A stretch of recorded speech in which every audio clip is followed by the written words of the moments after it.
So this is the matter. This story about a guy who enters the path of a warrior and begins to study martial arts. He tries with all his might and goes a difficult path from a stupid youth to an incredible master of the sword. In ancient times, there was a giant continent with 4 lands and Middle-earth. The strongest heroes coexisted on them. They fought among themselves for many years until the 5 greatest of them restored the long-forgotten world on the continent. Some of the heroes shared power in the western lands, which consisted of 24 prefectures. The house of the Swan family was located high in the mountains. The eagles were frequent guests here. The prefecture also bore the name Swan. An elderly mentor with a gray thick beard tiredly coached young fighters. As soon as he finished the exercise, he forced them to squat. On the half-bent legs, future warriors furiously threshed the air with their hands, accompanying each attack with a loud exhalation. The mentor zealously watched that each of the young people train at the limit. The fate of Xuan's house depended on this. Someone said quietly that from the side of training they looked pretty good. Turning, the mentor immediately recognized the man. He barely bowed in a greeting and hit his palm with his fist, expressing deep respect to the young master. All the fighters repeated the movements of the mentor and unanimously welcomed the respected man. The young man said that you can do without formalities. He embarrassedly noted that he was distracted by the elder, and barely bowed, saying goodbye to him. The mentor replied that everything was fine. The elder assured the young master that he may not worry. After his visit, the fighters will train even more diligent. Turning in the other direction, the young man asked those present to continue training. All students were respectfully bent. 2 students in a whisper discussed the young master. They really wanted to become at least a little like him. Carried away by the conversation, the young people did not notice that the mentor approached them, and each of them hit hard on the back of the head. The elder said that lazy young men cannot reach the level of the young master. Huge cones grew on their heads. The mentor frowned, recalling the old times, and said that the young master was an invincible hero. The young gentleman himself at that time slowly left the training room. He heard the mentor ordered the students to continue classes. The young master noticed the movement. The young man asked the mysterious stranger who visited the Xuan house to go out and appear in his eyes. He stopped and folded his hands behind his back in anticipation. The unknown guest was disclosed, and he simply must come closer. Behind the young man was heard a strong roar. The mysterious stranger landed on the roof of the guard tower. The young master turned the other way. He shouted irritably that it was time to stop these dirty tricks. The young man was impatiently stamped his foot, raising a column of dust. These strange games with a mysterious guest began to bother. The stranger landed noisily again behind him, in order to soak up and attract the young man behind him. The young master turned his head in displeasure. He has already accumulated too many things. We must finish it quickly. A stranger in a snow-white cloak with a hood flew away. The young man asked where they were going. Without answering anything, the mysterious guest continued its path among the mountains. The young master followed the stranger. Deciding that she found a fairly secluded place for the conversation, the girl went down on the forest path, falling to his knee. The young man landed nearby. The young gentleman came closer and angrily asked the stranger why it was necessary to fly so far to discuss affairs. The girl laughed and reached out to the hood to take it off. Now she could reveal her personality. She reported that her name was Inji. She followed the young master for a long time and would like to fight him. She was very beautiful. She possessed eyes with the color of the bottomless sea. Earrings made of rare green stone hung on ears. The young man said that he did not mind fighting her. He was convinced that the girl is a sectarian, so there is nothing wrong with that. The young master exposed his sword and made several fast circular movements. A bluish glow appeared on the blade. Inji smiled. She noticed that the young master was clearly unfriendly and does not even try to hide his attitude towards her. The young man is tired of this empty chatter. He frowned. It was completely clear that the girl was trying to hide his vigilance. Without waiting for Inji to attack, the young gentleman was the first to rush on the attack. The girl stood on the path, waiting for the moment. The young man with a sword at the ready was so fast that Inji barely managed to evade at the last moment. Even for her, a young gentleman was a very strong fighter. Already his first attack proved this. Inji was very surprised. The young gentleman continued to work miracles. A pile of stones flew from the air with a sword in the air, alone in the air, raising a cloud of dust. Proudly looking around the furrow among the stone breed, the young man said that Inji it was better to leave if she values her life. Inji, in response, smiled smugly and informed the young man that he had dropped his tape. His tape was on her wrist. The girl clamped her between her fingers. The young gentleman took a step back. In his eyes, genuine surprise was reflected. This meant that Inji was not as simple as it seemed. Inji said the time of the games has passed. Long metal claws appeared from her gloves. She spun in the cycle, raising a column of dust. Inji flashed like a whirlwind near a young master. 3 long claws flew before the eyes of the young man.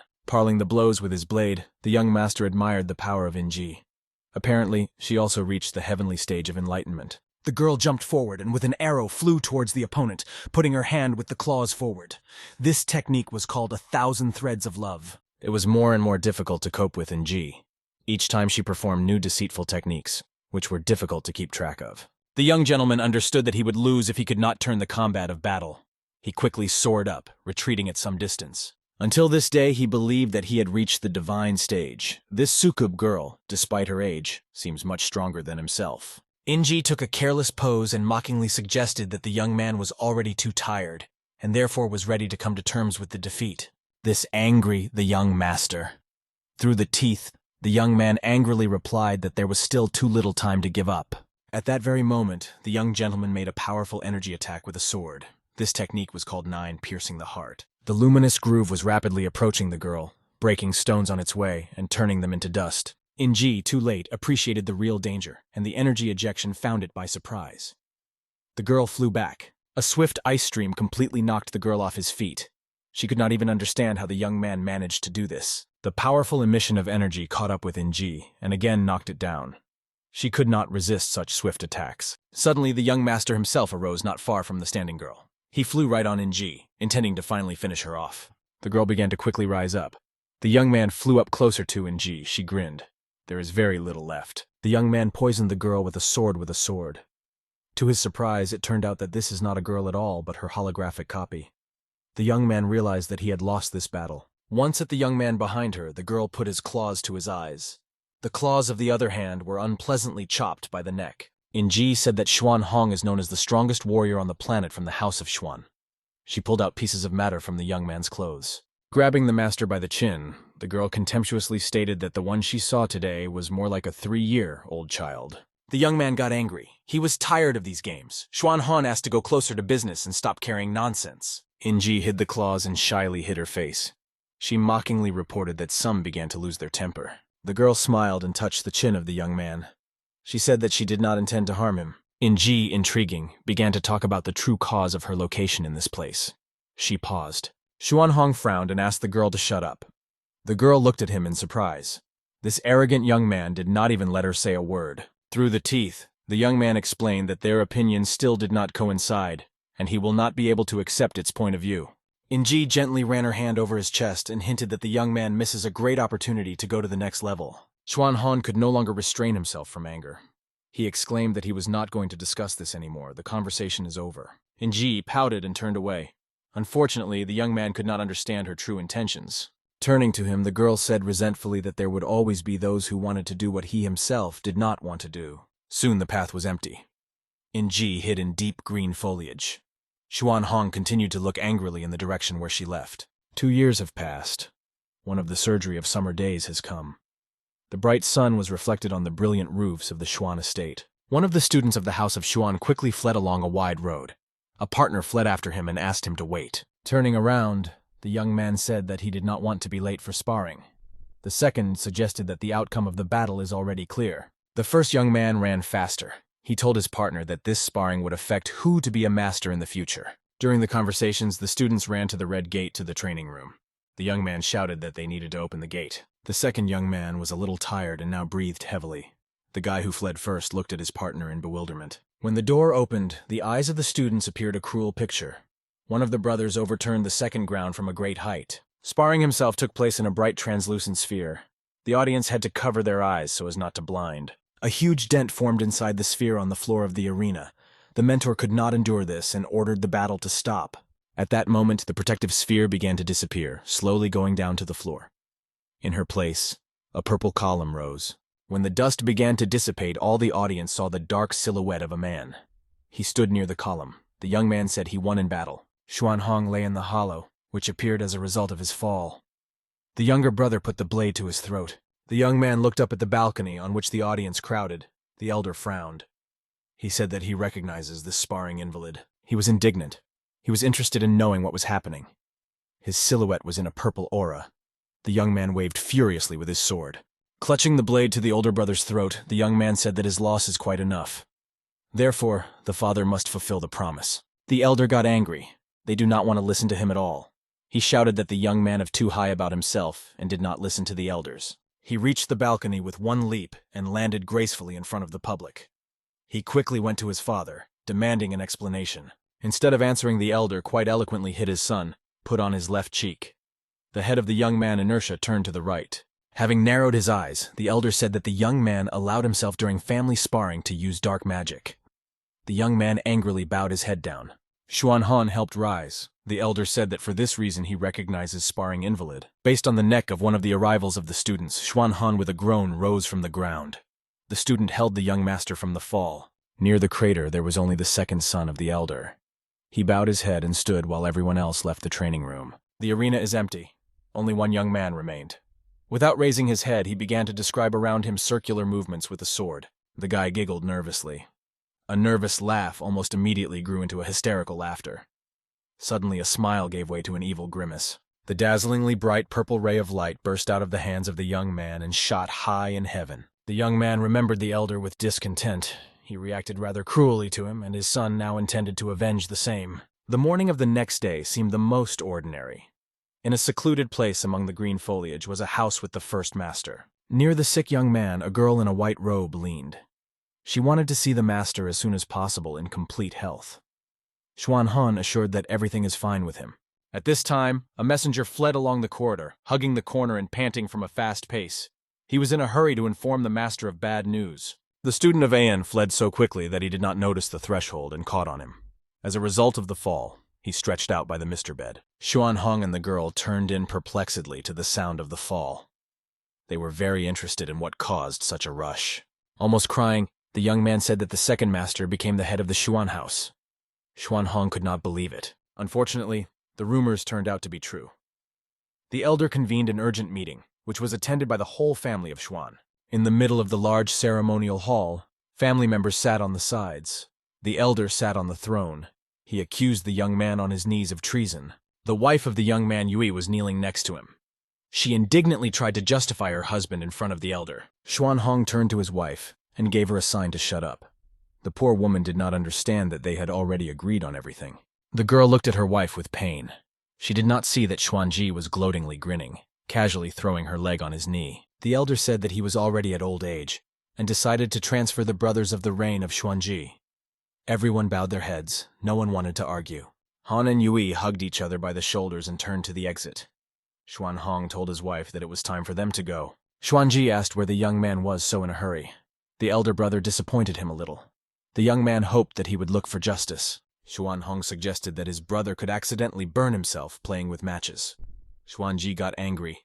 He felt like a winner. Ignoring Xuan Hong and Yui continued their movement to the exit. The young man continued to scream after them that he was now the ruler. Having gathered her simple belongings, the young couple went to the house of Huan. It was located in a picturesque place among the mountains and Sakur. The estate did not look as rich as Xuan's house, but the atmosphere of home comfort and comfort reigned in it. The young man was worried that the girl's father could have problems due to the fact that Yui brought him to this house. Yui frowned. She replied that she was his wife legally. Therefore, everything is fine. This is his house too. A man came up behind them and laughed. He said that Yui is right. The girl turned around and gladly greeted her father. The head of the house, Huan Yanchen, was a huge growth. He hugged his daughter and smiled at the young man. Yanchen has not seen his son-in-law for a long time. Xuan Hong was respectfully bent and greeted his father-in-law. He tried to show maximum respect for the owner. A slightly unshaven gray-haired man, closing his eyes, cheerfully asked where his beloved granddaughter hid. The head beckoned the boy to him. He was eager to hug his grandson. The 5-year-old Tian joyfully ran to his grandfather to meet. Yanchen caught the boy and grabbed him in his arms, raising him over his head. He hugged his grandson tightly. Tian said that you could suffocate. The first 5 years of life were the best for a little traveler. Both parents and grandfather took care of him. Having served a little, the young man anxiously in his voice began to tell that a terrible trouble had happened to his family. The father-in-law cut him off at a half and asked to tell everything in the house. All big things just do not dare. We need to discuss everything. The guests occupied the chairs he proposed. Yui took her son in her arms. Xuan Hong said that Inji influenced his brother. The head of the house closed his eyes and thought. He said that Inji is a very strong personality and suggested that her goal was Xuan's house. The young man bitterly said that he was hoping for this. Yui drew attention to his voice. Anxiety for the family was transmitted to her. Yan looked with interest. 3 days have passed since the arrival of the four at the Huang house. The lunar night, the reinforced guard went around the family's ownership. They chatted among themselves. Their guard came to an end. It was possible to relax. Having lost his vigilance, the guard did not notice the young man in the hood. One of the guards, suspicious of something was wrong, turned into a suspicion. Unfortunately, it was too late. The blade quickly coped with the guards. The second guard did not even have time to say a word. The killer busily dragged both bodies around the corner, leaving bloodied traces. The night guest jumped onto the roof of one of the buildings and peered out the windows for some time. Around it was quiet, and the killer silently jumped into the bushes. Once at the target, the man in a black suit pulled a green cylinder with explosives from his bosom. As soon as he set fire to the wick, the tube smoked. Throwing the dynamite, the young man took refuge and began to wait. The result exceeded all his expectations. The killer was even surprised that he had done a lot of noise. The explosion smashed all the windows in the buildings. In the sky, burning pieces of wood and stone flew. Somewhere in the distance, the victims shouted. Xuanhong was already on his feet. He ordered Yui to take his son and leave immediately. There was no time. Left alone, Xuanhong frowned. It was too cruel.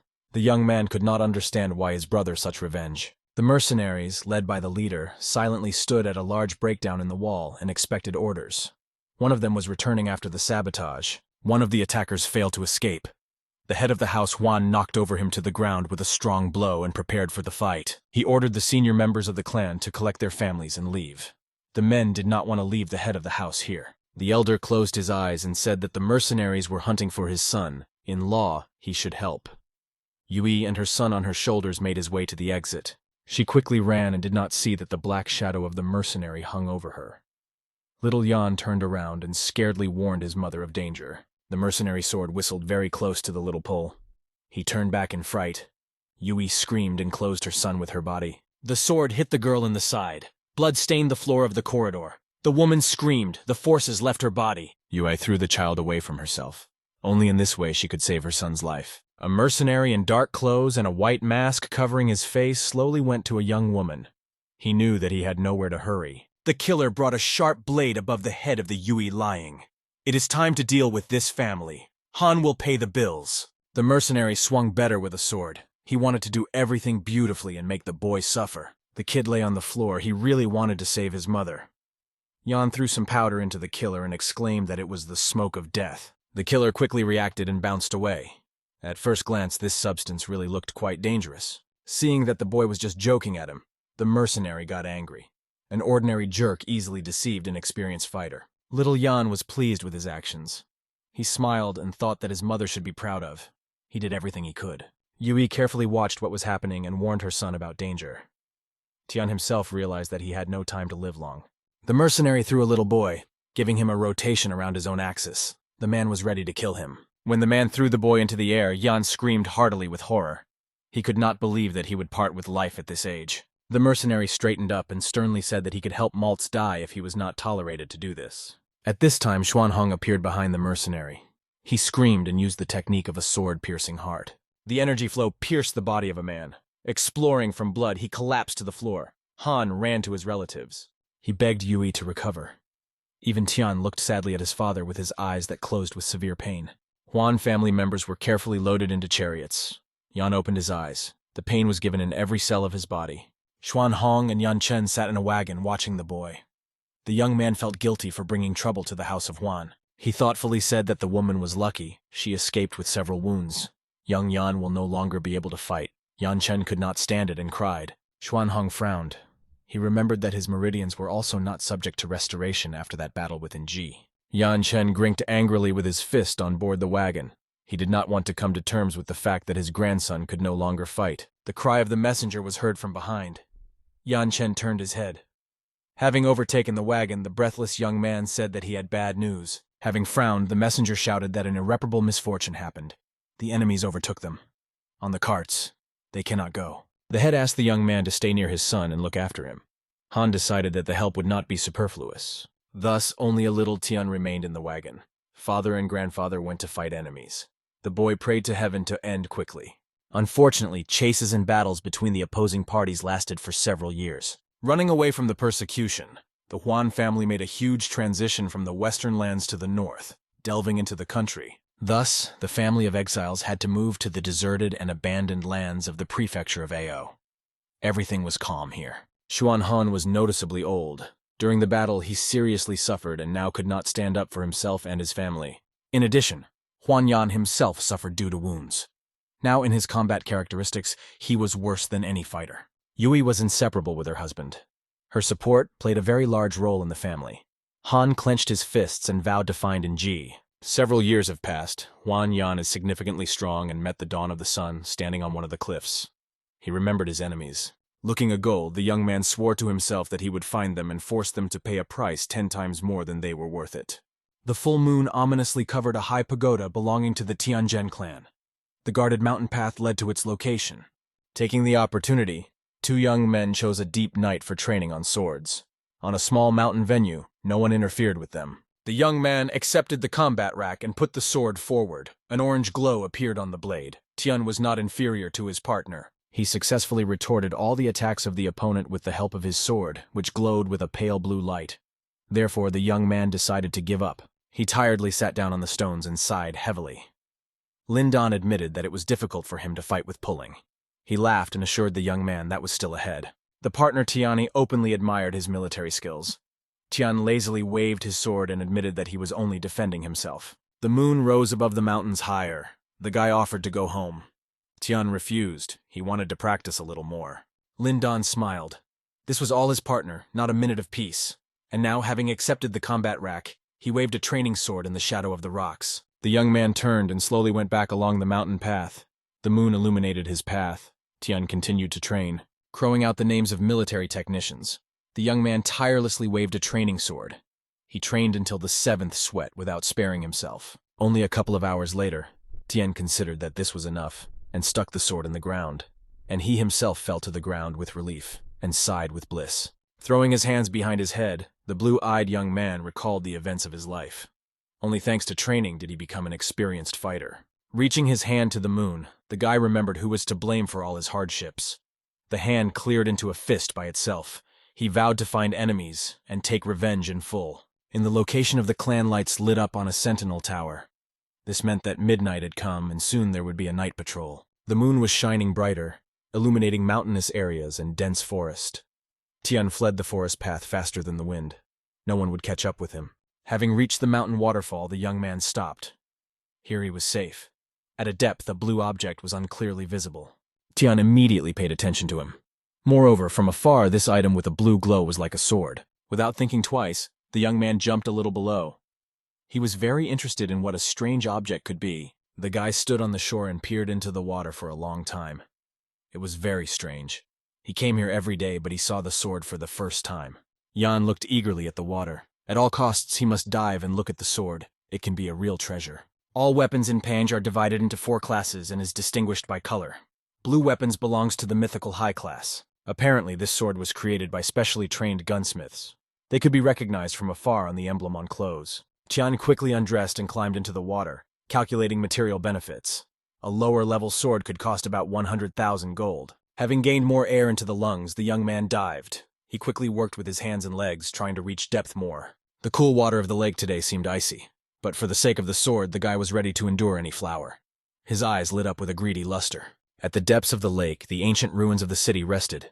But the sword itself turned out to be just a bright shadow, and Tian was disappointed. He swam closer and discovered a strange phenomenon. At the very bottom there was a small, round hollow. That ghostly sword seemed to stick out of it. The young man could not believe his eyes. This sword underwater shone brighter than the moon, and everything around was visible as well as in the afternoon. Tian swam closer.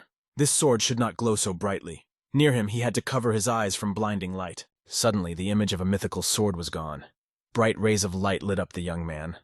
It seemed that the flash flies directly into it. The dazzling bunch of light was rapidly approaching, illuminating the body of the young man more and more. The guy clearly felt that something penetrated his brain. Soldering with his body, the source of energy began to shimmer with bright golden light. Yan was struck by such a powerful flow of energy. At this time, the young man felt somewhere among the stars. It seemed to him that the source fills his body with spiritual energy. The yellow light penetrated into each cell of his body and filled it from the inside. Tian felt more strongly.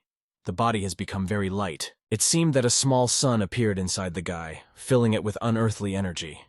His whole body glowed from the inside. Tian closed his eyes for a few seconds. As soon as he opened his eyes again, a golden shine appeared in them. Now he has changed the color of the eyes from blue to bright yellow.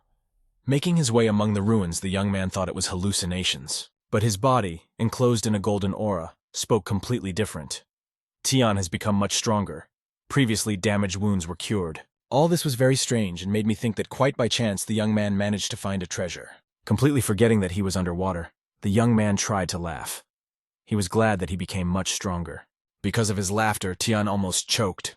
He quickly clamped his mouth with both hands to completely block the water. In addition, the guy had no idea how long he had been underwater.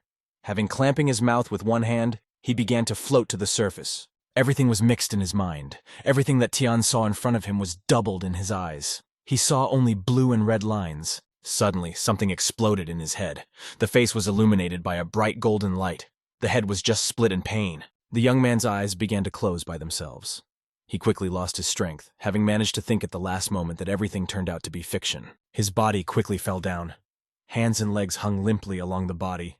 The guy could no longer resist. Closing his eyes, Tian gave his body into the hands of fate and plunged lower and lower, approaching the bottom of the deep lake. A little more, and he will remain forever among the ancient ruins.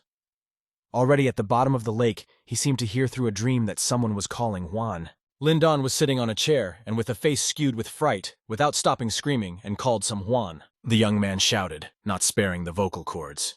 From the tension, veins were swollen on his temples. Jan woke up from the scream of his friend. It turned out that a clear day had come for a long time. Birds circled over the house. Wiping his eyes, Tian barely remembered that Juan Tian was himself. Lindon was immensely happy that Juan came to his senses. Tian barely recognized his friend and asked why he was lying in bed. Lindon was glad to tell that last night the guard of the night patrol found him near the lake of a hidden sword. The guy listened in surprise to his friend.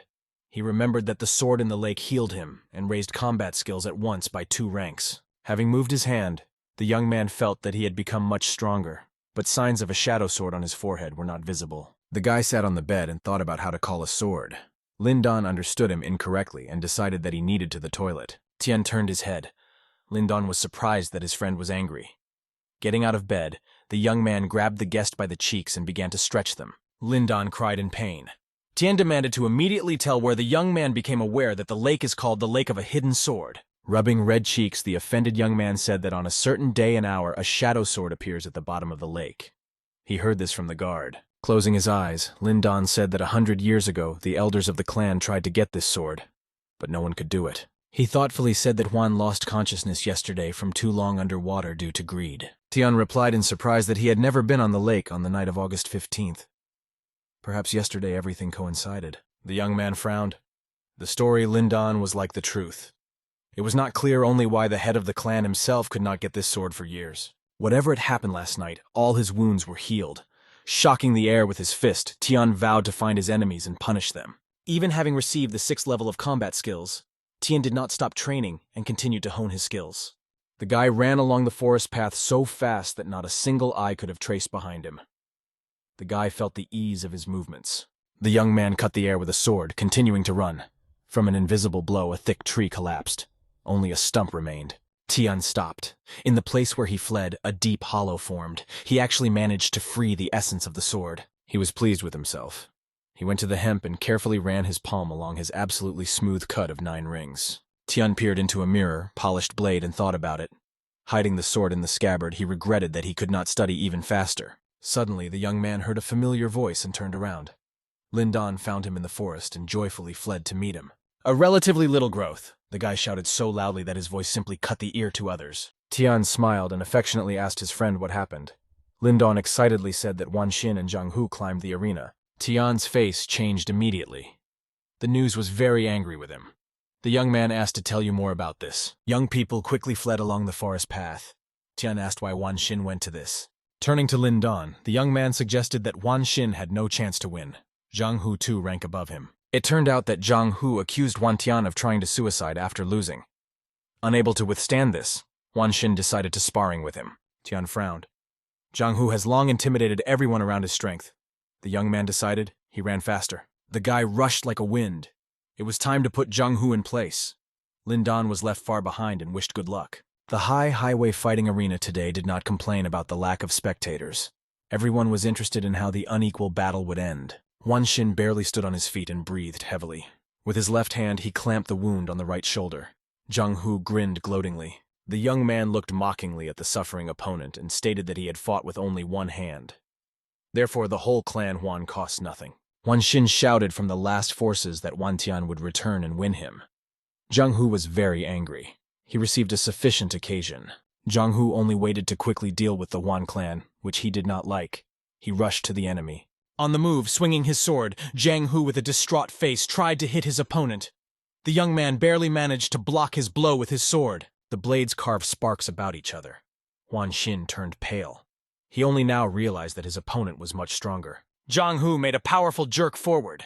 As a result, Wan Xin could not resist his feet and flew back several meters. The young man hit his back on the cement coating of the arena. He needed at least a few minutes to catch his breath. Zhang Hu stepped on his chest with a heel. Wan Xin screamed with severe pain.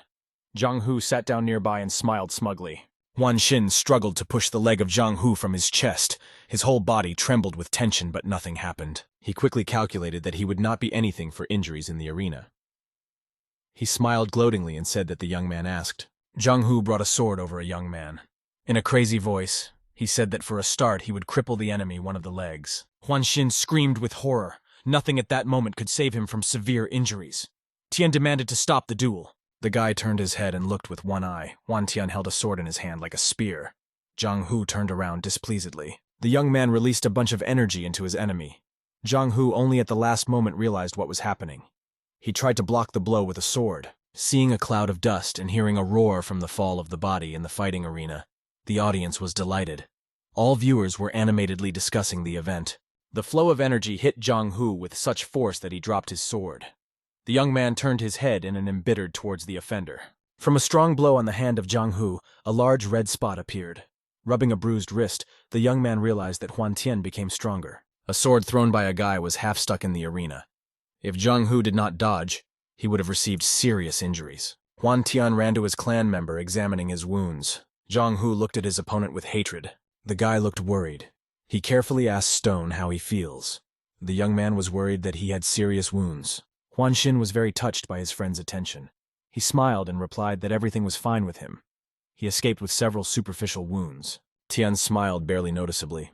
He suggested that Stone treat himself a little and at the same time look at the reprisal against his opponent. Wan Xin was seriously afraid for his friend. He knew that the young man's skills would not be enough, and did not want to look at a cruel reprisal. Tian affectionately patted him on the head and assured that everything had changed. Stone looked at his friend with a surviving eye. Having frowned, the young man looked right in front of him. He drilled his eyes to Zhang Hu. He was eager to take revenge on his friend. Zhang Hu drew attention to this unkind look. The guy did not really like it. He will find a way to get even with Huan Pul. Tian came closer to Zhang Hu and firmly stated that he was calling him to a duel. The wind rose in the fighting arena. Wan Xin looked incredulously at the young man. At first he thought that he was heard.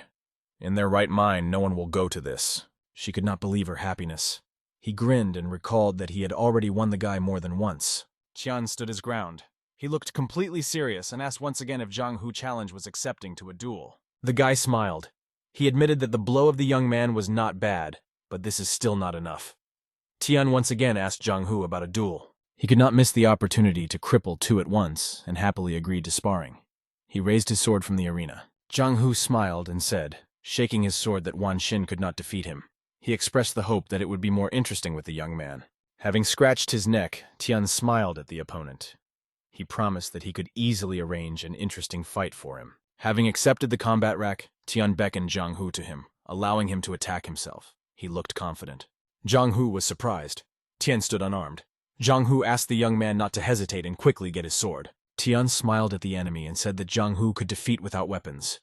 Moreover, he can do this with one hand. The young man's statement caused a revival among the public. For a long time, sparring in the arena rarely had to see a good show. One of the spectators said incredulously to the interlocutor with purple hair and gold earrings that to fight without a sword too boldly. The young man stared into the distance. He replied that Huan Tian could win the battle only while at the peak of a 6th level. At this time, preparations for the battle began in the arena. Zhang Hu took out his sword and suspiciously moved to his opponent. He was haunted by too high self-esteem Huan Tian. Zhang Hu dreamed of effectively defeating his enemy. The young man thought about what he had to do, and therefore did not immediately pay attention to the fact that Zhang Hu changed his tactics. Zhang Hu Ranis rushed to the opponent. He hoped for the effect of surprise. Smiling gloatingly, he made plans for his revenge. Turning away from the surface of the arena, the fighter soared high into the sky. When he was in the air, his sword acquired a bright yellow color. Huan Tian seemed to see a ghostly golden lion. He could list combat skills and equipment used by Zhang Hu. Bright golden light fell upon the young man's eyes. He was surprised to understand that a ghostly sword helps him see everything he needed.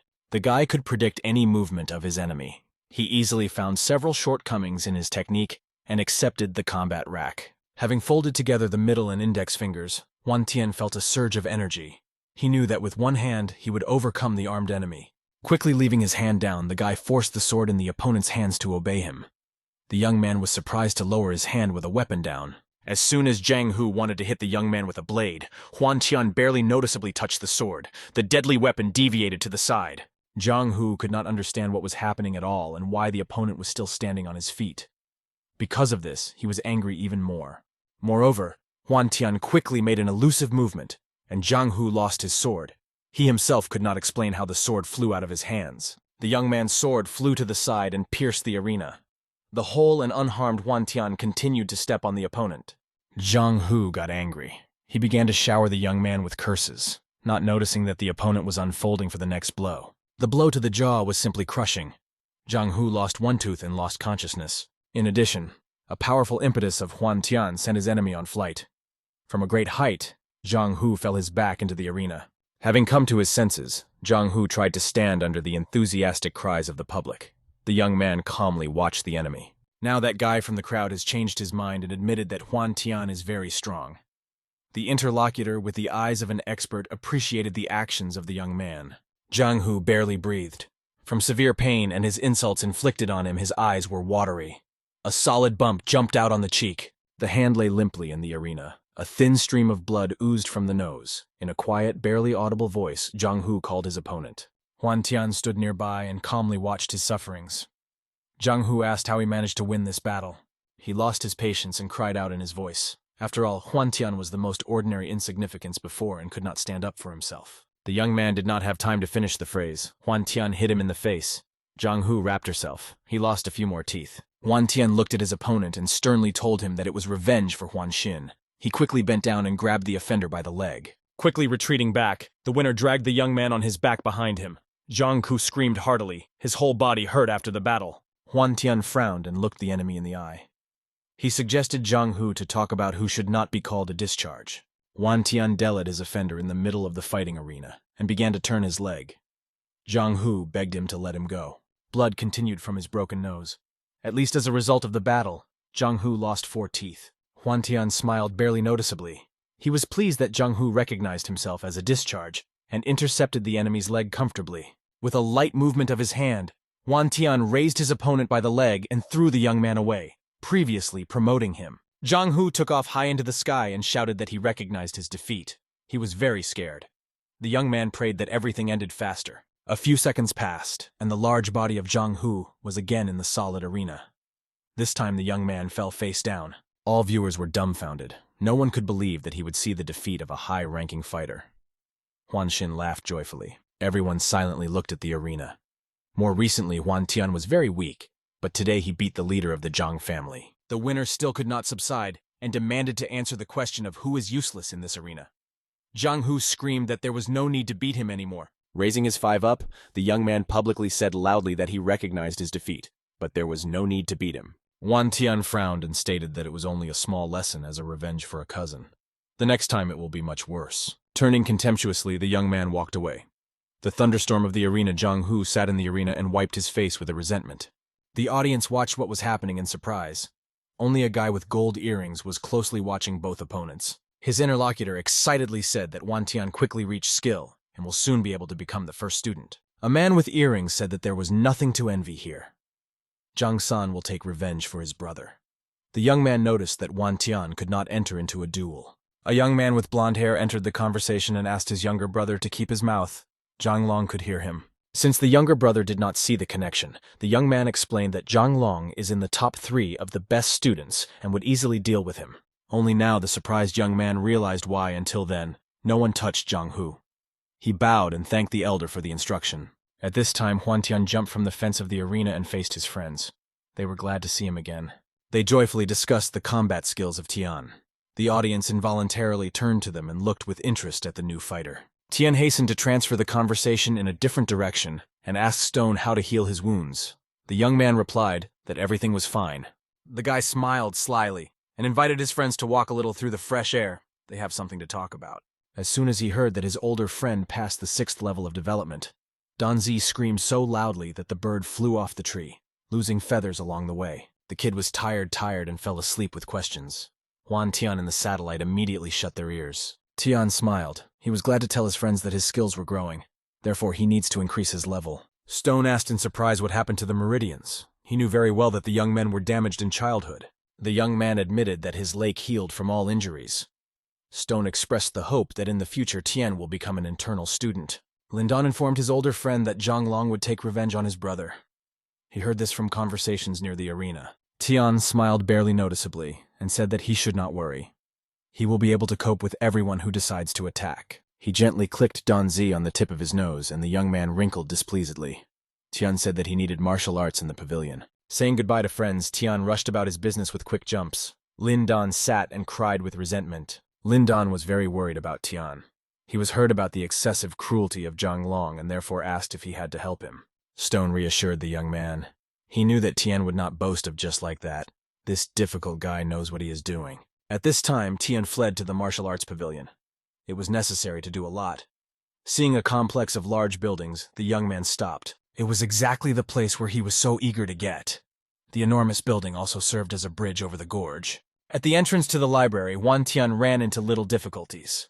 All space behind the steps was closed by a shield. The young man raised his head up and examined the library with interest. He had never been here, and hoped to find many new knowledge. Thinking, Huan Tian slowly rose higher. From this state, he was led by a loud shout of the minister.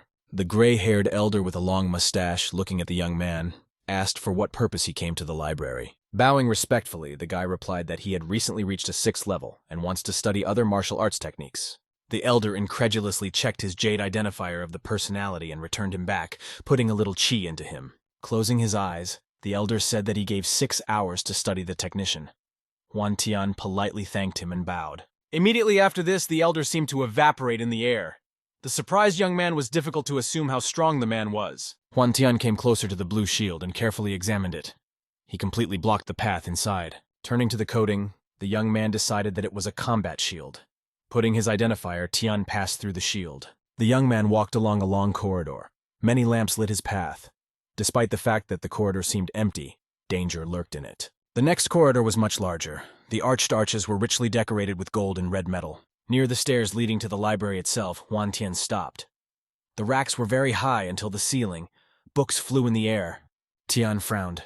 Unfortunately, in childhood, they carefully followed him, and the young man could not afford to come here. Going down the stairs, he remembered that he could not afford to study family fighting techniques, as he risks opening his own personality. The young man stood with his eyes closed, and his whole life flew in front of him. Raising his head, he suspected that the bookshelves were high. In addition, training books flew everywhere, and it was completely impossible to keep up with them and read at least one of them. Preparing to jump behind the book, Tian heard a quiet voice. In front of him stood a low young man with glasses. He folded his hands behind him. The guy was waist-deep, and I pulled him to sit down to talk to him and ask for advice on how to get a book. The senior minister carefully looked at the young man. He said that in this library, books are selected with the help of the mind. The young man pointed to a jade identifier built into the table. The identifier should be attached to this table. Having concentrated energy in him, the minister held out his hand towards the bookshelves. One of the books flew into his hands. Huan Tian saw this for the first time. He could not believe that this is generally possible without the use of special magic. Having turned the book, the young man immediately began to study it and turned in the other direction. Tian thanked him for his help. The young man went to the table. There was a green circle on the pedestal. Following the instructions, Tian touched him. The jade circle was immediately illuminated. He took his identifier from his pocket, concentrating on it. Tian felt like a grain of sand in an endless star space. His digital personality seemed to be rushed through hyperspace. There was only an endless blue ocean ahead. In the middle of blue space, various books flew randomly. Huan Tian was here in the golden sphere. His silhouette was also golden. The library was just a huge choice of books, and the young man just scattered his eyes. He could not choose where to start. The digital image of the guy was in an endless blue space. A lot of books flew around him. After thinking a little, Tian decided that first it was necessary to study the techniques themselves and leave martial arts for later. His eyes of the golden digital image caught fire. It was time to start familiarization with new techniques. Tempering his hand up and extending his palm to the bookshelves, Tian began to wait until the desired book came to him. Having impatiently looking at the top, the young man was stupefied. Whole dozens of books flew right in his direction. Tian did not expect them to be so many. Each of the books strove to get a young man in the head. He screamed after every hit. When the dust scattered, everyone saw Tian with a mountain of books. Everyone who was nearby laughed at the newcomer. Not knowing what he really needs, the young man even took the holy scriptures of Tun Tian. Having covered with books from all sides, Tian fluently studied each of them, choosing the one that suits him the most. One of the selected books was called The Technique of Pure Jan, and it could be interesting. According to the description, the young man realized that this was a strong technique. It turned out that there is one small condition. This technique demanded to keep the body virgin and suppress desire. As soon as he learned about this, Tian wrinkled displeasedly and abandoned the book behind his back to hundreds of the same books unnecessary to him. A little tired of long searches, the young man lay down on the floor and thought. He hoped to find the equipment he needed much faster. There was only one option. It was possible to choose the technique of winding the wind. Suddenly a minister appeared behind him. Having looked at the mountains of books that Tian chose disapprovingly, the minister in glasses threw another book to him. The young man looked at the book in surprise. Judging by the cover, the book spoke about the abilities of Van Chunjan. The senior minister stared at the young man through glasses. Tian smiled and asked what this book is about. The minister straightened his glasses. He realized that the young man wanted to study the strongest equipment. This book is better than others, but it is difficult to study. Tian opened the book and looked through it with interest. He asked if she was strong enough to resist other techniques. The minister spoke in detail about the steps that can be mastered thanks to this book using martial arts. The description of the book was quite suitable for the young man. Tian joyfully exclaimed that he likes the book. He would study it. The minister was very surprised. He was sure that the guy came to the library just to read. Tian opened the book and admitted that it was not bad. The minister came closer and asked to be more accurate with the equipment. For 1,000 years, only 3 people were able to get this skill. The young man smiled and thanked for the advice. He has already made a decision and will study this particular technique. The minister folded his hands on his chest and offered to start with simpler techniques. You can practice the technique of pure Jan. Tian grimaced. Seeing his reluctance, the minister spoke about the holy scriptures. The young man flatly abandoned these books. Drying a little, the guy decided to go straight. He asked the minister to approach him better. The young man raised his head perplexedly and looked carefully at the visitor. He asked if he knew the guest what he needed. Leaning toward the minister closer, Tian asked him in a whisper if there are books in the library that describe a stronger technique. The minister thought for a while and held out his hand. From the very top shelf, the book in the blue cover has moved to his hand. The cover of the book was all in dust. In addition, there was no name on it. The young man wondered what kind of book it is. Having gained air, the minister brought the book closer and blew a long layer of dust from the cover. All the dust flew onto the young man, clutching his head and shoulders. Tian lay on the floor, jerking off the dust. It turned out that the book is called the Shadow Technique of the Sword. Having dealt with dust, Tian looked in surprise at the minister and asked what step the sword technique was. Looking to the side, the minister handed the young man a book with yellowed pages. He stated that the technique meets the high level of Xuan. Tian could not believe such a coincidence. Turning the book in his hands, he asked why no one had previously been interested in this book. Turning away to the side and straightening his glasses, the young man replied that the shadow technique of the sword was only at a high level earlier. The minister said that 100 years ago this technique belonged to the Sheng Tao dynasty and was used along with mental technology. But the years went, and the minister clan could not get mental technique. And without it, the technique of the shadow sword costs nothing.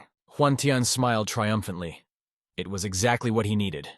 He informed the surprised minister that he was choosing this book. The minister tried to dissuade this decision.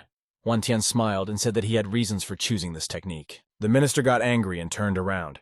He went about his business. Tian respectfully bowed to the minister. Without turning around, the minister advised choosing the technique of the shadow leopard. This will be the best option. Tian was surprised and thanked the man for a valuable remark. The minister's advice could be useful in his training. This gentleman was funny. Only when the man was already far away, The young man remembered that he did not ask what his name was. Conveniently settling on the floor, Huan Tian opened the book. He will be able to find out the name of this man. Now it is more important. Having frowned, the young man carefully read the book and comprehended the new technique. An image of a shadow sword appeared on the forehead. Having reached the last page, Huan Tian slammed the book. He read it completely and now considered the read. It was most surprising that the young man only read her once and already remembered her content. Huan Tian looked at the cover of the book. He was eager to see how good the technique of the swan stage is. On one page, the young man came across a quote from which it followed that any military equipment could be opposed. Opening the book, Huan Tian carefully studied the styles of the technique of the shadow sword. Unfortunately, mental technique was not mentioned here. One of the turns of the book was especially interested in him. Warriors depicted in illustrations looked like living people. Unfortunately, the last page was completely empty. This upset the young man a little. There could be valuable material. Huan Tian read the last lines. It followed from them that each student himself should choose the path of studying technology. Suddenly, everything has changed. Large hieroglyphs from the book turned into golden warriors demonstrating techniques. Huan Tian himself, surrounded by a blue glow, was again in the endless space of galaxies and foggy. The clusters of stars and foggy formed in front of him something like a long tunnel, in the depths of which something shone brightly. Overcoming the distance through the hyperspace, the shadow sword was at the face of the young man. From his radiance, the young man covered his eyes with his hands. Moreover, the light was so blinding that Huan Tian involuntarily tilted his head. It was impossible to look at the bright light. The shadow sword swept past, and the young man could straighten up. Looking at the removing point in space, Tian appreciated the speed of the sword. Provided by the elder 6 hours to study the techniques expired. Having crossed the bridge, the young man sighed in relief. The evening has come. The sun went beyond the horizon. Yawning, Huan Tian began to stretch. The time has come for classes. Closing one eye, the young man remembered that low master from the library. The book that he provided was good. Remembering the written, Huan Tian took the rack exactly as the author of the book advised. He felt a slight breath of wind. Having accumulated enough energy, the young man rushed to run along the forest path. He felt that he was moving faster than before. This was the technique of the shadow leopard. Only a real predator could catch up with the guy during his forest run. Huan Tian rushed until he was in front of a small platform. Having slowed down too quickly, the young man was in a cloud of dust. In general, the young man was pleased. He managed to master 78% of the technique of the shadow leopard. The site was not empty. Raising his head, Huan Tian saw several ill-wishers who managed to find him here. The recently beaten in the arena Zhang Hu brought a help in the form of a young man named Niu and his team. He could not cope with everyone. Zhang Hu yelled delightedly, pointing to the Niu to his offender. Niu carefully looked at Huan Tian. Huan Tian, looking at the young man, also recognized him without difficulty. It was Niu Jigao from a fairly famous family. Squinting his eyes, Huan Tian asked how the 7th-level combat practitioner could be interested in his person. Ni Jigao stepped forward a little and looked at him appraisingly. Zhang Hu stomped on the spot. He wanted to take revenge on the young man. Jigao squinted his eyes and said Tiana that he had heard about combat successes and would like to get some tips from him as a master. Huan Tian contemptuously replied that Jigao could simply call him to a duel. Moreover, a little practice will not hurt. Jigao smiled and noticed that Huan Tian was too high about himself. He does not even imagine who he contacted. Without turning to his people, Niu ordered them to leave. Zhang Hu looked at the young man. Revenge was close. In less than a second, 3 fighters from the support group ran in different directions and disappeared into thick green foliage. They raced in different directions and simultaneously invited everyone to look at the battle between Jinin's students. Zhang Hu rejoiced. Finally, he waited for this minute. Zhang Hu strangled through his teeth, which is over for Tian. Huan Tian scratched his neck and smiled. He hinted at Zhang Hu that the senior Niu will soon become a laughingstock for the whole crowd. Niu frowned. He did not like this conversation. Zhang Hu shouted that Huan Tian could not even survive the first attack. Jigao raised his head to the sky and told the young man that this is all an empty chatter. In the arena, he himself will beg for mercy. The sun fell lower. Fighters in the training arena worked out combat techniques on mannequins. Out of breath, one of the messengers of the NIU ran to the arena and loudly proclaimed that the battle between the students of Jinin would take place now. 2 fighters who worked out the blows in sparring a few minutes ago turned in surprise to the run. Up, young man. The guy, like a madman, ran around the arena and invited all the fighters to go with him and look at the duel between Jinin's students. One of the rapidly running to look at the show in the forest of the guys saw one of the elders in front of him. It turned out that he also wants to look at sparring. Everything was explained by the fact that usually few saw such fighters in the face. Such fights have always been of great interest. When one of the sent messengers arrived at the place, hundreds of fighters gathered near the small forest site. The young man who arrived among the latter could not believe his eyes. There were no more people on duels for a long time.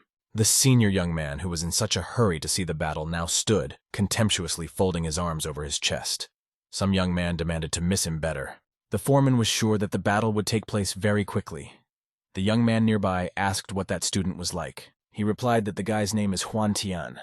Until recently he was not interesting, but now the young man has reached the 6th level. Having learned the necessary information about the opponent, the young man turned to another neighbor and asked Tian's chances for success. Jianhu suggested that after the last victory, Huan Tian became proud, but today he would definitely be put in place.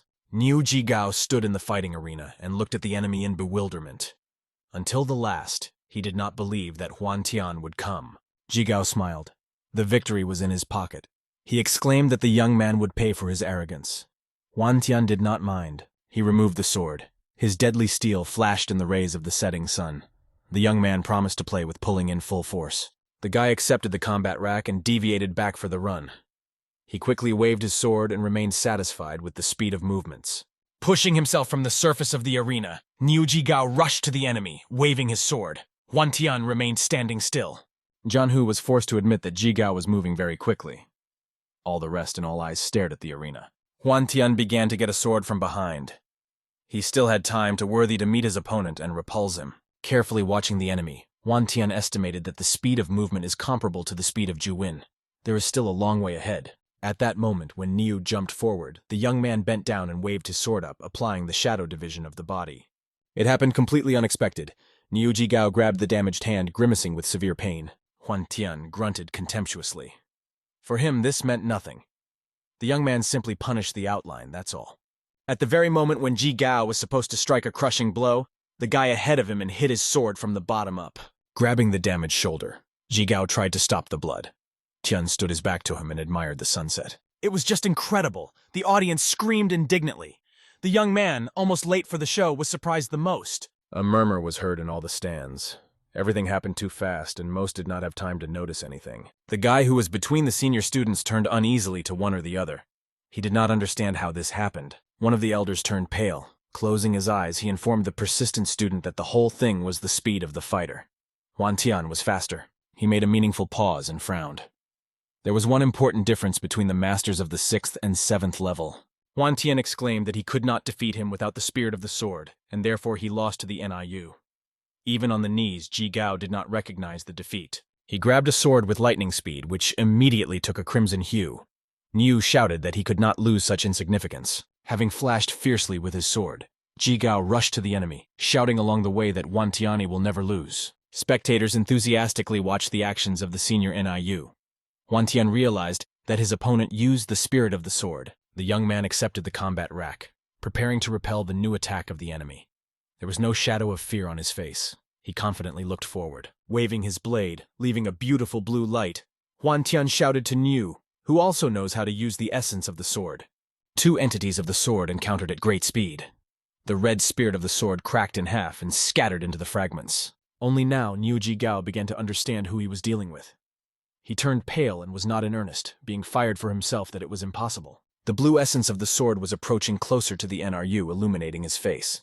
The young man gasped muffledly, realizing that he was the end. A few seconds later, there was a terrible roar. A high column of dust rose, from which the senior NIU flew out with a cry. The explosive wave was so strong that Niu Jigao flew over the fencing of the arena and fell to the ground, bleeding. Zhang Hu was indignant most of all. He remained unexpected. One of the minions of the NIU was lamented due to his defeat and wounds. Spectators lively began to discuss the situation of the NRU. Most of all, it was surprised that Huan Tian could do it. The battle was completed.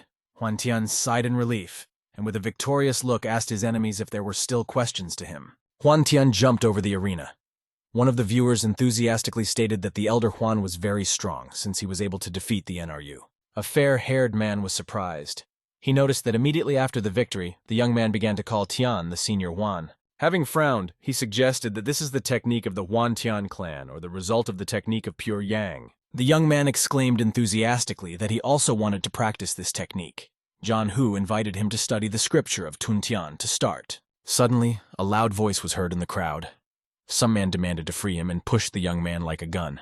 Despite the fact that the impetus was non-reliable, the untrained young man lost his balance and fell on his back. Sitting to the ground, the young man felt his face and groaned. He indignantly asked who dared to do this with him. The audience screamed enthusiastically when they saw a tall, red-haired young man.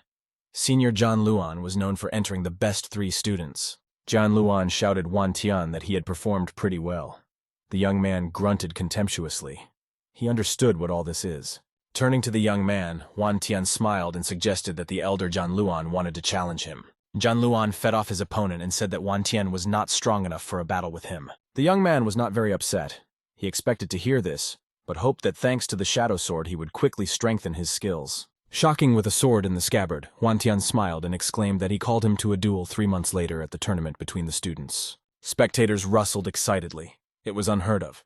Wan Tian dared to challenge one of the strongest students. John Luan smiled condescendingly. He understood that the young man simply wore a delay for 3 months so that no one would touch him. Jan Luan agreed to wait 3 months. Turning to his friends, he led them along.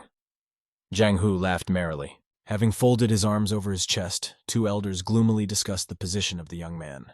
Zhang Hu said that Wan Tian simply became a hostage to circumstances. The fair-haired young man thoughtfully replied that John Luan had reached the 10th level and only one person could resist him. Remembering Tian's military skills, he noticed that the young man would not last long in the arena during this fight. The evening has come. Wan Tian thought for a long time about the upcoming tournament, shorting the way home, and finally reached the Huang estate. The young man opened the door. The last sun's rays broke into the room. Tian asked how Wan Shu feels. Smiling barely noticeably, some unfamiliar man turned to Tian. He assured that he examined the young man. Nothing threatens him. Suzing, Lin Dan introduced a man sitting in a chair. It was the senior Wu Lao. The man said that he already knew about John Luan. Wan Tian smiled barely noticeably, and said that Wu Lao understood everything a little wrong. They have a small conflict, nothing more. Wu Lao looked at him seriously and said that the young man may not be afraid. He is here on behalf of Feng Yana. Of course, the name of the elder John was well known in the district, and Wan Tian was a little surprised. He was one of the best in the district. Squinting his eyes, Wu Lao said that he has a good business offer. Of course, the young man will give time to think. For the miserable 300 silver coins, the senior Yang guarantees protection, and no one can even touch it with a finger. Wan Tian did not think for a minute.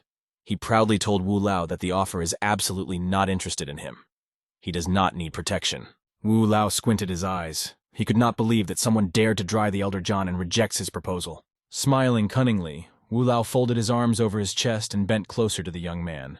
He confidentially said that Tian simply had no other choice. Wan Tian continued to stand his ground and stated that he did not need support from anyone. He could deal with everything on his own. Wu Lao flared up. He promised that very little time would pass, and the young man would regret that he refused. Wan Tian dryly said goodbye to the guest, making it clear that the visit was completed. Wu Lao at the door itself stated that Wan Tian would still come to him. The front door slammed shut with a roar. Wan Tian thought about his guest. He could not afford to be proper. Lin Dan made some inarticulate sounds, holding his head. Wan Tian sympathetically asked what was happening to him. It turned out that Lin Dan was worried about his older friend. He did not want trouble and was ready to help with money. The young man looked displeased at his younger friend. Lin Dan simply did not understand that 3 silver coins were not so few. Wan Tan leaned toward the young man and affectionately patted his hair. He explained that the warrior's path requires very large costs. For example, now its budget is 500 silver coins, and there's not even enough money for the necessary tablets to increase skills. Lin Dan began to bend his fingers concentrated. Wan Tan lightly clicked him on his ear and said that he could not save on training. He told his younger friend that there was enough money for his 2nd level, but in the future it was necessary to earn more. Lin Dan asked how to solve the issue with the elder John. Wan Tian smiled and said that you should not worry about it. A month later, 3 friends walked along a mountain trail. One of the guys said that John Hu had excellent potential, he can achieve perfection.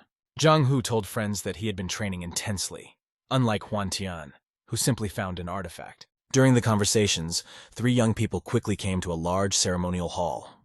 Not everyone was allowed here. Suddenly, one of the young men saw a very familiar face and suggested Zhang Hu too look at the guy upstairs. One of the terraces was a young man slowly. In his gait and appearance, he was very similar to Wan Tian. The young man with a shaved nape could not understand why Wan Tian came to the hall today. Zhang Hu had a bad foreboding. He added a step and ordered his friends to follow him. It was necessary to find out what was really happening. 3 young men, out of breath, reached the entrance to the terrace.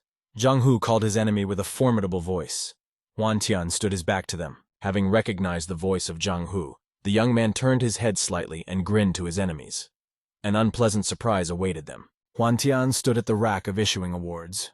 The girl at the counter read out a list of the received awards for reaching the 7th level. The administrator smiled and wished him good luck. The young man took the bag and smiled from the girl from the heart in response. The girl behind the persistent squeezed out with embarrassment and covered her mouth with her hand. The young man turned the other way and saw his enemies in the corner. Rescue did not give Zhang Hu rest. He was then covered and timidly suggested that Huan Tian received the following level. The young man smiled indulgently. He admitted that thanks to training reached the 7th rank. Zhang Hu got angry. He vowed that Huan Tian would still surpass and destroy him in front of the whole public. Huan Tian smiled barely noticeably. The young man got angry even more. Huan Tian offered Zhang Hu to attack him if there was enough strength. The opponent did not expect such a turn of events and began to back away. Having stumbled, he fell on his back. Huan Tian silently looked at him. Zhang Hu caught his breath. He could not clench himself. The partners immediately ran up to him and began to lift it from the floor. The young man walked along the forest path and calculated his medical reserves received for the level. It's not so easy to be strong. After some time, Huan Tian found himself at a low oblong building. It was a merit hall in which you can choose a mission. The young man looked around. Seeing a tall girl, Huan Tian decided that she could be asked for advice. He called out his older sister. A slender girl with light green hair and a white brooch in the form of a lotus immediately turned around with interest. Huan Tian could not say a word in surprise. Being confused, he exclaimed that the girl was very pretty. Hearing a compliment, the girl was blushing. She grinned. It seemed completely incredible that the stranger so simply called her a beauty. Having arched back, the girl emphasized her chiseled figure. She put her leg forward in long boots with golden inserts. Huan Tian realized his oversight. Smiling, he introduced himself and asked how to get a mission. The face of the stranger immediately changed. She looked thoughtfully at the young man and repeated his name as if she knew it. Huan Tian looked at the girl. The guy was not aware of where she knew his name, because he was here for the first time. The girl smiled. Many talked about the upcoming battle of 2 external students. Tian said that he did not want such fame. The stranger frowned and suggested that he was afraid to lose publicly. The young man explained that his glory does not combine with his style. The girl laughed and coquettishly turned her head to the side. Huan Tian impatiently asked what about his mission. The beauty smiled. In her eyes, genuine interest shone. Everything was explained by the fact that few decided to speak with her. The girl talked about various missions. Unfortunately, only external students were resolved only assignments for the murder of animals and the search for herbs. It was important to find out how to get the points of merits in this mission. In addition, they could be exchanged for silver coins. After listening to all the information provided, Huan Tian realized that the whole mission was reduced to hunting and selling production for profit. The girl said that she needed to go and said goodbye to the young man. Huan Tian cordially thanked her for the advice. The guy smiled. He really liked the girl and he hoped to make friends with her a little later. Leaving the territory with training complexes, Huan Tian sighed in relief. Finally, he can prove himself and show himself a hunter. He stood at a fork in full equipment with a backpack and a loincloth. For the mission, he was given a map of the area. Huan Tian began to slowly turn the card. Based on the details of the mission, the closest place for hunting was the Yinyan Ridge. The guy took a rack from the technique of the shadow leopard. Huan Tian smiled, counting the not-earned gold coins and wire glasses yet. The young man shouted to the world that he was following his awards. He fled so quickly that the observer from the outside could not keep track of him. In the area of the mission, there was another person. Wu Lao, hiding behind a tree, stealthily watched a cloud of dust on the trail. The path of the young man lay along the quick mountain river. Having reached the cliff on the edge of which the tree grew, Huan Tian jumped below. Training his body, the guy ran faster. To achieve the indicated place as early as possible, he moved with long jumps. Despite the fact that behind Tian there was a heavy backpack, this did not prevent him from moving quickly and silently. Suddenly, out of the corner of his eye, Huan Tian found that someone was hiding in the bushes. He immediately stopped, raising a column of dust in front of him. Huan Tian stepped another step and loudly demanded that the man who hid and followed him if there was enough courage. Smiling at the whole mouth, a young man with light brown hair came out of the thicket. The stranger admitted that Huan Tian is good enough. Squinting his eyes, the stranger on his outstretched hand held his sword, showing his readiness for battle if you need to use force. He smiled barely noticeably and ordered to follow him. According to him, the senior Yang ordered to do so. Huan Tian raised his eyebrows in surprise. He answered the stranger that he was not at all interested in the senior Yang, and the young man is better to leave. Taking out the sword from the scabbard, the stranger said that Tian could detain Tian for a while, and there the senior Yang will come. Huan Tian laughed. Removing a backpack from his shoulders, he told the young man that he was trying to delay his simply meaningless venture. Having rummaged in a backpack, Huan Tian took out a sword and threw a backpack to the ground. An explosive wave was torn off a whole layer of land. The young man rushed forward and waved his sword in front of the stranger. Unfortunately, his blow did not reach the goal. The man went back in time and put the sword in front of him, blocking the blow. He frowned and stated that the opponent was too slow. Huan Tian grinned and asked if the young man was sure of his words. The stranger with horror noticed some ghostly movement of his sword. Only at the last moment did he realize that it was Huan Tian. Bending, the young man rushed at his enemy. Having jumped forward, Huan Tian in the air took a horizontal position and tried to cut the young man in half on the fly. The deadly blade of the blade whistled very close. The stranger frowned angrily and clasped his teeth. It was a difficult blow. The guy rushed forward and lunged. The stranger was already ready for this. He left the attack, twisting his body like a tornado funnel. Huan Tian frowned. He realized that the enemy was specifically dragging time. His opponent laughed. At such a distance, it could not be reached. The deadly funnel of the hurricane was getting closer. To the surprise of the young man, Huan Tian disappeared somewhere without a trace. The young man at this time flew to the top of Tornado. After all, every student knows that the weakest place of the funnel is its center. Raising his head up, the stranger was horrified by Huan Tian, flying at the speed of the cheetah directly to him. Having slapping the opponent's right shoulder with his sword, Huan Tian landed on his knee. He promised to release the bleeding young man. Not far away, there was a loud voice, and the guy immediately turned around. He was accused of wounding a Sokoplan, a senior rank. Based on the sword, Huan Tian was waiting for the development of events. Some man rushed past the young man who was crumbling from the wound. Wu Lao was furious. Having clenched his fists, this time he intended to teach a presumptuous jerk in the punishment hall. Having quickly stood on his feet, Huan Tian straightened his backpack. He smiled and stated that only idiots were usually waiting. He does not consider himself that. Applying the technique of the shadow leopard, the young man quickly rushed along the mountain trail. The enraged Wu Lao ordered him to stop immediately. With surprise for himself, the guy found that he was running faster. Wu Lao did not understand this. He was sure that he would calmly catch up with the young man. Suddenly, Wu Lao noticed that the silhouette of the guy in front of him was getting less and more with every second. Realizing that the pursuit was becoming useless, Wu Lao stopped. He could not understand how the young man managed to tear himself away. Meanwhile, Huan Tian fled faster, increasing the pace. Turning back, the young man realized that Wu Lao would no longer catch up with him. Stopping at the halt, he took out a map. The young man understood that it was better to go around. They could be ambushed in front of him. 4 hours later, Huan Tian was already near a small building. For 200 silver coins, the young man acquired a red griffin. In front of him lay a long path. At the same time, the young man overcame only a small section of the track. As luck would have it, he came across an unusually lazy griffin. Unfortunately, the young man was deceived on the farm. The red-haired animal was so lazy that it did not want to fly and moved only on the ground. Huan Tian smiled. He knew that even at such a speed it would easily leave the pursuers if he was not grabbed soon. Having discovered the intersection with signs, the guy was very surprised. The young man did not think that he was able to get to the city of pure water in a short time. The decision came quickly. He will spend it and sell his animal tomorrow and then continue his journey. The market trader was well versed in animals and therefore did not want to overpay for the purchase. Huan Tasi had to take what they were given. He hoped to sell Griffin at least 200 gold, but he had to give in 170. Running from the city, Huan Tian sighed heavily and told himself that now he had to earn even more money. Here in open areas, he developed an unprecedented speed. The young man wanted to arrive at the place as soon as possible. Having reached the mountains of the evil wind, the guy stopped. In addition to mountains and trees, nothing was visible. Huan Tian checked with the card. Apparently the monsters of the second and third levels should live here. The technique of the shadow leopard will help him. A sudden ferocious roar echoed in the mountains. The young man turned his head in surprise towards the sound. As far as he understood, it was a howl of a metal-toothed wolf. Apparently people could be in his side. The guy ran to the sound and pushed off the cliff. He jumped down and quickly ran down the forest path, moving with jumps from time to time. The dense forest ended, but still nothing was visible through the foliage. Jumping out of the bushes, Huan Tian saw the monster with surprise. The enormous wolf had bright green eyes and mouth, as if something was shining from the inside. The young man realized that he was not mistaken.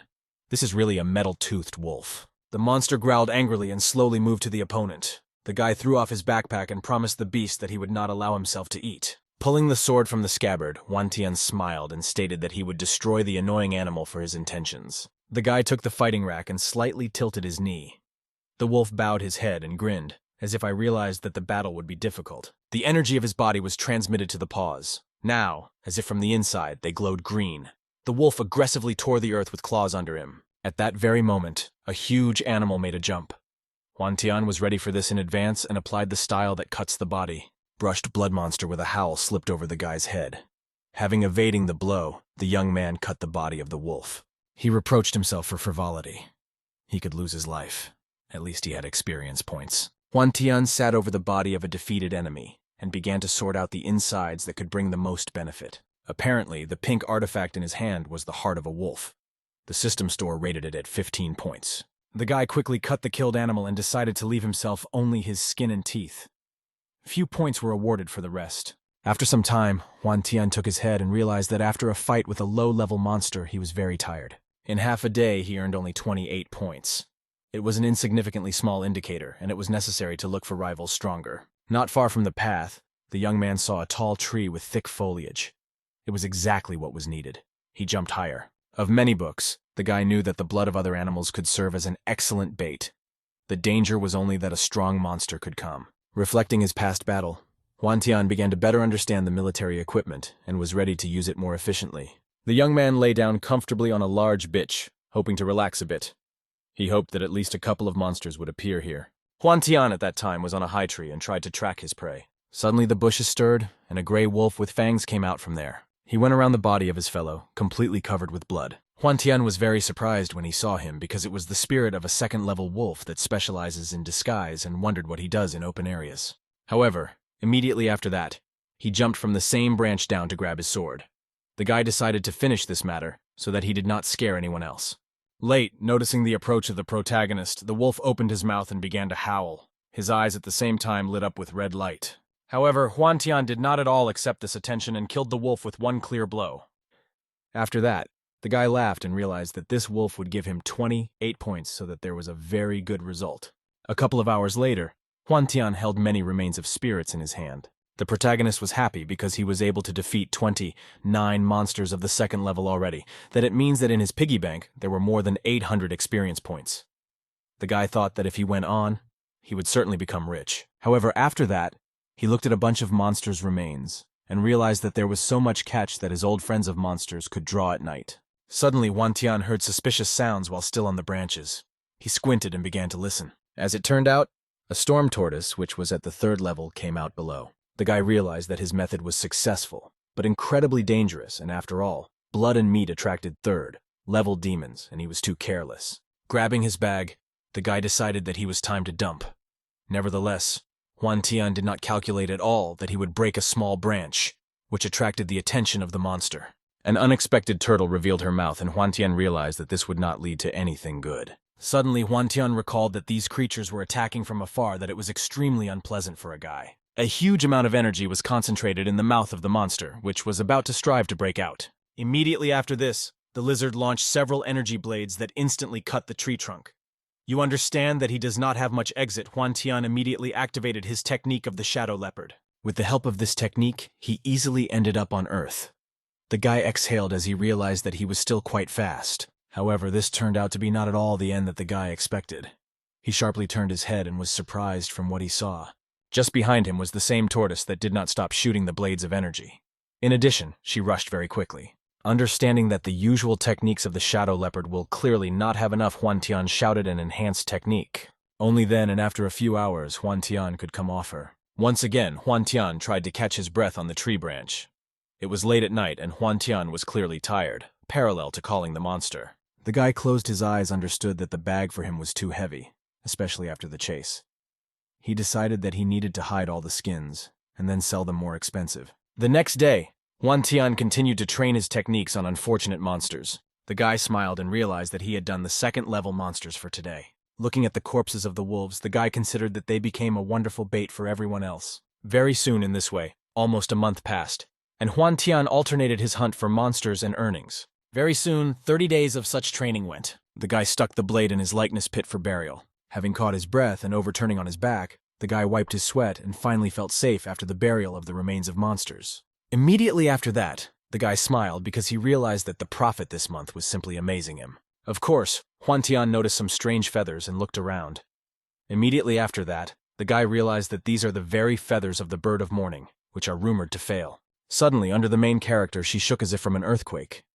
Huantian could not keep himself on his feet or wondered what was happening. After some time, it was trembling quietly and Huantian began to look around. However, these were extremely early conclusions because, as it turned out, the very reason for the problem moved directly towards the protagonist. As it turned out, an armored rhino of the 3rd level flew at him at a frantic speed, which was clearly not the best news for the guy. With all his might, trying to escape from the monster, Huantian, who was pursuing him, could still not calm down that such a monster was chasing him for no reason. I naturally used the main characters to use the reinforced technique of the leopard, and decided to maneuver between the stones.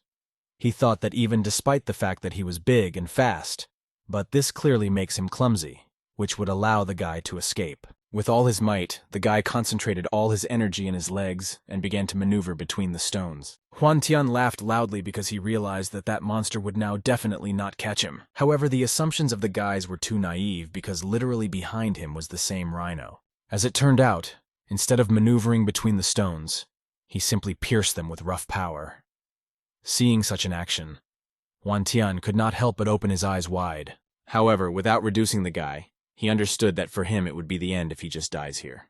However, unexpectedly, the sock overtook the protagonist and moved as if for him it did not matter at all. Raising huge dust clubs, the monster rode away while the guy stood in the middle of all this dust in bewilderment. Suddenly, the guy realized that the monster was not at all behind him, and most likely he was running towards his love. However, suddenly he opened his eyes wide and thought about what would happen if he was still going there for another reason. Looking around, Huantian immediately realized that the spiritual aura of this area was rushing from side to side. Looking at the direction, he realized that in exactly the same direction the rhino fled. The guy realized that most likely such phenomena could cause only ripened spiritual grass, Huantian, so that it would not be decided to go there and at least look. Very soon, Huantian got to the scene. Hiding behind the stone and covering himself with a twig, he began to look around. As it turned out, the same rhino opposed a 2-headed striped snake of the 3rd level. They looked tensely at each other and did not move, because they understood that someone was the first to attack, whose fate would lose or win in this battle. The guy squinted and realized that, but in the cave, what it means that the mysterious grass is there. Huantian understood that wealth and honor came along with dangers. Having reduced his breathing, Huantian realized that he needed to find the right moment as possible to slip between them. The 2-headed snake waved its tail and hit the rhino, which it would seem did not feel absolutely no damage. Immediately after that, she began to charge her 2 energy shots, 1 each on each head. However, the rhino was clearly not going to just stand still and take blows. Having activated the shield, he valiantly repelled all the attacks of the enemy. Huantian, who watched this battle, realized that his moment had just come. Slipping between the cliffs, Huantian very soon ended up in a cave. Looking back, he only grinned because he realized that such things are easier for him. Huantian turned back and told the monsters that they can continue to fight outside while he takes this grass. Looking at the energy flows of Huantian realized that in the cave it was so dark that he would have to use divine energy in order to see at least something. The guy said that the divine energy here is much stronger and accordingly the grass should be somewhere nearby. Suddenly the guy widely opened his eyes with bewilderment. As it turned out, at the end of the cave, there really was the same grass that was in sight of shining with blue light. Huantian went to the incredible flower and sat down in front of him. The guy instantly realized that this was a firewood of yellow branch. While he thought that he could get rich thanks to this plant, a couple of red eyes awaited him in the corner of the cave. When the guy pulled his hands and tried to disrupt this mysterious grass, this creature began his attack. However, Huantian managed to turn his head back in time and see the enemy. The guy instantly applied the technique on the shadow leopard, and escaping the blow at the last moment. Once on his back and backing back, Huantian tried to make out among the dust clubs of his enemy. He realized that there are some more here. In front of the main character was the same 2-headed red linen snake, which was just behind the entrance to the cave. When the snake began to slowly approach the main character, and Huantian was very scared to hisses. The guy realized that he was very unlucky because this is a monster of the 3rd level, and he could not cope with him alone. Gathering to run, Huantian turned. Nevertheless, his enemy instantly noticed this and rushed at him with a swift attack. Huantian barely managed to evade the first blow and realized that the snake was too fast. While the enemy hit his tail, Huantian hastily activated the technique of the shadow leopard avoiding the blow. However, on this the series did not end so, because the snake released its poisonous language, which all sought to grab the guy's leg. Since he ran not quickly enough, his tongue successfully did it. When the protagonist was raised into the air, he instantly understood all the consequences. While the snake was playing with her victim, and threw in different directions of the unfortunate guy, he could only cry out of pain until he was in the air again. Very soon, the enemy still played enough with the guy and lowered him down to the ground. As soon as the guy stopped in one place, instantly pushed him with blood. The snake said angrily and rushed to the protagonist, going to kill him. While he was sitting on the floor, he still could not make his body move. Once again, using the technique of the shadow leopard, Huan Tian again escaped the blow. Nevertheless, this attack was not as obvious as it seemed at first glance. Take It sharply changed his direction and hit the protagonist. The guy was sharply thrown into the wall where he formed a small crater during landing. The guy did not open his eyes too and understood that it was possible the last time he was in danger. Nevertheless, he still had thoughts about how ridiculous and embarrassed to be thrown into the wall. While his eyes were slowly closing, Huan Tian understood that this time he was a dead man, and the game was over for him. The snake made a sharp conclusion to its enemy, while Huan Tian abruptly jumped up. A mysterious symbol appeared on the guy's forehead. Suddenly, I heard a quick blow by a blade. He sharply opened his eyes from an unexpected sound and saw a snake-torn head in front of him. He could not believe what happened. Bright light blinded the eyes of the protagonist so much that he could hardly open them. The guy was perplexed from what happened. When he was finally able to get into such a bright light, he saw in front of him an unknown small creature with wings. The very creature shouted in irritably to him, really does not know who he was. However, Huan Tian looked in a stupor at this creature, because he could not believe that it had just spoke. The creature tried to say that it was, but she did not notice how the same python attacked him at this very second. Huan Tian already held out his hand and shouted to him to be careful how unexpectedly the creature squinted. She was extremely annoyed and could not believe that such an ant dared to attack him. Immediately after this, the creature waved its miniature sword. After this wave, an incomprehensible projection of the blow remained, which did not stop on the snake. A moment later, the snake, along with the walls from the back, was cut. Huan Tian hardly managed to say the word as he fell into a stupor of such a blow. The guy looked at the creature with distrust and asked for permission to ask who he was. The creature laughed loudly and said that since the guy asked so politely, otherwise he would look and tell him. It said that it was the spirit of the sword that was in his body. However, with a surprise for himself, he could not remember his own name. The creature realized that his strong energy was exhausted. Coughing again, it said that attacks greatly deplete him. After that, he turned to the guy and said that he could help him find his fragmented pieces. The guy was about to ask about what he had in mind, how the ephemeral creature flew up to the main character and said that he could no longer endure his strength at the end. The creature said that he needed rest and merged with the forehead of the protagonist. Despite her attempts to stop the unknown creature, the guy could not do anything. With bewilderment, he put his hand on his forehead and asked if he really went into his brain. He still could not put up with this and said that he still had a sea of questions towards him. The guy understood that he first of all had no idea where this eccentric came from. Nevertheless, he understood that he saved his life today, and he must be grateful to him to appear again. Huan Tian looked at the remaining crater from the blow, and realized that the awakening of the heavenly sword was a very strong technique. The guy went to the snake's head and said that he did not know when the other two monsters will go here, so he should take the divine grass and quickly escape from there. Jumping back, he began to look around with suspicion whether other monsters were in the corners. Looking around, Huan Tian pulled the grass and said that he would become invincible with this grass. Suddenly, the guy noticed someone else's presence and turned around. A group of people entered the cave. One of them stood in a relaxed pose with an axe and said that there was no snakes here, and he in vain spent a lot of effort and time on a trap. Suddenly, these same flatterers noticed that in the middle of the cave was Huan Tian. They instantly realized that someone came to the cave to them.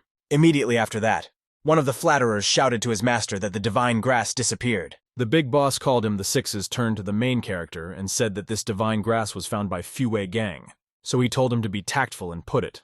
However, Huan Tian asked how someone so low-level shift challenged the Tianzhan clan. Hearing this name of the six noticed that his clothes are really similar to this, and they could not afford to insult him. However, Fuwei Gang shouted to everyone to be quieter.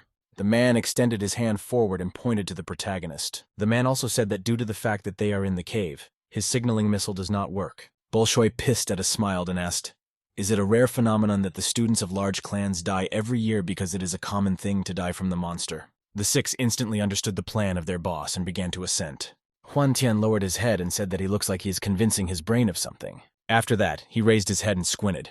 The guy said that from this, he became even more angry and will find his rage on them. Fuwei Gang said that Huan Tian is shameless tale and told his brothers to attack. The whole frisky crowd instantly headed for the main character, supported by loud cries. The guy squinted and realized that in the appearance of their AUR, the strongest of them are a master of martial arts of the 9th level, and all the others at best, the 8th or 7th. The main character became in the pose and ordered everyone to attack. The guy instantly activated his Shadow Fist skill At the same time, the crowd finally approached the guy and swung at him countless blades. Huan Tian could only retreat from such non-stopping blows. However, it was not for long because the guy soon concentrated the energy in his fists and told her to open. People did not understand how Huan Tian stopped the aura of the sword with his bare hands. Nevertheless, they did not stop and wave to the protagonist again. One of the attackers again swung at the protagonist with a blade of flying sparrow from which the guy successfully dodged. However, immediately after that, he translated the situation into his favor and quickly struck. The guy activated his punching style and hit him in the stomach. Immediately after this, the attacker was at the other end of the cave, and naturally letting go of his weapon. Other attackers could not believe that the guy dealt with their colleague so quickly. Suddenly, Huan Tian noticed the sword of his enemy, which he released from his hands. The guy raised this blade and said that his sword was not bad and asked for permission to lend him, as if it had some kind of meaning. However, while Huan Tian hesitated with the sword of other thugs, which again swung with smiles on their faces. However, the guy was also not a mistake and immediately activated the technique of a shadow blade. Having cut them into pieces, Huan Tian did not stop and instantly made a break, out forward. Fu Wei Gang was surprised that the guy was able to deal with 3 in a moment, and he had such a quick blade that even the man himself could not clearly see him. As it turned out, Huan Tian made a way to Fu Wei Gang and said that his turn had come. The man smiled and called the hungry hero a shameless boost. The man picked up the hammer and said that he would give him a taste and his truly metal hammer. Huan Tian smiled and asked if it was so.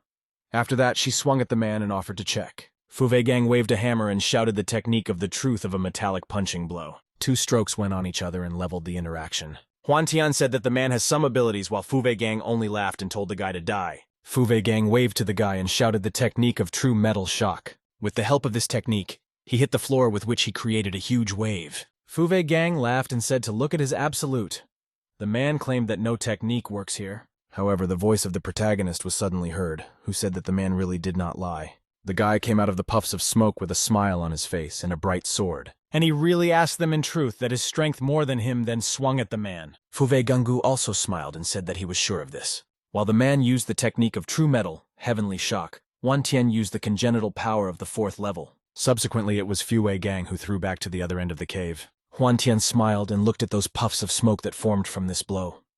The guy asked how it happened. Suddenly, the enemy silhouette more and more manifested itself, while the man himself laughed loudly. The guy picked up the hammer and asked, is it all that Huan Tian is capable of? After that, Fu Wei Gang turned to his 6 and said that he was already on the verge of his vitality. He also said that if they finish him together, he will share the divine grass with them. The whole company decided and began to flee in the direction of the protagonist in order to kill him. However, Huan Tian did not give a thought of fear, and only smiled. He also rushed to the crowd and told them to approach if they loved the battle so much. At the same time, Fu Wei Gang was still in his hands, the hammer was trembling. With then on his face, he did not understand how this spawn had so much power, because he looked like a wall that he tried to break. The man abruptly realized that he should be washed off first. At the same time, Huan Tian torn his head and his opponents over and over again. Very soon, only corpses lay near him. The guy turned back and said that now his turn. Huan Tian was about to turn to him as noticed that he was no longer anywhere. He closed his eyes and realized that he was too careless, because he should not try to catch up with him. He understood that it was still useless. The guy looked at the mountain and decided that he had an incomplete business until he leaves the cave. He understood that in the cave, no one settled in a kindergarten on him, and the monsters would not return here either. Having run out of the cave, the guy said that it is not surprising that people say that both stolen people are better than a murdered monster. He understood that now, there was a little more than a month before the competition. Very soon, Huan Tian went to some tree and said that this place was suitable. Having climbed into his hole, the guy realized that this place is located in the area of the 3rd level monster's activity, so he needs to gently hide. Very soon, Huan Tian got a set in the lotus pose and began to meditate. An unexpected guy opened his eyes and realized that his physical strength is now in his prime. After that, he took out the same plant from the flask and thought that the innate kingdom of eating a sheet from the plant world, GG, would significantly increase the likelihood of a transition. The guy picked up a leaf and he felt sorry that he was effective only when it was used for the first time. Having a leaflet into his mouth, the guy understood that if Dad could get better, they would stop mocking you and your family. Graving this plant, Huan Tian unexpectedly opened his eyes wide. He was breathing heavily and could not believe who such an amount of energy is in his body. The guy understood that he was full of energy and decided to check where divine energy was going. Having concentrated the power in his hands, Huan Tian applied the congenital power of the 4th level. A few days have passed very soon. Huan Tian was still in the lotus position. The guy advanced to the 5th level of the congenital power of the 13th cycle. After some time, he opened his eyes. Huan Tian looked at his hands and was glad that he finally broke into the 8th level. Inserting his knees, he looked out and realized that there was something else. The guy understood that he was still not enough, and if he wants to be a champion among other students, then he should be at least 9th level. Looking into the distance, the guy realized that he had another month. 20 days later, the main character continued to wave his sword. With a sharp movement of his hand, he cut the head of a snake crocodile, which was the lord of the monsters of the 2nd level. The guy was delighted that even the lord of the monsters of the 2nd level is now in any way. Having clenched his fist, the guy understood that his technique of the shadow of the leopard was already at the peak, and if we take into account the innate force of this level, then he was so strong that he did not even expect it. Suddenly, Huan Tian heard an unknown voice who laughed at the guy and asked him to be angry and behind the mystical stage of the sword technique. The guy instantly asked who it was. Inspecting all the surroundings, he still could not understand who it was. Who said the very voice to stop looking around, because this is the spirit of his sword, which was locked in his mind. The creature said that it really does not possess it, but the soul of the sword and the shadow of the sword in his mind is 10 times stronger than the shadow sword technique, and the guy himself is simply short-sighted. Only the guy did not believe him and said that he knew that the shadow of the sword is really like a look, and they cannot visualize it as they like. The voice asked him to allow him to plunge in a deep dream, while Huan Tian could not believe that he spent time such a meaningless conversation. The guy shouted from discontent that he did not tell him anything at all. Nevertheless, his voice did not hear him, and the guy only had to recognize his departure. I heard an unknown sound and looked up. As it turned out, a signal rocket was in the sky. He instantly realized that this was a distress signal of his clan, and most likely he needs to go. Very soon, Huan Tian finally ran to the scene. Suddenly, the guy raised his head and noticed something unusual. In the midst of incredible rocks and gorges, Huan Tian stopped because he did not understand how something strange could happen in this valley. However, immediately after the whistle of the wings was heard, a huge bee headed for the main character. He immediately looked at his enemy and killed the bee with one simple blow. The guy did not understand how the 1st level monster dared to challenge him. Huan Tian understood that something was wrong here, because the bees of Gigantosigles usually hold in groups, and only then even the 3rd level monsters are forced to run. The guy understood that he had a very bad foreboding and became much more careful. After some time, Huan Tian went through these rocks to the very center of the incident. Looking behind the rock, he could not believe what he saw. A huge flock of bees gathered around 2 people, and so big that the guy could not but be surprised. A certain girl with green hair uttered the technique of a sword of the fallen sheet. Having cut in her opponents, she asked if everything was in order with her friend. At the same time, Huan Tian only admired because this is so beautiful sister that he met some time ago. A girl with pink hair reported that everything is fine with her, and so far she could hold on. Looking at the bees surrounding her, she made a sharp wave and killed her opponents. Bei Lin said that there are too many bees here, and it seems to her that they will not be able to fight them for too long. Lin Shiji said that she had already sent the call sign, and Chu Feng and the rest should be here soon. At the same time, Huan Tian was still behind the rock and thought about whether it was worth helping or not. The guy understood that by logic he could not do anything with such a huge number of bees.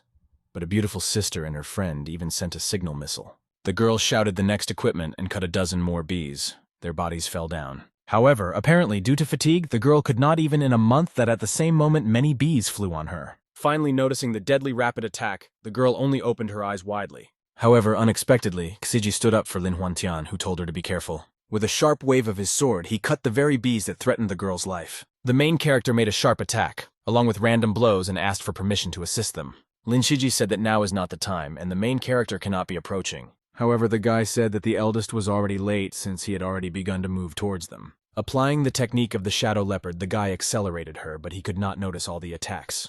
Very soon, one of the bees wounded him in the shoulder. Lin Shiji cut the nearest bees and shouted to the main character so that he would approach them. The guy made a desperate jerk and was able to reach 2 girls. Very soon, the battle with a flock of bees continued. Lin Shiji asked if everything was good with the main character. Huan Tian made another blow and said that he was all right and thanked for anxiety.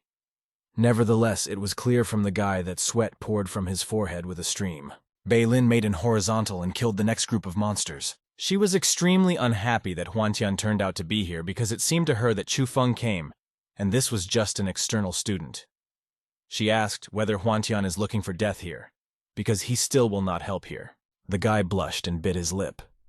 He understood that even despite the fact that the youngest is very rude, but he could not object to her, and by the time he had returned his composure, he was already accused. And Lin Shiji said from your girlfriend not to be so strict because the guy saved her life. When he heard such support from the girl, he blushed, and Lin Shiji said that the youngest came to their aid. not taking care of his own security, and she really had to pay tribute to him for such courage. The guy could not find a place for his awkwardness, because he would be much easier for him if the older sister simply continued to insult him. Hwantian realized that every time he kills Giant in what was followed by a huge return, and even an innate expert could not resist this after a while. Hwantian understood that moreover, intentionally or unconsciously, but both older sisters help him reflect most of the attacks, and for this reason he could hold out to this moment. The guy clenched his teeth and realized that despite the fact that he wanted to help, but as a result, it helps him. He could not come to terms with the fact that he was really so weak. At the same time, outside the mountain valley, two men quickly got to the scene. Deng Fei told his friend that he heard that right in front of him was the valley of a giant peak, and most likely Sister Lin Shiji collided with a group of bees. Chu Feng said to stop chatting and getting as soon as possible, because it will be very bad if something happens to the girl. Very soon all three were exhausted. He built with streams from his foreheads, and they only breathed heavily. Despite the fact that our company was already in the middle of the corpses of bees, they realized that they seemed to be never-ending in sensations. Hwantian understood that the exhaustion of his internal forces is serious, and his sword was becoming slower and slower. It's a matter of the next waves, and having killed many more bees, the guy understood that the territory that the older sister was defended is also declining, and the pressure on his side was growing. Beilin also waved her sword and killed a nearby bee. Sitting on the floor from exhaustion, she shouted why Chu Feng was still not here. She barely holds. Hearing this name, Hwantian asked the question, is that the same #1 student? Suddenly, Lin Shiji warned the protagonist to be careful. As it turned out, the guy did not even notice the danger approaching him. The main character was surrounded by 6 bees, and most likely they broke through the defensive territory of the older sister. Hwantian applied the technique of crushing the body, but she touched only 3 of the 6 bees. The guy understood that the speed of his ball was still slow, but he could not stop right now. Beilin also noticed that Hwantian was in danger and told him to take care of himself. However, at the same moment, the 3 bees approached the main character time as if it had stopped. Suddenly, the guy opened his eyes wide. As it turned out, he was in some water surface in an empty space. The guy began to look around and wondered what kind of place it was. Suddenly, an unknown voice said that this place is inside its sea of thoughts, and it is also a mental island where the shadow sword lies. But the main character did not expect that the one who answered him was the same spirit of the sword and asked why he was here again. However, immediately after this ignorant question, the creature gave him a slap in the face, which he called the divine. The guy did not understand why such a strange attitude towards him. Angry, the guy asked why he hit him. The creature exulted over the main character and asked how to ask about it. The spirit of the sword sarcastically thanked the protagonist for his sincere desire to die and said that he would actually die with him. The guy said that he knew that at that moment his desire to save the young lady in trouble could transfer him to death. Nevertheless, the creature said that the salvation of a person is a good deed. He said that if he had not helped her, he would be considered a monster until the end of his life. The guy was taken aback by such a twofold. The spirit of the sword said that the sword that personifies directly that sharpness and resistance bravely rushes forward, and therefore the swordsman must have good mental abilities. Hwantian said that from the moment he got this advantage, he still could not use it, and asked why the spirit did not help him. Because if Hwantian dies, then he will suffer too. The spirit of the sword said that he could not understand the deep meaning of the technique of the shadow sword since his strength was divided. Hwantian asked that since this is what he needs to do for this. The creature pointed a finger at a certain place and said to look there. The guy looked in this direction and said that there were only clouds. Nevertheless, the creature was not satisfied with such an answer and said to take a closer look. Suddenly, the main character seemed to dawn. A huge sword was visible in the distance. The spirit of the sword said to concentrate his spirit and energy and gently pour into his consciousness into a giant sword. She also said to meditate and think about the movements of technology. Hwantian squinted, and a mysterious sign appeared on his forehead. As soon as he began to make instructions, suddenly the eyes of the main character closed again. The guy, being spirit again in some ephemeral space where the universe was visible, the guy was surprised that he was again in this place. Suddenly his eyes rushed into a gigantic outbreak of light, and he realized that this was the spirit of the sword. Hwantian made a quick jerk in his direction, and said that this time he could not escape from him. An incredible glow blinded his eyes. Nevertheless, he understood with his mind that he was studying all the styles of the shadow sword technique. Very soon, Hwantian came to the moment when he finally understood the essence of the technique. At the same time, in the real world, a huge tattoo appeared on the face of the protagonist, and his eyes lit up with a golden radiance. Immediately after that, the guy made a few exactly strikes and cut the remaining opponents. One Beilin and Lin Shiji could not believe that they saw because it seemed to them that the guy evaporated. After that, Not many bees were flying from his exact and swift blows. But the protagonist activated the modified technique of a shadow sword advanced by him. 6 outbreaks. When Beilin saw Huan Tian dealt with many bees even on her territory, she precipitated. Beilin could not believe that Huan Tian was able to develop such a huge speed. Suddenly, for all of its, the defense area has grown very much. Deng Fei turned to his friend and said that he was already hearing the buzz of bees from here. The guy immediately noticed that there are a lot of them by sound. Very soon they arrived at the place of what was happening. Nevertheless, the eldest did not expect that among the 2 girls there was still some kind of guy. Chu Feng only tied in irritation because he could not allow the guy himself to spoil his chances of playing the role of the hero in front of these 2 girls. Nevertheless, in order not to seem strange to Chu Feng, and said that so far the younger ones are in order, there is no difference who he is. Immediately after that, he shouted to the girls what is here to help them. All 3 instantly noticed those who came and turned in their direction. Beilin was extremely glad to see reinforcement. Hearing the words of the praise of Chu Feng only made a sharp attack forward and laughed. Immediately after that, he lowered his sword down and began the pronunciation of technology, raising the sword upstairs by the unknown energy, which flew into the sky with a pillar. She activated the phase of the mystical sword, namely the technique of the Twilight Milky Way, the fall of the starlight. After such a powerful attack, all the bees were instantly destroyed. The protagonist only was frozen up because he understood that this technique is very strong, because even one blow is able to destroy thousands of such bees. Beilin shouted that all the other bees that could not be found after such a mass attack began to fly away. Putting her hand on her forehead, she exhaled heavily. The girl was glad that they were still able to hold out to the end. After that, the girl looked at the protagonist and said that they were finally safe. The guy was also immeasurably glad about what was happening, but did not even have time to finish the proposal, as unable to restrain himself on his feet on the floor. Lin Shiji was worried about the guy, but he said that he was just exhausted. The girl went to the main character and asked if he was in order. Huan Tian said that he was fine and said that this is just a small lack of energy. After that, the guy apologized for looking like a laughing stock. Lin Shiji said that they were also depleted, and his effectiveness as a third-party student completely changed her opinion about him.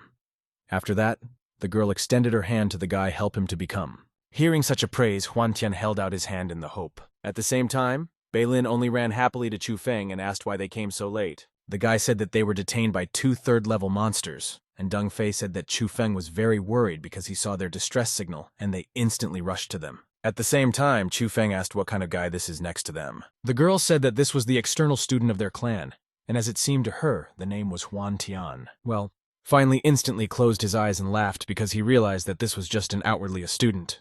Immediately after that, Lin Shiji shouted to the newly coming lifeguard. Approaching them, she thanked them for coming to the rescue. The girl decided to present to the main character of all the most 2 guys, Chu Feng and Deng Fei, and also called their own names. The guy leaned and saluted his colleagues. After that, Lin Xiji came across to imagine an embarrassed protagonist, but she was interrupted by half. Chu Feng said that he was not interested in external students. Hearing such a remark, Huan Tian could not help but get angry. Lin Shiji said not to look at him high because if not for his help, then most likely they would not have managed. The girl said that despite the fact that the youngest and Huan Tian and third-party student, she admires his courage and spirit. At the same time, Chu Feng only got angry and grinned quietly. All this time, Chu Feng was only silent with irritation on his face. Deng Fei understood that it was very unpleasant to realize that despite the fact that Chu Feng fled to Lin Shiji, she only wants to present this guy's boyfriend's boyfriend. Older, he said that he was fast only this time and how it can be compared with its technique of the mystical sword of the shooting range, and the technique of Twilight and the Milky Way. Chu Feng was only poking. The guy said that he was sorry for the technique of the Twilight Milky Way only at the initial level, and if it were higher, then not a single bee would have slipped away. Beilin said that Chu Feng rightfully one of the best internal students, and he achieved such a success to increase the level of the mystical phase to the intermediate region. Nevertheless, the girl squinted. She went to the main character and pressed her whole body. With a gloomy expression on her face, she said that the technique, the sword that Huan Tian used, looks like a shadow technique and it would be very strong. The girl squinted and asked him really had a complete shadow sword technique. Hearing such an assumption, all the other members of the clan tensed and could not believe it. The guy was stunned by such an assumption because he realized that the shadow sword technique is so popular in the clan that they had seen it before. But he understood that he should not say anything about it. Huan Tian said that finding himself in a situation between life and death directly, as he now did not know where, but unexpectedly for him, he studied the first 6 movements. The girl grabbed the protagonist by the collar and looked him directly in the eye. Immediately after that, she began to shake him in all directions while Huan Tian begged to stop. Lin Shiji extended her hand trying to stop her friend and said not to strangle him, because Huan Tian had already used a sufficient amount of her inner energy. However, Beilin was indignant at this and said that she could not believe that she lost to some young outer guy. At the same time, the spirit of the protagonist said that he really had the opportunity to understand the technique of a shadow sword only when he was on the edge of death.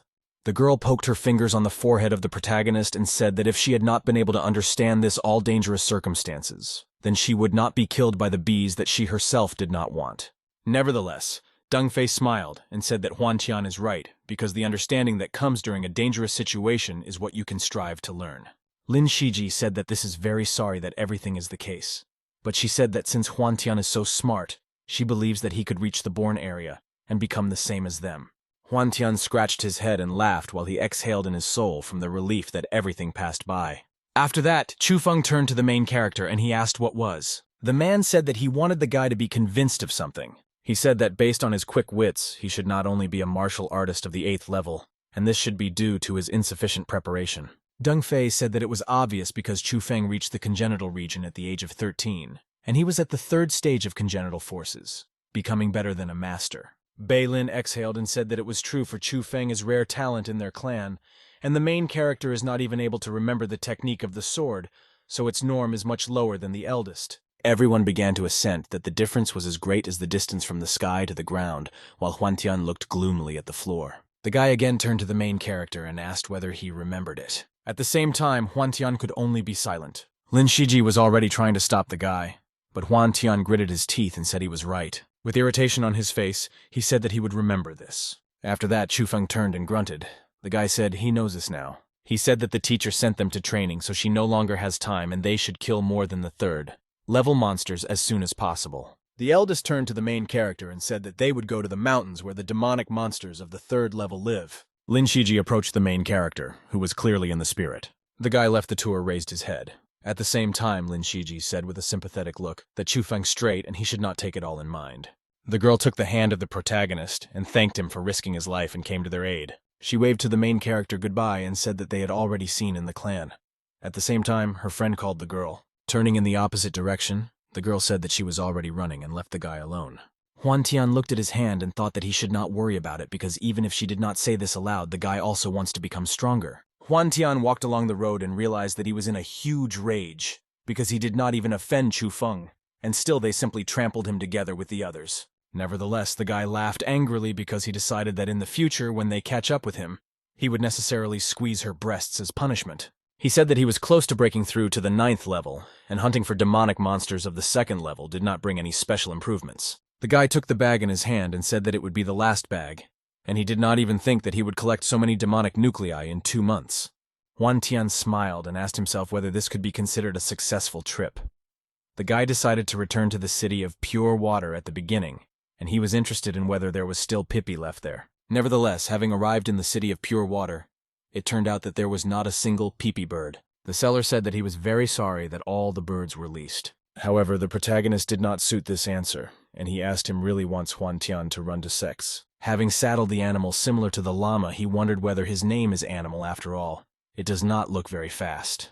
After that, the guy thought about whether this creature as an alpacas looks. He remembered how the seller said that anim is a riding creature that their transplanted stations are trying to popularize. An unexpected guy remembered how he forgot something. He climbed into his backpack and took out a small carrot. The guy clutched her on a twig, creating a kind of fishing rod. The guy wondered if this trick would work because he always believed that it was a joke. However, as soon as the same carrot appeared in the face of Alpaki, something in her gaze changed. Immediately after this, the animal began to rush at a crazy speed. At the same time, observing how Huan Tian leaves, they could consider that the guy is a wretch, and they should catch him. Very soon the animal calmed down and Huan Tian only breathed heavily on the saddle. The guy considered that this creature should not be called Anima, but Crazy 9. However, immediately after that, the guy heard the clatter of birds. He turned and noticed that a flock of riders was chasing him. One of the men, apparently, the head of the gang, laughed because Huan Tian stopped of his own free will and saved them from the need to pursue him. Huan Tian asked what they needed from him. The man said that he would come immediately to business and demanded a spiritual plant because then he would not complicate his life. However, Huan Tian replied that this was troublesome, but since such a thing, he would look and give it to them. rummaging at Huan Tian's bag, smiled and said that he had found him. However, unexpectedly for everyone, the guy took out the clan icon and a signal rocket and whether it asked. Apparently, the man clearly did not expect that Huan Tian would turn out to be a student of the Tianjin clan and was very surprised. His colleague said that it was not good because he even got a signal missile. After listening to his subordinates, the man apologized for not recognizing him and told everyone to retreat. A moment later, the group disappeared from the eye of the protagonist. The guy sank down from alpaki and turned as if air. He said that someone had not surrendered and said to stop hiding. The unknown samurai laughed as it was discovered. Huan Tian asked if the man accidentally saw his token. Samurai said that if he is a student of Lana, then he is obliged to experience his luck and fight him. The man said that he was stuck at the 10th level for 20 years, and if he could not risk one day, he could never increase his level again. Huan Tian said that he was just a loser, and all this time he had long lost his clarity of movements as a swordsman. The man told the main character that for the 8th level he was too arrogant, and the man wanted to save his life, but now he changed his mind. Huan Tian gradually took out the sword from the scabbard and said that he was chatting too much and said that he did not have time for this. The guy squinted and said that he would give him the opportunity to feel the taste of his new technique of the shadow sword. After that, the guy made an unexpected exit to the side of a man who could not even make out his actions. The man realized that Huan Tian rushed right at him while the guy activated a double flash. The opponent realized that he had changed the movement a little, and this is still a trifle because he could allow him to feel the technique of an ice sword. The man shouted the name of the technique of a frozen sword and thus broke the protagonist of the protagonist for 2. The guy clearly did not expect such an outcome of events and opened his eyes wide. The man said that countless swords were cut by an ice sword and Huan Tian just an ignoramus, which has no subsequent moves. After that, the man swung again and told the main character to die. However, unexpectedly for him, Huan Tian literally evaporated before his eyes. Before he had time to say, and the word was torn by blood, and Huan Tian who passed him said that he had lost. As it turned out, the main character's sword was stuck in a man who could not believe what kind of technique it was when he was struck. The guy replied that it was a shadow sword technique while a man knelt from powerless. Huan Tian said that his sword really was very ochre. One account got up too much to hope for him, and lost his grip of swordsman. Therefore his progress came to an end. After the soul of a man, that world of Huan Tian went to his knees and took his sword. The guy realized that this is a really beautiful sword and he should be made of special ice ore, because it is, after all, the stage of Xuan. Having put his new scabbard, Huan Tian smiled, because he realized that his chance to look for the winner in the competition had grown again. After that, the guy shouted his alpaca that time to advance and said that they should go back to the clan. Very soon, the main character's company arrived at the clan's luxurious building. He went to the library. He heard joyful exclamations that were praised by a certain young Dean Jew. When the guy heard this name, he was surprised that he had so many demons, and thought that this was an incredible coincidence. The girl at the rack calculated all the stones of which exceeded 500 pieces. Huan Tian was very surprised because too many people gathered to watch what was happening. In the end, the girl calculated that young Dinju has about 9,000 points of advantages. The surprised crowd could not believe that he needed 2 months in order to clean up more than 600 monsters. The girl read the total points of the man, who exceeded 100,000 points. The girl said that he has the right to choose any technique of Xuan and learn her. After that, all the observers bent before the guy and congratulated him because he would not take much time to learn the equipment and become one of the best fighters. Suddenly, some kind of uncertain voice apologized and said that he needed to pass the nuclei of the monsters. The surprised crowd instantly realized that this very person was Huan Tian. Young Dean Ju asked was he really Huan Tian. The man looked at the protagonist and asked Li Huan Tian's name. At the same time, the guy looked at his observer and asked if he was young Dean Ju. The man asked for the main character no one taught the manners and how he could call his elders a complete name. However, Huan Tian was not a mistake, because he could not know about that elder that young or the youngest. Squinting young Dean Ju said that he was carrying a very large bag. Ironizing young Dean Ju said that it looks like Huan Tian brought a decent crop. The encouraging audience said that he was too modest because not so, and just kill the monsters, and this is his first training. However, the guy still insisted on his own and asked if they could give way to his way to rush to training. Young Dean Ju smiled and asked for permission to see because but talent brought samples. Huan Tian put the bag on the table and said that he was here again and should bother her so that she would count it again. The girl grinned and asked, "Really, all this bag was stuffed with nuclei of demons?" The guy smiled and said that this is almost the case and now he will get everything. After that, Huan Tian took out a small, weighty bag. The crowd decided that it was in this small bag that the entire mining of the protagonist received is located. However, the general surprise Huan Tian only silently took out the second bag. Young Dean Ju tensed while Huan Tian did not stop getting his bags. The guy held out the remaining bag and thanked the girl for everything. The administrator said that the guy has a really good harvest because there are 10 bags.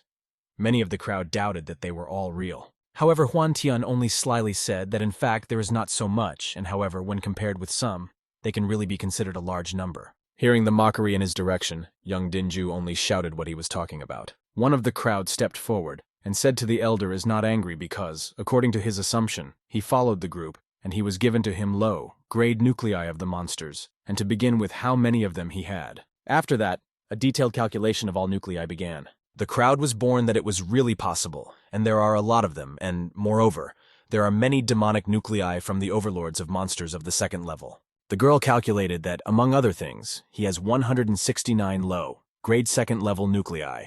The whole crowd was incredibly surprised that such a huge number of nuclei turned out to be in the hands of the protagonist in just 2 months because many such results could not achieve even in a whole year. The crowd began to stagger all in fact. He collected more than 100 pieces of demonic nuclei of second-level overlords, and most likely he is better than young Dinju. People crept in a stable opinion that most likely he would soon reach young Dinju, that obviously Yang Dinju was not happy. The administrator said that Huan Tian was very strong, and as a result, gathered 145 demonic nuclei. Suddenly for everyone, Huan Tian asked to exchange it all for money. The girl was surprised because she asked for really whether he did not want to get a loan in order to study the skill, because it is the skill that will help him significantly. Huan Tian thanked the girl for anxiety, but said that he had already decided the issue of skills. The girl did not ask unnecessary questions and handed him a gold ticket.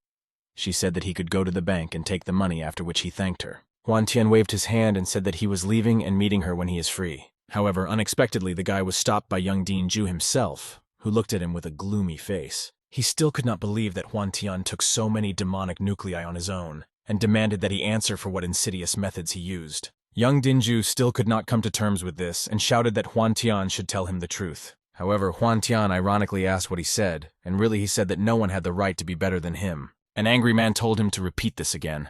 However, Huan Tian only waved a goodbye with his hand and said that he was in a hurry, so they would still see himself. Nevertheless, the angry young Dinju could not accept such a farewell, because for the sake of the technique of pure yang, he castrated himself to strengthen his willpower. The man was clearly angry after all. He understood that he was always those who surpass others, and no one dares to surpass him. Young Dinju waved with his own hands and shouted that since he said the wrong word, he couldn't just leave.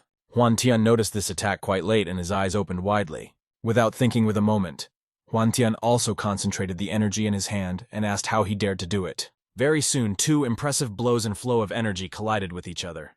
Their clash was so vast that those who watched could only lean back in the other direction. A moment later, the protagonist threw back to the door. He was barely able to slow down his fall thanks to the floor. Huan Tian squinted and understood that the cleaning technique of the pure yang is commensurate with a high-level technique, and it requires huge external power. The standing, as if nothing had happened, young Dean dedicated to his hands and asked if he was still resisting. Smiling broadly, he asked him to react to the next blow. However, unexpectedly, the unknown intervened in the battle. He said that these are the advantages and how young Dinju allows himself to lead so wildly. The guy frowned and said only to wait and see what gift he would receive during the competition. After that, young Dinju grunted and headed for the exit from the hall. Huan Tian only tensed because he realized that he was going to complicate his life, and he was waiting for the battle. He considered that this would be a good decision to return home and check his younger ones. Very soon, Huan Tian was at home. 2 of his brothers were extremely happy with the arrival of his elder. At that time they trained on swords, but barely hearing the guy through what they did. Huan Tian went to his brothers and asked how they lived without him and whether they missed him. One of the brothers said that they had just found out that Huan Tian was accepting the battle with young Dinju, and asked him really not painful from the enemy's blow. Soon the guy was in his room. Huan Tian realized that even though he was not for several months, but there was nothing better at home. The elder brother said that he heard that she was not on the second line in the ranking, and his strength is so great that he was even afraid and could not resist the 9th level. The guy scratched his nose and said that it would be incredible. However, unfortunately, he is at the peak of the 8th level. The brother said that he was too strong because he overcame 2 levels in just 2 months, and now he could compete with Yang Dinju himself. The guy scratched his chin and asked him really he is so strong and soon he will reach the level of Chu Feng. The brother said that he really heard something about him. But Huan Tian scratched his head and said that there was nothing wrong with that. His second brother said that he should stop fussing around the protagonist, because he needs to relax. Suddenly, the small one extended his hand forward and said that his brother Stone forgot that the haircut was his strong side, and said to put this mission on him. However, Huan Tian made the face of unbelief, and said that he would never allow him to do this. The guy could not believe that his brother did not believe him and asked why this is. Huan Tian said that the last time they trusted him, then they both could not leave the house for a month. The kid said that it was a long time ago, and now he has become better. He stood in a pathos pose, and said that now he should not worry, because he raised his skills and has become a middle level. Huan Tian said that he always trained blindly. Nevertheless, he sighed and said that this time he would trust him and go for devices now. The youngest laughed and said that they would disappoint him. Huan Tian addressed immediately after that to his older brother and said that he needed to say something. Stone asked his brother what good materials he says to what Huan Tian laughed. After that, he pulled the very mysterious divine grass and said to look at her. Stone could not believe that Huan Tian took out yellow fork grass and asked if Huan Tian told him to be quieter. The brother said that each leaf of yellow fork grass can be sold for 10,000 silver. However, the guy said that hundreds of thousands can easily cost, and the leaves of this yellow grass will not be enough for this. Stone and came true that she looked at his extended or drain and could not still get rid of the feeling that it would be better to sell it. Huan Tian said that every year their family supplies at least 20,000 coins in order to continue them in further training. Stone said that this was due to the fact that they are the future of this family. Huan Tian was glad that he knew about it, and this is what makes the most appropriate the current choice. However, immediately after that, a younger brother burst at the door, who laughed and said that he was already here. The guy did not even notice how he fell ill with his brother and realized that he had gotten into. Huan Tian was about to leave the room with the words that he did not take his reward, healing pills. After that, piercing cries were heard from the house of the protagonist. 20 days have passed very soon, and the day of competition has come between external students. Many people were in a hurry because they understood that if they could not get good places, if they were late. The arena looked very impressive nevertheless. The attention of the participants was not aimed at it. Many greeted each other and discussed the news. One of the men said that this year about 1,000 people participate in a total. After that, someone asked him what are the rules for the competition. The man said that in order to prevent the clash of the two strongest at the very beginning, they first put them against weaker opponents. However, he was interrupted and said that Yang Dingju, Bei Zanhe, and Zhang Long are here. They were all instantly surprised because these are the older brothers of the 10th level. The guy asked his friend whether the number 1 will be among these 32 people and somehow think of who has the most chance. He said that it is obvious that who has reached a 6th place and is stably an external student number 1 is Bei Zanhe currently. Nevertheless, another man said that he could not agree with this because Young Dingju had only the 7th level last year. A friend said that despite the fact that he is strong, but Zhang Long is quite seriously comparing with the older brother Bei and older brother Young. After that, a friend said that he remembered something about Zhang Long, because he made a deal with the main character for 3 months. Immediately after this, the guys were attracted by the draw. The elder said that he was responsible for supervision in this competition, and now the first issue is starting a draw. Bei Zanhe smiled, and said that he would begin the first to be interested in which of the younger ones he would fall out. The guy grinned and took out 799th number. The judge said that at the number 1, Bei Chain fights against 799th numbers, Huan Yan. At the same time, the name of the one whom one was called screamed because he understood that he was too unlucky, and in the first round face to face his older brother Bei. Young Dingju pulled 468th number to his enemy was Cao Pu. The name of the one whom they called only from despair laughed while his friend laughed joyfully, because he just a moment ago he told him nasty things. Very soon all the elders were distributed by numbers. After that, the turn of the protagonist came, who at that time was at the 467th number. The guy said that he was finally turning. While he got to the judge, many recognized him, because they remembered that he was the same person who entered into a 3-month agreement with Zhang Long. Huan Tian pulled out 955th number under which Xianan was located. The enemy of the protagonist was very surprised that he is opposed to him. The guy frowned. After all, he understood that Huan Tian recently became very famous. But despite all this, he was still an 8th level, and most likely he still has a chance. As soon as the crowd heard that Huan Tian was fighting, and they became interested in how capable Huan Tian was capable of, who concluded a 3-month agreement. At the same time, the younger brother of the protagonist only shouted to the whole arena and wished good luck to his brother. There she said that he would kill his opponent from one call and tell him not to give him a chance of resistance. The same group of the observers considered that Huan Tian is really very popular. Asker, the protagonist, named his name and asked to share advice with him. However, he noticed something strange. As it turned out, Huan Tian did not even get his sword out of the scabbard. Huan Tian extended his hand and said not to pay attention and spun everything he has against him. Nevertheless, this clearly insulted his enemy, who only gritted his teeth and said, "Stop looking down at him from top to bottom." After that, he used the technique of the shadow leopard already familiar to us and rushed at the protagonist. He pronounced the technique of the cloud charge and waved in the direction of the protagonist. The counterweight to Huan Tian used the same technique of the shadow leopard and completely escaped the trajectory of the blow. Nevertheless, his opponent did not immediately notice this, and early rejoiced that he hit him. Huan Tian put his hand on his younger shoulder and said that it was not bad, and told him to continue to work hard. The guy instantly realized that he had lost.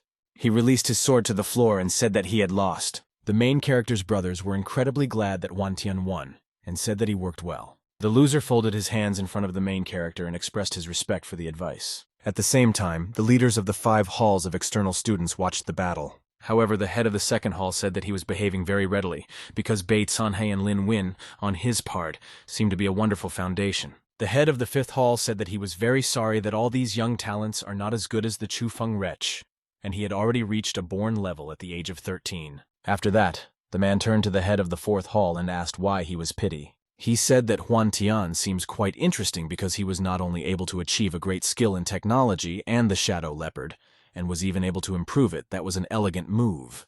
The head of the 3rd hall said that Huan Tian really has an excellent perception, and he is a curious little broken. The head of the 2nd hall was surprised that, according to the head of the 3rd hall, Huan Tian has a high opinion about his own student. The man asked what rank he reads he will reach. The head of the 3rd hall said that the ranking depends on good luck.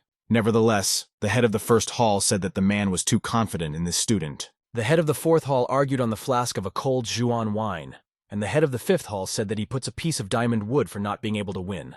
The head of the 3rd hall said that their accidental proposal to make a bet looks too planned. At the same time, Huan Tian left the ring, and said that until tomorrow he needs to wait for the next competition and continue to train. But at the moment when he was going to go out, he noticed a familiar face. There stood Sang Long, whom Huan Tian instantly noticed, like the man himself. As soon as Sang Long saw the protagonist, and instantly turned and looked at him as an enemy, Huan Tian asked really something wrong. The guy retorted that he heard that he won today not to make a single movement.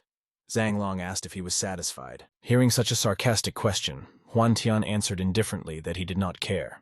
Immediately after that, Sang Long approached the guy and laughed.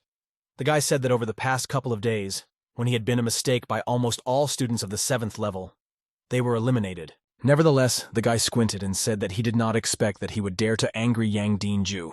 However, Huan Tian said not to worry because he did not lose, and he will definitely meet him and teach him a good lesson. Hearing such an impudent answer of the protagonist, Sang Long only gritted his teeth and called him. Immediately after that, he smiled and said that only time would show it, and very soon his family would be driven out of the server district. Hearing this, Huan Tian instantly strained and with an angry expression on his face asked what he said.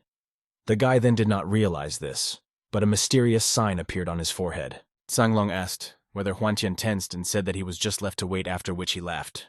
The spirit of the sword spoke with the main character because he felt a very strong intention to kill someone that Huan Tian did not even hide. With difficulty unclenching his tense fist, Huan Tian said that the spirit is right and be strong in priority. Having put his hands in the pockets of Huan Tian said that she just wants to hone her fencing skills. In the spirit, he said that his future is very promising. Leaving the ring into some kind of wasteland, Huan Tian today ceased to train his fencing skills. As a result, Huan Tian finished the wind of 4 corners. This attack had a huge area of position. He understood that after the technique of persecution of the wind is transformed through the shadow of the sword of its initially complex movements, will finally be reduced to 9 moves. The spirit of the sword said that the protagonist had excellent opportunities and asked if he raised the technique of his sword only to the yellow phase. The guy said that for the use of the technique of the sword, the persecution of the wind, he needs to move with the wind to create the greatest power. Very soon the second round of rating competitions began. One of the observers said that today there were about 7-10 level students of the competition besides 9 level and 8 levels. When his friends asked he really was interested in the main character, he replied that he couldn't do anything about it because they all know about a 3-month agreement and apparently Huan Tian, Yang Dinju. His friends were surprised that he did not hear about such things at all. The other observer asked if he does not know that the guy is a well-known personal connecting system of Din. When the guy heard this news, he was only perplexed. The observer said that Huan Tian did not injure after a skirmish with Yang Dinju. Nevertheless, it seemed to him that Yang Dinju simply fought in full force, so there was nothing surprising in this. A new draw began very soon. Liao stepped forward and pulled out his token. Nevertheless, when he saw him, he was very surprised. As it turned out, he pulled out 467th number, or rather the number of the protagonist. The guy said that heaven even helps him. The examiner announced that Liao and Huan Tian would converge against each other. Huan Tian looked at his opponent while Liao only laughed. Liao laughed because he considered that Huan Tian did not expect such a development of events. He said that he could not even believe that he was so lucky that he immediately pulled out his number. Huan Tian smiled and said that in the future he would also look after young Dinju in the future. Nevertheless, the man was extremely angry from such a careless statement and took out his sword. Liao instantly got into the rack and said to follow his technique of a normalizing sword. After that, he jumped up and was above the head of the protagonist. Everyone was surprised that he jumped so high, while the man himself with a wide smile on his face said to feel how much he was. After that, he completed the technique of normalizing sword, 5 ordered balls. The head of the third department corrected his glasses and said that the student of the second hall has an impressive technique of a normalizing sword. The head of the second hall said that the man stops inserting cynical remarks because they can only say that he is at an average level. Huan Tian grinned and asked, "Is he going to attack from above?" The guy said that if he could not change his position in the air, he will become his target. Huan Tian took out the ball from the scabbard and said that he uses it as a laboratory rat for his new technology. The protagonist used the tornado technique 9 goals, the ceremony of wind raising. The head of the second hall was surprised and closed his eyes. The man did not understand what kind of technique this was. The head of the third hall said that he had the feeling that this technique of persecution of winds. Nevertheless, the head of the second hall could not believe it, because the technique when persecuting the wind is only at the yellow level of the average rank. The head of the fifth hall said that this looks more like the technique of the Sword of Divine Wind, but it is not quite like that. The man said that the technique of divine winds use the speed to win while its technique is used by the wind. Immediately after that, in the hands of the protagonist, it turned out to be a small whirlwind, and Huan Tian activated the 9th style of the storm and the style of driving in the wind. His opponent was surprised at such a movement from the guy because he did not expect him. Liao sharply realized that he would just demolish him right now. Nevertheless, he could no longer do anything, and the whirlwind simply demolished him from the arena.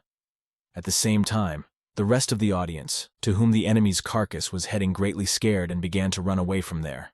Huan Tian folded his scabbard with his sword and said that he was very bored. At the same time, the leaders of the 5 halls sat in silence. The head of the second hall said that his technique is so delightful that his level most likely reached the mythical phase of the lower level. At the same time, the head of the first hall with "then" on his face asked the head of the third hall whether they can change their bets. However, the man said that they are those people who do not take their words back.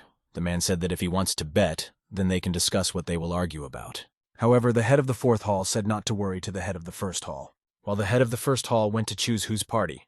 As a result of the right, the head of the 3rd hall understood that this guy was really impressive. Very soon, Huan Tian, along with his brothers, celebrated the victory. Huan Tian easily defeated the 3rd, 4th, and so sequentially to the 5th round. It was announced that Huan Tian reached 1/16 finals. At the same time, the head of the 1st hall laughed loudly. The man said that the main character was lucky not to encounter a dude at the 10th level during 1/16. The leader of the 3rd hall smiled broadly and said that this guy surpassed all his expectations. However, unexpectedly, the man noticed something unusual. With a light movement of his hand, he grabbed a leaf. Everyone instantly realized that this letter came from the founder.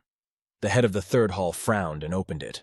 In the leaflets, it was written that the rules of round 32 would be changed. The head of the 5th hall understood that the internal council never particularly paid attention to the students of the students and thought what happened to the founder this time.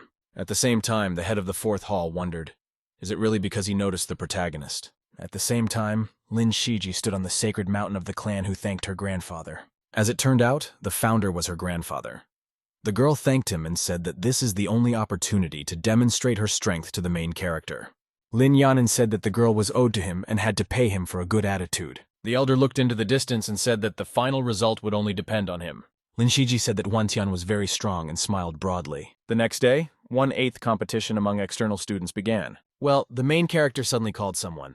The guy looked back at his opponents. There were 3 men at the head of which Yang Dinju was.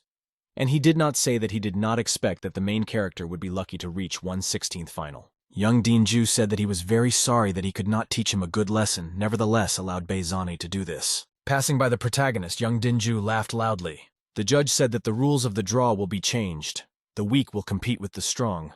After that, he called the protagonist and told him the lot. Many were interested in such a strange solution. Nevertheless, they considered that the drawing format does not play an important role. By the same time, Yang Dinju and Zhang Long both thought then that it would be great if they were pulled out by Huan Tian. Huan Tian thought he was very sorry that he could not overcome young Dinju, who was alone under the number. The guy stretched out the 7th issue, and the guy instantly remembered who was under this token. The judge said that Huan Tian would fight against Lian Zhang. The hall was instantly inspired as Huan Tian pulled out one of the dozens of the best. Young Dean Ju laughed loudly and said that even fortune was on his side. The man squinted and said that heaven helps him, after which he asked whether the opponent of the protagonist knew what was required of him. A large man stepped forward and said that he was calm. Lian Zhang said to leave the protagonist. Huan Tian was very surprised at such a huge size of his opponent. He asked at the same time with young Dean Ju, to which he replied that Huan Tian guessed. At the same time, when his opponent passed him by, Huan Tian only laughed. The guy said that in any case he would feel even better. Lian Zhang asked why Huan Tian rejoices. The guy said that he could strike without warning and would not worry that he would be destroyed if he is too carried away. Soon, Lian Zhang and Huan Tian were in the ring. Huan Tian held out his sword forward and said that he really wanted to compete with him. Lian Zhang pulled out a huge two-handed sword from behind and laughed. Lian Zhang said he would allow him to hit the first. When he finally took out this sword, he told the main character he begins.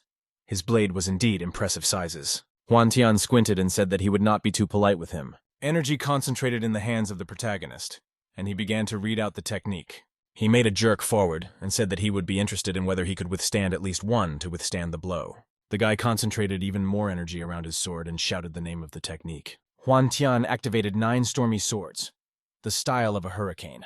Lian Zhang squinted and asked, he was really going to fight so recklessly. After that, the man laughed and said that he simply begs for his own death.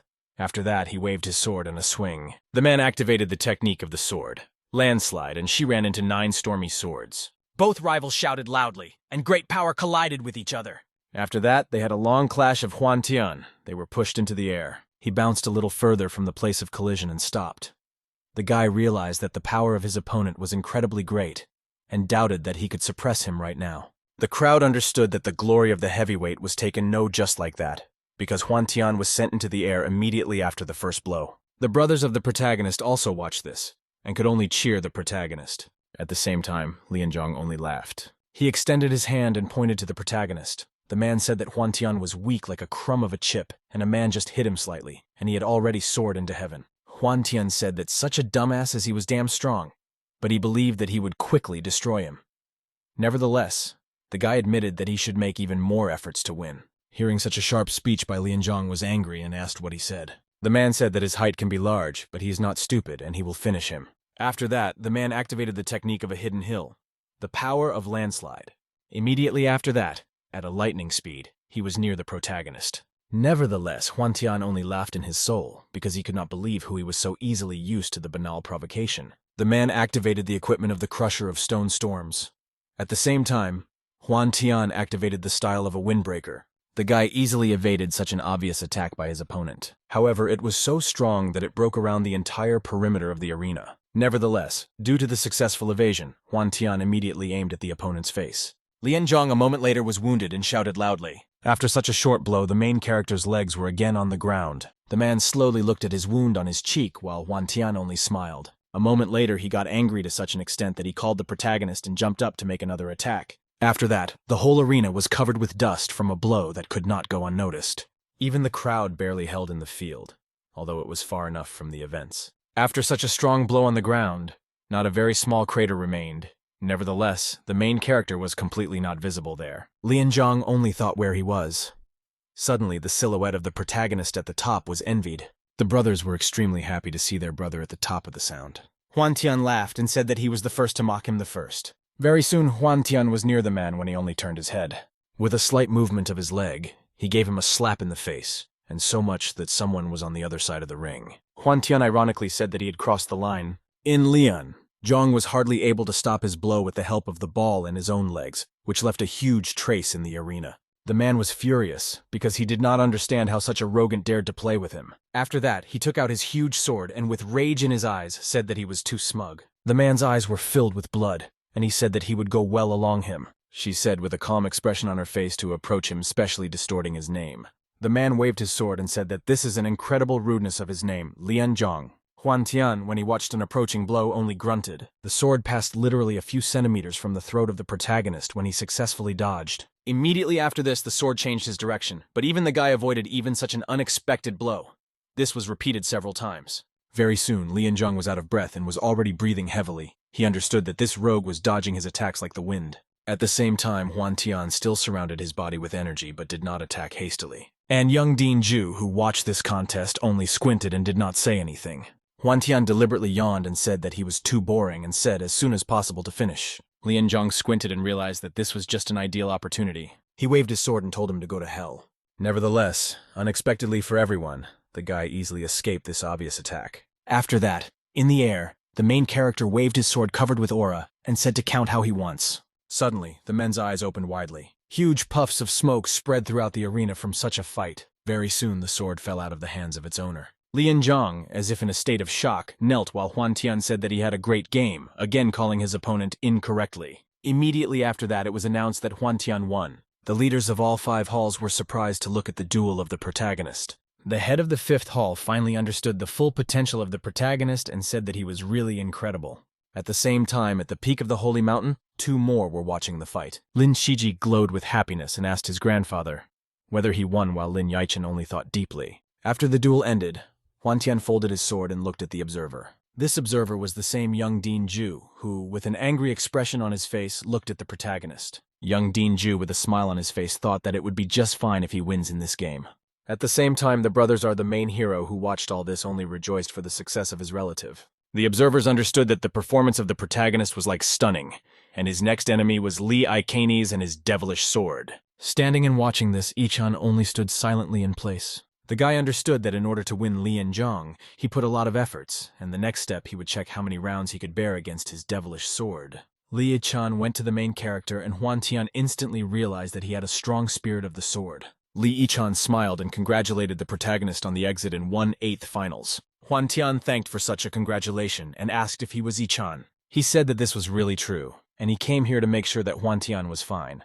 Huan Tian thanked once again for the anxiety, and said that he was absolutely. Li Ichan asked him not to understand him impatiently, because he simply would not want someone to begin with a success that he had attacked the wounded and thus won dishonestly. Huan Tian said that he was too much and told him to use all his strength. Li Ichan turned around and said that Huan Tian made his choice, and he would prove to him the true power of the devilish sword. Huan Tian sarcastically asked if he could quickly put himself with Zhang Long or young Dean Ju, what the guy grinned at. With an irritated expression on his face, he said that they would see the battlefield.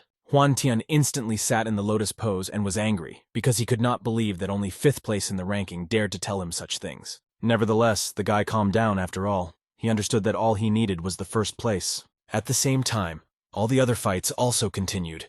However, the whole crowd already managed to get bored, because against the background of the protagonist, they were too boring. The judge said that the 7th round begins where Huan Tian is opposed to the Ichan. Supervised by such tedious battles, the whole crowd joyfully greeted another interesting sight. 2 guys went to the ring, and Huan Tian said that he was very interested. They stared at each other in silence for some time. Li Ichan said that as far as he knows him, they distinguish him from the rest and said that he could assume that his reserves were exhausted.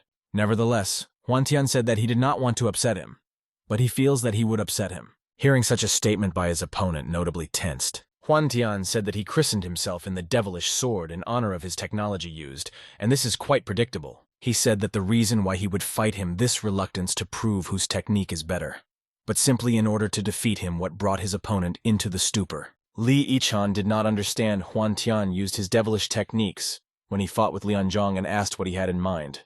The guy took out his sword from the scabbard and said that he plans to use speed as the main weapon against the devil. Li Ichan instantly squinted, his eyes widened in surprise. Huan Tian instantly applied the technique of the shadow leopard and jerked to his opponent. However, unlike all the other time, several goals of the protagonist turned out to be around him at once. The man activated his equipment and realized that the high speed increases the power of the sword and connects with the incomprehensible techniques of the sword. At the same time, the brothers of the protagonist could only encourage his relative. The phantoms of the protagonist danced around his opponent, trying to confuse him. Nevertheless, these were far from phantoms, but only residual images, since Huan Tian was incredibly fast that even the human eye could not notice him. Li Ichan also difficult to see anything, and even more so to catch the protagonist. Suddenly behind Li Ichan, a deadly threat appeared. Many swords were aimed at a guy who almost could defend himself with the help of his own. The man instantly activated the rotating destruction and desire. Considering that their brother had already lost, his brothers were busy to have both a little more, and Huan Tian was close to victory. At the same time, Zhang Long also watched this fight. The guy squinted and smiled. He understood that most likely Huan Tian became stronger again. At the same time, the observers only fascinatedly looked at the unfolding actions. Huan Tian soared up and told his opponent to take a blow. Lee Ichan also was not going to give up so easily and said that it was easier than a simple one. The guy understood that he wanted the protagonist to tear 1,000 parts from his attack. The man waved his sword horizontally and grinned too early. Suddenly he opened his eyes because he understood that he had let go of sight. Looking around, he could not find the protagonist in any way. After that, he lifted his head into the air and wondered he was really there again. Nevertheless, the unexpected voice of the protagonist was behind him, who said to stop looking for him. Huantian said that despite the fact that he put the speed of his sword technique, the technique of pursuit of the wind, his speed is still incomparable. Li Yichun took out his sword while Huantian also sharply became more serious. Li Yichun activated his technique for the inconstancy of the devilish sword and she rushed to the main character. In return, Huantian activated the persecution of the wind, a shadow suggestion. Two powerful forces collided with each other and did not give each other a slack. He used the technique of the shadow leopard, namely the technique of shadow suggestion. The opponent immediately realized what this was fraught to him. Two forces in a collision exploded with each other. Absolutely no one expected such an outcome of events. The guy was behind Li Yishan. Huantian said that the technique of the devilish sword is really worthy of its name. Li, who was barely holding on his feet, said that the protagonist also has good sword techniques. However, very soon the guy was on the floor in exhaustion. The judge announced the victory of the protagonist, and the whole tribune repeated his name. Very soon other competitions began in other competitions, the fights of Young Dinju and Zhang Long. Obviously all of the listed people, including Bei Chanhe along with Lin, won over and over again. Very soon, Young Dinju was near the protagonist and started a conversation with him. He congratulated the protagonist on getting into the top 8. Passing by him, he said that he hopes that he would not disappoint him in the upcoming competitions. Huantian smiled and said that he would also match him. At the same time, his brothers approached the main character. They began to literally dance with happiness and say that Huantian will definitely become the first, because he is so strong. Nevertheless, Huantian said that it would be not easy, and you need to just be yourself. Nevertheless, his brother definitely noticed that Huantian laid out to the full. Tsang grunting the main character. Long grunted and realized that he had really underestimated him. Very soon the deep night came and Huantian was still in the lotus pose, but already in his room. The guy understood that he had already mastered the technique of persecution of winds to the highest level. He needed to thoroughly master everything that he taught before the upcoming competitions. The younger brother went to the main character and said that today the results of other battles were published. The guy asked his brother to tell him the results for what he said that the rest of the students who got into the 8 is Matao, Judan, and Guyan, respectively. Huantian understood that he really counted on it and should not be taken into account. Our brother said that in the end he is the best and everyone is talking about him. The next day of the competition began very soon. People understood that today, the last day of the competition of external students, and they really were wondering where Huantian would go. Very soon the battles were announced between the remaining participants. Young Dinju folded his hands and realized that only 2 people left who did not participate in arrangement, Judan and Huantian. The guy took out a token and already previously thought that it was Huantian, but it turned out that he had pulled out the 10th number. The judge said that Young Dinju would fight against Judan, and Huantian will fight against Lin Win. Very soon the couples of competing were decided. Lin Win asked the protagonist was not proud of his speed, and said that he wants everyone to know that the name of the high-speed sword belongs to him only to him. The main character's brothers supported him in every possible way. The fights began very soon. The girl who was the opponent of Tsang Long apologized to him if she suddenly hurts him and took out her sword. In response, Tsang Long only grinned. The girl concentrated her energy and waved in the direction of the guy. The girl intensively fought while the guy only dodged. After a series of strokes, Tsang Long landed, a little further with him a single scratch. The girl asked why he was not attacking. Tsang Long said that she is a girl, so he will allow him to attack him 3 times. She thanked her opponent for such a courtesy and asked to enlighten her again. The guy took out his sword from the scabbard and apologized for any grievances. An incredible aura appeared around the guy instantly. The girl was amazed at such a powerful essence of the sword. The guy only slightly waved in the direction of the girl, but even such a simple blow, she could hardly defend herself. Immediately after that, her opponent was behind the girl's back while she could not even react. Handering around, the guy activated another equipment while the girl only inexorably tried to reflect her. She understood that very soon and she would drive out of the ring trite due to retreats. Immediately after this, a huge explosion occurred and the arena was shrouded in dust. The guy folded his scabbard into his sword while the judge announced the victory of Tsang Long. As it turned out, the girl literally fell out of the ring. The guy with a gloomy expression on his face looked at the girl while she admired his power. At the same time, the observer made bets on how much more Matao will last. Bei Sanhe said that he could simply recognize the defeat, and then he can still keep his face. However, the man was clearly not going to do this and said to stop carrying nonsense. The man attacked his opponent, but he only evaded easily. Immediately after in the series, Beizane turned out to be from behind his opponent and crawled him lightly. The enemy Young Dinju apologized to him for the fact that she would touch him and the man gave his permission. The girl held out her sword forward and made a blow to tell him to accept it. Suddenly, from the fingers of Young Dinju, sharp claws appeared. Literally with his bare hand, he was able to stop such a blow, or rather with his claws. The guy with a smile on his face said that she was too weak while the girl could not believe that he blocked her most powerful trick without even resorting to weapons. The man squeezed this sword literally a few fingers and grabbed it from the girl's hands. He visually told her that this is a good sword and he was very sorry that he's in the hands of such a weak owner. Soon this sword was on the ground and the girl recognized her defeat. And the judge announced the victory: Young Dinju. Many shouted in support of Young Dinju in the stands awaiting his victory. The guy looked at Young Dinju in deep thought. Hwantian understood that Young Dinju really is very strong. The man grunted, looking at the protagonist, and said that the next one who would tolerate his defeat would be exactly he, while Hwantian squinted and said that he would not lose. At the same time, Lin Win looked at the protagonist and watched his actions. Very soon the 9th round began between the main character and Lin Win. Observers believed that both of them are proud of their speed, as by force, and especially this, Lin Win is standing out, because none of the external students can defeat him. However, the brothers of the main character, regardless of the situation, encouraged him from the stands. Very soon the judge announced the beginning of the battle. Nevertheless, unlike the first appearance, many people supported the protagonist. Lin Shiji also said that in her opinion, Hwantian will be the first, while Lin Yevchen said that he only wants to know how far this child can go. Students of the 10th level understood that Lin Win is much stronger than Li Yichan and no one could withstand his speed sword. The 10th student agreed to the doubt of his enemy, because the probability of the prodigy of the protagonist over Lin Win is not even 30%. His friend said that the technique of persecution of the wind is faced with the technique of the sword of the divine wind, and one of them is the yellow level of the average rank. Nevertheless, they were convinced that they were so bad for the protagonist to lose Lin Win. At the same time, the enemy from his belt is an unusual bending sword. When Hwantian saw him, he immediately realized how long he was. Nevertheless, the guy closed his eyes and took out the ball out of the knife and asked to enlighten it. The gloomy pair said that he used the devil in order to tame a heavy sword and used the speed to be a devil and how he wants to crush his speed. Nevertheless, Hwantian smiled and said that he could do it. Lin Win grinned and asked what he was using to break his high-speed sword, while Hwantian said that she would ask a heavy sword in order to break the speed. He asked he was really going to do this because it sounds too simple, and even Liang Zhang did not dare. However, Hwantian raised his sword and said not to forget. Liang Zhang was defeated by his hands. At the same moment, Hwantian noticed the bending of his opponent for the last second. The guy instantly realized that he really could not just block him. As a result, this blow tore his clothes, and Hwantian only clenched his teeth. He squinted after all. He understood that the high-speed sword really deserves his name.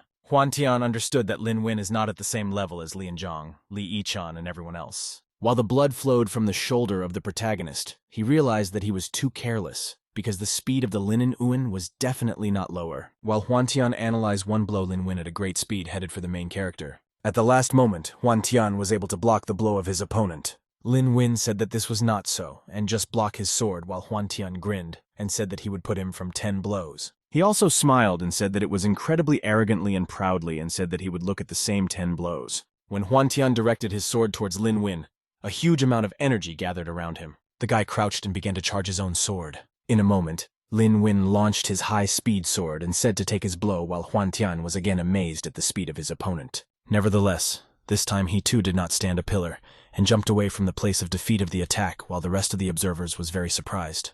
Hwantian stepped back and said that his opponent has a good sword technique. Lin Win was very surprised at the time that the rest of the observers in the stands did not believe his eyes that Hwantian blocked the sword Lin Win. As a result, the man became in the rack and said that now his turn to take a blow. The high-speed sword went to the main character, and he successfully reflected him with his own. Nevertheless, even despite the fact that the guy repelled the attack, she changed her direction and again headed for the main character. Hwantian jumped away from the rest of the attacks and suddenly noticed something wrong. Those same shots that, like Hwantian, he reflected, and they disappeared underground and built in the protagonist while he was in the air. Hwantian swore loudly and realized that he needed to solve something with this situation. Nevertheless, the guy smiled and said that he would start his first blow. After that, he waved his sword and repelled all the attacks that were aimed at the protagonist. Lin Win looked at what was happening and did not say a word. Very soon, Hwantian was on the ground and was preparing for the next attack of his enemy. The man realized that his hand began to tremble and the protagonist had a really huge amount of strength. He squeezed his lips because he realized that this amount is incomparable with Li Yichan. At the same time, the main character's brothers realized that if Huan Tian wins, he would enter the top 4. Very soon, Huan Tian smiled and said that he was starting a second blow. Lin Uyin instantly strained. Energy concentrated in the hands of the protagonist, and he said to accept his blow. Lin Uyin opened his eyes wide and realized that he was very fast. At the last moment, he was able to defend himself from the protagonist. Nevertheless, such a strong blow still could not help but move him back. The man realized that this was an incredible speed, and she cannot even be compared with Lian Zhang. After that, Huan Tian shouted that he was doing the third blow and brought his hands to his head, jumping high. Lin Uyin shouted loudly that he would look at his abilities. At that time, Huan Tian said to take his blow. Huan Tian and Lin Uyin collided face-to-face with their energies that provoked a huge explosion. The explosion was so large that some could not even remain in their places, and many covered their face with their hands. After this short battle, Huan Tian jumped away from Lin Uyin. Lin Uyin was really thinking about Huan Tian crazy and wants to fight him face-to-face. The guy understood that Lin Uyin was supposed to attack from the middle distance, and thus he could use a wide range of skills. He waved his sword and said that he was making a fourth blow. Successfully repelled the attack, Lin Uyin squeezed his teeth because he understood that some 8th level was simply playing with him. Lin Uyin made a horizontal wave of a sword and reflected this way with the protagonist. Nevertheless, Huan Tian did not stop and rising up infused the 5th blow by a whirlwind. This very vortex very soon took out a Lin of the Uyin that was only perplexed. Suddenly, for everyone, this very whirlwind simply missed the guy that the brothers of the protagonist noticed. Nevertheless, Stone instantly noticed that it was all not easy and told the younger to take a closer look. As it turned out, this whirlwind had the goal of turning around Lin Uyin and go behind him. Lin Uyin turned and said that it was just in childishness. He raised his hand with a sword and ordered him to break. At the same time, a huge amount of energy spread around his body. Immediately after the protagonist, the phantoms that surrounded their opponent had come out of the body. Huan Tian instantly used 4 blows. Lin Uyin grinned and realized that he really underestimated him. But his defeat was already a foregone conclusion, because most likely Huan Tian thought that he could not know anything else.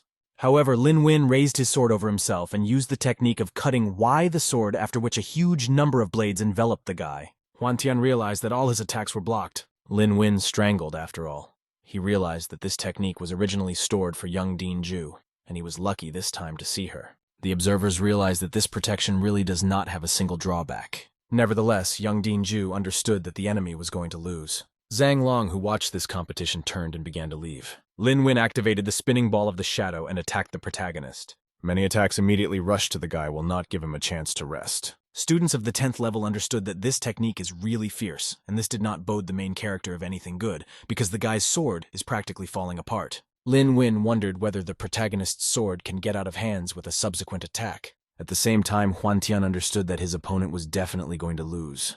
Huan Tian sharply raised his hand up, which was unusual in her, not even a sword. A huge amount of energy was immediately concentrated around the protagonist. Suddenly, the floor under the wedding guy lit up with a bright light. The guy realized that Huan Tian was going to do, but it was too late to react. The huge pillar of energy struck the enemy of the protagonist, and he screamed in pain. After that, his sword fell out of his hands and fell to the ground. At the same time, Huan Tian grabbed his sword into his own hands. The judge announced that Huan Tian had won. Despite everything, Huan Tian understood that even considering that Lin Uyin lost due to underestimation, but Huan Tian still would not lose to him. The main character's brothers joyfully celebrated the victory. At the same time, young Dean Ju only strained and named his name. Zhang Long smiled too, and said that he was waiting for the protagonist. The judge announced that the 4 are the best who were able to get to the 9th round. This is Bei Chan, Zhang Long, young Dean Ju, and Huan Tian respectively. The observers understood that Huan Tian really very strong. The leaders of the 5 halls held the same opinion. Many supported the protagonist who still could not get used to his popularity. Nevertheless, he also had haters, including young Dean Ju, Bei Changhe, and Zhang Long. Very soon, Huan Tian finally came out to all the rest of the remaining participants. Young Dean Ju congratulated the protagonist and asked him in order of his wounds, while Huan Tian thanked for the anxiety and said that everything was in order. He closed his eyes and said that he did not want to mock a wounded man.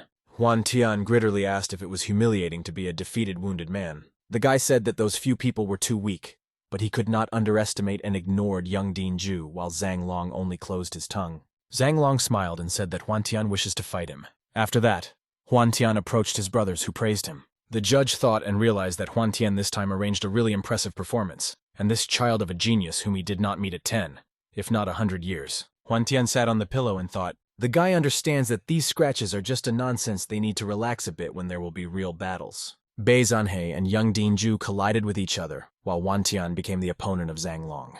2 hours later, the judge announced the battle for the 9th round. The battle between Young Din-ju and Bei Zana began. They both began to exchange attacks. Young Din-ju blocked the attack by Bei Zanhe with his own finger without even using weapons. As if a wild beast, he attacked his opponent, which led to a huge explosion.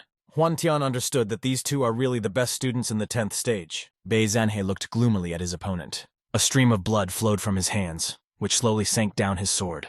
Young Din-ju said that he learned ordinary attacks to such an amazing degree, and most likely his ability to harm his hair worthy of praise. Bei Zanhe understood that Young Din-ju really worthy of his name, and this guy could not even exhale in such a period of time. Young Din-ju smiled and opened his eyes wide. The man considered it that this was a very interesting battle. At the same time, Bei Zana formed a lot of energy near himself and applied technology. Consistently, Young Din-ju used his technique. The technique of the scream of the crane, as if Bei Zanhe enveloped the shield that only repelled the attacks. Students of the 10th level understood that Bei Zanhe is impregnable, and he could, like an impregnable fortress, block all the attacks of the elder Young Din-ju. The giver understood that Bei Zanhe not just combine a person and a sword, and he felt a desire to fight him that there was pity. Huan Tian understood that Young Din-ju was really very talented, and he is comparable to Bei Chan, not even using his sword, so much more, he increases his superiority. At the same time, the brothers of the protagonist only saved covered their ears from a nasty sound. Huan Tian was then covered as he realized that Bei Che very quickly waving his sword, and thus he creates a protective membrane around him. At the same time, Young Din-ju only gradually let himself out of a state of calm. Nevertheless, unexpectedly for himself, he realized that his own attacks were directed against himself. Huan Tian was very surprised that the attacks of Young Din-ju were reflected. However, Young Din-ju could not defend himself from his own attacks, and his hands were covered with small of which the blood began to flow. Suddenly after that, the guy shouted at full force and activated his equipment, provoking a huge explosion.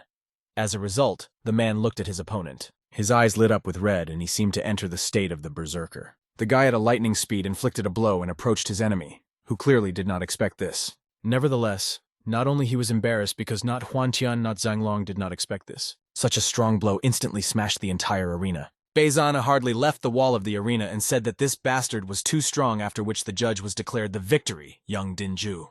Many in the arena rejoiced in the victory, Young Din-ju. The winner passed by the protagonist and looked at him. The guy said that he was waiting for him and said not to disappoint him. Huan Tian smiled and said that he would naturally do it. Immediately after this, the second round began between the main character and Zhang Long. After all, the observer was surprised at the beginning. Everyone believed that the contract, which was drawn up 3 months ago, was just a joke, and no one expected to see this. Many people in the stands were supported by Zhang Long, then the main character who clearly enraged Young Din-ju. Zhang Long laughed and said that Huan Tian really did not disappoint him, and after such a languid expectation, he was finally in his hands. The guy said that, as he said earlier, he would control his fate and asked to allow him to lead him to his death. Huan Tian closed his eyes and said that he was very sorry to upset him. After that, he tensed and said that he was going to death. Zhang Long gritted his teeth and said that he would completely destroy him and his entire remaining family. After that, he waved his sword and asked how such self-confident nonsense sounded from his mouth. Huan Tian said that in this case he would look at his abilities. Crossing the swords of Zhang Long said that all family members in the northern district will be exterminated, and such as they will have nowhere to go, because he sings the protagonist as a homeless dog. From such a powerful young Huan Tian jumped back. Zhang Long squinted and asked, "Is it all that Huan Tian could?" The guy tensed or looked down deeply. But Huan Tian understood that he had to end this, and he used full strength to defeat the Zhang Long. Huan Tian activated the technique. Zhang Long said that this is a good speaker, but this is not enough to fight further. However, Young Din-ju instantly realized that Huan Tian was trying to make and opened his eyes wide. All the leaders of the halls intensely watched the main character while the head of the 5th hall laughed loudly. Huan Tian pronounced the technique of the style of persecution of the wind. The guy sharply jerked at Zhang Long. Only then, Zhang Long finally strained, because he realized that his sword had an incredible essence and wondered what kind of technique it was. Nevertheless, he did not have time to ponder all these actions, and he prepared to reflect the technique of the protagonist. The guy waved his best and tried to dissolve her. At the same time, all those who observed the battle literally exposed themselves to risk because they could be corny. Such an amount of energy simply could not but lead to a small explosion. When the dust was settled, Asking did not grit his teeth because he realized that Huan Tian was able to throw him 5 steps back. Huan Tian squinted and said that he was repeating this attack again.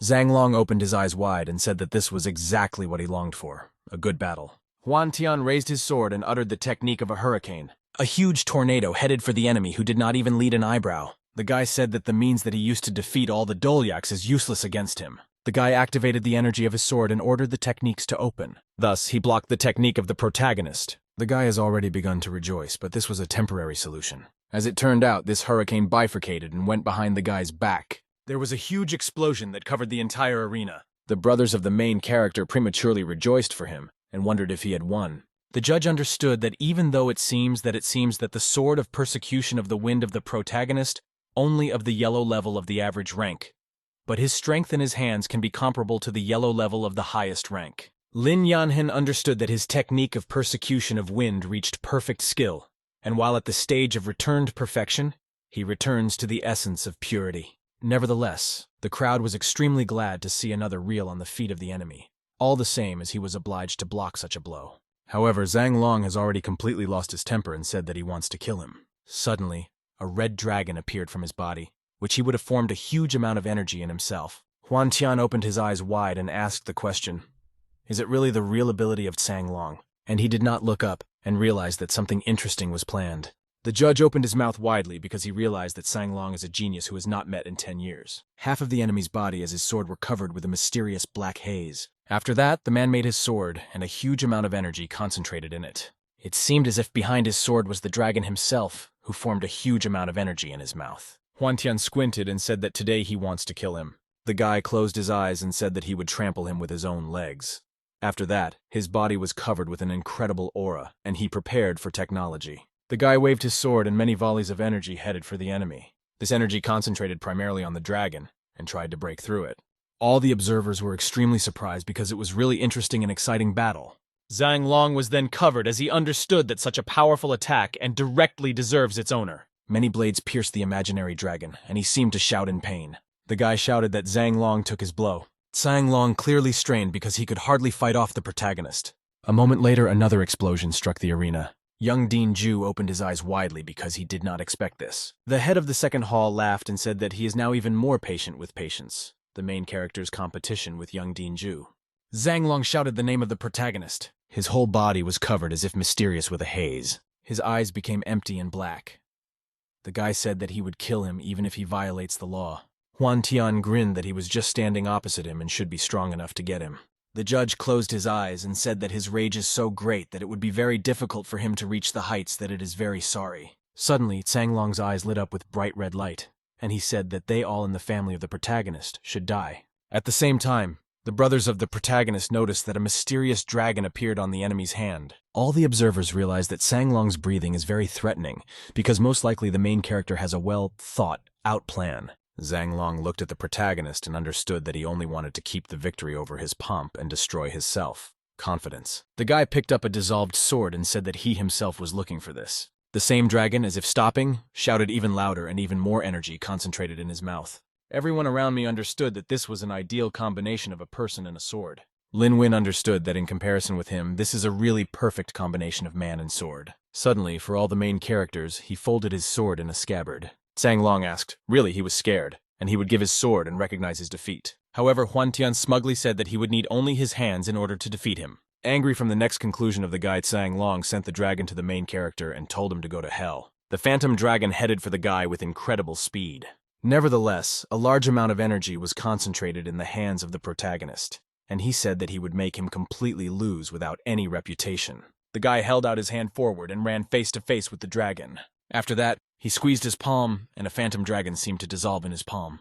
Immediately after this, the enemy was vomited with blood, and he lost the opportunity to fight. The guy knelt down, although he still could not get out of his position. He looked at the protagonist with disbelief since he could not understand how Huan Tian could be so strong. Nevertheless, Huan Tian did not stop there. A huge amount of energy through the floor went to the enemy, who realized that for him, this is the end. And Zhang Long, along with his sword, was behind the arena. The observers were extremely surprised that Zhang Long, well, is not the word from such an attack. At the same time, young Dean Ju sorry for his teeth because he understood that Huan Tian achieved all this only using his hands. He understood that the better Huan Tian became, the more the guy wants to destroy him. After this blow, Zhang Long began to fall down. However, the one that no one expected that the other hand was waiting below him. She gave another slap in the face and so already defeated. After that, the blow dizzy near the guy intending to attack him again. At the same time, Zhang Long said that he forced him to do this. The guy shouted loudly, and a huge amount of demonic energy spread throughout the arena. Huan Tian also stared at what was happening with disbelief. In Zhang Long seemed to take the air and became a celestial. The man said that he was forced to use this technique. Suddenly the same sign appeared on the forehead of the protagonist, and he said that this is already something interesting. Huan Tian smiled and said that he would lose anyway. At the same time, all the other observers could not believe that this is still a competition of external students. And while his body was covered with a mysterious aura in the middle of him, a huge dragon appeared. Huan Tian looked at him, only laughed, and called him weak. The guy held out his hand forward and told the main character to prepare for death. A moment later, the mysterious dragon headed for the main character. The guy opened his eyes wide because he understood everything seriously. With double hands, he wrapped around the dragon's mouth, stopped her at the last moment. Both guys were very tense trying to win. The whole tribune supported the protagonist. After some time, Huan Tian used the next equipment and tore the dragon. The judge considered that most likely it was the most powerful hitting hit by Zhang Long. The energy of the head hero clashed with a mysterious dragon and seemed tore him into pieces. Immediately after this, the enemy also torn with blood, and he screamed loudly. He again fell to his knees and spat out the blood.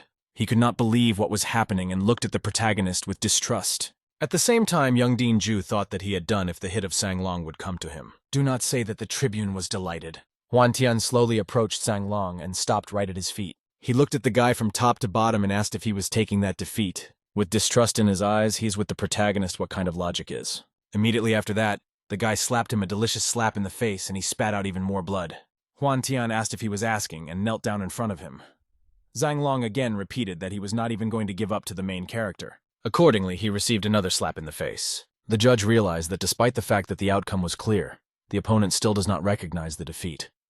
He wondered if they should end the battle. The main character's brothers, looking at all this beating, only looked in a stupor. The whole tribune began to shout that he could no longer but accept the defeat. Young Dean Ju turned around and grunted loud. Going to the exit from the arena, he only repeated the name of the protagonist. Zhang Long at the same time directed his fist on the hero's head and said that he was overdoing. And Huan Tian, as if nothing had happened, said that he was hungry, but he no longer has time to play with them. As a result, Huan Tian threw his enemy with his foot, and that again pushed out with blood. Obviously, Zhang Long was behind the fence that testified to his defeat. However, Zhang Long did not even have the strength to stop his fall and tumbled until he was on continuous land, and only then the judge declared the victory of the protagonist. The stand screamed again from such an incredible sight. Students of the 10th level said that they could not even imagine that such a strong person as Zhang Long could be so beaten by the main character. Very soon, his friends approached Zhang Long and took him on their shoulders.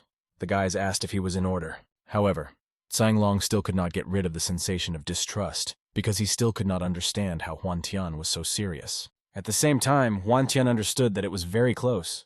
The guy understood that if it were not for his spirit, a sword who increased his strength at the last moment, he would be dead from the sword Zhang Long. The guy was a fist and looked into the distance.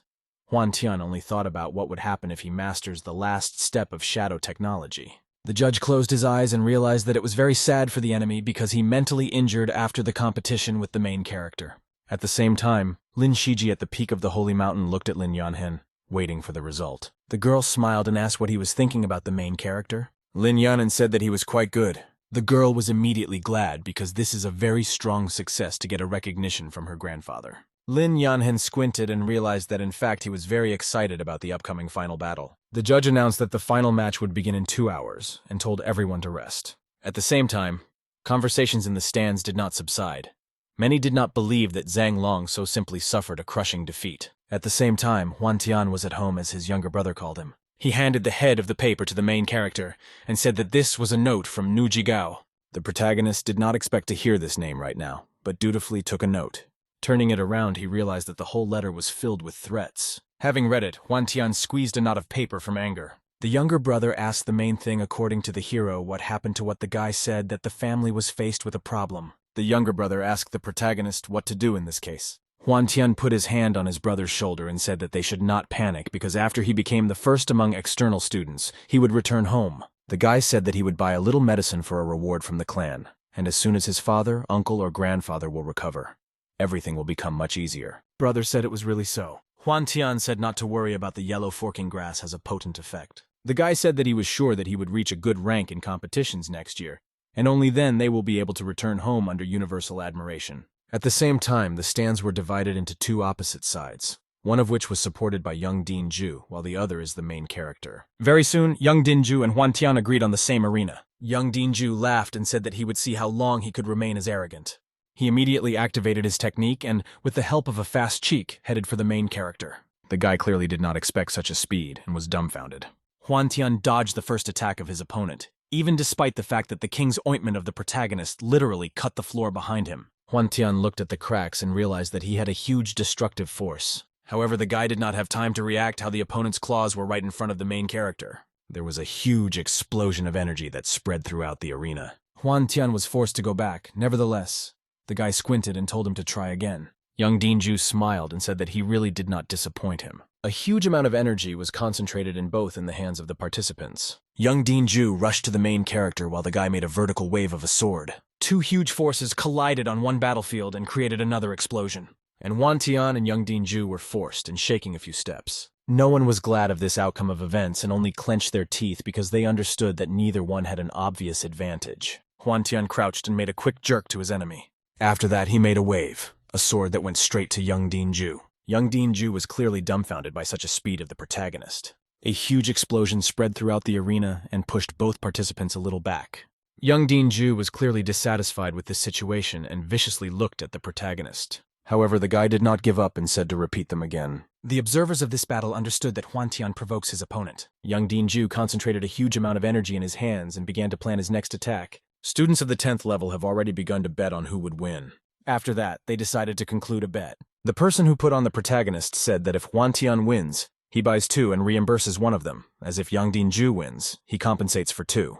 The head of the first hall got up and his place and said that this is a decisive duel, which he had been waiting for so long. Young Din-ju's hand headed for the main character and he shouted loudly. Hwan Tian clenched his teeth and realized that he had felt an incredible tension. Hwan Tian blocked his opponent's claws with his own sword, but suddenly he realized something strange. Immediately after that, he waved his sword horizontally, which made his enemy move back. As a result, Yang Din-ju was behind the protagonist. So far, he was not yet able to react. It attacked the protagonist, who at the last moment dodged and already made an attack from the air. Young Din-ju covered himself with his hand and said that he would take his blow. He squeezed the attack of the protagonist in his hand and realized that even though he would be a weak blow, but had the power of the yellow level of the highest rank, which was amazing. Having blocked the attack of the protagonist and blood poured from the enemy's fingers.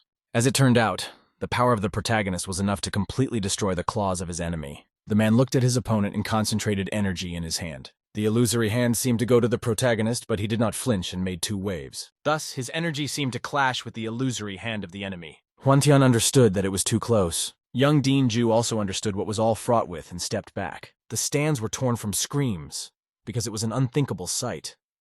Young Din-ju was forced to retreat a few steps while Hwan Tian did not move not by an inch. The stands began to applaud the main character and cheer him up. At the same time, the guy understood that this was far from the best situation because his right hand was still numb from such a fierce blow. At the same time, from the hand of young Din-ju, blood poured, and he looked at the protagonist with disbelief. The man wondered what other abilities of Hwan Tian hid from them. Hwan Tian squinted and realized that he needed to get the moment when young Din-ju still hesitates and defeat him. The guy activated the storm style and a huge amount of energy concentrated in his sword. The huge tornado headed for his enemy, who barely oriented himself. The man understood that it was a very fast attack. In the end, the man did what no one expected from him, and took out 2 daggers for the first time in the arena for the first time in his sleeves. His body was covered with incredible energy, and he told the technique to open.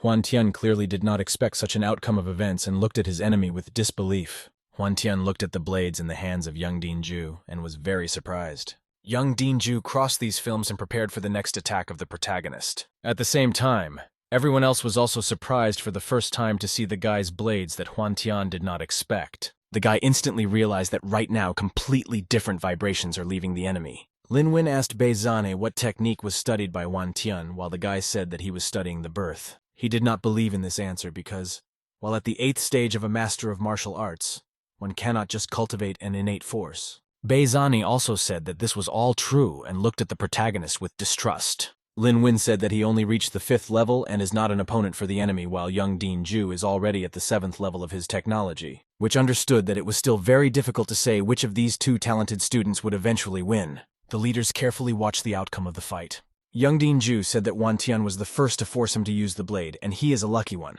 Huan Tian held out his sword forward and said that he was flattered, but said that in any case, the guy could not win him. Young Dinju did not wave his blades for long and inflicted 2 consistent blows to the main character. Watching this attack, Huan Tian excessively stood in place, and the will took a serious appearance, and he used the style of inclined wind. 3 blows collided in front of them and opposed each other. While Young Dinju is still a bag of, Huan Tian made a quick jerk towards the enemy. He waved his sword and used the style of destructive wind.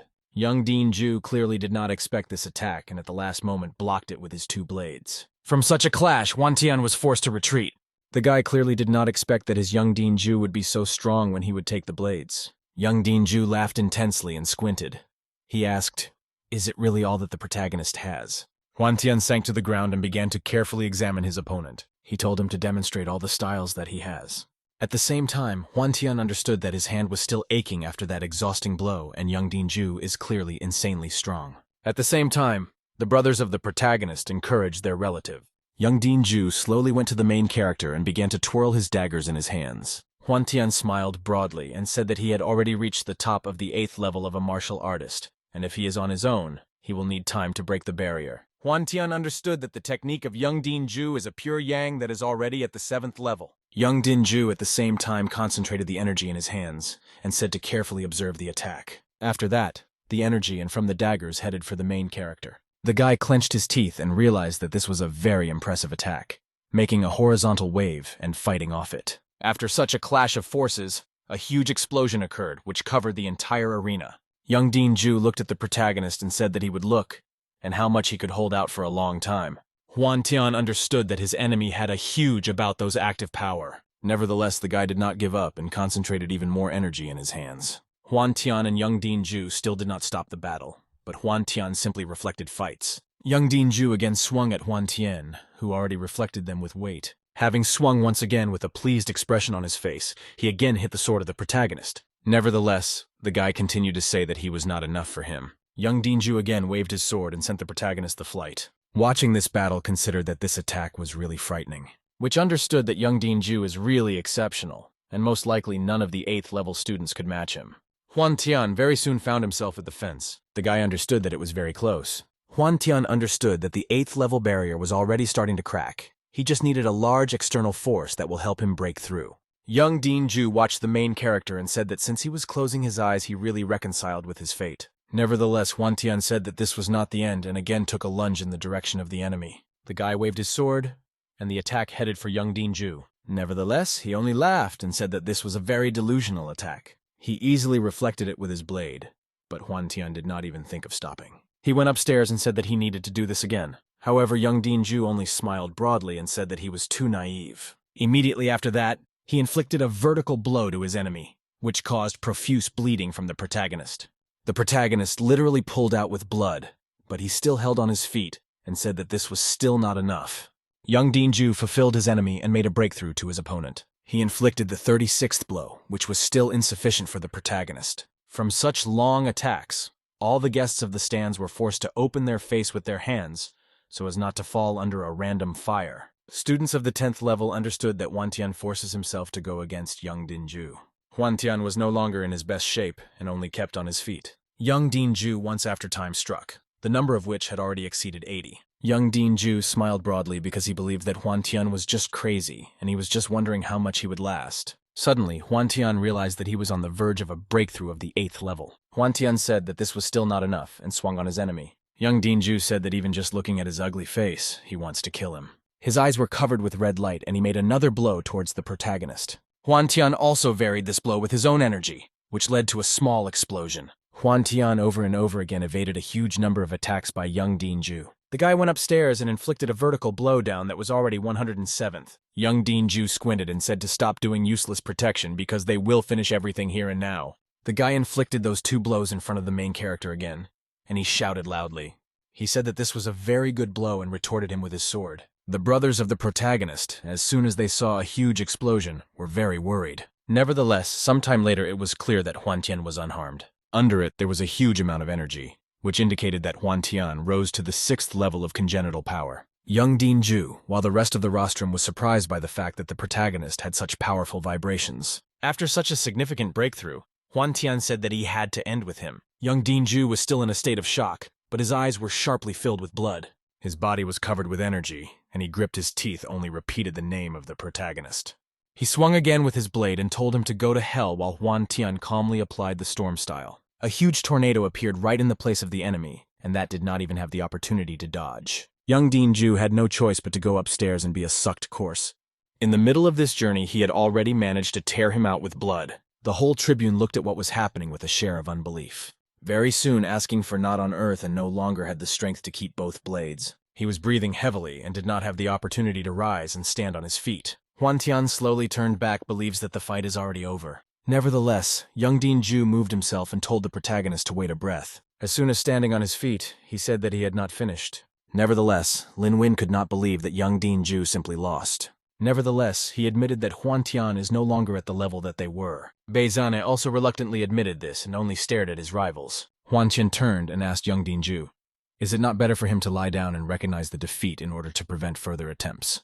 However, dying Dinju picked up his blade. Suddenly, for all the second blade, he dissolved sharply in the air. The remaining dagger turned into a full-fledged sword from energy. At the same time, huge wings of energy appeared behind the enemy. Huan Tian looked at his enemy and realized that he was wondering what would happen when he would break all the feathers from him to the single one. With reddened eyes, young Dinju said that he would kill the protagonist while the guy told him to stop engaging in useless protection.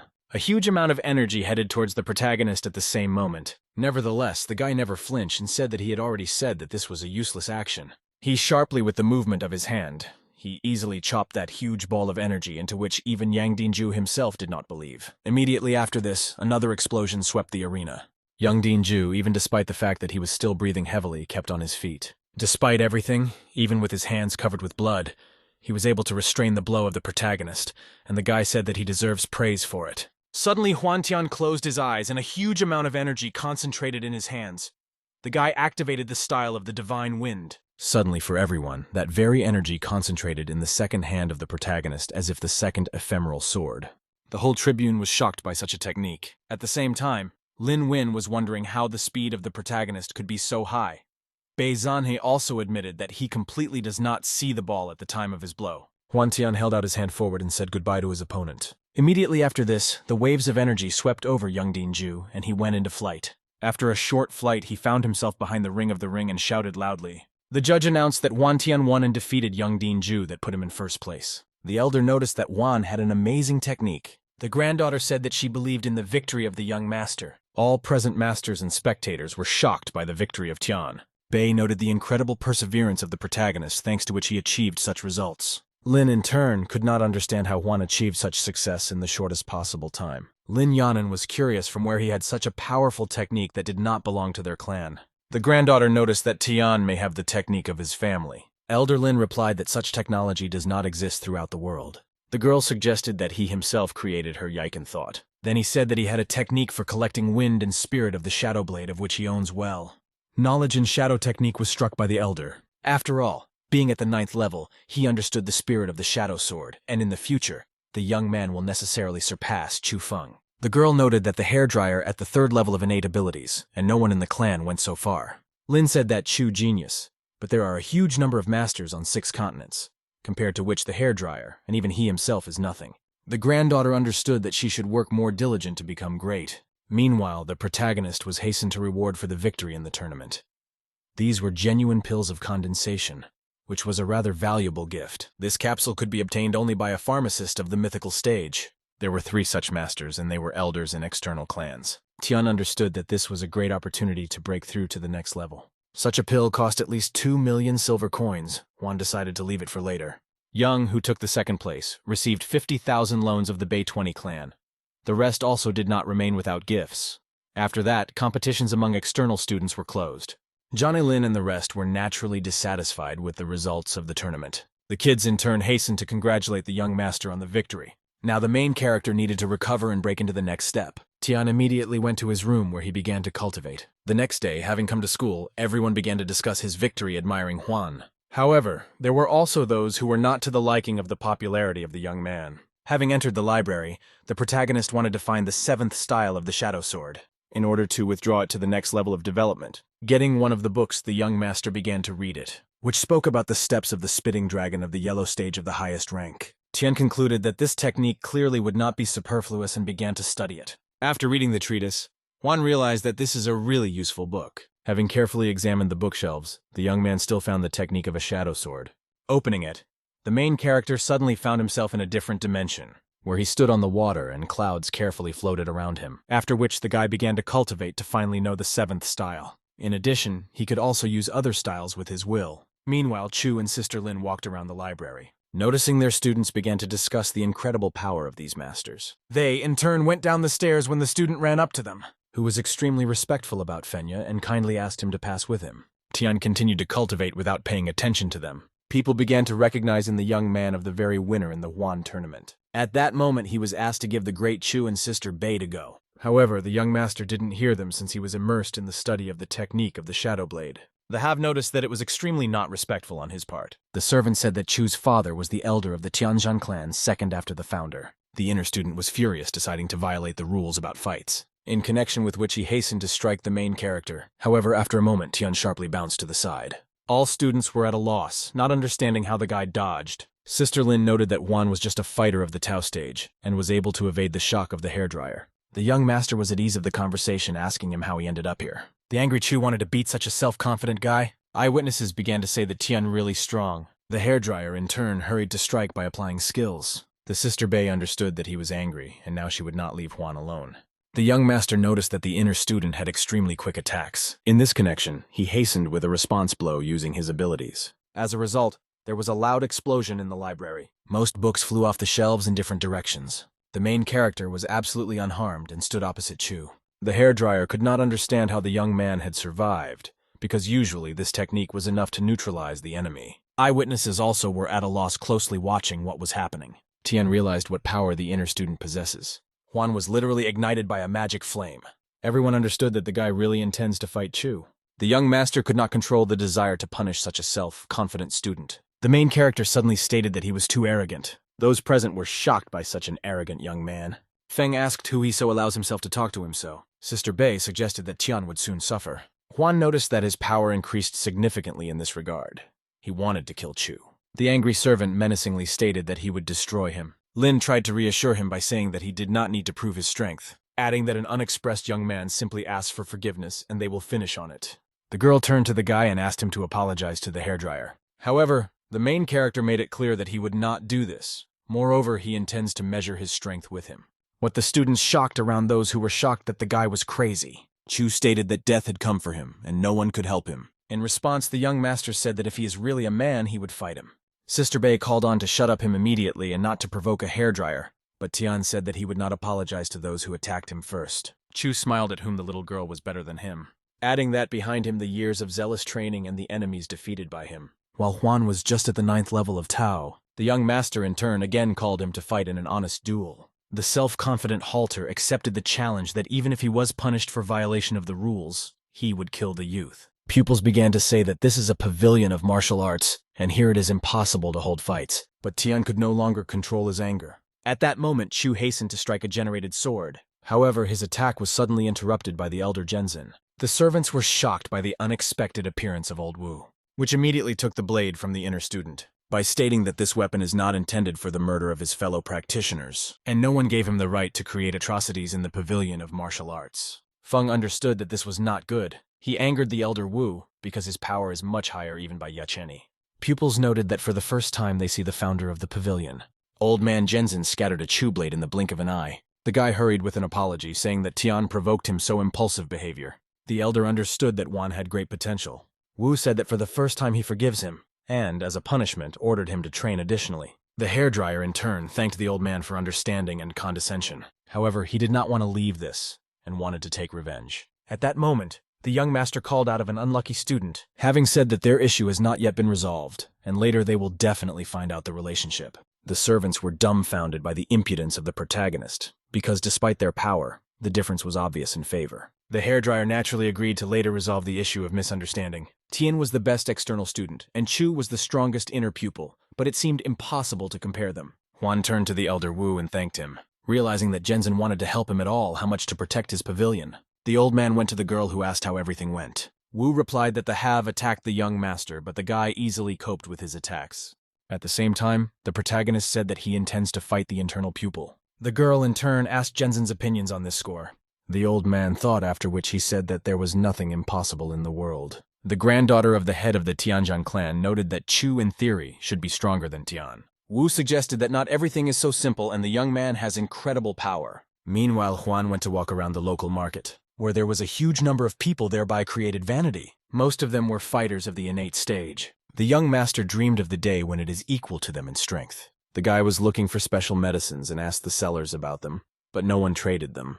Among the large number of trading shops in shops, there were no healers trading in therapeutic pills. It seemed quite strange, although he understood that it was a special product. However, suddenly the main character stumbled upon a capsule of dragon fat of the mythical stage that cost 2 million silver. This pill was ideally suited to restore broken life threads. Next to her lay a scroll. At this moment, the spirit of the sword caught fire at the young man on the forehead of Tian realized that it was because of an unknown fragment, by suggesting that this scroll can be quite a valuable card. Having looked closely, Juan found that its cost was only 300,000 silver coins. But the description of the goods said the opposite, indicated that the card is incomplete, and it was unlikely that anyone would buy this. The seller, in turn, asked that the guy wants to purchase, but the main character wanted to exchange and not buy. The merchant asked what exactly he wanted to exchange. Tian replied that he could exchange genuine pills of condensation to increase the rank. The seller was shocked by hearing about the capsules of improvement. People in the market began to turn around, recognizing in the young man of Juan the winner in the competition. The townspeople did not understand how such a precious thing the guy was ready to exchange for something. The merchant asked for seriously. The young master now talks about exchanging. The protagonist confirmed his intentions. Understanding that herbs are much more valuable for him, since after studying the innate techniques, he will be able to create an essence. Others became extremely curious for what Teen wants to exchange a capsule.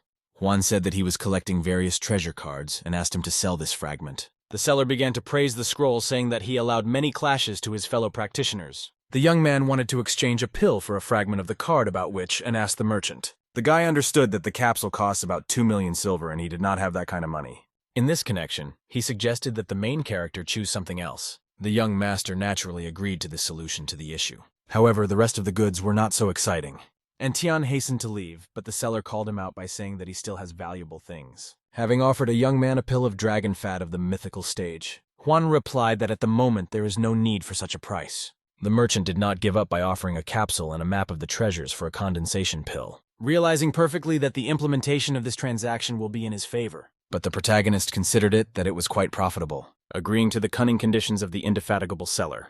After all, the spirit of the sword was extremely interested in this fragment. Opening the treasure map, Tian discovered that its majority was spoiled. The only one was known to the treasure in the Shen Tao dynasty. Juan, in turn, hurried to go on a distant path for treasures. But first it was necessary to purchase a good horse, so the guy went to the stable. In just 2,000 silver coins, he bought a quick and hardy horse. Then he galloped to meet fate, but it was very far from the North Mo, and the road was powered by snow. In this connection, the young master decided to spend the night in one of the estates. The next morning, heavy snowfall began and our hero rushed to the treasures. The young man understood that due to weather conditions he would return home a little later. At that moment, mountain nomads appeared on the horizon. Having got out closer, one of them found out in the guy Wan Tian about what he informed his brothers. The other noticed that this little one costs 1 million gold. The third bandit said that the guy from the Tianjin clan is not so difficult to chop off his head. The leader said that usually such warriors are not afraid of gangs of thugs. One of the criminals asked for permission from Mr. In to kill the student from such a large clan. The leader of the nomads said that to kill the pupil of the authoritative clan is much more interesting than an ordinary person. Tian said that they are bandits from the Puvi sect who committed many crimes and today they are waiting for death. The nomad noted that he should talk more respectfully differently to answer for words. Juan said that he would do this only after him, then he laughed. The guy did not endure and instantly rushed to the attack. The young master said that he did it in vain because he himself entered into death. The bandit tried to strike, however, the protagonist easily dodged, by answering with its crushing blow using the technique of a shadow blade. The nomad clearly underestimated the malts in connection with which he paid. The guy in turn tried to dodge the Tian attack, but in the end, he was torn to pieces of the thugs was taken aback. The leader of the gang did not understand how this could happen. Then he called on his accomplices to immediately kill the malts. Several nomads revealed their swords and rushed towards Juan. Confident main character also began to destroy the criminal group. Subsequently, the guy chopped off the head of another bandit. The thugs were bewildered, realizing that the young man was extremely dangerous. In literally distraught and ordered his people not to be afraid to eliminate the student of the heavenly sword. having stated that they are obliged to take revenge on their brother. However, Tian, using the technique of the Shadow Blade, easily dealt with them. Killing one by one, the robbers were horrified, not knowing how to confront him. A moment later, embittered nomads surrounded Juan. The young master immediately applied the storm. As a result, most bandits ended up in the epicenter of a huge whirlwind, who scattered them in different directions, thereby by inflicting deadly damage. The dumbfounded nomads realized that this student could not be affected, in connection with which they decided to leave the battlefield. But the main character did not provide them with such an opportunity. Having caught up with their young man, ruthlessly killed the frightened bandits. However, there was one brave man who called on the rest, is not afraid of Maltz, saying that there are many of them, and he is alone, adding that they do not have the right to escape without taking revenge on their brothers and masters, which in turn instilled confidence and morale in the nomads, but not for long, because Tian rushed again to attack the short-sighted robbers, using one of his most powerful tricks. Subsequently, there was a huge explosion that destroyed almost all thugs. On the snowy land, only a crater and corpses of bandits remained. Juan saw one survivor who begged to spare him by saying that he would give all the money. The young master sighed heavily because he killed not for fun, but from the hopelessness that the current world imposed on him. The protagonist, with pleasure, devastated their pockets, collecting in a total amount of about $5 million. Horse bandits also had tablets necessary for cultivation, which cost about 300,000 silver coins. The guy continued to strictly ask Tian for mercy. Juan, in turn, asked why he should not kill him. The bandit, stuttering with fear, said that his teacher is a well-known master of martial arts of the congenital region. The young warrior realized that this man was not from the clan of Pavilion and asked who he was and what his name was. The mentor, the young man called Yin Izuncho, said that his teacher was famous in the Shentao dynasty, whose thundering swordsman is called. The protagonist ordered him to take him to the camp of the Puez gang. The guy willingly agreed, by adding that he has nothing to do with it and simply perform the tasks. Tian asked who specifically gave him orders. The young man sadly said that it was actually a nude family from the northern district of the Moscow region. Juan asked if he had something to know about. The guy immediately replied that he knows nothing more. Then he pulled out a certain wooden box from him, and he hastened to open it. Inside was a beautiful shining object similar to a flower. The young master did not count on such luck because it was nephritis of Linji. Then they headed to the camp of the robbers from the Puvevgan clan. After some time, the guy said they were on the way. Pointing to the valley, he said that their base is located right along the road. The main character hurried him to enter the territory of the thugs. Approaching the camp, they were noticed by one of the bandits who notified everyone about the danger. The robbers, in turn, hastened to release arrows in Tian. However, Juan cut down all the arrows with a lightning movement. Then he loudly burst into their camp, actively using his abilities. The thugs, in a panic, rushed to the attack, intending to kill the young master. In response, the young man also desperately rushed into a mortal battle. As a result, a few minutes later, all the bandits were eliminated. In the distance, the protagonist saw the only survivor who managed to escape. Thinking that he could not do anything, Tian decided to let him go. Then he went to clean the destroyed camp of bandits. Suddenly, a female voice called to him, asking him to free them. As it turned out, not a small number of young girls were forced to a certain type of work. The girls were sincerely grateful to Juan. He, in turn, urged them to return to their families. Entering the room of the senior master of the clan Pavilion, the guy found only a couple of cheap paintings. The young master was surprised to pull the picture. He saw a cache behind her, in which there was a box clogged with gold leaves, and under them were unknown notes. The main character began to read them. Getting one of the papers, Tian found that this is a fragment of the card, having attached its part of the card to this passage, a full-fledged picture. However, even at the same time, it was not known where the treasures were. The only thing the young man knew for sure, the treasure was in the northern district of Mo. By the time he arrived there, he hoped to get several more fragments along the way. In total, Juan was able to collect good for 300,000 silver coins. Then he burned the destroyed camp and hit the road to the northern district. After a certain time, the young master reached the city of Yellow Cypress, who willingly traded with his family Juan than with the clans Nu Chen and Zhang, since his family offered reasonable conditions. Thus, the Juan clan gradually seized the market, which only annoyed the enemy sects. Meanwhile, three families discussed the arrival of Juan in the northern district of the Moscow region. The heads of the families Zhang and Chen informed Geneshu that the clan Fuve fell at Tian's hands and he could find out about everything. NIU said that there is nothing wrong with this because everyone knows about the disagreements of their families. Zhang noticed that earlier a big brother did not intervene because of the masters of the congenital region. Chen added that the failure of his brother Nude in an attempt to break into the next level only on the hand of the Huan family. Yenshen confidently stated that he would not forgive this to their clan. Zhang noted that at the moment there is no need to worry about because they have not reached the fourth step. And soon the Huan clan will decline if there is no strong cultivator among their descendants. At that moment, Chen suddenly interrupted the conversation, saying that he had a plan, which consisted in creating a tournament and inviting an enemy family to take part. And the reward will be their business in one of the villages, of course. They will not refuse such a proposal. Zhang added that their death would be easier to explain precisely in the competition. Jen Shani liked the idea of Chen, but if they lose, then the losses will be colossal. The head of the sect Zhang volunteered to personally organize competitions. Genshin prematurely anticipated his victory over the Huan clan. At this time, the main character finally returned home where the whole family met him. The joyful master jumped from his horse and rushed to his relatives. Mom immediately began to ask how he got away, noting that they received his message. Uncle saw a heavy bag on Tian's shoulder and suggested that these were gifts for them. The father said that Huan did not just grow up but had matured. Sean noticed that the main character over the years has achieved not small successes, adding that they were also heard about his achievements in the tournament where he took first place. Xuanhong praised his son, saying that he had done a huge job. A confident young master said that this was only the beginning. And in the future, he will become a recognized warrior, after which he will return and save his grandfather. Father was really proud of his son, saying that he would succeed. Tian said that he would soon get healing herbs to restore his health. In response, Xuan only sighed heavily, but he believed in his son. Yui urged everyone to return home and discuss everything in warmth. After a short period of time they got home.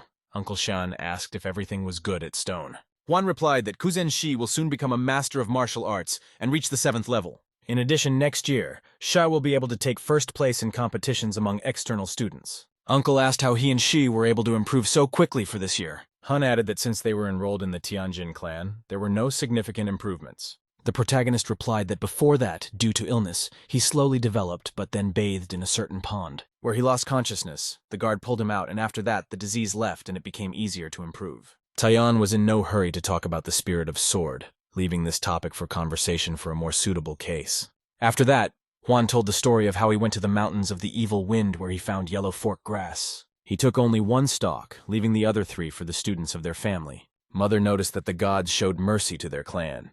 Father suddenly asked his son to check the condition of his pulse. Then he stated that this pond is really a magical because its physical form has become the corresponding level.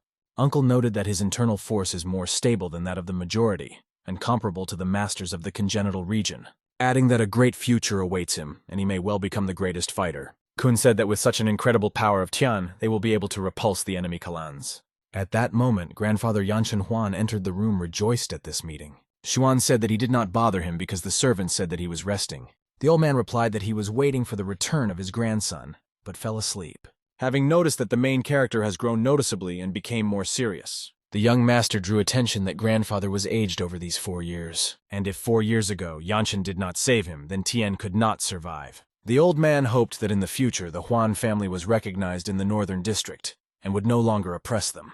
At that moment, the Shan brothers appeared on the threshold of the house, saving that a guy at the age of 15 was able to achieve such incredible results. Jai said that his son Wei entered the innate area and was enrolled in the Lin Yuan sect, and he would return today. At this time, the servant ran into the house and said that representatives of the families Nu Chen and Zhang came to them.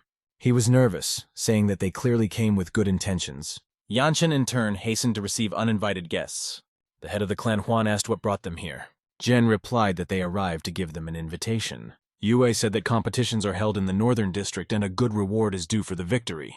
Ji asked why they had not previously called them to take part. Jen began to say that the tournaments were not serious before. In addition, the Huan family has grown significantly in a couple of years. Shan confidently stated that they were accepting their call. After that, Yue with his people left their house. He read the award for the victory in the invitation, and was shocked, since the reward was the whole city, because before that they collaborated only with Yellow Cypress. And now there is an opportunity to declare itself in the northern district of Emo, however. It looked quite suspicious. Yanshin said that Wei had reached the innate area and remains only to train it with secret techniques. Qi noticed that if they understand, all their families will be at risk. But Ji said that they could not win in this competition. The main character could not miss such a chance and declared his candidacy. Jia, in turn, urged him not to intervene with his level of development, since he would only aggravate the situation. The reaction of the head of the family was not long in coming, and Yanshin gave a slap in the face of him, extremely convincingly urging him not to talk with pulling in this tone. Everyone instantly began to calm the nervous old man. Shan Qi said that the Wan Det has a debt to his brother Honu, who literally saved their clan. It is worth noting that at that moment Swan and Yui fell in love with each other, even his family was against. At this time, a servant with bad news burst into the house again, starting stuttering that Wei arrived from the Yellow Cypress. Ji was already nervous, calling him to inform him faster what happened. The excited guy sadly said that the bloodied Wei was seriously wounded and was in a deep coma. Ge was literally shocked by this information. Tian understood that the enemy clans were probably involved in this matter. What Qi Yanshenu suggested in turn, he urged Wei to immediately visit. Ge instantly rushed to his wounded son. The head of the family asked Qi to take his older brother to relax and bring the doctor. After some time, Jian returned home, which was also seriously wounded by saying that he was in wait for him on the way home. Yanshen was furious because enemy clans were already crossing all the boundaries. A few months later, Xuan returned home. Qi asked if she was in order, whether she answered that she was tired, and otherwise everything was fine. Shan hurried to tell her about what happened. Huan was shocked by asking what really happened. Father said that this was a long story and sent it to his grandfather, who understood that she was at the 9th level and she was lucky to return to the hole and unharmed. After that, Yanshin gathered a family to discuss what happened, because now Wei will not be able to practice the tournament, in connection with which he asked who would replace it and how to continue to be. The protagonist naturally volunteered to take on his shoulders participation in competitions. However, Jian also showed the initiative and proposed his candidacy. Jie was categorically against saying that Jian should go to the competition. Hong, in turn, began to defend his son, saying that Jian did not recover from injuries, adding that Tian won in a recent tournament, but Qi noted its small level of development. Ji proposed the only way out of this situation to hold a duel between them. What the head of the family supported him, saying that the next morning they would find out who would represent their clan in the tournament. The next day in the early morning, the youth began to find out which of them is stronger.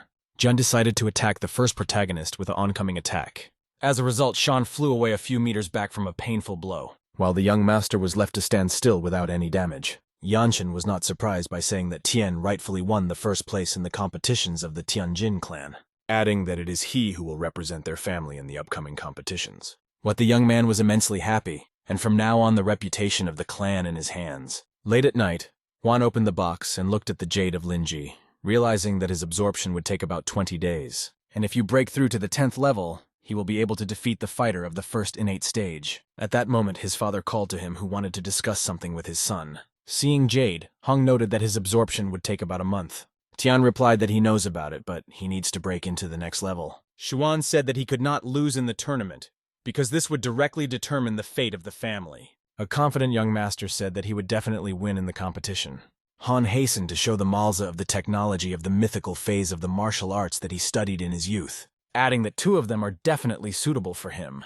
The main character noted that in the Tianjin sect requires hundreds of thousands of inexperience to get such techniques. The first was the secret improvement of energy in his body, transforming it into spiritual thus, so it will become stronger. The second was necessary to elude opponents below the 4th level of the congenital region. Father taught Huan to his technicians, and the young man cultivated all night.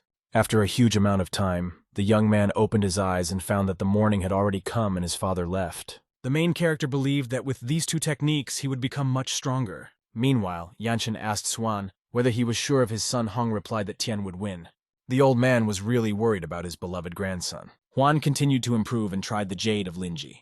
Since there was little time, the guy used the technique of energy condensation in order to quickly master the jade. 2 weeks later, the results were impressive. The innate power of the master became cleaner. It remained quite a bit to break into the 10th level, and Linji was practically absorbed. Then the young man will be able to convert the strength of the body into congenital power. This time in the competition, 4 families interceded. The main character seriously intended to make his clan great. Opening the door, Tian saw the Shan brothers, who asked if he was ready. Huan, in turn, confidently stated that he was ready. Meanwhile, the stands at the competition began to fill. Spectators began to discuss the sudden appearance of the Huan clan in the tournament, saying that for them, this is the only opportunity to strengthen their business, adding that the intentions of 3 families are obvious.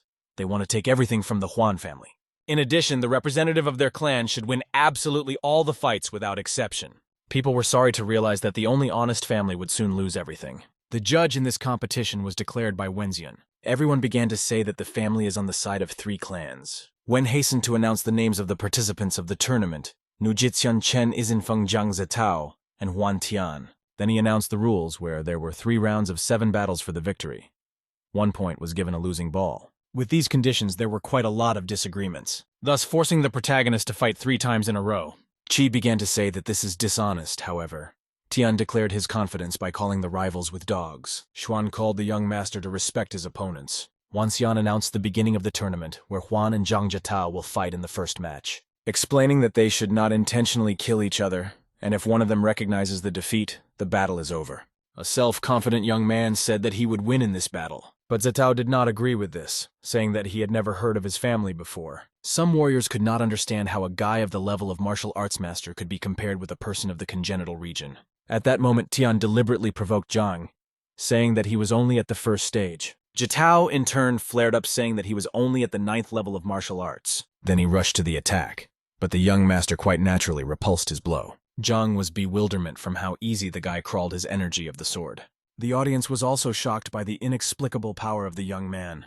The head of the clan Zhang understood that Long would most likely lose. But Zetao was sure of the opposite praising of Tian. He began to show him his power of the congenital region.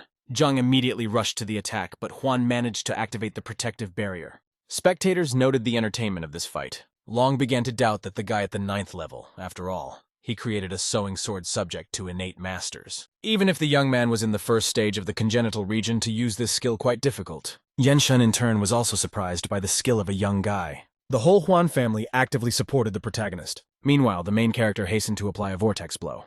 Zetao was dumbfounded by the aura of the board of the young man, not understanding how he succeeded. A moment later, Tornado caused a crushing damage to Zhang. The heads of 3 criminal families were at a loss. The Huan family opposite was aware of the power of their heir. Surprised spectators also did not expect Tian to win. The head of Zhang nervously ordered to take away the body of Zetao. Some considered that the young master exceeded the authority.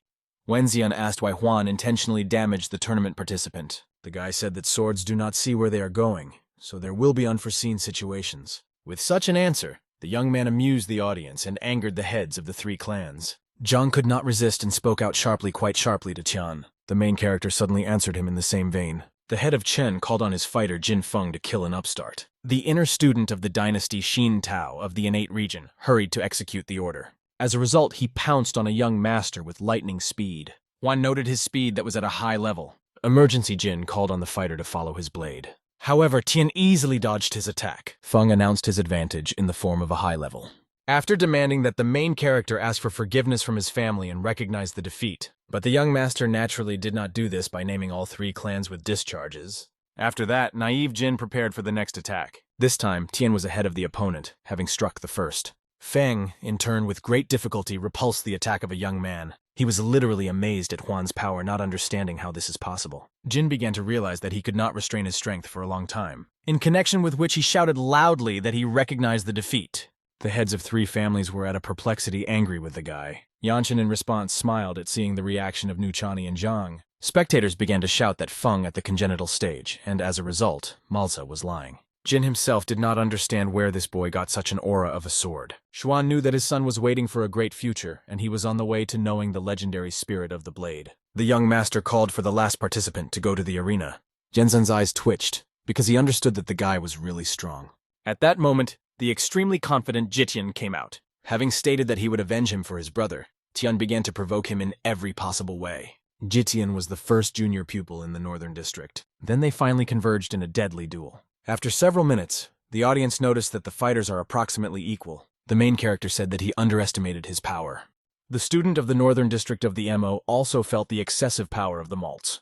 The cultivator began to actively apply his best abilities. Tian in turn also hurried with his skills. After a couple of seconds, the soldiers came together in a lightning attack. Subsequently, Huan was able to inflict significant damage to him by Yixin's indignant about this. The student of the Heavenly Sword grinning called him to show what he was capable of. Qishan, like the whole family of Huan, supported the young master. Yenshan understood that business and the reputation of all 3 clans depend on Nude. Jichin immediately began the next attack, having brought down on the protagonist of a ferocious fiery bear. Xuan, in turn, was nervous, calling on his son to be careful. However, for Tian, this was not a problem. The guy disappeared at the moment. Nu was looking forward to his victory, naively believing that the young man would not be able to survive after such a blow. But contrary to his expectations, Huan was behind him, and immediately struck the powerful blow. Jitian did not have time to evade the attack. As a result, he lost his left hand that he did not expect. An inspired viewer rejoiced that Tian won all 3 rounds, and only Yenshin came in a fury of understanding that he had lost. Wanxian accused the protagonist of deliberately causing harm. The master replied that he apparently forgot about the established rules. At that moment, Huan hastened to attack the embittered Niu. However, Qi instantly began to protect the nephew, applying the return magical technique. Subsequently, the explosion occurred. At the same time, Shan did not understand why the good boy who was always Tian decided to cut off his hand to Jitian. Genshin demanded an explanation for the acts of a self-confident guy. Jiang supported his patron, urging the young man to apologize. The head of the Chen added that otherwise he was waiting for a disqualification from the competition. The main character showed a sheet that said that the NIU will pay 1,000,000 silver gang pavits for the head of Tian.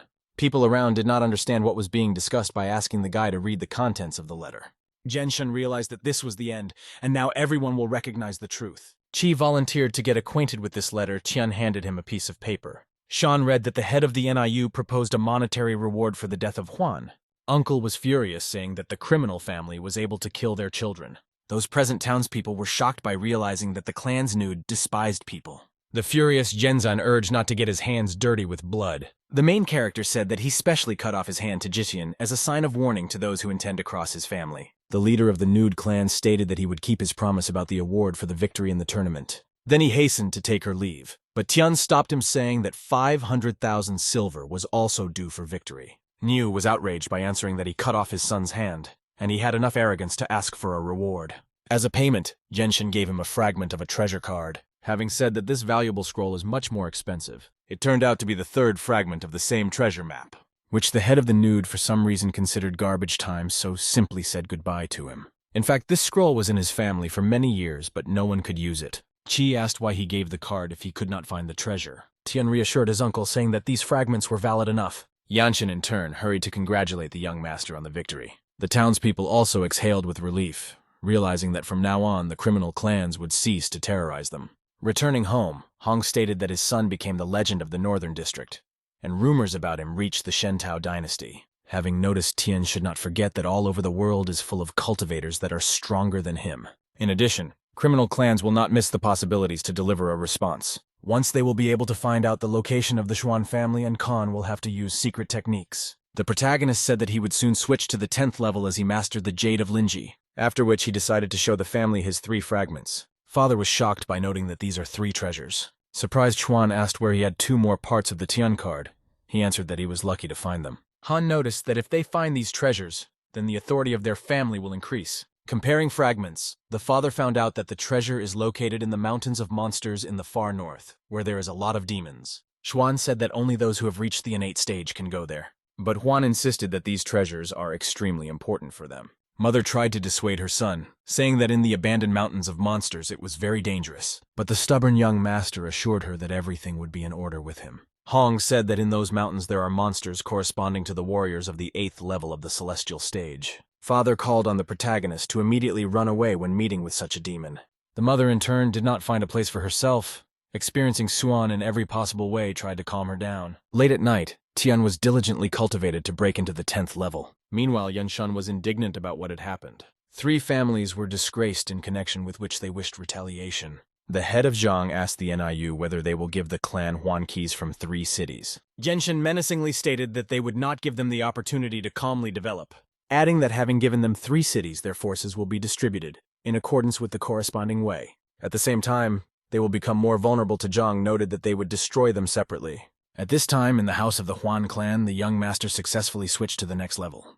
Having received the 10th level of Tian's ability, they were comparable to the 2nd level of the congenital stage. However, the guy could not resist the stronger monsters, therefore it was necessary to practice the steps of the tiger and the dragon. But the time for this will take a lot, in connection with which the young man began to train. After a few days of persistent training, Xuan approached him, thanking his son for a pill of dragon fat, which helped him cure meridians. Moreover, Han reached the 1st level of innate area. Joyful Tian asked how to help him completely recover. The father replied that the capsules of the Earth stage were initially necessary, and then the heavenly pill, adding that the complexity consists in finding capsules of the celestial area, since they are produced only in the 1st clan of constellations. Huan confidently stated that heavenly pills would definitely get for him. Then they will have to help grandfather together. Swan once again became proud of his extremely talented and brave offspring. Then Han began to show the young man the mysterious stage of technology steps of the tiger and the dragon. The protagonist was happy to watch the demonstration of his father's ability.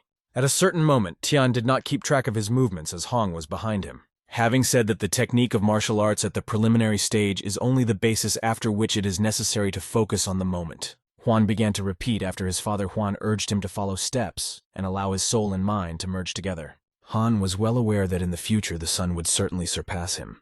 A few days later, the young master successfully completed the practice of the dragon and tiger steps. Then he notified his family that he would go to a distant and dangerous path. At that moment, Yenzhen was reported that Tian went to the abandoned monster mountains. Niu could not understand why Huan did not return to the Tianjin clan. The servant said that Tian went to the mountains to conduct training in difficult conditions. Zhenshan asked if there was news from families of Chen and Zhang. Zhen Yue replied that they received the same information, and the eldest son of Wu Vincent went hunting for pulling, adding what he will do so that no one understands exactly how Huan died. Niu asked Yue will go with Jian and Chen to the mountains to help Wu kill Tian. Meanwhile, in the forest, the main character found a second-level monster and hastened to deal with him. Behind Huan was Vincent, who came across his tracks. At this time, the young master found a lunar lynx that was at the second level. Tian understood that the beast was equated with a 10th-level fighter in force, and was not much different from the 3rd-level demon. The wild lynx growled menacingly on Hana, not understanding what was waiting for her. For the protagonist, she was a gift, and he did not lose time. Instantly using the technique of the shadow sword, Tian cut the head of the monster. The lunar lynx, in turn, did not have time to do anything. Huan discovered that after the 10th level, he began to better realize the spirit of the blade, in connection with which he hurried to meet the ferocious monsters. Vincent continued to follow the unsuspecting master, naively believing that he could kill the protagonist. So far, Tian mercilessly destroyed all the monsters in his path. He easily and naturally dealt with them with the help of his sword. Thus, Huan gathered a considerable number of demon nuclei. Suddenly, he drew attention to breathing. It did not come from the monster. Turning sharply, the young master saw Wu in front of him. Vincent urged the protagonist to stop asking where he was heading.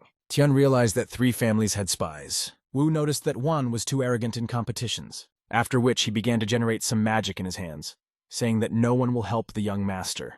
The main character understood that Vincent is stronger than previous rivals. Wu suddenly attacked Tian, managed to evade the blow. What surprised him because the Minister of Despicable Families underestimated Huan. The young man was going to apply the eagle kohage technique during the next attack. The guy was waiting for the moment when the distraught Vincent would attack again. What did not have to wait long because Wu instantly rushed into the attack. Tian said that he overestimated his capabilities and he could not win.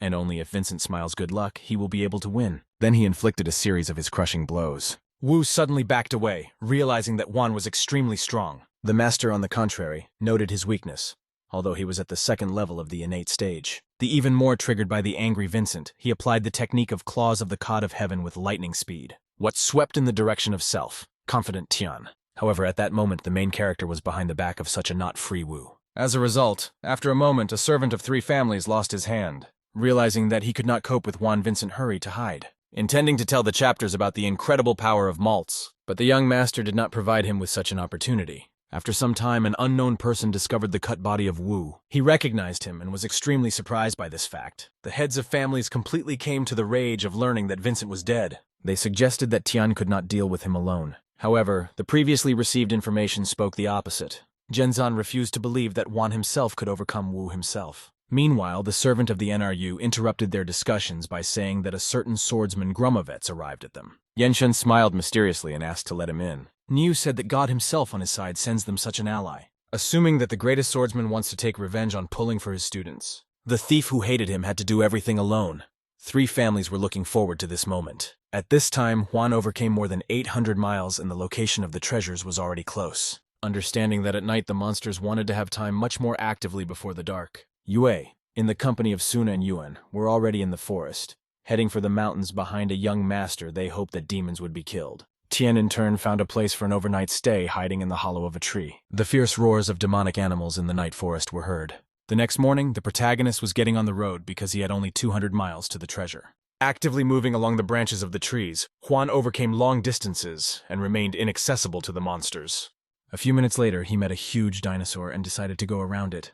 Approaching the treasures, another 100 miles, Tian noticed that there was no monsters nearby. The young master understood that they were much less during the day, but a bad foreboding did not leave him. After all, if there are fewer demons, then there may be a den of an extremely strong monster nearby. And since in these mountains the demons could have caught up with an unprecedented power to hurry, the protagonist looked around to just find the treasure and calmly leave. Huan saw a huge snake on a neighboring tree on the next branch. The black-legged snake suddenly rushed towards Tian. The young master understood that it was better for him to avoid battle with such a strong opponent. After a moment, a snake into his powerful tail brought a branch on which a young man was sitting. The main character understood that it would be extremely difficult for him to escape from the king of the snakes. The black-breasted literally did not allow Huan to catch his breath. He again attacked him, breaking another branch on the tree. Running away from the bloodthirsty monster, Tian still injured his hand. Then he hid behind one of the trees and watched the strange behavior of the snake, which for some reason no longer attacked him. At that moment, a small tiger knocked passed next to the wounded master. Juan suggested that this is why the snake stopped smelling the tiger. Suddenly, the little man from the Koshachi family sharply rushed towards the protagonist. However, the next second, the tiger Ronka headed for the snake. And after a moment, the tiger, with a lightning-fast movement of the claws, outplayed the eye of the monster. Tian realized that they actually hunted each other. Surprisingly, the extremely clever tigerin was stronger than the snake. Exploring his attacks, a ferocious cat with verified movements inflicted tactically correct blows, depriving the snake to see, after which he began to apply torn blows to him. The snake could not contrast anything with such tiny but superior in the strength of the tiger.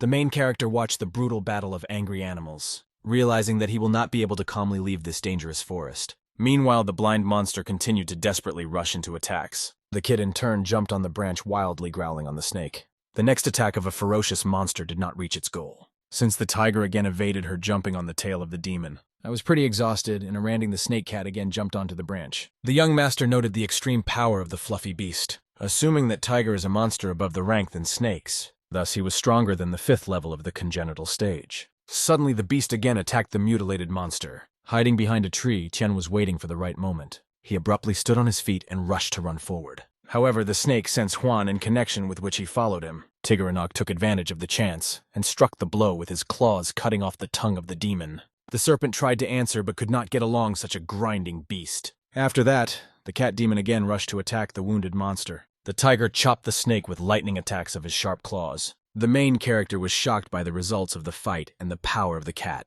The serpent literally backed back, realizing that he could not overcome the Tigurka. The cat beast in turn hastened to finish the driven sacrifice. A moment later, the monster fell in a deadly battle. The cat climbed onto the defeated monster and began to scratch the scales. Juan realized that he needed the magical core of the black-legged king of snakes. The tiger knock deftly found the core and swallowed it just as quickly. After a second, his chest shone with magic light. Tian was at a perplexity, realizing that the whole spiritual power rushed to the beast. The cat at the moment increased in size and headed for the main character, which drew attention to the fact that spiritual power contributes to cultivation. And the instant absorption of the energy of the tiger was much faster than the human. The beast, meanwhile, neatly approached the surprised master. Juan noticed that his improvement is at the highest level. Tian wanted to do cultivation and slowly sat down on the ground.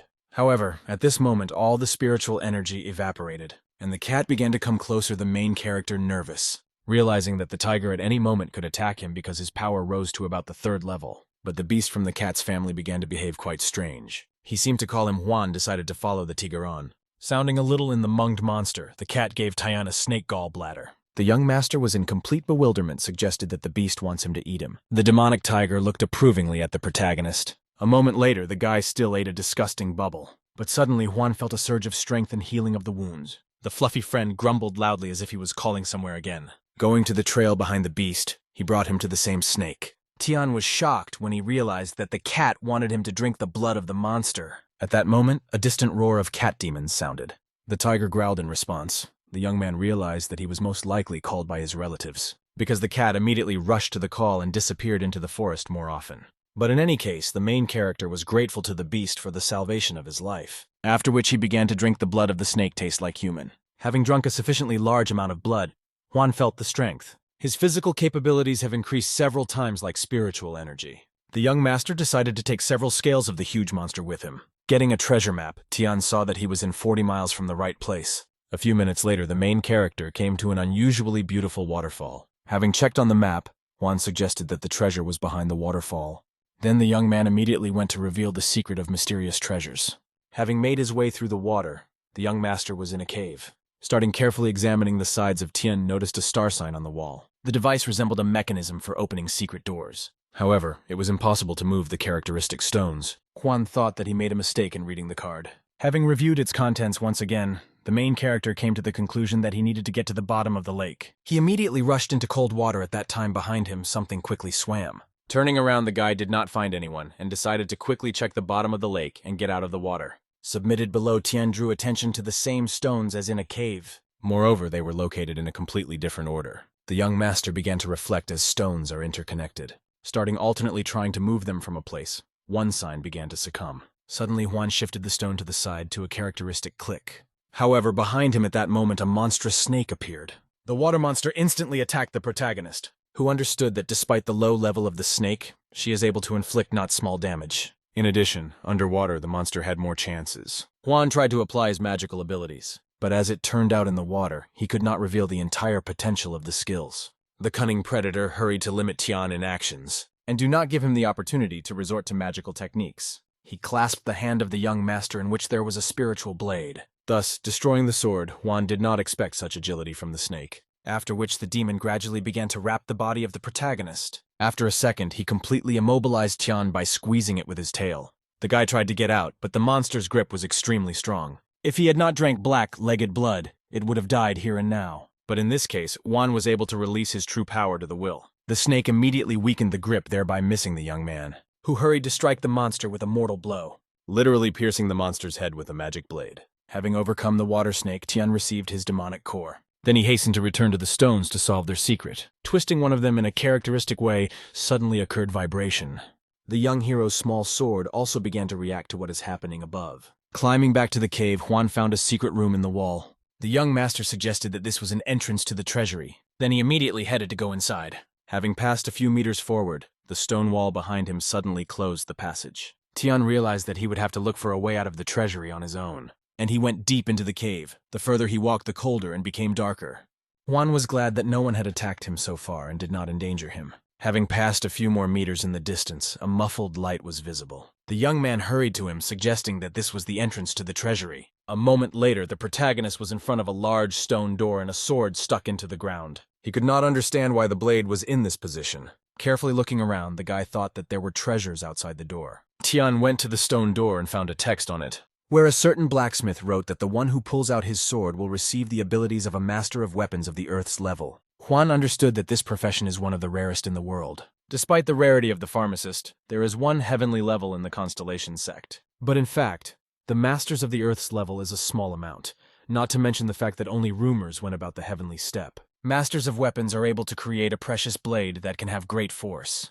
Also, blacksmiths could create swords of a mystical level that is comparable to heavenly weapons. Less than half of the masters of martial arts of the congenital region have mystical blades. The young master rejoiced that 3 fragments of the treasure map were true. Tian looked at the blade that stuck out of the ground, realizing that he weighs 128 kin and in order to pull it out to possess a power of 1,000 kin. However, after Juan drank the blood of the king of snakes, he became much stronger. In this connection, I assumed that this would not be such a difficult task. The main character went to the blade and grabbed the handle, tried to pull it out, but the sword did not succumb and even did not budge an inch. Realizing that he had no other choice, the young master again tried to get the blade. Applying the maximum effort, the sword began to move. A moment later, Tian was still able to get a mystical weapon. The blade, in turn, was incredibly heavy. At that moment, the stone doors behind Juan opened. The guy thought that such a door even a master of the 6th stage of the innate area could not unlock. The main character decided to experience a precious blade.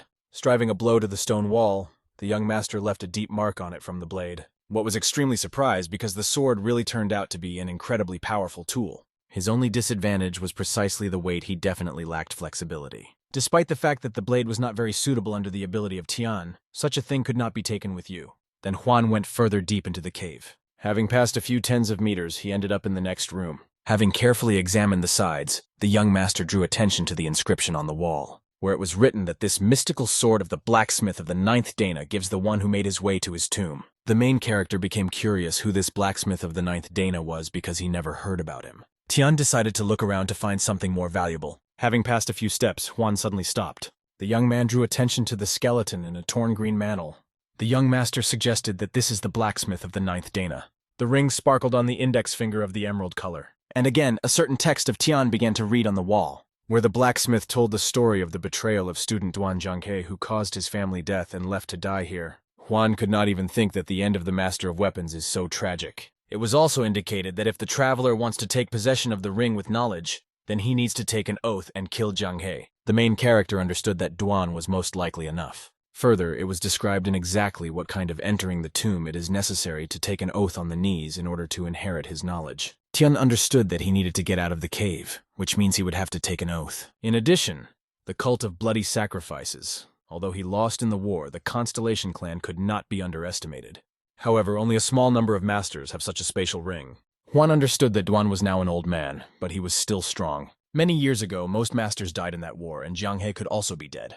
But if he is still alive, then it definitely occupies a high status in the clan of bloody sacrifices. the young master decided to take an oath on his knees to inherit the knowledge of the weapon master and get out of the cave. Then he said that he was honored to appear in front of the tomb of the old blacksmith of the 9th Dana, having promised to kill the Duan and, in case of violation of the oath, is ready to be punished in the form of death. Then the protagonist bowed lowly by the remains of the blacksmith. At that moment, a certain door suddenly opened in the ground, behind which was a wooden box of Tian surprised, since the blacksmith wrote that all knowledge is contained in his ring, and then a crook is a crook. Xuanhuan took a pebble and threw it into a chest to make sure that there were no traps. Then he carefully took the box and, burning with curiosity, opened it. Inside was a kind of bundle. Turning it around, the young master discovered the same ring as on the blacksmith's finger. A certain text was also written on the svirtka. The main character hasted to get acquainted with its contents, where it was indicated that if he removed the ring from his hand, then he would have made him the company without leaving the tomb. Tian realized that he was very close to failure and took possession of the real ring of the blacksmith, inside which the technique of the 9th is given,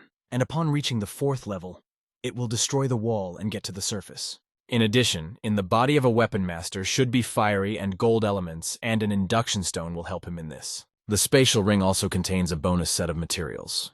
Juan could not understand how to get inside the ring. The young master could not open the ring even with the help of internal power. He has such a treasure in his hands and he cannot touch him. It was a trap. Suddenly the main character lit up. He decided to use his mental power. Surviving on the ground in the pose of Lotus Tian began to cultivate. A few seconds later, Xuanhuan was in the blacksmith's room. What was pleasantly surprised and drew attention to the books lying on the table, thinking that this is the technique of 9 given. And in addition, it turned out to be books about the creation of fundamental mystical yellow and earth guns. Turning around, the young master drew attention to 2 induction stones of a strange shape. Thus, a huge amount of necessary resources turned out to be in the spatial ring, and various guns from the yellow level to the mystical. And even materials for the manufacture of weapons are true mainly of average quality. Tian wanted to take with him a book about the secret guide for the development of technology of 9 given. At that moment, he was transferred back to the cave. Juan realized that his thoughts were teleported with the desired things from the ring. After that, crouching to earth began to study mystical equipment, because in order to leave the tomb, he needs to develop this technique to the 4th level, where the first step was directly in the creation of weapons. The main character could only use the power of his body in creating equipment. Therefore, the requirements for physique were high. The first 3 are given for cultivators of the level of masters, the following 3 reaching the congenital region, and the latter for the earthly level. And if the young master perfectly masters the technique of all 9 given, then he will become incredibly powerful. Initially, Tiami was required to reach the innate area in order to go to the 4th level after moving. However, this will need about a month to convert internal energy into an innate entity. And even if there are tablets of true essence, he will not be able to get them because he will linger here for a long time. Juan remembered that there was a bonus set in the spatial ring. Entering the young man's room again, the young man began to look around, intending to find some other useful things. He drew attention to the tiny box on the table and decided to take it with him. Realizing that there are definitely some materials in it, the young master threw her to the ground and began to beat her with a sword. But he was able to leave only a trace of it from a powerful blade, while the earth was literally broken under the box. At that moment, a certain stone suddenly flew out of the box. Tian realized that this was the innate grain of which his father spoke to him. This core contributed to a breakthrough into a congenital rank, and is created by cultivators of at least the 7th level. It really was a chic gift from a blacksmith. The protagonist could not understand where this is the seed from the blacksmith. If only he did not dig him, because the remains of the master spoke of this. Juan was sincerely happy with such a find and wanted to pay the blacksmith with the death of Jiang He, since now the young master will be able to break into the next level of development much faster. Tian put on the ring and began to improve immediately, noting that a spatial ring is a really useful thing. Initially, it was necessary to check the properties of your body for this. It was worth using induction stones. When touched to the stone, from 1 to 5 stars will appear where 1 star is a common physique, 5 meant an ideal body. Most people have the properties of the 5 elements in this case.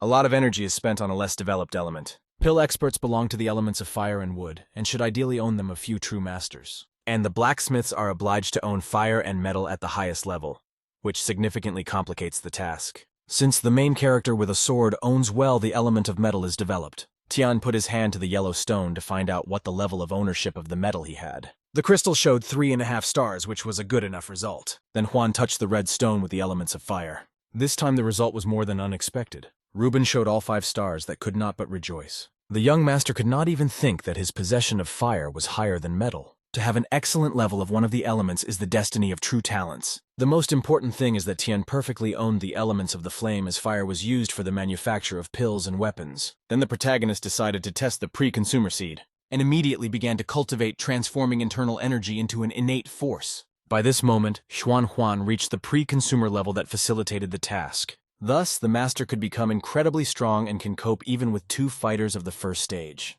Meanwhile, Zhen Yue and the company of warriors opposed the dinosaur. The monstrous and huge monster opened his mouth and shouted loudly, which in turn was at the 3rd level and was extremely dangerous. Yu understood that it would not be so simple to cope with the dinosaur. At that moment, the monster suddenly distracted his eyes on the thick of the forest. Zhen could not understand what kind of creature could scare such a strong demon. A moment later, dinosaurs of Yue even for a moment realized that it was a bad thing. In this connection, Suna and Yuanu ordered to immediately leave with people. He himself went to the monsters to detain them. However, the next second, one of the monsters attacked Zhenya with a certain ray of light from his mouth. As a result, Yue flew to the side of receiving significant damage. Everyone panicked and immediately rushed to run away into the forest. But the dinosaur again attacked them later by an explosion that injured several people. Zhen called the rest of the fighters in no case to lean out from behind the trees. Yue himself stood at the cliff of the monsters came closer. After some time, Gu Sun and Yuan came up to Jinishan. They informed him of the current situation, adding that in the end they lost touch with his brother Zhenyu. Niu was shocked by such news and thought that his brother died, realizing that this is all because of the Huan family that he intended to destroy. A few days later, the wounded by Zhen suddenly came to his senses. He himself could not believe that he would be alive. His head was terribly painful and the whole body rose.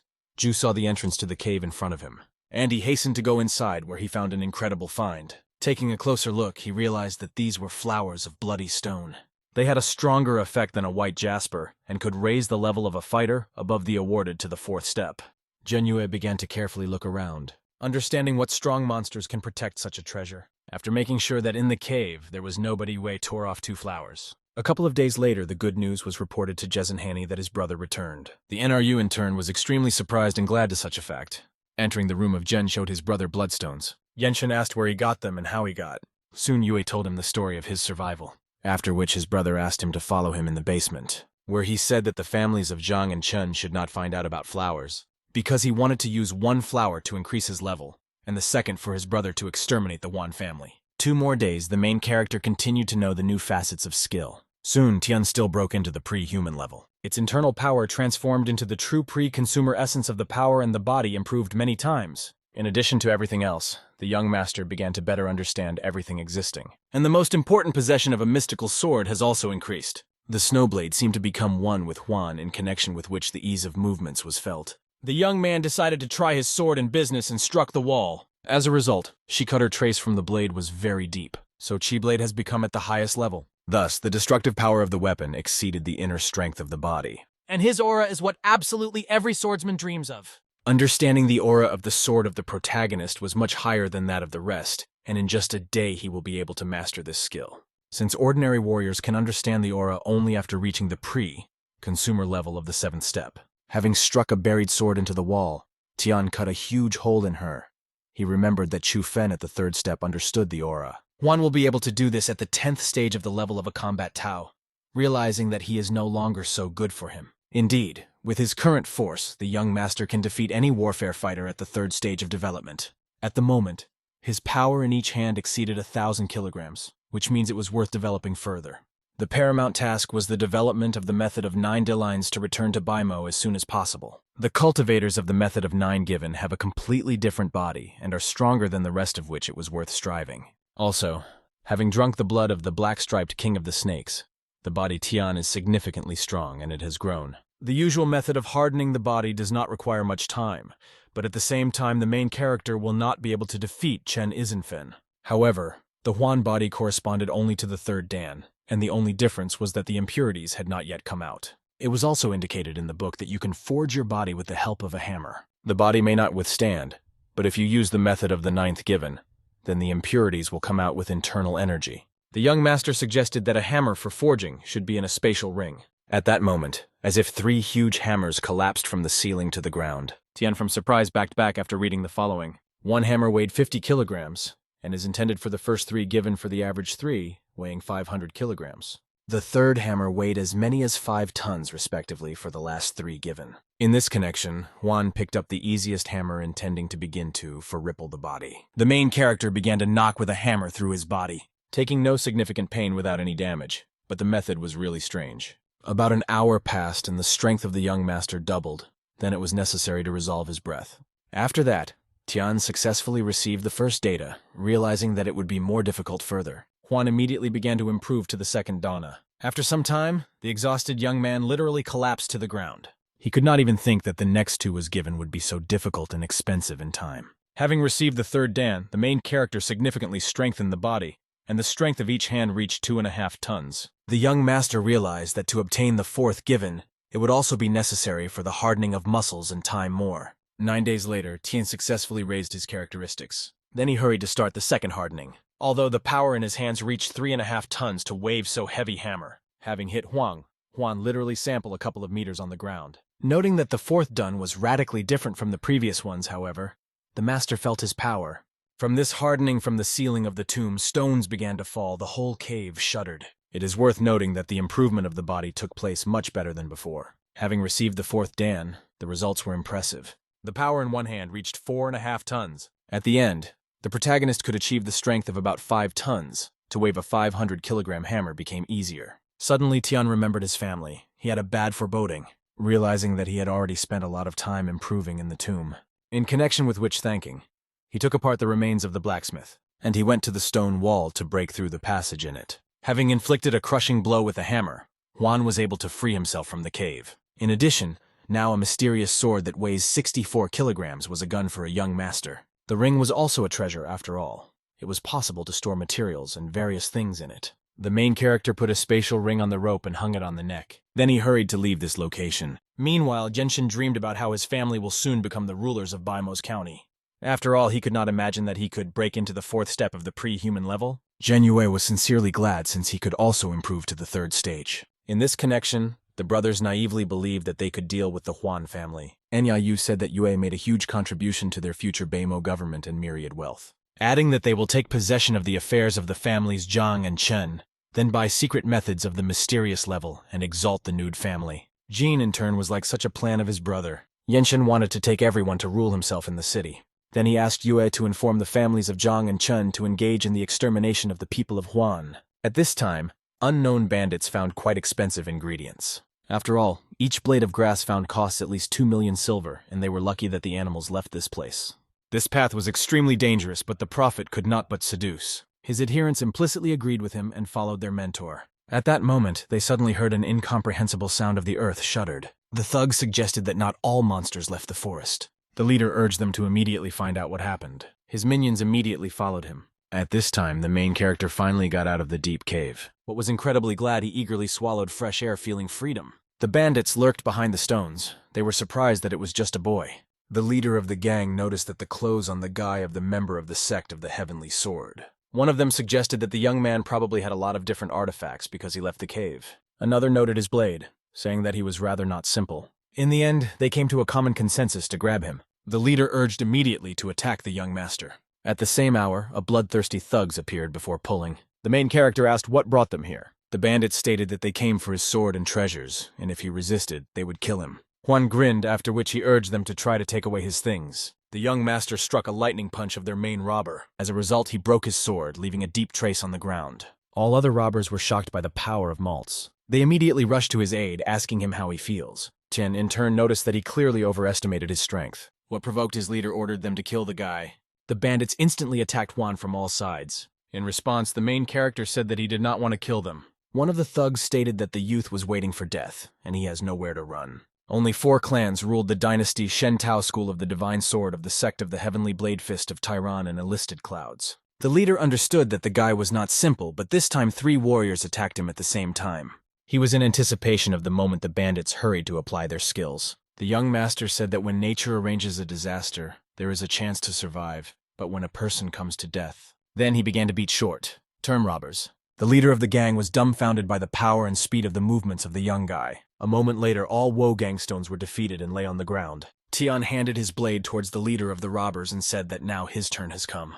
The bandit was puzzled because it is higher by 2 steps of the youth. He tensed but still decided to enter into a duel with Juan, having said that if a student of the sect of the Heavenly Sword wants to die, then he will help him in this. The main character smiled and called him to demonstrate his abilities. The leader understood that the guy was really strong because he was able to deal with 3 opponents. Having stated that in the sect of the Heavenly Sword there is already a strong warrior of Chufen, and all the rest are only garbage. By adding that in the future he can pose a threat to his clan and therefore should be killed. The young master called him to action instead of idle talk, asking what kind of stick it was in his hands. Tian invited him to fight off from 3 attacks, and then he would spare him. A self-confident thugs agreed and called on Maltz to attack, saying that even the first internal student Dan Fei does not dare to talk to him like that. Huan wondered, if Fei is an internal pupil, then Chu Fenya is a central student who is already at the 4th step. The main character suddenly changed his mind, calling him to attack the first to say that he would not withstand 3 blows. The bandit did not argue and hurried to rush into the attack. The confident Tian was looking forward to his blow. Having stuck his blade into the ground later, a certain magic shield appeared. Then Huan looked at the surprised face of the robber and called him to attack again. The embittered thug was at a loss because the young man easily beat off his blow. Having said that, he underestimated the Maltz, which apparently was stronger than Dan. Then he hastened to deliver his next blow to the fiery stick. The protagonist noted good equipment, however. There were cracks on his guns. As a result, the young master in response released a magic wave, which with lightning speed broke the weapon of a sluggish robber. The leader of the robbers sharply flew back and painfully landed. At the same time, having received significant damage to which he clearly did not expect the earth before him, literally parted. The bloodied bandit realized that he could not defeat this fight. Tian noticed that 3 blows for him were too much because he was just 1. The defeated thug in turn could not understand how to resist this guy. The young master hastened to finish off clumsy robbers. The leader of the leader urged him to immediately run away.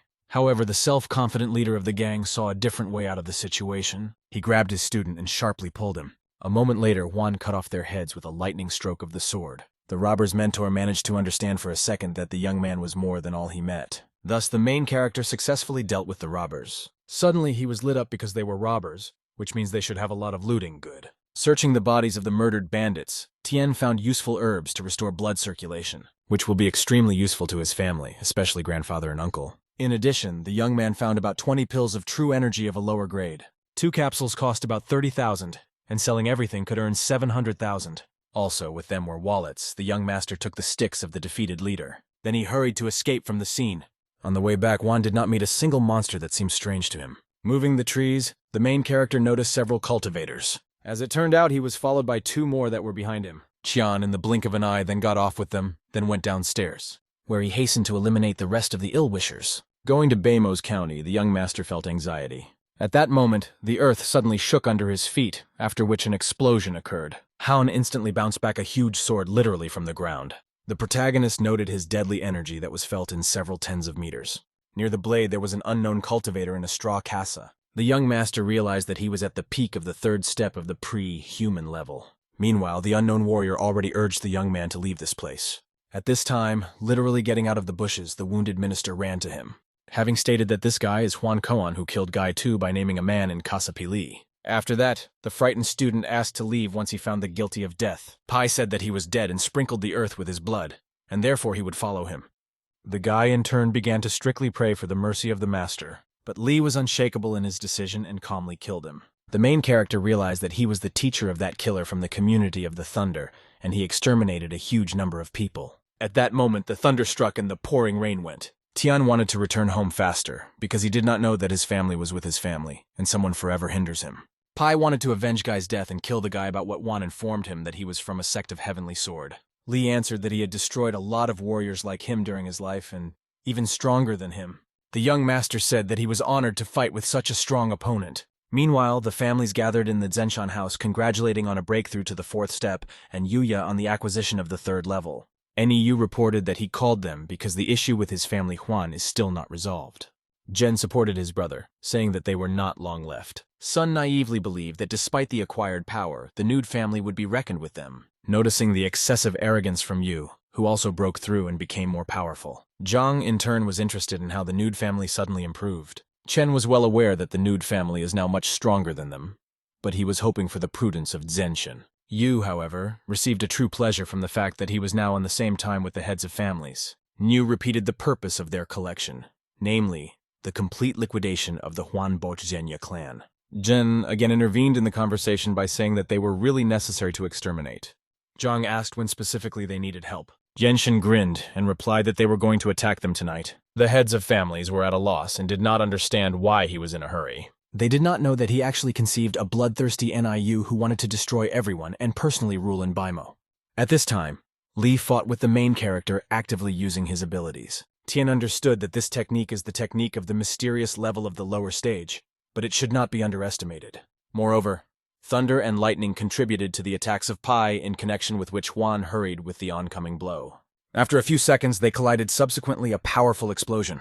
Lee was at a loss, realizing that the guy was not so simple and extremely dangerous. Car on his head literally parted. Pai was furious. Throwing his hat to an embittered warrior, instantly rushed to the attack. Juan, in turn, also felt all the power of the pre-consumer level of Lee, who could not understand how the young man in ordinary attacks caused such significant damage. Paying attention to his blade in the chips, he was stunned. Looking at the absolutely whole and unharmed sword of Maltz Pai, he noticed that this is a weapon of the mysterious level. The young master replied that he was apparently well versed in this. A surprised mentor said that he was unheard of lucky to buy such a blade, adding that his personality is quite mysterious, offering him to simply give his sword.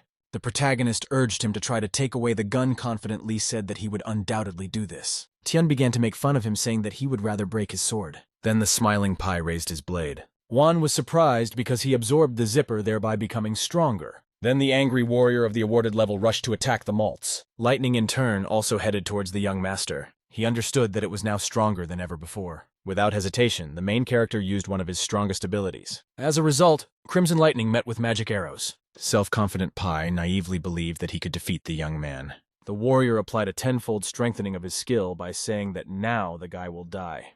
Tian replied that he should first check before he was asserted. What only provoked him, Lee struck a lightning punch. However, Juan easily could block his attack. The dumbfounded fighter of the posterity stage could not believe his eyes. After that, the young master smiled and hurried to deliver a response. Subsequently, which was finally defeated, the young man immediately began to search the murdered warrior. But from his things, he turned out to be only one unknown envelope. The main character decided to put the envelope in a spatial ring and later examine it. Then he dug a hole for the body Lee and humanly buried it.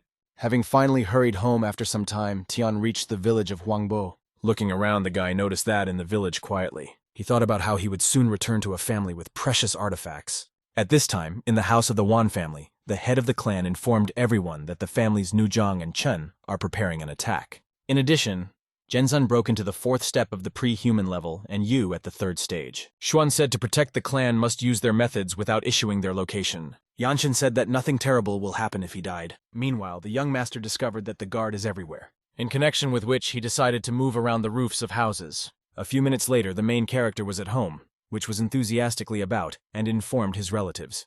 Everyone sincerely rejoiced at Tian's long return. Juan's mother said that she sent 4 fighters for him, but they did not find any traces of thinking that he was dead. The father said that it is impossible to act as he pleases because relatives worried about him. The young man assured his parents that he was all right, and in one of the caves he collected many useful things. Then he took out a sneak with grass of restoring blood circulation. Yanshin was pleasantly surprised by the find of the grandson and thanked him. Yui asked her father what to do with the grass. The old man understood that with her help it was possible to cure a person in 5 days. Hong sadly said that many people from their family are injured, and the grass could act in 5 days. The shocked Tian asked what happened because the village was surrounded by security. Father explained that Genshin and Zhen raised their power and united with the families of Zhang and Chen to attack them, adding that they have a lot of fighters of a poster, off rank, and they will not be able to withstand such an onslaught. Having a little reflection, the protagonist suddenly stated that he would protect them. The worried Han urged him not to be so self-confident. Yanshin asked what exactly the young man was going to do, because a whole army of warriors was against them. However, Tian confidently said that he has a plan, having said that he will kill one of the highest-ranking masters, then the second, after which they will be panicked, and taking advantage of the turmoil to strike them by killing a Yenzan. Uncle stated that he defeated the veins of Sion, but Nuzhang and Chen is much stronger than cultivators. The guy asked if they knew about a member of the Lightning Knife community. This is the thief of the ruling Shandao dynasty, and at least 4 sects are looking for him, and he in turn is stronger than Chen Yuanu, adding that he was able to kill him literally with 2 blows. Naturally, no one could believe this. Yanshin asked him. Tian proudly replied that he buried his corpse 100 kilometers from the village. The old man thought was really his grandson to defeat such a strong opponent, although he noticed that in his hands Tiani is a divine blade of a mysterious level that undoubtedly adds strength.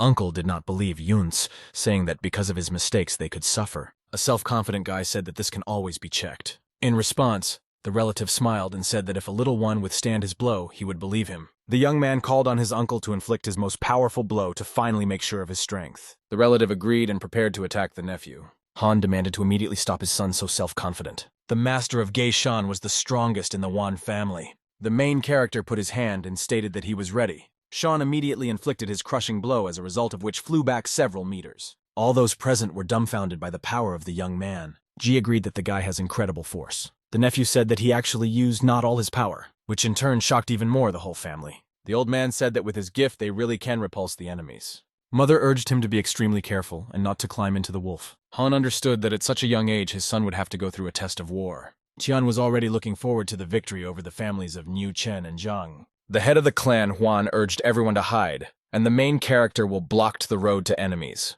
by adding that this battle can become a collapse for them, or improving the current position. After all, having destroyed enemy clans, they will finally put things in order in Baimo. In this case, large funds will be at their disposal to purchase medicines and recover. Shan noticed that families cooperate with the Dan clan from the southern county of Nanya, and can take revenge on a loss.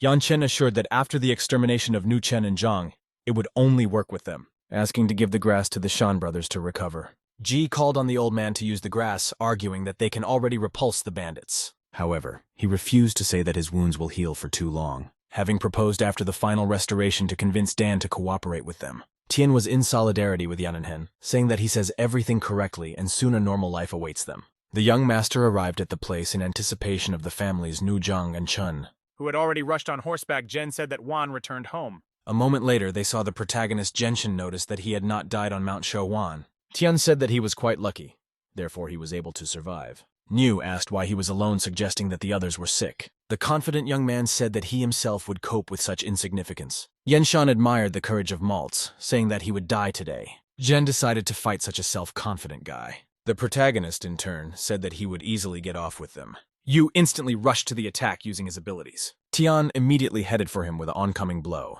Faced with the power of Huan, the brother of Genishan was surprised to say that he had underestimated him, adding that now he will show the true power of the third stage. The young master did not wait for his attack and attacked the first. Yu tried to defend himself, however. He did not have enough power to recapture the guy's blow. Thus, the main character was able to injure Jenny. The NIU, in turn, was nervous, realizing that the baby was not so weak. Tian understood that Yu for him was not an opponent, because he used his strength only half. The furious brother Yenshin said that he would destroy the Maltz and his whole family. Meanwhile, the family watched what was happening. His father understood that he intentionally gave in to confusing them, so that they thought that he was weak. Yancheni noted the huge potential of his grandson. The head of the clan urged everyone to be on the watchman, and in which case helped. At this time, Zhen intended to kill the young man and take his mysterious sword from him. The main character, in turn, continued to play with him. The bandits naively believed that Yue would soon end the boy. At that moment, the brother of Genshin again attacked Tian, who easily repelled his blow. Zhen was at a loss because he used all his strength. Niu was nervous, realizing that the guy was strong enough. Zhang also realized that everything was not as simple as it could seem. Chen began to think why the Huan family suddenly put Maltz against them. Genshin underestimated the young master and wanted to see what else he is capable of. The angry Yue rushed into another attack, however, Tian slipped away again. Zhen asked for a long time he would run from him.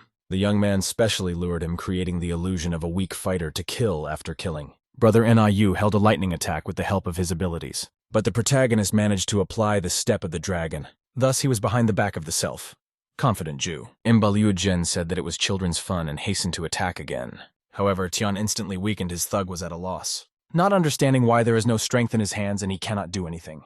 After a couple of seconds, the young master finished with the non-prudent Yue. The bandits literally took a speechless person in their evil views, stared at the guy, which in turn proudly stood at Jenny's decapitated body. The Huan family sincerely rejoiced at the magnificent victory of the young man. Genshin lost his temper menacingly, saying that he would kill him. The head of Chen said that this bastard would pay for the death of his brother. The NEI instantly attacked the protagonist, but the attempt to kill him did not end with success, because a magical blow fell into a concrete wall. The young master noticed that this power is much more powerful than that of Zhenya. The heads of families hastened to reassure Yenshin, saying that they themselves would deal with the Maltz. At the same time, Chung and Zhang called the young man to fight with them, adding that this time, he will have to say goodbye to life. Then they simultaneously attacked Tian from different sides. Actively applying his beyond his abilities, the guy was ready for this. As a result, it easily blocked their attacks. The heads of clans were shocked by the incredible power of such a young rival. The protagonist was hurrying to strike a response blow to the navel. At that moment, Zhang tried to attack him from the back,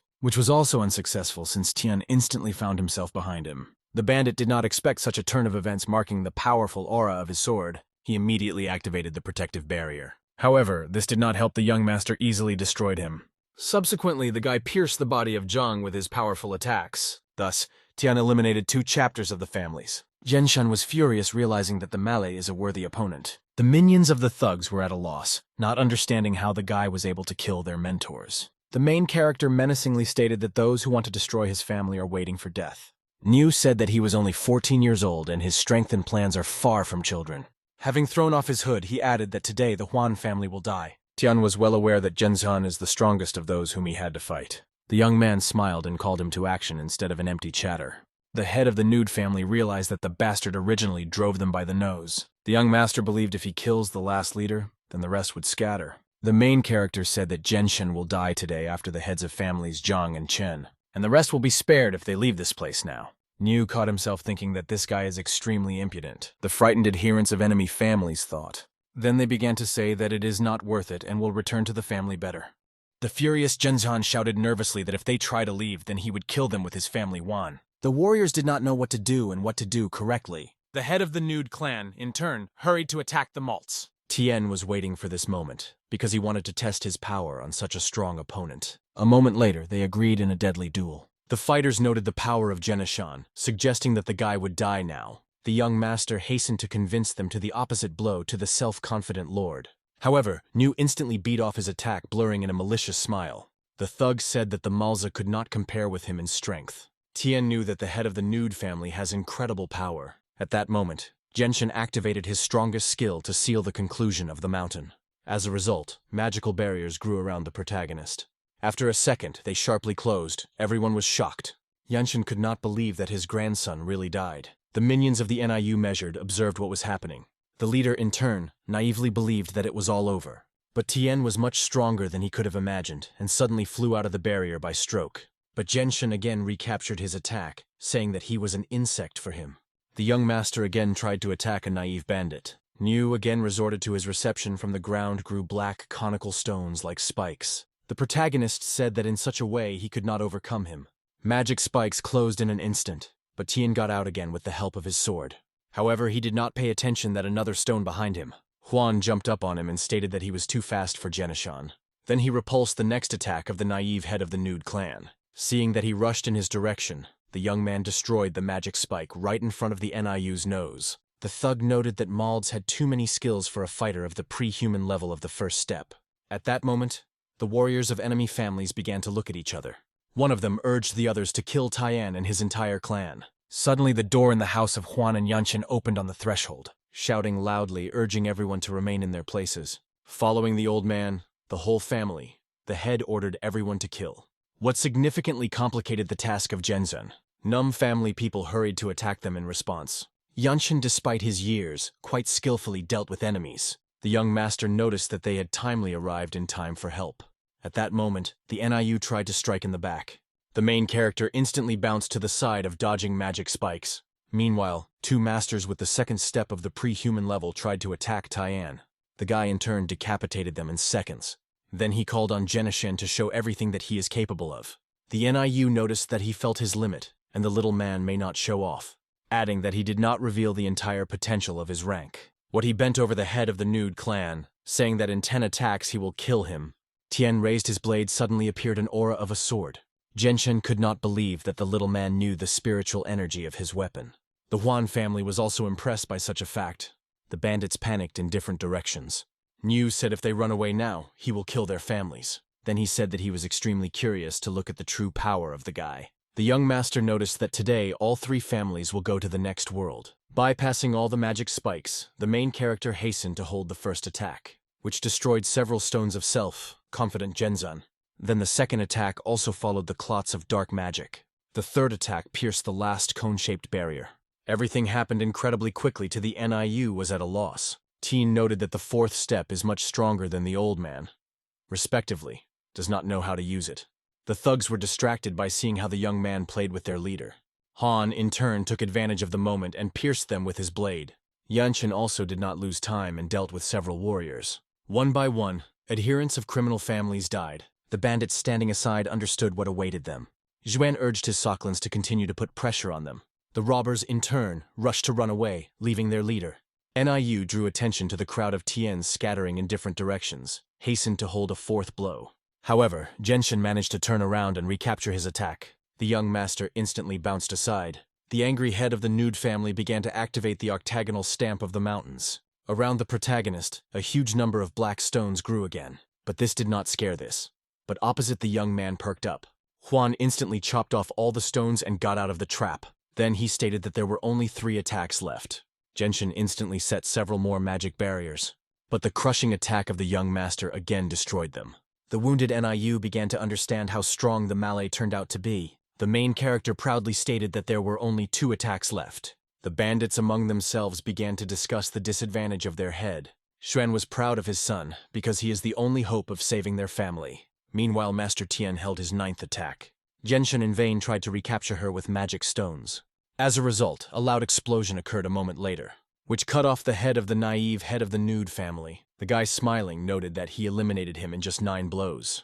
All thugs were shocked by the incredible power of the malts. One of them fell to his knees in front of Huan, begging to spare him. However, the main character said that it was too late. The guy in turn literally sobbed, asking not to do this. Yanshin said that all the enemies of the Huan family are waiting for death. Taiyan deprived the thug of life with a lightning stroke. The rest of the bandits began to say that they are not from the clans of Zhang Chen or Nude. The head of Huan asked how the warriors could reinforce their words. After a second, the guards pierced the adherents of Genishan, having said that they killed those who were on the side of the Niu. Yanshin agreed to spare bandits by saying that he would look at their sincere thoughts. Qi reported to the head of Huan that 4 people died, and about 10 were injured, and the highest cultivators are all alive. The old man ordered Shan to pay compensation to the families of the dead and pay to those who took part in the battle. Then he turned to the rest who was in collusion with criminal clans, urging them to destroy the remnants of enemies. The soldiers, in turn, were sincerely grateful to him for such condescension.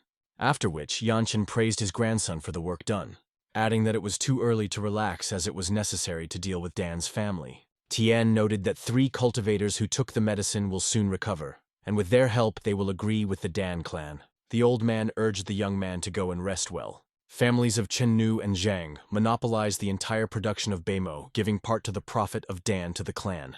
The chain of the benefits of the imperial court, Shentao, goes to 4 schools returning to the Dan family, and they, in turn, pay tribute to a stronger clan. To this system no one can withstand except the ruler Bayu, which is not inferior to the strongest of the school's Prince of the Sword. Tian told his parents that all the shops were closed and he cannot buy materials for improvement, therefore will go in search of them.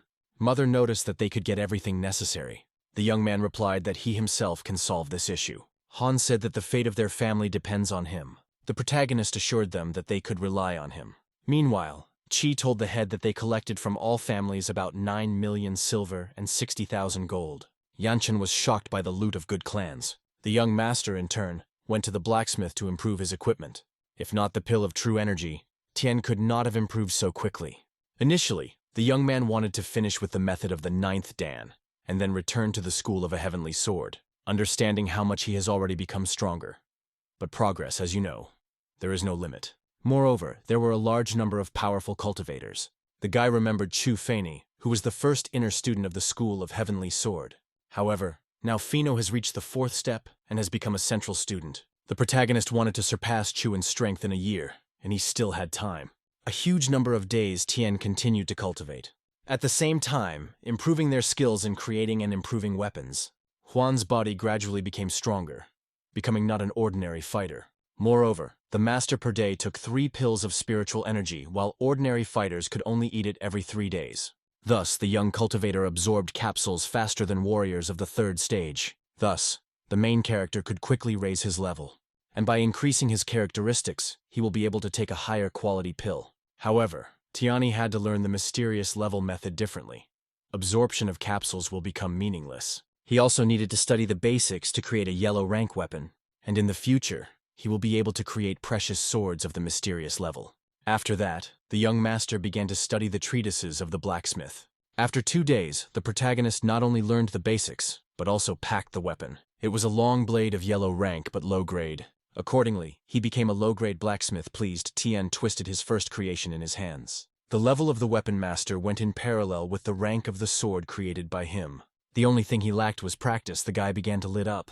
And after a week of stubborn efforts, Tien created the same blade. Only this time, the average grade was infinitely happy. Meanwhile, the Shan brothers discussed effective herbs that contributed to a breakthrough to the next level, hoping that their brother Kun will soon restore his strength and break through to the stage above. Yanshin understood that they were in a rather advantageous position with the help of funds and resources. At this moment, Qi reported to him that the main forces of 3 families were destroyed, and a small number of people escaped. The head of Huan suggested that the next step would take the Dan clan.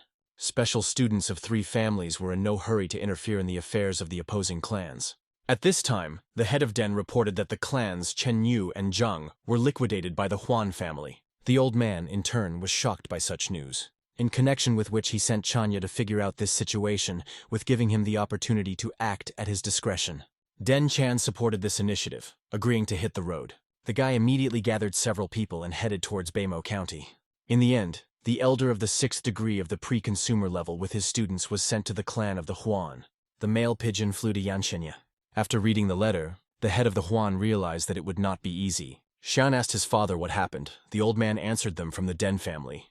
The son was at a loss, saying that they take too much on themselves. Yanshin has noticed that now the wrong time, and they should be more careful in relations with the rest of the clans, adding that this is far away, but in some areas there is an order to arrest Hong. In addition, the person who arrived from afar could identify Zhuan. Shan noted that a pre-person level fighter does not have the right to leave the country. The old man said, starting from the earthly level, warriors can travel outside the country, and if they find themselves here, this will become a problem, calling his son to obey him so as not to do anything by negligence.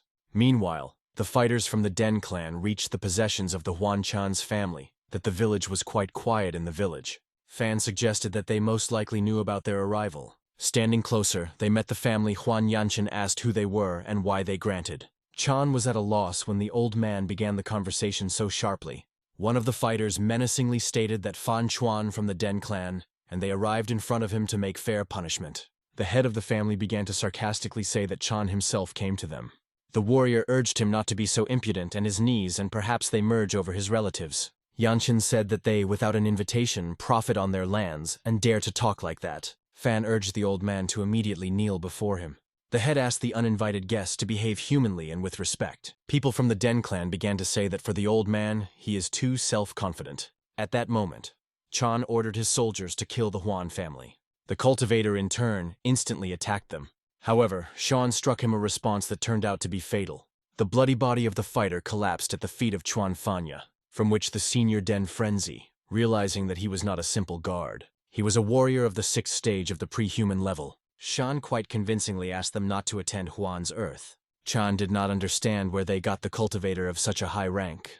At this time, Yanshin ordered Kun to destroy the fighter's Fanya. The senior Den was shocked by the appearance of another guard of the same level. Kun Shan instantly figured out the 3 fighters of Den. Chan, from hopelessness, urged him to stop, understanding that he would not defeat them. The adherents of the Den clan were shocked by the power of the Huan family, after which everyone began to whisper among themselves in doubt in their own abilities. Chan said that he did not expect to see 2 high-ranking warriors. Yanshin said that they have a master of the 7th step of the pre-human level. What literally shocked all Fan could not understand how this is possible. The guards of the Den clan realized that the Huan family is at the 8th level and their power is large enough. Chanya had no choice but to close his eyes to all the actions of the old man, by adding that every month they must pay them tax. Yanshin confidently said that he would pay no more than 20%. The elder Den replied that this was too little, offering 30%. However, the head of Huan noticed that 20 is the maximum, or he would pay directly to the city of Baichan, which was not beneficial to the clan. Den Fan perfectly understood this. In this connection, he nevertheless agreed to a little thought to the conditions of the old man, intending to report on everything to your chapter as soon as possible. After that, Chan said goodbye to them, and with a bitter sense of defeat hurried home. Sons noted a good deal of his father with the Den clan. Half a month later, the protagonist corpsed over the creation of weapons, and he managed this Taian shot down a long sword of the highest stage of the yellow level. Thus, he became the highest blacksmith. However, he had a long way to the main master of craft, so it is necessary to make maximum efforts and works further. Meanwhile, Yanshin was thinking about how they could compare in strength to once powerful clans. But at the same time, you need to regularly cultivate in order not to stop in development. The young master continued to increase his level, and with the help of Azure already packed the initial form of the blade. A mysterious weapon is made from this rare metal. After a few more days, Huan successfully completed work to create a new sword. This time he managed to forge a precious blade. Then Tian wanted to improve him to the mysterious, and decided to give him a name. And since the protagonist created it from lazurite, he called the weapon of Chulan. He was eager to experience the true power of a long sword. Having stuck in the land of the yellow rank, the young master began to test the closet. A moment later, Huang cut off all the guns with a lazulic sword blow. The guy also wanted to create a scabbard from this rare metal, of which was a huge amount in the spatial ring. At the same time, it was possible to make a scabbard for a burdened Chunyue blade. A few days later, Tian from Ferberite poured a scabbard that hid the aura of the sword. In the Sheng Tao dynasty, there are many those who could steal the penetrating aura of weapons, so it is better to hide it. But the most precious gun was a closet, and it was worth being on the watchman so that no one stole it.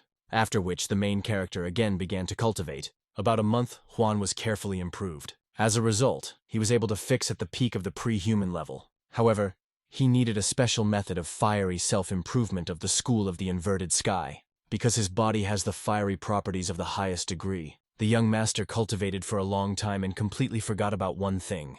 He decided to see what was inside the box that was a member of the Thunder. Having devastated the Tian box, it was pleasantly surprised to find a secret method of owning a sword. This treatise had a mysterious level of the middle level, and consisted of 3 volumes, the initial, average, and last. Huan began to study the first volume, because the skill of the Rage of Thunder was much stronger than his ability. In addition, in the future, it could be developed, and if you combine it with other exercises, it was possible to strengthen the skill several times. This volume taught the control of the forces of thunder, which was quite easy for the young man. The main character drew attention to the fact that there was another book in the box. What was the personal records of the member of the Thunder, where the cultivator wrote that he killed several people from the clan of the Heavenly Sword, as well as a huge number of different families and schools, but not a single member of the sect of Exalted Clouds. The young master realized that the towering clouds entered into a conspiracy with them, in connection with which he became furious and threw a crumpled book on the ground. However, he noticed that a certain card with records was drawn in it, where it was said that the member of the sect found the first volume of the Sword of Thunder in the tomb of the mountain chain of Lytine, and in the future he intended to educate the student so that he would find the second and third volume of this treatise. Tian realized that the central method of Thunderstrike is in the treasury. What was a real surprise and luck for the guy. The Leighton mountain chain is located northeast of the border of the Xin Yu and Xiao dynasty. Huan wanted to find the rest of the treatises to not only study them, but also raise their level. But initially, the main character was required to achieve the 3rd stage of the pre-human level. And then, he will go in search of a treasure by closing the diary. He saw a sheet of paper sticking out of the book. Having examined her, Tian realized that this is a map of the treasures of the mountain chain Leighton. What was immensely happy and went home to the family. Then he gathered on the road to the school of a heavenly sword, notifying his relatives about it. Having jumped on a horse to the city of Huan, stopped in one of the bars, asking to give him 2 portions of their best dishes and tea. Visitors in the tavern drew attention to the young master, noting that he has a pre-human level while he was only about 15 years old. One of them wanted to marry his daughter, the other laughed, saying that this guy would not even look at her. The young master suddenly felt the approach of the warrior of the pre-human level. At that moment, unknown fighters drove up to the Korcham, who were looking for a certain illusionist laughing. Her brother assured the sister that they would certainly find him. The rude girl replied that he, in turn, was too naive. The second brother said that they will definitely catch him soon, and only patience needed. The indefatigable Zhao said that Gai Yin committed terrible crimes, and it is difficult to catch him. Korchmar asked the young lady what she wants. Gon rudely replied that she would still give her. Then she and the brothers headed to sit down at the table. Visitors were surprised to see 3 more high-ranking fighters. At that moment, Qian went to the table where the main character was sitting. They looked at the JOU, noticed that the clothes of a heavenly sword were on him. Tian got up and greeted them by the external student of the School of the Heavenly Blade, adding that he is from the Huan family who is in Baimo. Jiyu noticed that he did not have a distinctive sign, and besides, he does not look like a warrior of the pre-human level. Sun said that this is the same Huan Tian winner of the competition between external students, adding that in just 3 months, he was able to break into the pre-consumer stage. Fenya enthusiastically confirmed his brother's words that he is the first among external students, after which they kindly greeted each other naming their names. People from the bar were at a loss hearing about increasing the level in just 3 months. The young master urged them to sit down by saying that he was treating. Fenya smiled and replied that in this case they pay the next time. Having asked the Korchmar to give them all the best and drink, Tien asked what they were doing in the Waima forgotten town. As always, a serious Joe said that they were chasing Guilinem. The main character asked what happened to him. Sun said that this villain appeared 6 months ago, while the master of the sword of the second stage and is extremely dangerous. Fenya added that the offender dressed in their clothes killed 3 women and needs to be eliminated. Huan, in turn, volunteered to help them say that this is a dangerous business. Tsu replied that this was not necessary because they are cultivators of the second stage. Moreover, they already fought with him and he is not so strong. Fenya urged the young man to be careful because Guy is somewhere in the vicinity. Then they said goodbye to the young master, wished him a successful road. Piaya was interested in meeting this swordsman on his path. Sai noted that in this city they also did not find aim. Sun suggested that he was hiding and was afraid of them because he knows about the hunt for him. However, the JOU expected to see him in this secluded place because no one came from the north. Tsu spoke most likely Guy mixed with the crowd and leaned south in the same direction as the guy. Realizing that his brother Huan is in danger, they rushed to his aid. Meanwhile, the young master decided to turn off the road to try to find the NY. Passing the forest, Sun discovered traces of the protagonist. Xian realized that he turned off the main road and galloped in a short way. Johu called her brothers to immediately go on his trail. At this time, Tien was actively looking for an elusive swordsman. A few minutes later, Huan still met that very guy, which, in turn, a rather confident step went to the young man. The arrogant criminal came closer to him, saying that he was a rather bold guy. The young master asked if his name is Guy Yin. The bandit tensed by answering that he was extremely unlucky to meet him. Tien smiled and said that he had problems more serious than some kind of killer. Therefore, he was insanely glad of their meeting by Huan threateningly looked at Joni. Guy, in turn, noticed that the guy is risky than he is, adding that he even sorry to kill such a daring young man. In response, the protagonist said that he was not aware of whom he contacted. The offender said that in the first, he meets so strong in terms of the human psyche in the vicinity of Shentao. But even 3 warriors who are chasing him will not be able to help him, since by the time they arrive here a daring Guy will be dead. Tien stated that he knew how Guy was following him from the very town of Ima. The surprised Yin noticed that the youth is quite smart. Then he explained why he wanted to kill him because the school of the Heavenly Sword ruined his life. Then the killer instantly rushed towards Huan. A second later, Guy tried to attack him. However, the young master beat off the blow. At the same time, the protagonist noticed that the speed of the NY was at an incredible level. Tien thought that the criminal would be a victim for his blue sword. The killer also realized that the melee is not as simple as it seems, because he easily evades his attacks. Guy said that Huan has a good sword that he would take himself. The young master replied that he needs to kill him first. Then they agreed in a deadly duel. Yin felt the power of the guy and realized that he was studying the method of hardening the body. In response, the main character said that he used only half of his power. The killer was at a loss, because even the fighters of the pre-consumer level of the second stage could not boast of the same. However, the criminal did not even think to give up that he was faster than the male. Then he immediately used the bifurcation technique. Thus, Tian was surrounded by 3 warriors at an incredible speed. Huan realized that it was worth acting more carefully. Self-confident Guy said that the guy would die soon. Yin noticed that the young man closed his eyes and means he prepared for death. In this connection, the bandit hastened to deliver a crushing blow. However, despite the fact that he had his clones, he could not get along the master, which in turn deftly evaded attacks, intending to catch among the copies of the real killer. At this moment, the main character suddenly recognized the true Guy, and he hurried to strike with the help of his abilities. A certain fog enveloped so naive he did not understand what happened. After which there was a loud explosion that injured the bandit. The offender said that he did not want to show his true power, but the little mother forced him. Tien only laughed at the unlucky killer, thereby provoking him. Then the villain said that the guy is now learning all the power of his intoxicating illusory technology. Many of his copies attacked a guy from different sides. He did not think that there would be so many of them. Most likely they are only a trick for the removal of the eyes. In addition, they were strong enough and looked like fighters of the Middle Kingdom of the first step. Then he decided to simply get rid of them and by force of magic scattered them to the sides. The villain was surprised and said that he expected the hero to deal with everyone so quickly. Then he got angry and shouted that he was taking off the seal. The guy realized that from the very beginning, the villain was at the peak of the 3rd stage of the Middle Kingdom. The enemy said that he is the first person who forced him to go to such radical measures, especially considering the fact that the guy was only at the 1st stage of the pre-human level. He could really be proud of himself. Then he decided that he would act more decisively. and used the third level of stupefying illusion. There were only 4 copies, but each of them had the second stage of the Middle Kingdom. Therefore, he so easily dealt with his brother Fen. Our hero clarified whether this is the last trump card of the enemy. He also noted that even a strong fighter would hardly have overcome him, but he met Huan. The enemy smiled and said that after a moment the arrogance of the opponent would subside, and his arrogance would be in the grave with him.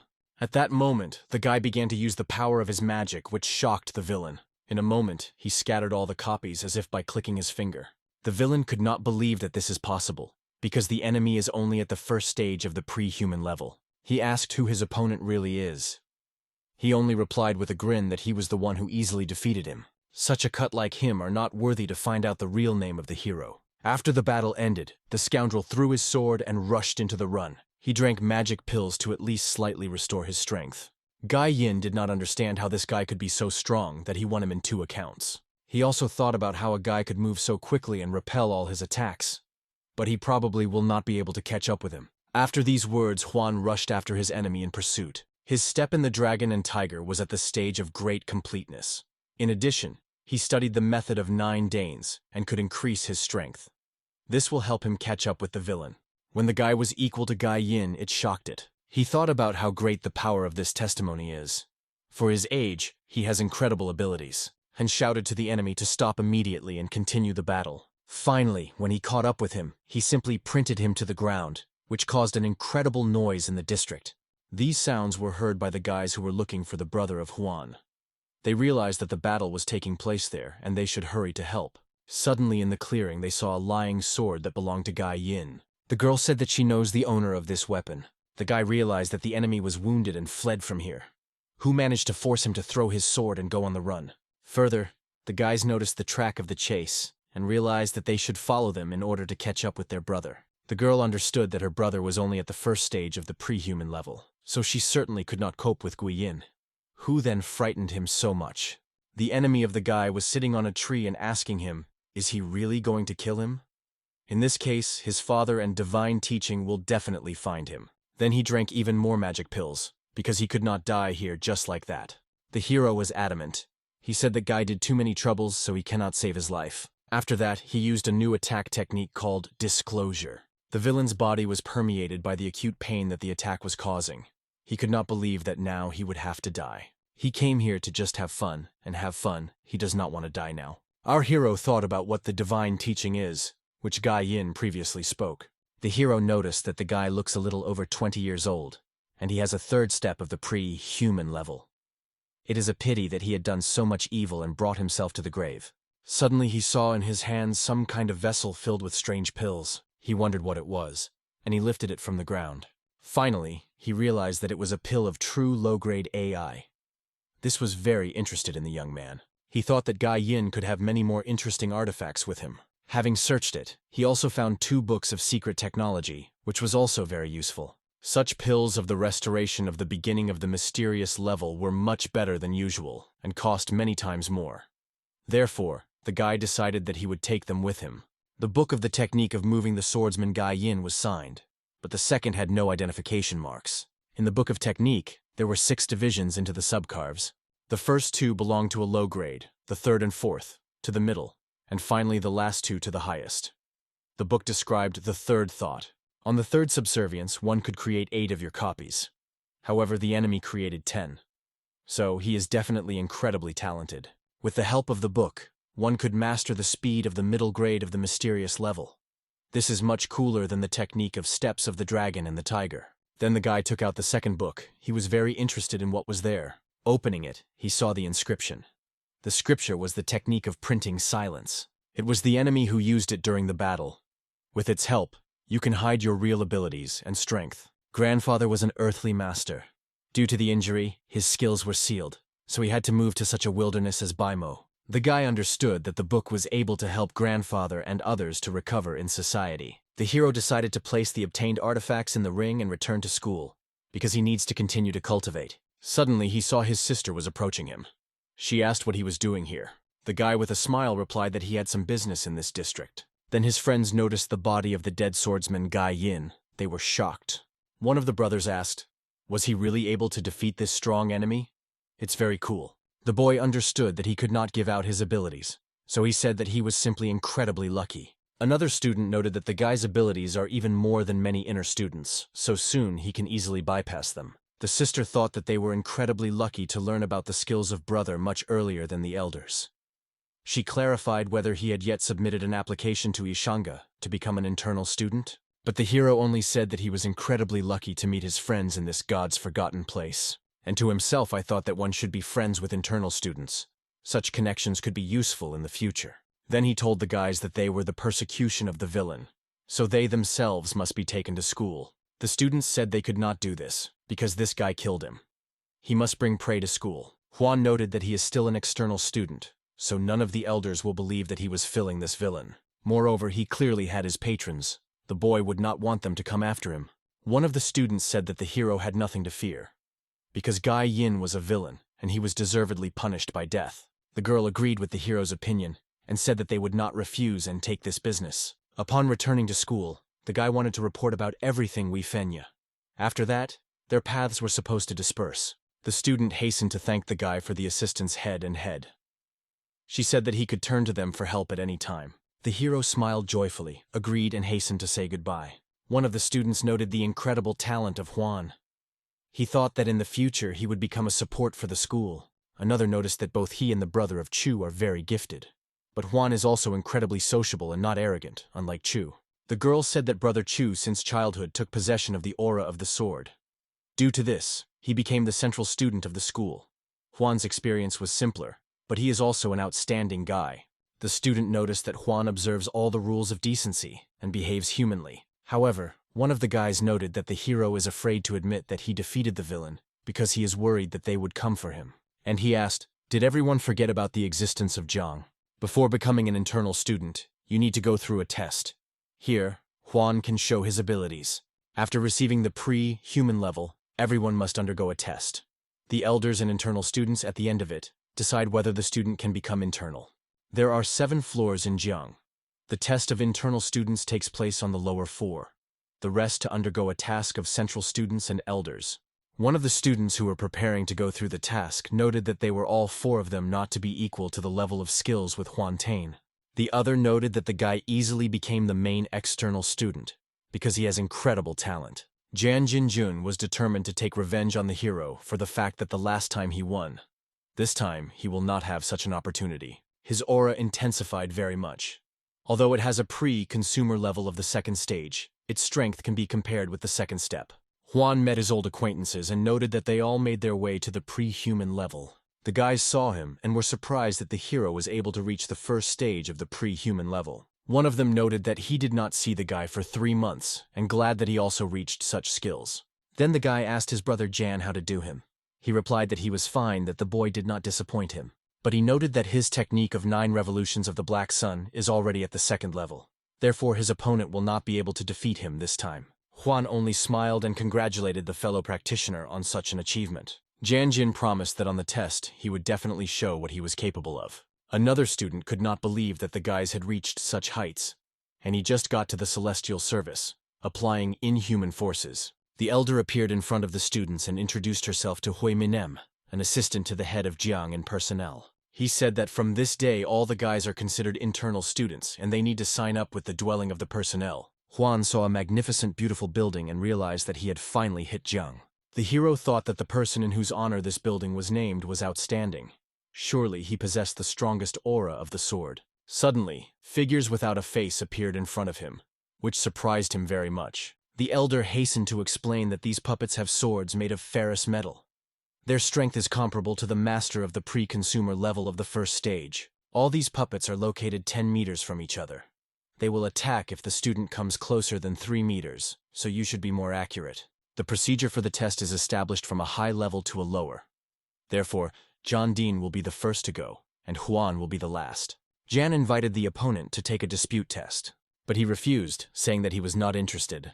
The enemy smiled and suggested that the guy was just afraid. Another student said that Yan Dian will probably surpass his brother in talent and become the head of their family. A great future awaits them. Juan thought and decided to agree to the opponent's offer. Jan said that the one who could rise above in Jiang will win. The winner will be able to charge the opponent in the face in the square in front of the tower, and the elders will witness this. The guys were surprised at Juan's courage. Despite the fact that he easily became the main external student, it was reckless to enter into a dispute. The enemy of our hero went to undergo the test first and easily defeated all the puppets. After that, he told the guy that it would be better for him not to disappoint him, because he is waiting for the result. Juan only said that he should not worry. Soon they will meet in the square where he can fill his face. The next task was to complete Bai Zhanghai. The guy with incredible ease was tested at the expense of his skills. Without difficulty, he went through one mannequin first, then immediately another. Unlike the previous student, he chose not the tactics of attack, but the tactics of obstruction of the prevention. Other students watched the battle and noted that Bai was moving very quickly and easily. It was thanks to this skill that Bai Zhang quickly broke through all the obstacles and successfully completed the test. Juan noted that the guy chose excellent tactics. He did not attack the puppets in the face, but quickly went around them. Due to this, he won. The elder also said that it was quite good and called for Lin to pass in, Johnny. The guy entered into a fight and tried to use the same tactics, but I realized that it is not so easy to dodge. When only one enemy remained, the guy waved his sword at him, but he stopped him. In the back of the guy, 2 more embittered enemy flew, which could lead to sad consequences, but he was able to stop them in time and won this difficult fight. After that, the elder ordered to start the Ma Tao task. The student was decisively configured and threatened that it was better to miss him to enemies, otherwise he would be ruthless. Having entered the battle, he immediately felt the severity of fighting. It depends on the ease of the other students to test, he thought to cope the same way. But I did not expect the puppets so fast and strong. The guy tried several times to attack and defend himself from the enemy, but in the end, the forces were not equal and the student lost. The elder regretfully said that this guy did not pass his exam. The boy was incredibly upset and could not believe that this path did not go. The master told him to train more diligently, and after a couple of months he would introduce another chance. Finally, the turn came to Huan Tian. The elder called him to battle. The guy with absolute calm entered the fight, without doubt that he would win. As soon as the puppets began to attack him, he applied the power of his magic and quickly destroyed opponents. Neither the students nor the elder could believe their eyes. They believed that this was simply impossible. One could only squeeze out a few words. He said that it was incredibly fast. Juan only smiled back and told John Dinya that it was time for them to move to the next floor. He said through his teeth that the guy was just lucky to go through the dolls so quickly. But at the second level, the task will be more difficult. It will not be able to get out. The hero said that until they try, they will not be able to find out what is really there. The elder thought that all fighters this time have excellent skills, but only a person with outstanding talent could completely study the technique of movement of the mysterious level. Then he told the disciples that the second floor is much more complicated. Only one student of their level in 10 years was able to go through him with a victory. There were only 3 puppets in front of the students, but they had a second-level power, so they were much more dangerous. After that, the master announced the start of the test and traditionally called Yandinia to be the first to experience his luck. The guy went on a mission and informed Juan that he was waiting for him on the other side. One of the puppets swung at the student, but he, in an instant, intercepted the sword and crushed him in his hand. After that, he entered into a direct battle with incredible ease and tore his head to the enemy. After Jan Din destroyed the first enemy, the second immediately rushed at him. He was much faster than the previous one, and the guy was quite difficult to repel his attacks. Then he had to use the power of his magic. She helped him tear the enemy into pieces. Finally, in front of him stood the last mannequin, which he needed to cope with. He waved his sword. The elder watched this battle and noted that the guy was fighting well. He has excellent tactics. The students watched puppets and understood how strong opponents await them. Juan thought that if on the second floor dolls have a second level, then on the third, they are even stronger. The Battle of Jandinya has long been going on for a long time. He alternately repelled the attacks and tried to attack himself. He admitted that he did not expect that the dolls would be so strong. Then he decided to collect all his power of magic and released it into the wild. With his gaze, he sawed the last enemy in half. After that, his test was completed. He won. The elder went to the student and said that he was the first after Chu Fenya, who was able to go through the test of the second floor. A great future awaits him. The guy thanked the master and promised to train even more stubbornly. The master nodded rather and called for the task of Bai Zhanghai. This young man tried his best to fight off and pass through the barriers, but in the end, the first rival won over him. The mentor was only able to state defeat and ordered the Maltsa not to be upset. He said that his indicator is already good enough. He just needs to continue to train hard. The next contender for the passage of the second floor was the line of Yin. His rivals won even faster and he, exhausted, lay on the cold floor. Finally, the turn of Huantiana came. His opponent ordered him not to disappoint him. In just a few tricks, the hero tore on pieces of all puppets. The opponent did not understand how the young man manages to pass all the trials with such ease. Other students, of course, admired the talent of John Dinya, but Juan could surprise them even more. The elder was incredibly happy that on this day the school had as many as 2 students who passed both floors. This has not happened for more than 20 years. Jan Din could not believe that the guy had passed 2. He understood that now they had a draw, and he was disgraced. Juan said that he was not interested in fighting puppets. Now, if there were real second-level fighters, he would have given them a battle. Further, the mentor ordered the students who did not go to leave, but be sure to train further. The 2 remaining he proposed to follow him to the 3rd floor. On this floor, the walls were painted by the names of the best students of the school, and one of them was the name of Chu Fen. The elder explained that the names of the most outstanding students were written here, and if one of them can go through this level, his name will also remain in his memory. Jan Din looked at the walls with determination and was sure that soon all school students would remember his name forever, and our hero thought that since Chu Fenya left his mark here, then he must do it. Further, the mentor explained to John Dinya that the dolls on this floor possess the power of the pre-consumer level of the 3rd step. He should be extremely neat. When the guy joined the battle, he tried to conduct several attacks, but all of them were inconclusive. Moreover, he barely fought off the enemy attacks. He understood that the mannequins at this level really have great power, and decided to apply the mysterious method of 9 luminaries. But even this did not help him conduct an enemy's effective attack. At that moment, when 2 enemies flew to the guy at once, he realized that he had come to an end. Suddenly, next to him was an elder who, with his own strength, removed the puppets from the way. He told the guy that he had made maximum efforts, but could not go through the test. Jan Din could not believe that he had failed the test. He was preparing so well. Further, the mentor ordered Wan Tayu also to try his hand, but warned that it should be more attentive. The enemy of the hero thought that if he was not able to go through this exam, then the guy probably could not cope. Juan understood that on this floor, there are really very dangerous rivals, and he could not relax at all. Having entered the battle, the hero held only 1 attack, and struck the opponent with the blow of his sword. Jan Din could not believe his eyes. Just 1 blow and puppet lies defeated. The sage thought that finally, 3 years later, another great genius appeared at school. The enemy of the guy could not understand how he managed to destroy 1 doll, which has the 3rd level of abilities. Juan began to fight with the 2nd puppet, and began to notice that it was really difficult to fight with them. They are very strong. If he falls under 1 direct blow, he will end. Suddenly, the other joined 1 doll, and the battle became even more tense. At some point, the guy managed to distract the attention of the opponents, and he realized that this was his chance. He used one of the techniques that he had studied earlier, the decapitation technique. After a second, the heads of the dolls hit the floor. The elder could only admit that Wan Tian successfully completed the passage of the test. Jan Din thought to himself that this result was simply impossible. After that, from the main tower, everyone around them heard a ringing. By the fact that the bell of Jiang rang, the students realized that someone was able to go through the 3rd floor. They concluded that it was Jan Din, and noted that he was an incredibly steep fighter. The elder hastened to congratulate the guy on the fact that he is the 13th student in 1,000 years who was able to pass the test.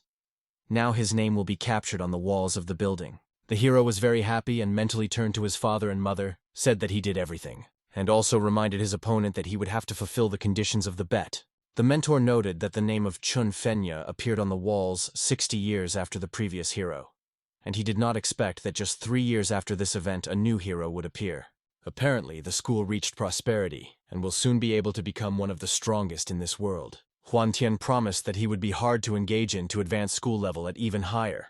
Jan Din did not understand how a guy who was only at the 9th level of Wushu's level of the USU level, he was able to achieve such results today. The elder told both students that they are the key to the success of this school, because they are incredibly talented. The master also said that the school of elevating clouds strive to overtake them in the championship. Therefore, hope is only for the young generation. Jan Din said that he understood the master and will do everything possible to save the reputation. And our hero noted that there are no such talents in that school, and he will not allow her to win the championship. Finally, the elder and students left the main tower. Pupils looked at the Trinity with impatience. Everyone was incredibly interested in who won the dispute. Everyone around them was surprised how 2 students at once were able to go through the 2nd level, so the other was able to win at the 3rd stage. The elder invited everyone together to go to the wall, where all the names of the best students are captured. The master explained that in front of them is the wall on which all the internal students of the school are placed. In total, there are 4 lines on it, and the first of them, the highest level. On the first line are students who have the third and second steps. On the second, those who went through the second floor. On the third, those who in an honest duel defeated the first-level fighters. And on the latter, those who went through the first floor. Having taken out 4 new signs, the mentor said that he would now hang them in its place. The names of 2 students at once were on the third line of the table. One of the guys said that the first floor had been with difficulty, but he will train hard to go around his rivals and rise above. Finally, the matter came to the last 2 tablets and the names of eternal rivals. The name John Dinia Master placed on the second line. Другие ученики не могли поверить своим глазам. Неужели он занял всего второе место? So the first went. On the first line proudly appeared the name Huan Tian. No one could have thought that the decisive result would be like that. Just a few months ago, this guy had only the 9th level of the Middle Kingdom. Как он мог так быстро развить свои навыки? It turned out that the guy has incredible power. Consequently, Jan Ding lost in a dispute. One of the students suggested that Huan could not achieve such a result, which means that somewhere he was clouded. Его можно будет легко победить в будущем. Suddenly, the guy heard a familiar voice that congratulated him on the victory. Turning, he saw his friends and was very surprised that they were here. They vied with vying, began to congratulate him, and were delighted that they met him again. Other guys began to discuss the appearance of Fen Buji, Sun and Su, and Gu Zianzhao.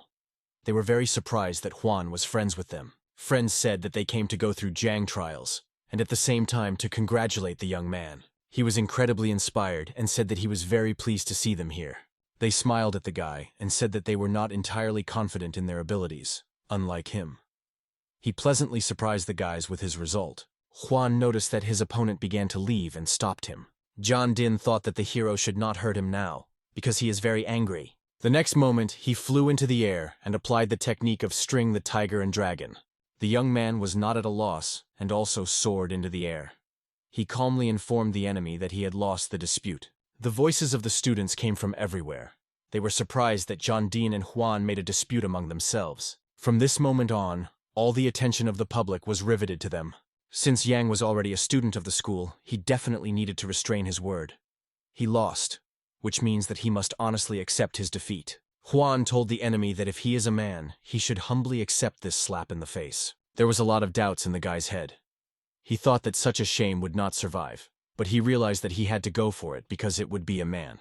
As a result, he stated that he was ready for consequences. After a second, Huan used all his strength and struck the face of the enemy. He threw back several meters. He did not understand where there was so much power in the guy. The students whispered among themselves that the blow was incredible and, perhaps, Jean Dinya needed some help. Everyone rushed to the guy and asked how to help him. Huan thought that he had only 20% of his strength. He did not think that this would do such harm. Finally, the opponent was able to stand up. His friends said that he was normal. Jan said that he would remember this day forever. Our hero replied that the guy will have to remember that one should not specifically look for conflicts and find fault with others. After that, the guy turned to the elder and said that he should go to the Hall of Methods. After that, they said goodbye. Taking out a bottle from his pocket, he gave it to one of the students and ordered Yang Dinya. He examined the vessel, was very surprised, but agreed. He also decided to say goodbye to his brother Fenem, Sun, and sister Gu. He said that he was glad to see them, but he still has business. The guys replied that they were happy to meet and wished good luck. Before their eyes, the guy moved with lightning speed. The sister thought about what excellent movement technique he had. In the future, he will certainly become a support for the School of Heavenly Sword. Moving through the forest, the guy thought that thanks to his skills and technicians, he has the power of a fighter of the 4th step. Но этого все равно недостаточно, чтобы обойти по силе Чуфеня. По этой причине он и прибыл в зал методов. He needed to hone his skills. Ученик доложил старейшине Ма, что к нему с визитом прибыл господин Линь. He replied that he would work soon. One of the founders is Mr. Lin. More than half a century ago, the 3rd floor passed, having only the 1st level. He is still considered the strongest at school. Apparently, he was interested in Huan Tian. The hero looked at the building of the Hall of Methods and understood that he was no longer interested in the 1st floor. He had to go to the 2nd. On the 2nd floor, there were methods of the mysterious level of low grade. They are much weaker than yellow level methods. Suddenly, the guy called a girl's voice. When he turned around, the girl was surprised and could not believe that he was really in front of her. All the guys in the district were very tense, watching this picture. Juan smiled and greeted Bai's sister. The girl asked him, "Did the elder did not tell him what needs to be done when you get into this building?" Он переспросил, что же ему необходимо сделать. She told him to follow her. She brought him to the room where there were induction stones. They were divided into stones of metal, wood, water, fire, earth, wind, lightning, light, darkness, moon, and sun. The guy was very happy and noted that this collection is much larger than the old man 9 Danes. The guy examined an incredible collection and decided that he needed to try to work with these stones. Aside, other students whispered among themselves that they should teach a snot a lesson until Chu Fenya returned. But how is it possible while the Bai Lin is located in the building? In its strength, she is not inferior to the brother of Chu. Her father is the main external elder. Guys can't just attack Juan if he has friendship with Bai. They thought that the hero is incredibly smart, since he has such friends. The girl watched how the young man examines the stones and thought what the data of Huan Tian possessed. Every time she was surprised at his abilities. He quickly made his way to the first Middle King, once saved them with his sister. He seemed very friendly to her. Suddenly she was struck by bright light and blinded for a while. The girl noted that the guy perfectly owns the elements of metal, few can boast of such skills. Но парень заявил, что совершенно не владеет стихией дерева. Bai ordered not to be upset because you cannot have all the elements at once. She offered to try other stones. The results began to appear alternately. The guy ideally owned the elements of fire, good at the elements of the earth, and usually the elements of water. The girl could not believe that only the element of a tree had not yet submitted to him. Only an incredibly strong fighter could have such abilities. Other students were horrified by what they saw. They could not believe that they had such a strong hero. Bai ordered to try the rest of the stones. Juan agreed. He thought about how special elements he could possess. When interacting with the stone of the element of lightning, a sign caught fire, that the skill is perfect. Observers' guys believed that such a result was impossible.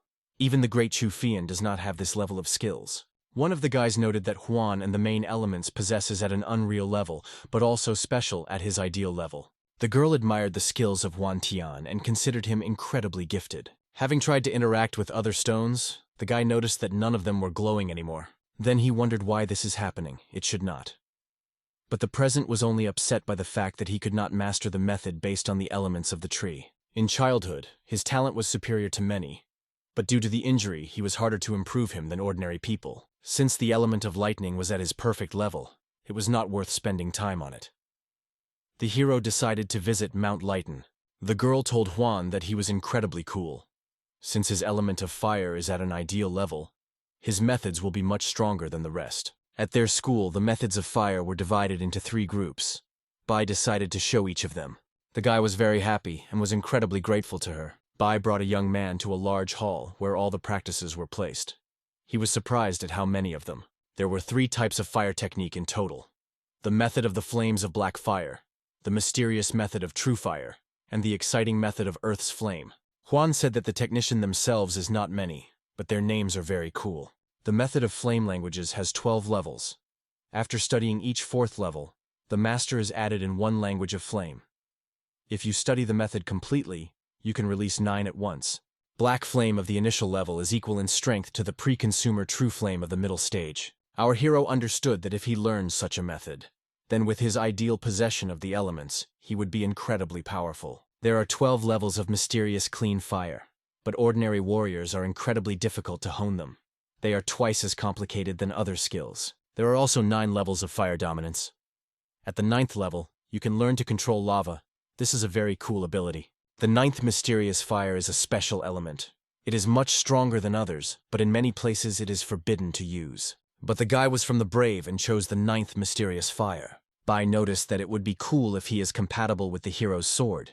Then he would add to his strength. At the moment when you learn a fiery element, you can use 80% of the influence of other elements of fire. Picking up 2 books, the guy noted that they are well combined with each other. With their help, you can increase your strength. The girl offered Juan to bring ink and paper, but he politely refused and said that he was not worth it. After that, he completely plunged into the study of the scriptures. Quickly absorbed the information, the guy decided that he would save her in his mind, and later would begin to study the techniques received. After that, he smiled and said that he remembered them. Bai could not believe, and asked again, did he really remember 2 techniques at once? She thought she clearly underestimated the guy. He has incredible power. Juan only noticed that he was not enough for these skills. After that, he took another book with the skill of a fiery sword. He has many states. Besides, the book was less than the rest. He was surprised that there is compatibility between this skill and the ninth fire. The students who observed what was happening did not cease to be surprised at the level of the hero's abilities. They noted that skills are much better than that of the brother of Chu Fenya. One of them said that Chu was younger than him when he got into the dimension, and there is no more expert on wind elements than he is. They thought that Chu Fenya would be very angry when he returned. Surely it is worth teaching a lesson to this arrogance. They understood that the guy's abilities were incredible, but do not reach those that Chu possesses. It was necessary to send the guys from the clan so that they would deal with Juan. Bai asked the guy about whether he was for the first time on the second floor. He answered in the affirmative. She said that this floor is divided into 3 zones, the first, second, and third levels. To get above the first level, you need to get the approval of the sect. If they can earn 100 points, then they will get to the second level and get the skill.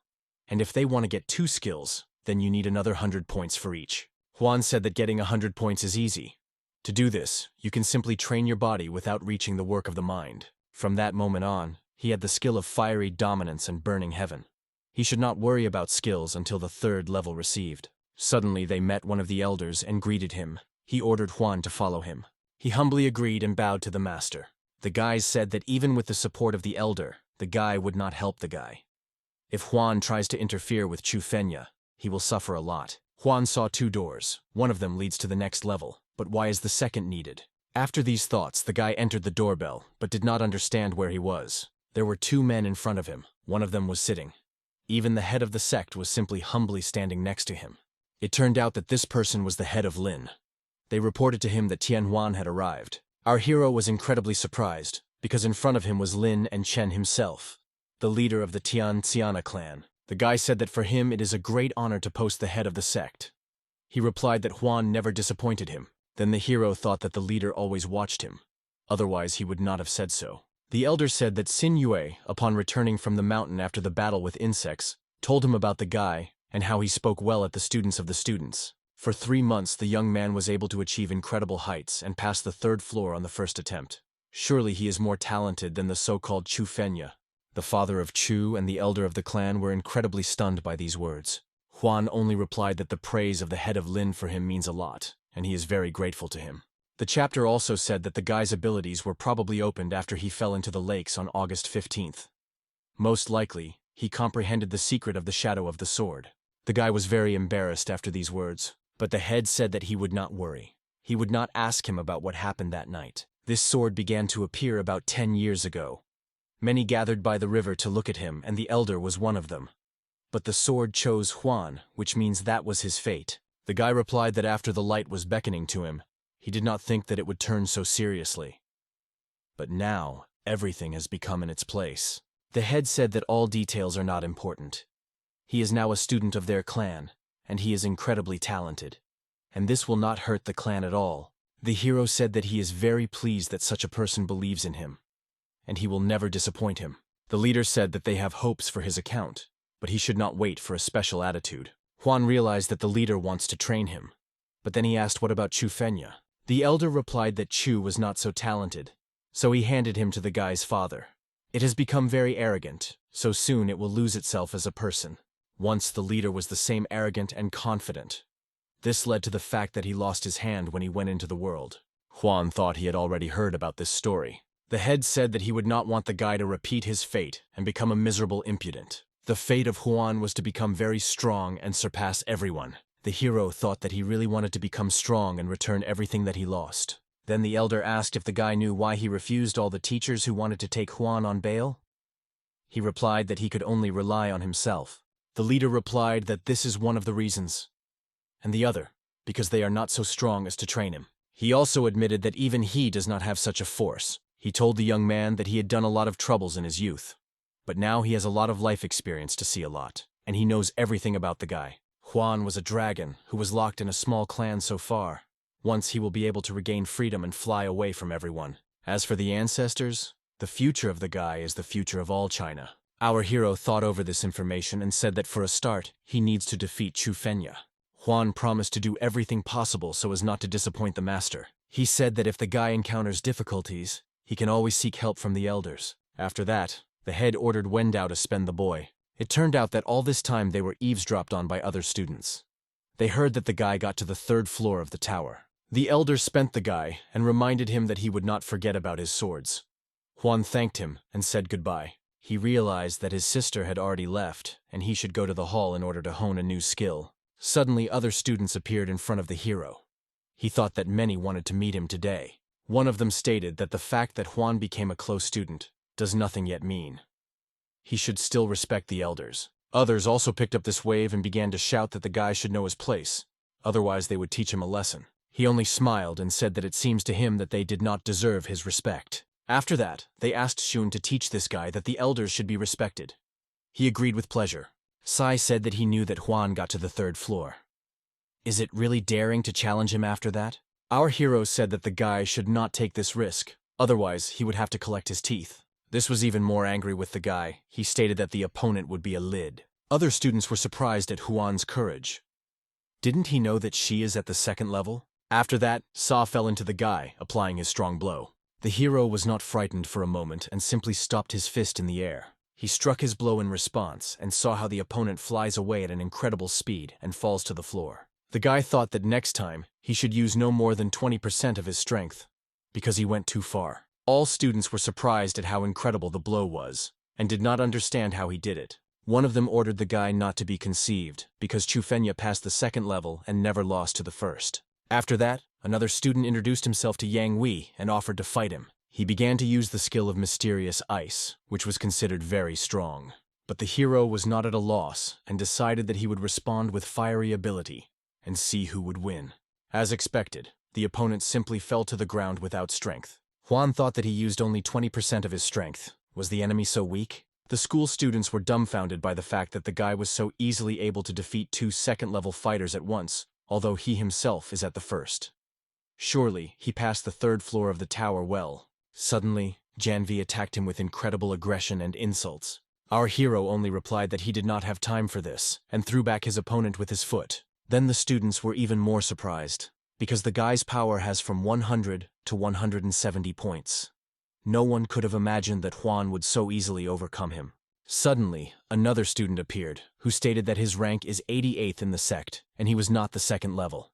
He stated that he wanted to fight a young man, but he only replied that he was enough for today and ordered him to get lost. He was indignant and stated that the guy was running away from him like a coward, but unexpectedly he saw a strange glow and thought what kind of hero was the hero. The students sighed disappointedly because they expected to see the battle. The rival thought that he was considered one of the 100 best students, but even he could not contrast Juan. After that, our hero found himself in the Pilial Hall, where he was going to get his award. A sweet girl greeted him and smiled. She gave him a bag and said that there were 30 low-level Pilas Chi. For 3 months, the guy will not be able to get any support from the sect. For completing tasks, it will also receive pills. But the Pilial Hall is not responsible for their effect. The guy thought that if he had as much pill, he could easily be at the 2nd level. He had too much gold, so he decided to spend it to buy more. He told the girl that he would like to buy more, but she replied that this was contrary to the rules. Then he remembered that Tiansani has only 3 sources, so pills are produced in limited quantities. Then he will buy next month. All students who went through the 3rd floor received their own room, where they could cultivate. This is what our hero took up. Under his room, students gathered and wanted to call for battle, but they could not bother the guy for no particular reason by the rules. After spending the whole day in cultivation, Juan reached the 1st level of the 9th Mysterious Fire. The guy did not leave his room for a long time. 3 days had passed, and other students thought that he was simply afraid to fight with them. In fact, Juan has improved his knowledge all this time. Finally, he reached the 2nd stage of 9 Mysterious Lights. He understood that True Ki had a rank. After 1 day, it became cleaner and better than usual. He decided to see what will happen next. 15 days have passed since the guy did not leave his room and stubbornly cultivated. Finally, he was able to reach the 3rd level in the skill of the 9th Fire. In addition, his Kui became even cleaner and better. He realized that he was ready to make a jerk to the 2nd level of the Innate Kingdom. When he was able to do this, a bright light leading right into the sky made his way from his house. The students were stunned that during such a short period of time, the guy was able to reach the 2nd level of the Innate Kingdom. Huan noticed that chi inside him flare up, and the strength of the ninth mysterious fire is much more powerful than ordinary fire. He thought that he would take more time, but at the moment he knew everything about the fiery element. The hero decided to take this chance to develop his secret skills. When he demonstrates his skills, this will scare away many opponents. He will be ready to meet anyone and will win him quickly. Other students began to think that he not only reached the second level, but also became much stronger. One of them suggested that he had deceived rivals because he was afraid to fight with them. Huan could not get enough of his new skill. It seemed to him that he had reached the final stage of the innate kingdom. He understood that he had reached the result very quickly. With the force that he now possessed, he can compare with people at the 4th level. If he can improve his 9th fire skills and other fiery abilities, then he will be able to compete even with those who are at the 5th level. During this time he used only 33 pills, and he was a pair of steps from the next level of the skill of a fiery sword, because he understood its essence. In addition, he pumped the level of processing skills, so the strength of his weapon was 1,000 kilograms. The guy understood that in order to advance to a higher level, he needed to get even more tablets. There were a few more days left before the next extradition, and he could not buy more than 70 pills. What to do? He understood that in order to get pills for fulfilling the missions, he would have to take difficult tasks. A lot of time will take their implementation. How to get them differently? After long thoughts, the guy finally found a solution. He left his room. Other students were waiting for him in the courtyard. One of them invited the hero to fight him. Huan quickly agreed, but on one condition. He suggested putting his tablets on the end. All students were happy that Huan finally left his room. One of them said that he had heard that the guy did not respect the elders and decided to teach him a lesson. Then the hero said that he agreed to the duel, but only if they put his pills on the end. The enemy agreed. Huan noticed that this opponent is stronger than John Wei, and his strength at least 100. He also has a 2nd level. The battle promised to be interesting. In addition, he thought that he should not win too quickly. Otherwise everyone would think that he would be invincible, and he would not receive more tablets. The opponent understood that the guy was very strong, because units among students of the 1st level can block his sword. After that, the guy applied a special technique of the Sword of Clean Fire. Then the hero decided to use the technique of Heavenly Fiery Sword. After that, he gave the opponent the opportunity to show his strength and did not particularly resist. For a few moments he even believed that he could win over Huan. However, our hero used the technique of a shadow swell. After a moment, the enemy was defeated, and did not understand what kind of incredible power the guy had. Huan looked at him and ordered him to give him his pills. Others could not believe that he defeated a 2nd-level student who was included in the best of the best. The defeated young man said that he was not satisfied and demands a revenge. But Huan Tian only replied that he would not fight with one person twice a day. The opponent gave him 1 tablet and stated that he would come tomorrow. Huan thought that he had to control his strength so as not to kill the enemy. This helped him earn 1 pill. Another student stood in front of the hero and stated that the previous one simply succumbed to him. He said that he is a 2nd-level student and wants to fight too. The guy noticed that the rank of this opponent is even lower. Does he really want to risk his pills? But he only grinned and offered to cross his swords as soon as possible. A minute later, the enemy was defeated. Huan ordered him not to be upset and give him a reward as soon as possible. Suddenly, from all sides, the guy heard suggestions about crossing the swords. He did not expect that so many people wanted to fight him, but accepted all their challenges. This will help him get a lot of pills, without making special efforts for this. After a short period of time, 3 more students were beaten and whined about how painful they were. Huan thought that he managed to earn even more tablets for cultivation so easily. After that, 4 rivals appeared in front of the guy who wanted to fight the guy. All of them had the 2nd level of power, and did not doubt their victory. The hero agreed to accept all the challenges, but he had an idea how to make this massacre even more interesting. He suggested that the first fighter put 1 pill on the song, double the second, and so on. The guys did not think long and agreed to such strange conditions. The first enemy flew at him and tried to win. Others noticed that Huan's power is really incredible. The hero understood that if he could beat the strongest of them, they will lose faith in themselves, but will still attack. He used the technique of the shadow of the leopard and gained incredible speed. The opponent could not understand what kind of tricks the guy used. Having deceived the enemy with a cunning trick, Huan Tian struck a crushing blow. After a second, the next guy was in a hurry to compete with the hero. He managed to fulfill several tricks, but this did not help him avoid the blow of our hero. Huan Tian easily coped with any attacks of the enemy and attacked himself. The students could not understand how Xiaoming could not block a single attack, even the simplest. The next guy has decided to try his hand and fight Huan, but once again, It was not difficult for our hero to easily beat off all the attacks. The opponent thought about how the guy manages to be so strong. He should be careful with him. After a second, Juan performed his powerful blow and defeated the enemy. Another student entered into a fight. He thought that he had a great chance to win, because Juan was tired after so many battles. He performed his unique attack and thought that he had defeated the guy. But after a second, he noticed that the enemy was behind him and was preparing to take a blow in the back. The guys noticed that Juan's power became much more than before, and a simple student Shukai is not able to cope with her. Also for them was a mystery, and how the guy was able to defeat 3 opponents of the second level at once. Often it is difficult for them to fight even with each other. One of the students even suspected that the guy has the 3rd or 4th level of power. Juan sharply pulled the opponent and recalled that they had a fight. He should not be in the clouds. After that, the guy decided to apply his strength and check how strong the Juan would be. He used all his most powerful attacks, but the hero recaptured them with ease, without making special efforts. Then the guy decided to use his special skill, which he studied for a long time. Juan realized that in front of him was the holder of the skill of lightning elements. A minute later, the enormous power of this ability came into Juan. The students who watched the battle even thought that the opponent wounded Juan. The enemy stood and smiled, thinking that he had defeated the guy. But literally, a minute later, he was taken aback. Juan stood emitting electric charges. He smiled and asked if all this was what his opponent is capable of. Other students could not believe that Tien owns the elements of lightning. The hero said that now his turn is to apply attacks and the enemy should be afraid. After that, he released a charge of incredible power into the sky, which literally took off his opponent. The defeated enemy lay on cold earth and moaned in pain. Other students were amazed at what kind of Juan possesses. They also could not understand how all students could lose to the guy, because his movements are very weak. Surely he just drove them all by the nose. Then a series of students who sought to defeat the guy went again. Each of them made all his efforts and abilities that he learned earlier. But they were all very quickly defeated by our hero. No one could believe that this is generally possible because all the opponents of Juan were strong enough. The more time passed, the more defeated guys were at school. Their number has already been calculated by hundreds. Finally, the time has come when there were no people left to fight with such a strong rival. Juan was glad that you should no longer worry about pills. However, he did not have time to get enough, as another second-level student, the 22nd rank, called him to the battle. He introduced himself to Min Blue.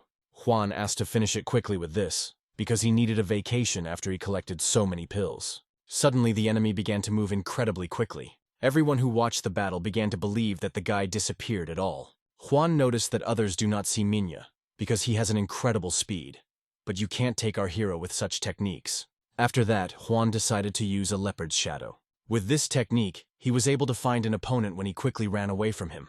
Juan understood that his skills in the steps of the dragon and the tiger would not be enough to catch up with the guy. A strong wind was created around the battlefield. He practically knocked down the puzzling students. They could not even consider the guys in the air, not like to follow the receptions. Tien realized that the enemy was incredibly fast. It would be difficult for him to cope with him. Suddenly another idea came to his mind, and he decided to try one trick.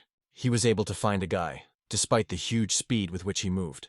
The enemy was sure that he was fast enough to evade Juan's attacks, but after a second, our hero flew right on him at a great speed. Juan did not think that the guy is so fast. Although his fighting qualities are completely none, he decided that he should focus all his strength in his leg. Then his skill of the dragon steps and the tiger will increase 10 times. After his victory, he asked others who else wants to fight him. There was no answer. Then Juan said that he wants to eat, and said goodbye to everyone. Upon returning home, he began to recalculate the pills that he earned in battles.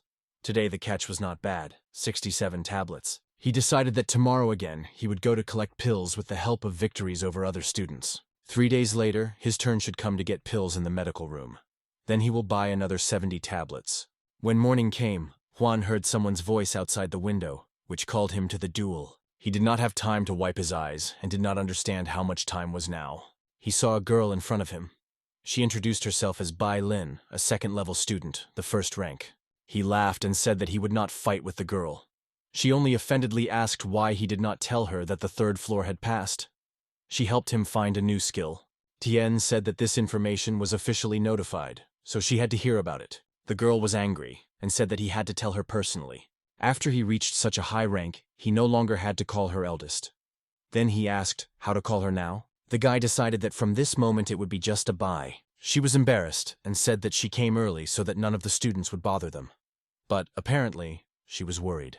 After that, she told him to get her sword and fight her. But the guy smiled and said that he would fight with her with his bare hands. This was outraged by Bai. She said that he was too arrogant and she should teach him a lesson. After that, she struck a blow that threw the guy several meters. Juan thought that the more beautiful the flower, the more dangerous it is. He said that he would fight the girl since she wants. After that, she began to circle around the guy with incredible speed. He noted that she was incredibly fast. Next, the girl used a strong skill of Ice Blade. But Tien was not at a loss, and decided to counterattack it with the reception of a heavenly fiery sword. After that, he intercepted her sword and repelled the attack. Now it was his turn to attack a girlfriend. Juan used his strength and incredible power struck the girl. She flew off a long distance with a strong cry. At that moment, the guy realized that he was too far from the force of the blow. Having come to her senses, Bai could not understand how this is possible. Her friend had a lot of power. She could not cope with her. Tien noticed that the girl's sword flew away after his attack, and suggested finishing a duel. But the girl objected, saying that she had not yet finished, and this is only the beginning of the battle. The guy thought to himself that his girlfriend knows how to surprise. With incredible anger, the girl applied her ability and shouted to a friend to get ready to lose. By the power of an ice blade, she with incredible power struck Juan. A scratch appeared on his cheek, and he noticed that a girlfriend was able to easily control the ice blade. After that, he saw a huge block of ice which flew right on him. The guy was thrown back by force a few meters. He noted that the girl rightfully earned the first rank among the second levels, but after a second, he stated that from this day he would possess the first rank. Then Bai was indignant at the guy's words and stated that he was incredibly arrogant. After that, she created a large block of ice and sent her straight to her enemy. He repulsed it with his power of fire, but noticed that this technique was incredibly dangerous. Further around it, the whirlwinds of the cold wind began to twist. After a few seconds, he ended up inside the ice ball that the girl created. This turned out to be another trump card in the sleeves of this slender girl. While she was rejoiced at her likely victory, the guy from the inside of the ball used his strength and broke it from the inside. After a second, he was near a friend who did not expect such a turn of events at all. She swung again and tried to attack the guy, but he sharply intercepted her fist and squeezed her in his hand. Bai was very unhappy and ordered her to let her go. Juan smiled at the girl and said that he could not do this. Her icy skills will be enough from him. He took both her fists into his own hands and stated that she could not do anything else. Suddenly he felt a fierce cold penetrate from his hands throughout his body. Juan realized that the girl decided to freeze him, using only the power of her hands. Applying his fire skill, the guy was thawed and fell right on his girlfriend. He was afraid that he had injured Bai and asked her if she was in order. She sharply swung at him. The guy was taken aback and asked if she really wants to continue to fight after he helped her. After that, he said that he would lag behind her if she promises not to harass him anymore. The girl exhaled and agreed with the conditions. Juan could not understand what a strange feeling settled inside him. The body of Bai seemed so soft and pleasant, he did not want to let her go. His movement was clearly not like his friend, and she asked to let her go. He fulfilled the request, but ordered not to forget about the promise that she gave. Juan said that he would not demand her tablets, despite the fact that she lost, but he ordered him to call him an older brother. Bai got angry and said that the guy was just a fool. After that, she screamed that he was a pervert and began to flee. Tien noticed that this was not at all in mind. Tired after this battle, he decided that it would be better to sleep further. In his dreams, Bai came to him and he imagined how gently kissed her. But his dream was interrupted by the voice of the next enemy who called him to battle. He was very angry, and with one blow, he just bowled the guy from the ground. Juan warned that he would do so with everyone who decides to interrupt his sweet dream. He asked who will be next and who is ready to lose all his pills. There were a lot of people who wanted, because no one could completely believe that Juan was simply invincible. Screams and exclamations come from the Tianjian training camp. Huang Tian fights. He tells the disciples that he is bored, and all the students are weak here. He asks someone more worthy to fight him. No one understands what is happening and where he has such a force, because none of the second levels can defeat him. They recall that when Chu Feng was also the first level, he defeated many second-level students, but Huan Tian defeated 4 second-level students and did not strain. They cannot assume which of them is stronger. They regret that Chu Feng is not in the sect, because then he could completely humiliate him. They cannot believe that Bai Lin's sister lost, because she is the first rank of environment of the second levels. He turns to them and says that if no one else wants to fight him, then he will go to sleep. The crowd of students is asked to part. Because there is an older brother Jiang, they all must miss him. Everyone misses him and bow. He says that he is quite crowded and laughs. Pupils do not understand why the older brother Jiang came. Because he is the 9th rank among the inner students. A second-level people stand next to him. Among them is Ji Dunqian. He is a 2nd level, and he is 38th rank. The rest are at the 3rd level of the innate kingdom. Pupils say that something serious is harvested for Huantian because the elder brother Jiang and brother Ji, they are friends of Chu Feng. Tian, on the other hand, does not scare this and understands that he has a cool and rich day. Ji Dunqian approaches him and begins the conversation. He, the 38th rank, calls him to a duel. No one can believe that Ji's brother calls him to a duel, because he reached the 1st level last year. Hatsun Tian agrees, but he makes a bet. He says that the one who loses gives all his pills of qi. Ji Dunqian replies to him that he does not care about the pills of qi of such a low level. He is very arrogant. Tian asks if he speaks seriously, and without thinking twice invents a new, more interesting bet. He offers to put all the pills that they have. This bet is very large and exciting. Pupils cannot believe it, because Huantian puts a bag where more than 30 pieces of tablets. He asks to count his tablets, and after they are recalculated, there are 36 tablets there. Ji Dunqian throws a guy who counted the tablets tie in a bottle, and says that there is 40 tablets there, and Tian will be able to pick them up if he defeats him. Then Tian accepts his challenge. They tell him that he does not want all his officiality and simply wants a battle. Ji Dunqian immediately mercilessly uses the Storm skill, whether Tian can oppose something. The students are confused whether he can defeat him in one skill, because no one had coped with him before. Huantian is not so simple. He also has the skill of a mysterious level, and he does not want to lose to him. He uses the mysterious wind reciprocal skill, whether Ji Dunqian can cope with him. Huantan beats all the attacks of Ji Dunqian. Not particularly straining, it confuses him a little. He understands that Tian apparently owns 2 elements, because he was able to evade all his attacks. Friends of Huantian will call. They ask what is happening, to which they answer them that Ji's brother called Tian to a duel. They understand that Ji's brother will most likely lose, because the Shadow Warrior lost Tian, and he was the same level as he. Meanwhile, on the battlefield, Tian turns to Ji Dunqian. He asks if he really underestimates him, and does not want to use all his strength. Ji Dunqian is angry because of this situation, but Tian is only glad of this layout of events, because I perceive him seriously. He uses his Storm Barrier skill on it. A bunch of water gathers around Tian. Tian is slightly strained. He is very impressive, this skill, which was used by Ji's brother. Huantian is completely immersed in a column of water, which is directed into the sky, whether he can get out. But he uses a hurricane fire, and without any problems breaks the brother of Ji's barrier. He immediately sends a response directly to him. Does his brother Ji really lose to him so easily? He again decides to use the Storm to repel his attack. But this does not give an effect. Huantian comes behind him and is going to attack again. Ji's brother will not have time to do something. He uses a sword of burning fire, and a huge fireball flies into Ji's brother. He decides to quickly defend himself using the skill of Mountain of Current Water. But this does not give a special effect. He is overtaken by the attack by Huantian, and all that he manages to think about is about what kind of force is enclosed in him. All students are shocked by the fact that Tian was able to defeat the first at the 2nd level, the 38th rank. His friends rejoice for him. They had no doubt that Huantian is the best, and he would not lose Ji Dunqian. He asks who the next one wants to challenge him. He is very arrogant and confident in himself. Jianu Yu tells him not to be arrogant, because he will not be able to contrast him and lose. Huantian asks if Zhang Wuyu really dared to challenge him, to which he was answering positively. He asks to wait a minute. He wants to tell him something before they begin his battle. He asks him how much he is ready to put the pills, because he is one of the 10 best internal students, and he is 1 level above his predecessor. Zhang Wuyu answers him that he is ready without hesitation to put 60 QE tablets. Pupils discuss the fact that 60 low-level QE tablets are as many as 2 million silver coins. If you fold all their tablets, then there will be more than 130 tablets, and it will be a bunch of money. Without thinking twice, they get their swords.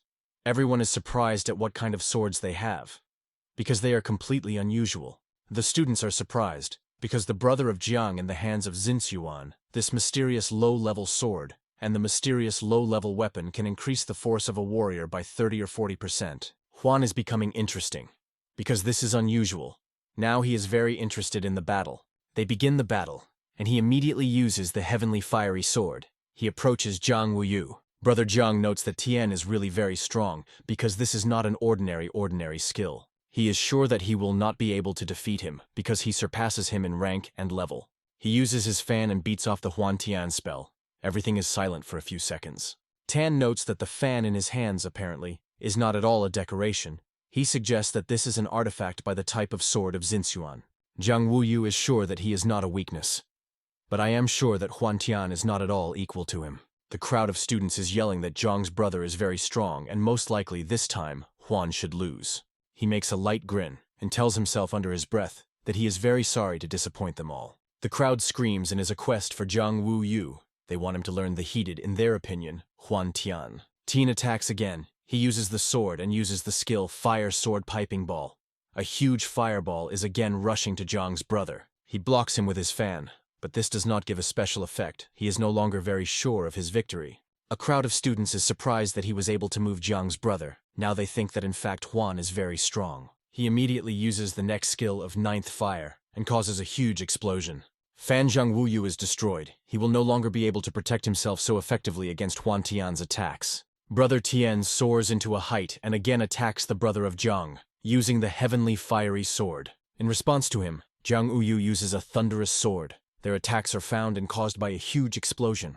A crowd of students is screaming due to the fact that their attacks simply rejected each other. Are they really the same in strength? Due to the fact that all of them underestimated the power of Huan Tian, now they will seem weak in comparison with him, and no one will want to follow Jiang. They look at each other. Jiang Wuyu again uses the thunderous sword. He intends to defeat him. Huan Tian again uses the heavenly fiery sword. Their attacks will meet again, and terrible things will stand. Their attacks collide again. The wind comes from them with a terrible force, practically blowing out the watches of the students. Tian tells Bruce Zhang that he had been relaxed early, and the fact that he had not yet finished his attack. Many fire shots get into Jiang Wuyu. It seems that this is the end for him. At this time, when it already seems that it is over, the real Jian appears behind Huan Tian and says that it was his shadow clone, and he will no longer succumb to him. Tian did not expect this. He understands that winning Jiang Wuyu will not be at all easy. Brother Jiang decides to go behind him, but he does not have time. He notes that the strength and speed of Tian has increased greatly. He understands that he had not yet used his full strength. They again encounter their attacks, but it is useless. Huan Tian beats them all. He waves a new attack, but his opponent manages to quickly leave and jumps a long distance. While he thinks about how Huan can be so strong, he comes behind him. He did not expect this. He decides that he should use the sword of fiery dominance, and under his brother Jiang begins to burn the earth. He notices that the power of fire has become 10 times more than in the last attack. He does not understand how possible. He jumps out of his fire and tells him that although his strength has increased, his tricks will no longer work on him. Huan Tian interrupts him and says that they will still see how they do not work on him. In flight, he uses the heavenly fiery sword. A ball flies to it, very much superior in size. He does not understand how it is possible. He thinks that he increased the power of the skill. This huge fireball is falling on Jiang Wuyu. After this attack, a column of flame even appears. All students are in shock and cannot believe what they see. They do not believe that Brother Zhang could lose. Meanwhile, Jiang Wuyu lies unconscious in the crater, abandoned attack by Huan Tian. Everything is in shock due to the fact that Huan Tian won. He comes for his award, namely the pills of qi that he won. They do not understand what kind of monster he was, because he so easily defeated one of the 10 strongest. They never saw someone so strong. They cannot assume who is stronger, he or Chu Feng. Lin was the first to defeat one of the 20 best students when he was at the first level of the innate kingdom. Most likely Chu Feng could not cope with Huan pulling. It turns out that Jiang Wuyu is still conscious. He coughs and turns on his back. In his weak voice, he says that Huan Tian will regret that he dared to injure him. Tian replies to him that during the battle, it is very difficult to avoid injuries, and if he wants to blame someone, he must blame himself first, because he is weak. Although he has the 9th rank among internal students. He coughs with blood and asks that in general Huan Tian imagines about himself, but he tells him to stop resisting. Jia Yuyu's friends run to him and take him under his arms. They calm him down, and one of them begins to scream at Huan Tian. He shouts to him that they say, how he dared to do this with Zhang Wu. He must know that he is a friend of Chu Feng, and he would not just leave it. Huan Tian apologizes and says that he is very sorry. He apologizes, but says that he actually spit. He continues to scream at him and says that when Chu Feng learns about it, he will teach him, and he will kneel and ask for forgiveness. Tian can no longer listen to it. He beats him in the face, and he flies into a distant flight. He says that it was so pleasant to cut this shouting fool, he is sure that he would have fun. Xunuyu tells him not to be raped, because when Mr. Chu and Mr. Dean return, they will show him how weak he is. Huan reacts to this with anger and with a serious face replies that he will destroy them and will not give them a chance. They leave, and the scorched fan of his brother Jiang remains on the ground, which he decides not to take. He turns to the crowd, but everyone is afraid of him and want to leave the battlefield as soon as possible. They come up with stupid excuses that they sharply have some urgent affairs that they cannot postpone for later. Huan Tian approaches his friends, and they bow to each other. They praise him for his work done, and he thanks them for their support. He is told that although he is the first level, his forces are already corresponding to the third or fourth level, that people respect only strength, and therefore they should call him an older brother. He is embarrassed and tells them that they are his friends and can call him as they themselves want. They turn to Fan, because he should soon reach the third level, and he will also become the 7th rank among internal students. He writhes a joyful smirk and says that this is his goal and he tries to reach her. He is beaten on the head, and they say that he should try to become like Huan Tian, but he replies to them that he will not be able to catch up with him in 10 years. He asks not to overestimate him, because he is not as strong as they describe him, and is embarrassed. They explain to him that he should be careful, because this time he wounded one of the warriors of Chu Fan. He is not his only henchman from the best dozens. Besides him there is Dan Fei, Wen Zhao, Zhan Tianzun, and Lin Gi Hui. He is warned that more difficult challenges are waiting for him, and Chu Feng, along with the others, will come for him, but he replies that he does not care. He tells them not to worry, because if they want to fight, then he will be ready. He still has time for training, and they will have no chance against him. They ask him, does he really want to train further? He responds positively and invites them to train with him. He is told that if he wants to pump his skills to new levels, then he needs merits. They can be obtained for eliminating those who are wanted by a sect, but this will not be an easy task. They also tell him that they can look for a mysterious ghostly plant and convey it to the sect so that they make chi tablets from them. But it grows only in the territory with dangerous monsters of the 4th level. You can spend more than a month in search of a ghostly warrior, and if he had not helped them, they would still look for him. He is offered to go to the mountain of Infin to find a mysterious ghostly plant. Huan Tian immediately agrees, because it will be much easier, and he will spend this time with friends. Early morning, Huan Tian wakes up and stretches. He has a couple of days of rest. He thinks that this is a great opportunity to practice and relax. He looks at the pills that he won and says that no one else dared to challenge him, and he will be enough for these pills for several months. He recalls that the day after tomorrow there would be a day of issuing tablets, and 3 brothers agreed to practice with him after that. And for the completion of the mission, he could get even more pills. Before that, he wants to practice the skill of ghostly steps. He is sure that this will come in handy in the future. He is touching his speed and control over fire, through meditation and self-improvement in his own consciousness. Only by night he finishes training. He trained all day and achieved his goal. He finally reached the 2nd level of ghostly steps. He thinks that the 3rd level will go much more time. On the day of receiving tablets, they all gather in one place. Huan Tian decides that since there are so many people in this place, then this is a great opportunity to get hold of pills. Other students are discussing him and say that he is too strong, and he looks 15 years older than his age. They discuss that he not only went to the next floor, but also won Zhang Wuyu. They are wondering if he could be stronger than Chu Feng. They are viciously looking at them, and with Ore answered them that Chu Feng, of course, is several times stronger than him. He clarifies that even the brothers Dan Fei, Mu Wenjiao, or Tianzun, who are part of the 10 best internal students, can easily defeat Huan Tian. The guy who bursts about the defeat of his brother Tian replies that he defeated people 2 levels higher than him, which he has answered, that he should not forget that Chu Feng senior pupil of the Tianzun clan, and he became even stronger since last year.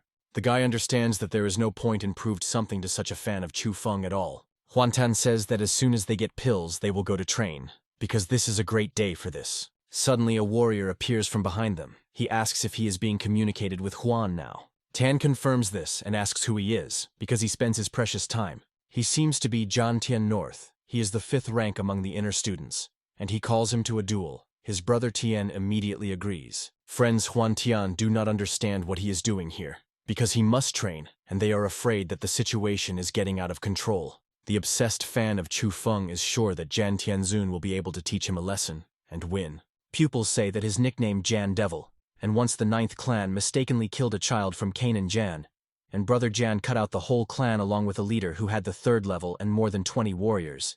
He was nicknamed for his wild manner of battle. It has a 5th rank and much stronger than Zhang Wuyu, and he is one of the strongest warriors. After Chu Feng, the crowd begins to talk about him as a devil, and are sure that Huan Tian has no chance in a battle with him.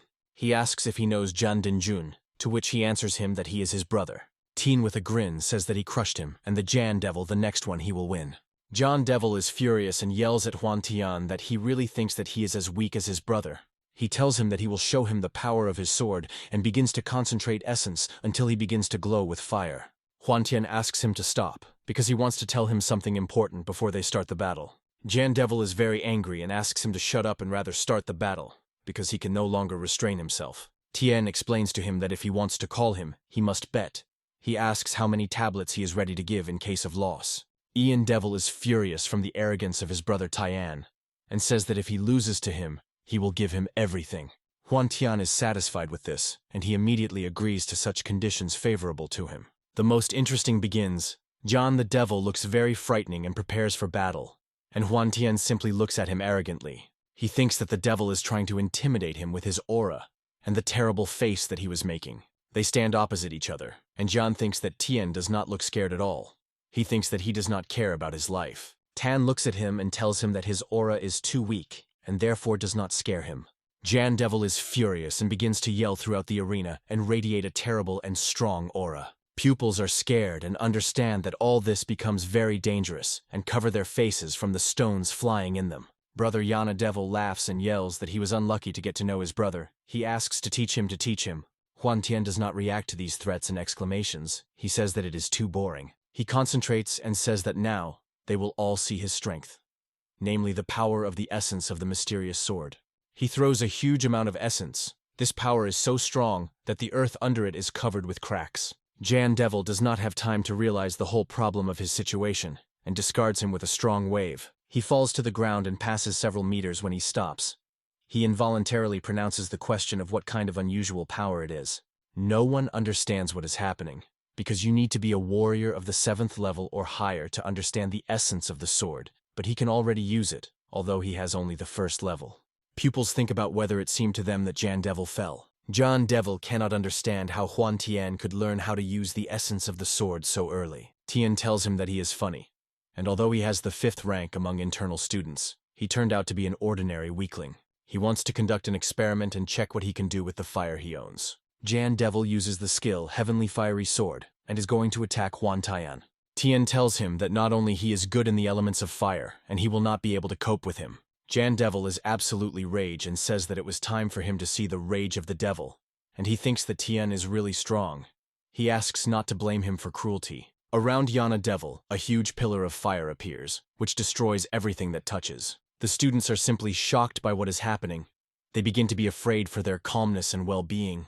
They rush at each other, but Huan Tian's fire is stronger, and Jan Devil loses in the battle, losing consciousness. His sword falls and remains inserted into the ground, standing alone in the middle of the battlefield, next to the amazed Jan Devil. The devil stands on his knees. He is unconscious and blood drips out of his mouth. His hair is loose. The brother, who was previously amazed, is pulling Huan that he does not relax, because Dan Fei will still show him. But Tian says that he is silent, because he is weak. He says that his main opponent at the moment is Chu Feng, and he wants to fight him. The crowd enthusiastically shouts his name, because he was able to defeat the 5th rank among internal students. Huan Tian takes his winnings. This is a very large number of key tablets. Friends congratulate him on his next victory, and he apologizes to them for detaining them. He is told that he is equal in terms of the best 5 of the internal students, and this is an honor for them, to train with him and get a new experience. He replies to them that he too is very glad that he can train with them, and he is only a joy. They tell him that he probably trained a lot to become so strong, and he replies to them that they can all be strong and just train a lot. 2 students are discussing him, and one of them says that he envies him and he would like to be friends with Huan Pulling, and the other says that he is equal in strength to his brother Dan Fei, and he would also like to make friends with him. Brother Yang Devil viciously looks at him. He thinks that he will never forgive him. He runs up to his brother and helps him to stand up. He asks if he is normal, to what he answers, that he is normal. He tells Jan Devil that Huan Tian has become much stronger, and you can't relax with him in any way. He answers him that Chu Feng already knows about him, and he will not allow anyone to just threaten his status in the Tianjin clan. The brother asks him what he was talking about. He does not understand what he wants to tell him. The devil replies to him that before he went to a duel, his brother Dan gave him shadow dirt and he covered Tian's body, and now they will always know where he was going. The brother thinks that if Tian plans to harm Chu Feng, he will meet with 10 best students and regret it.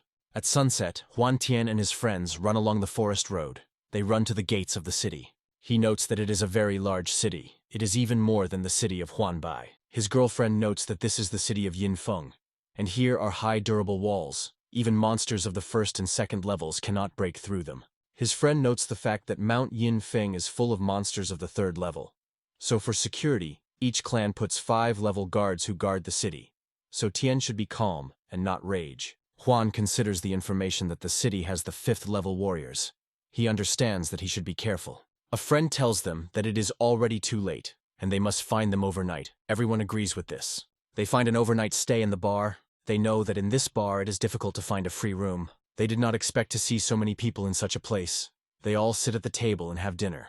A friend explains to them that most people are here. These are students of 4 clans, and the city is the only safe place in front of Yinfeng Mountains, and therefore there are so many people. 3 mysterious people come to the bar in long cloaks and in straw hats. They ask to spend the night from them, but they are answered that there are no longer free rooms. They are looking for an overnight stay and find some small house in which the rooms rent. They approach the owner. The owner replies to them that they had only one small room left and wildly apologizes before them. They ask him to be silent and throw him a big bag of money. They bought his silence. 3 mysterious people enter the room, and the one that the largest of them turn to their leader, and they say that the room is very small and there is only one bed in it. He asks them to stop complaining and tells them that they should not forget why they are here. A large tall guy immediately agrees with him and calms his ardor. He tells their leader that all that he knows is that there are 4 of them, and they stopped at the Tiger Bar, which is nearby, and among them there is 1 guy of the first, 2 people of the second, and 1 third level. Their chief man says that they are far from the 5th levels to them, and they will not let them train calmly. They will wait until they get to the center of the mountain and finish off. A mosquito flies over his head.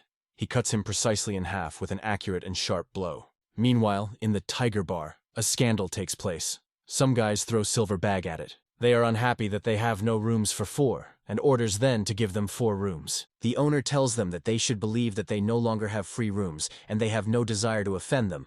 Daring guys answer that they spit and they want to stay in this bar. The one who threw the bag at him and tells him that they will remain in this bar for the night, and orders them to bring them to drink, or he will beat him.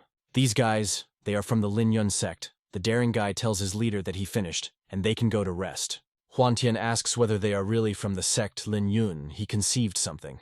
The owner apologizes and says that all the rooms are busy and paid. He asks to wait until he finds 4 clients ready to free his numbers. This is all that he can do. The daring guy is unhappy with his answer and kicks him, overturning him to the floor with the words that all this is nonsense. He asks him if he was a deaf case, because they need rooms right now. Huan Tian is very angry with how this impudent guy behaves. He wants to do something about it. An unknown man jumps out in front of a bold guy who asks him how are students of 4 large clans, can be so arrogant and rude. A daring guy turns to the unknown and asks who he is. He tells him not to interfere or they will kill him. He replies that he is a student of the Qingyuan clan. Daring tells him that he dares. He calls him garbage from the 7th rank sect, and asks how he dares to argue with him at all. He says that his room will be him. Huan Tian's friend says that he would not think that this 4 impudent guys are weak, because they are from the Lin Yun clan, and 2 of them are very strong. They enter the top 10 of the best inner students of their sect. They are called Kansai. A person who stands ahead of them all this is Lin Lo Feng.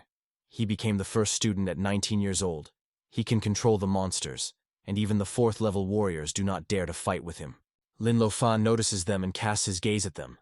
It scares his friend Huan Tian very much. His girlfriend thinks that he can be compared by force. Probably with Chu Fan, it surprises her. Huan Tian became interested in this situation and thinks that they should fight them. His eyes burn with desire. A daring guy says that they still need 3 rooms and goes to the table, at which Tian and his friends are sitting. He approaches them and says that their rooms are now their own, with the exception of the girl. Tian tells him that he crosses all the boundaries. Huan Tian tells him to go to hell, because there is no place for his games. A daring guy looks at him with a grin and anger. He yells at him and asks what he had just told him. He is angry and rushes with his fists at Huan Tian with the words that some 1st level of the 1st level does not have the right to talk and dare to him like that. Friends think that this is bad and something will happen now.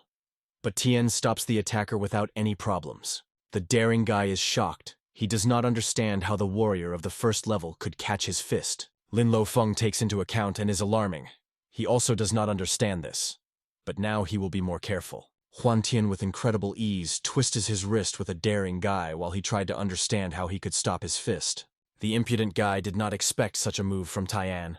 He writhes from the pain that he sharply experienced. Huan Tian says that if he wants his room so, now he tastes his fist to taste. He beats him with all his strength along his daring face and he flies into a distant flight. He is imprinted in the wall and loses consciousness from the pain that he experiences from the blow to the wall and from the fist Tian.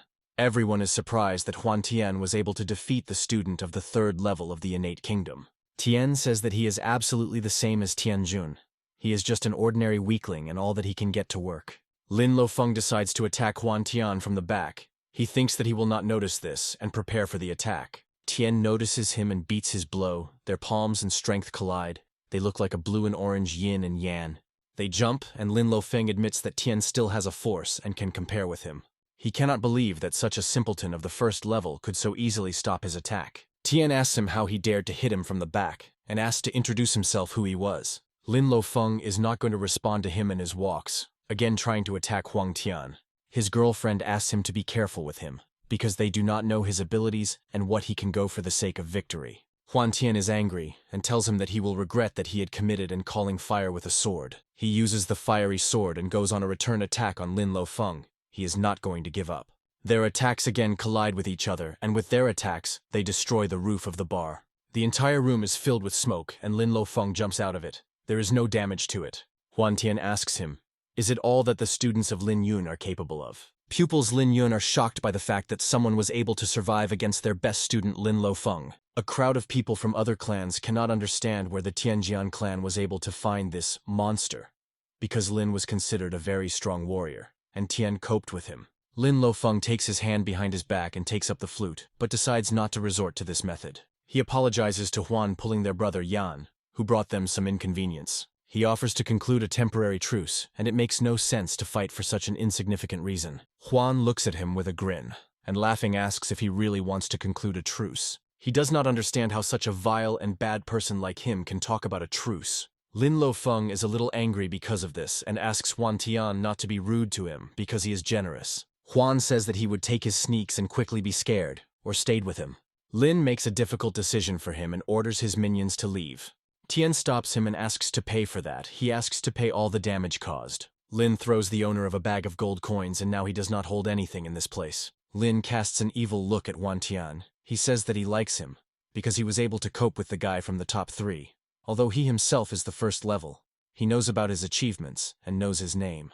Huan Tian asks, because what is the fact that he was able to defeat him and what is in his achievements? Lin says that he was very glad to personally meet him and look at his abilities personally. He says goodbye to him. He thinks that tomorrow they will definitely see Yin Feng and then Tian will not be able to get rid of so easily. The student of another clan thanks Huan for stood up for him and for the tiger bar. Huang Tian's friend thinks that going to Mount Yin Feng will be very dangerous because of them. His friends praise him and tell him that the students of the Lin Yun clan will not be able to compare with him, and he is embarrassed and thanks them for it. He tells them that he did not show his strength, but he is an internal student and accurately possesses a very decent force. Friends agree with him and say that he is not so simple because he can control the 3rd level monsters and was able to defeat the 4th warrior. Huan Tian says that he is worried that they will try to take revenge on them when they come to the mountain. They specify him that Lin Lofeng knows the mountains perfectly, and he should be careful and should not underestimate him, because they would like to avoid meeting him. One of them says that Brother Tian is with them and he thinks that they will have no problems with him, but they answer him that they should be careful. Huan thinks that if Lin can defeat the 4th warrior, using his skill of subordination of the monster, and he will have to use all his strength. But on Mount Yin Feng the situation can be dangerous, so he must keep power until a critical moment. The largest person in a straw hat returns. He tells his boss that he heard that the sects Lin Yun and Tian Jian had fought behind the room, and there was Lin Lofen and Huan Tian. The boss replies to him that he did not expect the students of Tianjian to possess such a strong warrior, but he was not worried. He is sure that on Mount Yin Feng, students Lin Yun will be able to take care of the students of Tianjian. The large one replies that he heard that there is a warrior of the 1st level among them, and he has an amazing force. He was able to block the attack of Lin Lofeng. The main thing is thinking about the information that he had just heard from his subordinate. The day comes, and the daring guy turns to Lin Lofan and says that he must take revenge on him. But Lin calms him and says that Tian will pay for his way in their way. The impudent one answers him that he did not expect that the Tianjin sect has still a warrior comparable to Chu Fan, and he could cause trouble. Lin tells him that he can be dangerous for the Lin Yun sect in the future, so they will deal with them on Mount Yin Feng. Brother Yan praises Lin Lo Feng and thanks him for doing a lot for the Lin Yun sect. Lin argues out loud that they should deal with all of them, because if someone can run away, he will tell about the attack and they will have problems for violating the rules of the sect, and they will be punished, they will lose their status, and they will be expelled. He says that he will take Huan Tian on himself, and they will take care of the rest, because they do not have the right to make a mistake, otherwise they will have trouble. Brother Yan assures him and says that they will definitely deal with his friends and will not miss anyone. Lin accepts his words and tells them to obey his orders and wait for the moment to kill them. They stand at the bar and wait for them, but they do not go out. They cannot understand why they have not yet come out. Lin suggests that they could leave earlier. Brother Yan decides to go to the bar and check it. Brother Yan returns from the bar and says that the students of Tianjian left the mountain last night. Lin says that they have nothing to worry about, because if they are in the mountains they will not be able to escape. His monsters follow each of their steps. He takes out his flute from behind and calls for a small bird, which calmly sits on his hand. Brother Yan admires what Lin Lo Feng invented.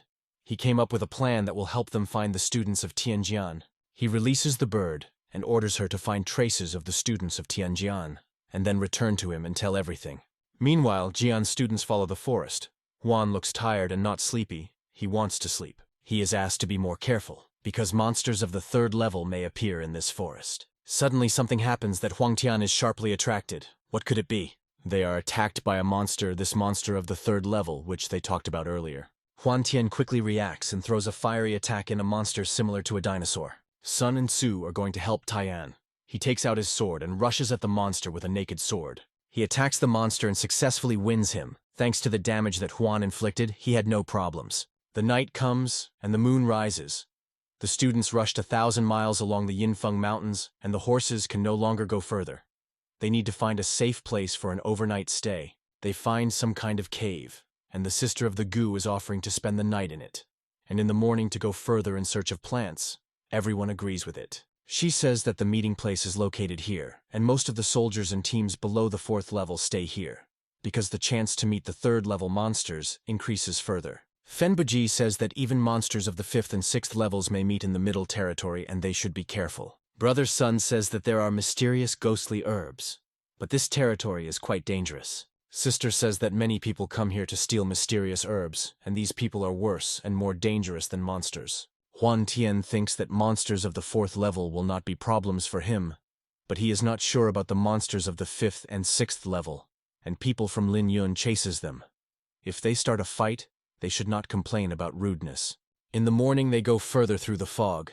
They communicate about something and make plans for the future promotion. Brother Sun notes that in the valley to the right of them there is a lot of fog and energy, and mysterious ghosts can grow there. Tien notes that he is telling the truth and he understands that Sun feels ghostly herbs well. He did not expect this. They go further along the valley and something is alarming again. He tells his friends to be careful. They become around and look in each direction, trying to understand where the monster is. A huge white monkey jumps on them, similar to the gorilla. She jumps right on Huan Tian. Huan did not expect this. He was a little surprised at this. This is just a white gorilla. But she sets him at an unexpected moment. The white gorilla rises opposite him and growls. Showing her strength, she is very aggressive.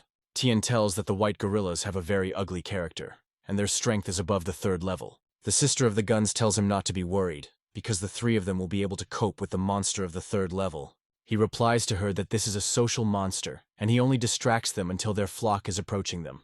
The sister recalls that this type of monsters is very smart, and therefore, while he is distracting them, his friends can already be on the way. They can still cope with several such monsters. But if there are more, they will have problems. Huan Tian asks to leave the gorilla to him. He wants to deal with her himself. He uses the shadow sword, cutting the body. The gorilla attacks in response, and Huan Tian enters the back of the gorilla and prepares for the next attack. He uses a fiery attack and sends a small fireball in the back of a white gorilla. This ball burns the fur on the back of the gorilla, but she does not receive special damage from this attack. Friends Huan Tian are surprised at that so powerful attack only could scratch the gorilla. Tian himself is not particularly surprised at this, and says that he thought that the protection of this gorilla would be much higher than the monsters of its level. He understands that he should quickly deal with her until the horde of the same gorillas came. He again uses a fiery attack, which he directs to the white gorilla, but for her most likely this attack will not work. The white gorilla beats the attack by Huan Tian without special costs, but this attack was just to distract attention. He attacks the forehead, and decides to hit the white gorilla with a sword, but she is not going to lose so easily. Gorilla did not expect this, and she tries to fight back in order to protect herself from Tian's attack. She beats her fist in his sword. The explosion occurs and throws the gorilla far from Tian. Whether his attack was able to hit the gorilla. This attack causes damage to the gorilla. Its wrist begins to bleed, from which it begins to yell very much. Huan is surprised because she hit her with a force of 10,000 kilograms, but she was able to survive. Friends cover their ears, because the sound of a roar of a gorilla is simply terrible and very unpleasant for their ears. Huan Tian claims that all animals are afraid of fire, so he will simply burn this gorilla. The gorilla again begins to yell, and Tian uses a fiery attack, namely the heavenly fiery sword. The gorilla rushes to the attack and beats it off. Tian is not going to stop only on one attack. He uses the sword of fiery dominance, and fire begins to break out of the ground, a gorilla in bewilderment. She is again furious and hits the ground with all her strength, scattering the sword of fiery dominance. For a white gorilla, this does not pass without a trace. She has blood from everywhere, but Tian attacks again. Huan Tian takes a big swing and is going to use the heavenly fiery sword on it. With this attack, he ends the battle and cut off the head of the gorilla, thereby ending this fierce battle. His friends are a little scared of the head left on the ground, and the core of the devil appears from the murdered monster. Huan Tian picks him up. Brother Sun says that monsters of the 3rd level are dangerous, and they really are quite strong. Tian says that the strength of a dozen monsters of the 3rd level is completely nothing compared to the 3rd level boss. If they meet him, then it is better for them to escape. He recalls the black snake. This is a boss of the 3rd level. He thinks that her power is too large, and even a monster of the 4th level will not cope with her. The white gorilla will also not be able to inflict a lot of damage to her. And monsters of the 3rd and 4th levels live on Mount Yinfeng. A friend they hear a growl, coming from the thicket of the forest. These are new gorillas that responded to the call of Belaya. Sister Gu notices gorilla and points to her. She looks a little different. She is not completely white. On the other hand, another gorilla also run up, which runs right at them. Huan Tian says that in this forest there are 10 or 20 white gorillas, united in flocks and their maximum level. Although there is a chance to meet the Galil boss, he is also the 3rd level. Sister Jiu turns to Tian and tells him that they will take one of the gorillas, and they leave him the 2nd. He agrees, and says that he will quickly cope. He asks them to try to deliver at least 10 blows to her. Brother Fian says that they will unite to win more time for Huan Tian, and everyone agrees with him. They surround the gorilla in a kind of circle, and are going to attack it in order to give Tian the opportunity to calmly fight with the 2nd gorilla. Huan Tian decides to attack the gorilla, using the essence of a shadow sword and soaring into the air attacks it. His attack does not work, because the gorilla repels from the ground and attacks in response to Tian. Her attacks too do not get her goal about she lands back to the ground, but the same attack is immediately sent to her. Some shells get along the target, and she begins to be angry from this. She is going to do something. She uses a certain skill and a shield appears around her, which beats off attacks directed in it. She frantically yells and again rushes to Huan Tian in order to attack him. She is very angry. Tian quickly reacts and is ahead of the lead. He quickly attacks the gorilla and chops it to the side. He continues his attack and uses the skill, the steps of the dragon and the tiger, to quickly react and deliver the final blow. The gorilla does not have time to react, and he uses the already infused wound and cuts it, thereby winning in a duel. He receives another demonic core and understands that, working in the team, they will certainly cope. Meanwhile, friends continue to fight gorilla, but they cannot do anything with him and just dodge attacks. Huan Tian comes to their aid, and from the back is the final blow to the gorilla. A demonic stone flies out of it. He says again that, working in the team, they were able to win, and thanks for their help. Huan Tian and his friends follow the blurred forest. He says that, having defeated 3 white gorillas, they drove their flock and won a lot of time. Brother Sun thanks him, and says that thanks to him, they were able to go all this way without any problems. Meanwhile, Brother Fenya carefully examines around and notices yin grass. He collects it, and says that this is the main ingredient in the preparation of ki tablets of the mysterious level. They improve the flow and power of ki, and also has a positive effect on warriors with a fiery element. Brother Sun says that she, of course, cannot be compared with the mysterious ghostly grass that can improve the kingdom. But this grass is very expensive and costs about 500,000 silver coins. Huan Tian notes that the air around them is very heavy, and probably somewhere nearby is a pond, and usually thick herbs grow next to them. He offers to check it. They agree and really find a reservoir nearby. This is a small stream shrouded in fog. Sister Gu notes that next to him there really are several growing herbs and collects them. Tian tells them that they should be careful when they collect them, because monsters can hide in the water. He tells them that they should hold together for security, because every grass that they found should be under their protection. Everyone agrees with him.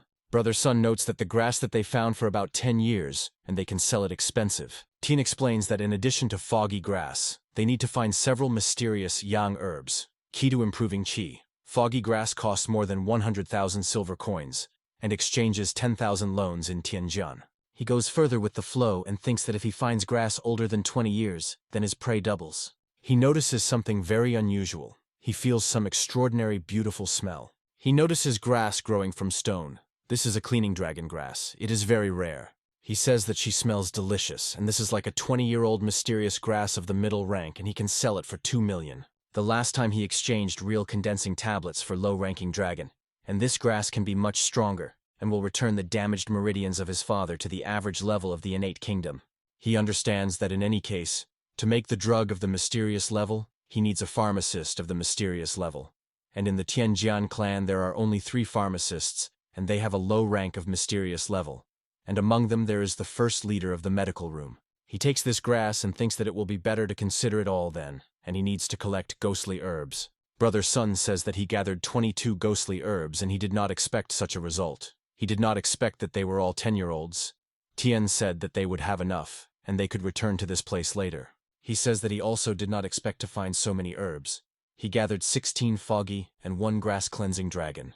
Brother Sun says that it is a pity that this place is so far from their clan, because then they could constantly collect ghostly herbs. Tian says that there should be an earth for a puddle that is next to them, where the energy of heaven and earth flows, and in any case they have already gathered everything in this place. He invites them to go to another place. He offers to find a place where there will be more sun, because there may be even more yang of grass. They continue to go further and notice yang grass growing on a stone in the middle of a small reservoir. Brother Sun stretches to take this grass, but a snake with an open mouth jumps abruptly.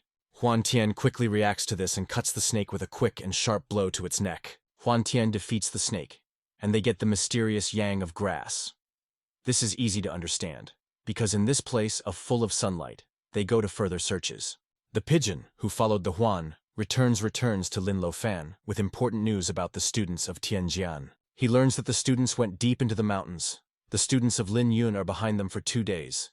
Zhan Zuan asks him if he really wants to continue to pursue them, because they are full of 3rd-level monsters. Lin replies to him that he is the king of the jungle here, and in recent days he improved his skill of monsters control. Ian says that before he could subordinate only the 3rd-level monsters, but now he can subordinate the 4th-level monster to his power. The students of the Lin Yun sect think that now even Chu Feng has no chance of them. Lin recalls Chu Fan. He says that he managed to forget about him, and promises himself that he would put him on his knees in front of the sect Lin Yun. Pupils of Tianjin walk through the forest, illuminated sunlight, and do not suspect anything that the enemy already knows about them. Huan Tian thinks that they found many herbs, and at a price they should go about 400,000 points. The students thank him for defending them, and because of this, they took less time to search for all these herbs. He replies to them that they should say thanks to the teamwork, and there is nothing to thank him for. A 3rd-level boss runs out at the students, and Huan Tian tells them to quickly hide from him. They run away from the boss, jumping in trees, because monsters can come after the boss, and then they will not be greeted. They notice that the valley is full of vital energy. It follows that it should have many ghostly herbs. Huan Tian tells them to be careful, because there may be monsters in the fog. They hear the sound of the flute of Lin Lofeng, and one of the disciples loses consciousness. Tian leads him to a scream. He tells them that they should hold and not fall, because the Lin Feng flute makes people lose consciousness. Pupils do not understand how he was able to find out where they are, to which Tian gives an answer that he spied behind them, controlling the monsters. A monster bios of the 3rd level, an armored monster bic, runs out on them. Pupils of Tianjian are saving from a bull on the trees. Huan Tian thinks that he had already met such a monster earlier, but he was ordinary, not the level of the boss. Such a monster is equal in strength to the 5th-level soldiers. Pupils understand that apparently, Lin Lofeng developed his visits, because earlier he could control only monsters of the 3rd level, and now he can control the 3rd-level boss. The armored monster Bai Bai is approaching the place where the students are hiding. Apparently Lin really decided to kill them. Huan Tian stands to defend them and says that he will try to stop them, and the one should run. They understand that they are only a burden for him, and if he cannot kill him, he will simply run away. They ask him to be careful. Huan Tian is decisively configured. The monster Bai is already approaching. He thinks that he should have vulnerability in his eyes. He rushes at him using the heavenly fiery sword. It misses and gets into the monster in the forehead. The bull is too fast for such an attack. Tian rushes again at the bull. He tries to hit the back, but the monster Bai Bai beats his sword with his tail. His name is the Runaway Students. But he says that he is fine and asks to leave him alone. They should run faster. There was always hidden enmity between these two sects. But no one had dared to kill before. If Lin kills someone, then he should be punished. Lin Lofeng is watching this whole picture. He is sure that they will not be able to survive in their battle. Something or someone blinds the fugitives, and they roar with a roar, bewildered. It turns out that they were stopped by Zhan Zuan. He is surprised that one of the students was able to stop his attack. Now he is interested in battle. Jan begins a new attack on the students, but he again, with difficulty blocking his attack. He is surprised that he was blocked again. At the same time, the student thinks that the best students of the Lin Yun sect are very strong, and he simply will not be able to stay against them. At least one of them should be saved to tell about it. The student says that the two remaining should run away faster to tell about what happened. Zhan Zuan is not going to let them go. He is going to attack the students again. He begins the attack, but he is blocked again. This gives the rest the opportunity to escape. Two students of Lin Yun stand in their way and do not allow them to run away. They are going to kill them. Huan Tian continues to fight with Monster Big. He should use at least 70% of his strength, but he cannot do this because Lin Lofeng is watching him. He decides that he must escape so as not to show all his power to the strongest of Lin Yun. Lin is not going to let him go. He begins to play on the flute. Her melody is sweeping throughout the valley. The monster Bai is looking for Huan Tanya. Tian understands that it will be difficult for him to cope with him, but still shows the monster to his eyes. He notices that the monster Bai began to move unusually. He became even faster than before. He runs away from him, cursing Lin Lofeng. After half an hour of the persecution, Huan Tanya finally manages to break away from the persecution, and the monster Bai is losing him. He hid in a cave inside the mountain. He can finally exhale calmly. He looks out of the cave and looks around. He had to run thousands of miles. He wants to hide for a while, and then, using fog, to find Bo Feng and the rest of the students. Lin Lofeng is angry due to the fact that he escaped and says that he will find him wherever he was. He begins to play on his flute again to find Huan Tanya. He uses all his capabilities. Huan Tian notes that he is being persecuted and uses mysterious secrecy. He leaves no traces. The pursuers cannot feel him and decide that they had lost him. They continue to search. Huan Tian sits on a branch and does not understand why they want to kill him. He notices that among them a fifth warrior is. He understands that he needs to stay away from them. His pursuers continue to look for him and notice something strange on the branch on which he recently hidden from them. They recognize shadow dust in this strange remainder. They understand that they need to follow the other way. They catch up with him and tell him that he has nowhere to run. Huan Tian asks them why they haunt him. They answer him that they should kill him, because they need his body. Tian notices, among these three, two are at the 4th level, and the third 5th, and understands that they are much stronger than him. He dodges all their attacks and sees how they move. They do not understand where he got such speed, and at the same time, Tian decides that he cannot restrain himself, and he must kill them. He attacks the pursuers using the fiery sword. Their weapons cannot stand and break from the explosion. Huan Tian defeats one of the pursuers. He lies unconscious and does not move. The next attacker attacks Tanya, and he thinks that he should get his sword, because he is a mysterious level. He uses a strong golden storm spell, but Tanya uses the steps of the dragon and the tiger, and without problems dodges all attacks. They converge the sword to the sword, but Tian skillfully throws him away. The attacker flies away from him. Huan Tian immediately uses the style of the decapitating shadow sword, but the enemy dodges. He gets along the one who stood behind the dumbfounded and amazes him in one blow. The attacker cannot believe it. Huan Tian and the 5th level attacker remain one-on-one. Tian is going to defeat him. They again enter the battle. The attacker understands that he should be careful. He uses the blinding golden radiant sword spell. Tanya blinds a very bright light emanating from the sword of the attacker, and he attacks him from the back, until Tian sees anything. Huan Tian beats a cutting blow of a 5-level hunter and flies to the side. The hunter thinks that even Tian in the 1st level, his body is very strong and they must kill him, because he poses a threat. Huan Tian gets up and decides that the 5th level is much stronger than the 4th. Now he does not make sense to hide his strength. The hunter notices changes in his aura and understands that she is stronger than a warrior of the 4th level. He cannot come to terms with the fact that he, a 5-level hunter, will lose Huan Tanya. Tian uses the shadow ghostly sword, thereby calling for 4 of his clones. The hunter cannot believe it. He attacks a hunter at the same time on 3 sides, but the hunter is not going to give up so easily. He uses the golden shining sword and destroys the clones of Huan Tanya. At the last moment, until the hunter sees, he uses the decapitating style and hurts the hunter in the neck. He continues to attack the hunter. It is already difficult for him to hold on, and the hunter invites him to talk. Huan Tian stops and asks the question of who hired all these hunters. The hunter praises him, but he launches a signal sign into the sky, while Tanya's attention is scattered. A sign appears in the sky. The hunter apparently called for help to kill Huan Tanya. Huan Tian decides that he should cope with the hunter until the help of it has time to approach. They use shadow steps and begins to endlessly attack the hunter. But the hunter concentrates and blocks all his blows. The hunter continues to evade his blows, but Tian successfully enters him behind his back and strikes. He sees the face of Huan Tanya, a strange blue mark. He is very surprised at this. He cannot understand how he can be so strong. It comes to his mind that he has some special talent. Tian attacks him, again using the heavenly fiery sword. A 5-level hunter cannot evade this blow and tries to block it. Huan Tian flies at the hunter at full speed, taking out his 2nd sword of the mysterious level. He uses the shadow sword and again begins to apply endless attacks on the hunter. He uses the sword of fiery dominance, and an unthinkable number of fire shots collapse on a hunter from the sky. He is trying to dodge all the shots, but he does not succeed. He is thrown aside. The hunter is already at the limit. He did not expect Tian so strong. He mercilessly decides to finish him off with a heavenly fiery sword. Suddenly, a hunter appears and fights off the attack by Huan Tanya with 1 blow, thereby protecting the 5-level hunter. A hunter of the 6th level of the innate kingdom comes to his aid. They look at each other. Huan Tian thinks that this hunter is 7 times stronger than the best student of the Tianjian clan. He turns to Tanya and says that he is good, but unfortunately, he will not be able to cope with this level. Huang Tian, without thinking twice, decides that he should run as soon as possible, because it is like fighting a bunch of 5th-level warriors. He uses a fiery sword, and causes a huge explosion that blocks a 6th-level one without any problems. This explosion allows him to quickly leave his radius of attack and begin to run away. A 5-level one asks a 6th level to avenge his comrades and for him, to which he answers him that he would not hide. 6th level very quickly catching up with Huan Tanya, and immediately uses the skill unknown to him.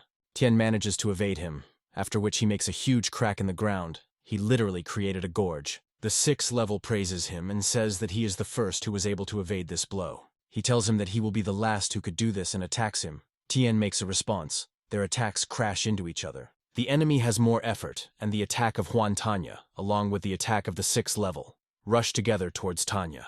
At the last moment, he manages to evade using the skill, the Steps of the Dragon and Tiger. 6th level is surprised that he can use his attacks in order to escape. He decides to use another style. A bunch of dazzling shells flies in Huan Tanya. He somehow manages to beat them off and using a fiery sword, use them like a smoke curtain. The hunter continues to pursue him and argues that Tian himself is not fast, but he has very good sword skills. But they do not work for him. Tian continues to move away from persecution. He thinks that this hunter is simply an excellent swordsman. He does not understand who could send him. Huan Tian thinks that the hunter's sword is also very strong, because he is at least a 2nd level or higher, and he himself only at the peak of the 1st. The 6th level does not understand what Huan Tian planned, because if he runs into the Death Valley, he will not be able to get out of there, because there is a bunch of soldiers, and if he stops, he will die from his sword. Tian thinks about what to do, because if he does not begin to attack the hunter, then he will definitely kill him. Huan Tian runs away, and the hunter follows him. Tian thinks that the longer he runs away, the more aggressively the hunter becomes. The hunter wants to see how much this monster is enough. Monster notes that the hunter began to slow down and use only his sword. He throws the hunter a call and tells him to catch him if he, of course, can. The hunter pursues him further. At this time he thinks that the essence of his sword reached the 2nd level, and he cannot get along him. If he wants to kill him, he must act quickly. Huan Tian expected the hunter to understand the essence of the sword much better than him. He turns to the hunter and shouts to him that he is trying to kill the student of the Tianjin clan, and if he reports this, they will kill him and his family. The hunter does not care. The 6th level uses the golden sword, and Tian thinks that he cannot be hit, because the skills of the 6th level are very strong. He wants to get more strength of the sword. He is trying to get more the strength of the essence of the sword. Teen uses the fiery sword. This time the ball looks just huge, and he directs it right into the hunter. The hunter understands that he became stronger than before and repel this attack. Tien realizes that he managed to increase the strength of the sword due to the accumulation of the essence, but he still cannot hurt a 6th level warrior, and also the hunter's sword of the average mysterious level. The 6th level understands that he would be in danger if he had not had a sword of the average mysterious level, because Tien understands the essence of the sword and can use the essence of a 2nd level sword. The hunter gets along Huan Tanya, and he falls to the ground. Tien understands that the difference is too big between them. He should run rather, because the hunter is getting stronger than the battle lasts. Tien rises. He is no longer a limit, because it is difficult for him to cope with the essence of the 2nd level sword. The hunter tells him that he has nowhere to run, but Tien sends him and says to catch him if he can. The 6th level says that he will remain in place and wait for him, because he will either be killed by him or driven into a trap. The hunter sits on the ground, thinking that he was supposed to kill Tanya immediately, and Tien, meanwhile, says goodbye to the hunter. He feels the power emanating from the valley, but he has no choice. He should go forward. The further Huan Tian goes, the more he feels the aura of power.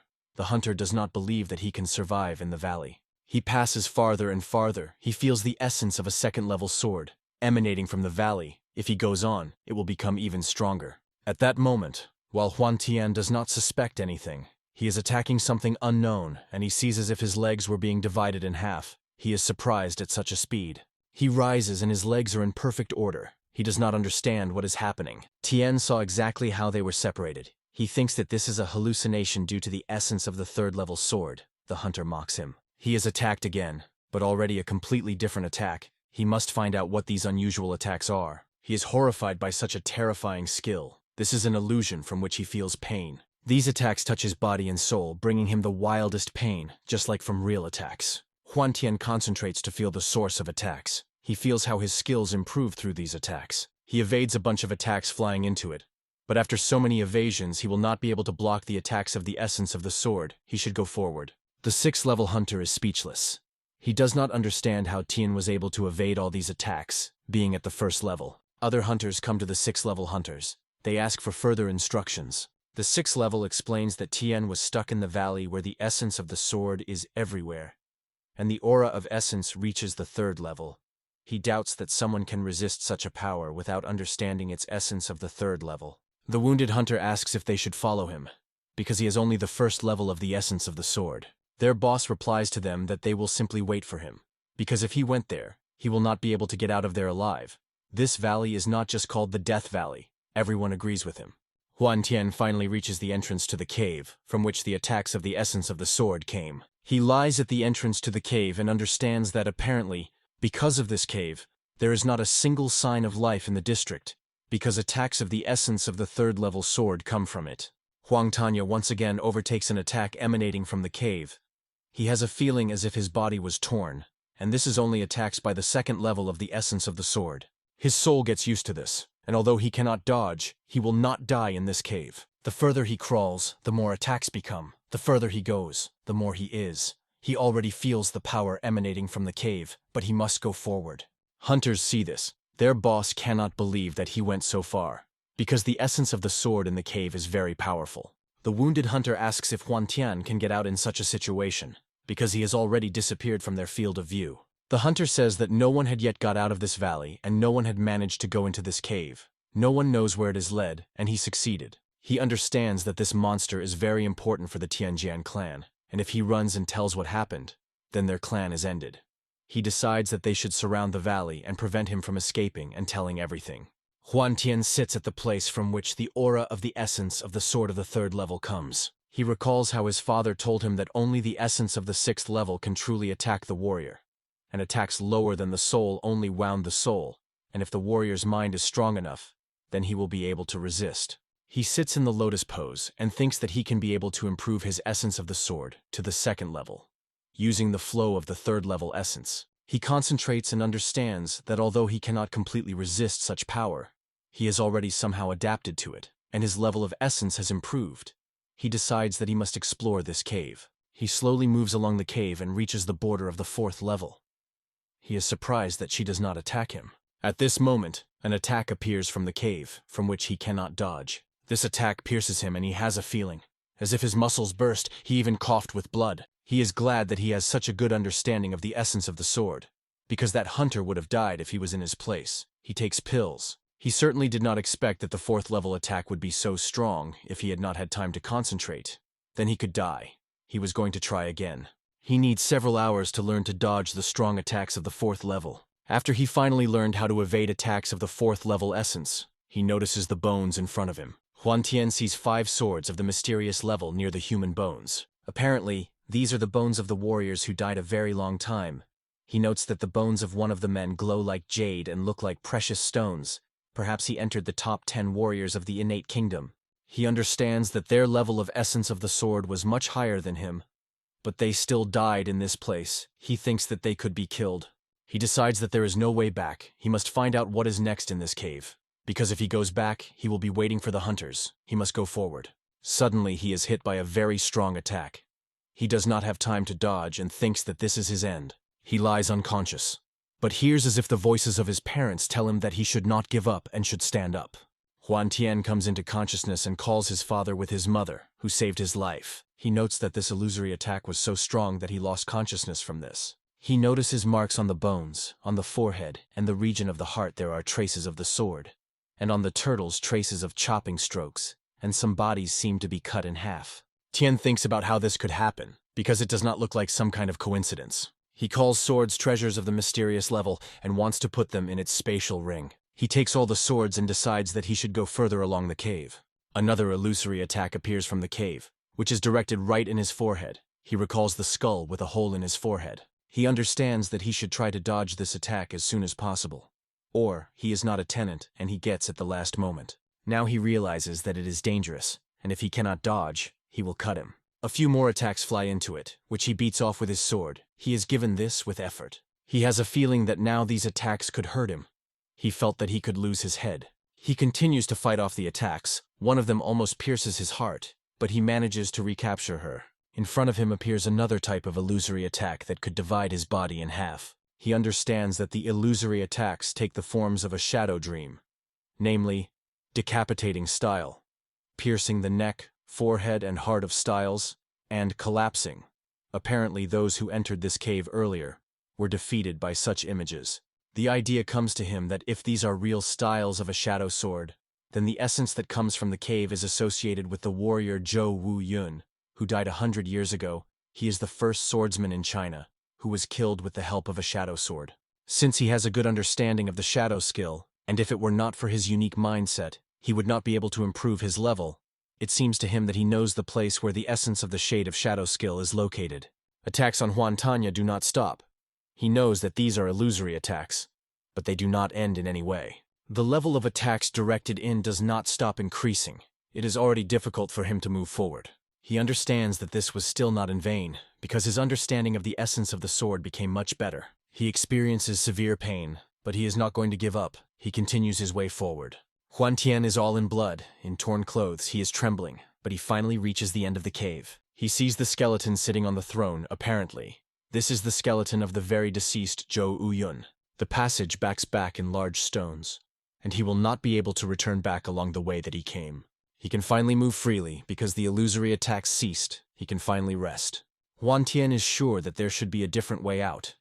As in the old tomb of Ji Yun, he decides to postpone it for later, and first of all to study the place where he came. He kneels in front of the skeleton of Zhou Uyun, says his name and apologizes for distinguishing his calmness. He explains that he was haunted by hunters, and he had to hide from them in this place. He draws attention to something that is behind the throne. It greatly surprises him. He sees that behind the throne all the walls are written by some signs. These are some ancient letters. Huan Tian thinks that even though Zhou Uyun was very strong and entered the top 10 soldiers of China, but he still unfortunately died. The walls describe the skill of 6 traditions of murder. This is a high mysterious level, because it allows you to take the lives of creatures. This skill is too bloody and cruel to teach him. It will get that he will overcome all the traps. He reads further. It says that his method of formation is very wide and deep. Such a genius as Zhou Uyun studied on his mistakes and could not achieve much. He realized that only those who comprehended the innate kingdom could get out of this place. Huan Tian is pleased that he reads this. because if he did not know this, he could die. He puts his hand to the wall with letters and once again reads everything. He calms down. He is glad that he found this treasure, because with him, he will be able to live up to the expectation of his parents. He looks at another wall. There are styles of the skill of a shadow sword. This is the same thing that he had already seen in Tianjiang. For some reason, the style of the killer of the gods is described only with words and is not depicted. It confuses him. He recalls how an illusory attack almost killed him, piercing his body. He considers everything that is written on these walls. He believes that he can find something suitable for himself. He finds a skill that he still did not know, namely the skill of absolute shadow. He notices the hidden passage in the wall. Most likely this is the way out and the place where the skill of the traditions of the murder is left. He decides to improve the skill of a shadow sword, because then he will have a chance to get out. He looks at Zhou Uyun's skeleton and tells him that he will never let him down. Huan Tian sits next to the letters on the walls and concentrates. He tries to learn a new skill, previously unknown to him. The skill of absolute shadow is distinguished by the fact that there are 10 stages in it, and it is now in the 4th. Mental skills are very useful. They improve the flow of qi in the body, and this stream merges with skills, due to which they reach maximum strength. Although mental skills are very different from the usual, Huan Tian already gets used to them. He recalls how once, when he was in danger, a small sword appeared, which entered his forehead and helped to understand the skill of a shadow sword. Then he was small to understand the whole essence of what happened. But in the end, he mastered this. 4 days later, Huan Tanya with a sword, he advanced far. Excluding the 7th shape, the remaining 6 improved his sword skills. The skill of the shadow sword is strong, but this skill cannot be compared with the skill of Mr. Xiao Chen. Huan Tian, unfortunately, did not understand how to master the style of the murderer of the gods. He understands that the 7th form of the murderer of the gods should be somehow connected with the essence of the sword, and the level of his essence is still at the 1st level. He needs to train more. Tian is worried. It must clean the mind. First, it must install the flow of qi in the body, and then mental bodily forces should synchronize with its breath. The sword follows the heart, and the heart always leads it forward. 5 days later, the hunters still expect Huan Tian to leave the valley. The 6th level one cannot feel it. He thinks that he could already die. He reassures himself and reminds himself that they cannot underestimate him. They still have to eliminate him. A wounded hunter comes to him. He asks what they should do, because in the afternoon not a single movement has been noticed. He orders them to stay in their places, because if he comes out on one day, he can go to another, and if he does not appear, he will become a captive. The wounded hunter accepts the order and goes to his appointed post. Huan Tian does not stop practicing a sword. He does not give himself the opportunity to rest. He tries with all his might. Thanks to his training, his physical strength increased, and qi became more saturated. He thinks that most likely during all this time he was able to reach the 3rd level. Also, his level increased after running around and battles with the killers. His level increased for sure. His mental skill reached the 5th level. Thanks to an increase in his own level, he sets himself a goal: to achieve the 10th level, like Mr. Xiaocheng. He believes that the time has already come to get out of this cave and is preparing for training. Together with his essence, mental skills are very important. He is sure that if he concentrates, he will be able to train his mental skills to the top of the 6th level. He reached the 3rd level of the innate kingdom, and the skill of the shadow sword reached the 5th level. He understands that until he reaches the 10th level, nothing will change. A few days later, the training of Huan Tanya continues. He goes to his set goal. He finally reaches progress. His mental skill of the shadow sword has improved, and his essence of the sword reached the 2nd level. Hunters cannot go to the cave due to the illusory attacks of the essence of the 2nd level sword, and he reached the 3rd level of the innate kingdom. He can easily deal with them. In addition to all his achievements, following his level, the skill of 9th fire reached the 4th level. He believes that he can achieve a mysterious fiery heart. Its core is much stronger than ordinary fire. It can even process mysterious weapons of a low rank, and then mysterious treasures. He is decisive, because in order to defeat the hunters, he must develop the skill of a fiery heart. But for a student of martial arts of the innate kingdom, it is very dangerous. He just needs time to get out and avenge those who attacked him and the students. Huan Tian continues to practice fire to develop the skill of a fiery heart. He will be able to use the skill of fiery heart for self-defense. Beginning warriors and warriors of the average rank of congenital kingdom can die from strong wounds. He hides this new trump card in the forehead and fifths the power of the spirit of the sword. He is in anticipation. What a reaction will be with his enemies when he uses it. With his 9th processing skill of the 4th level, its development and increased strength of his body, he has a great chance to process the treasures of the mysterious level. He is already close to the complete development of the skill.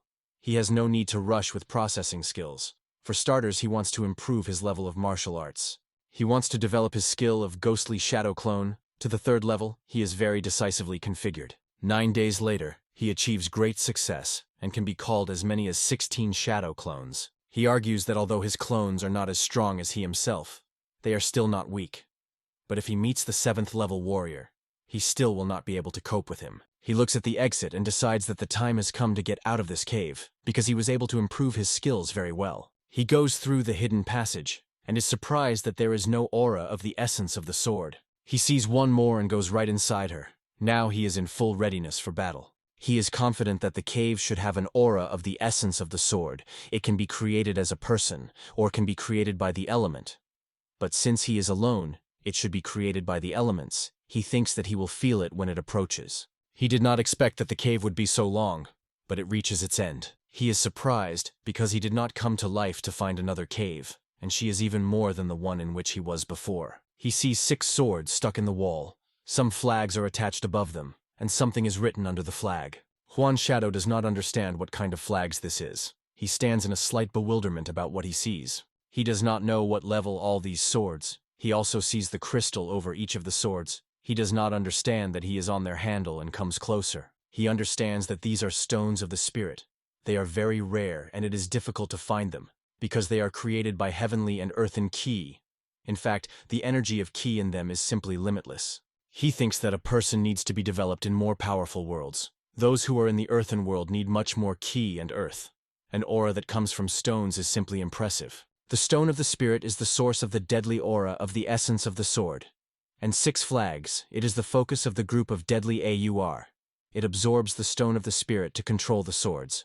The aura, which he feels so much that she can kill the warriors of the ground level. The fact that he was in an innate kingdom and was able to approach a friend, just a miracle. But he has the skill of a shadow sword, and his 2nd level essence, he must find a way to go through a deadly circle. He thinks that he should take all 6 stones of the spirit to himself, because they will be useful to restore his father and grandfather's forces.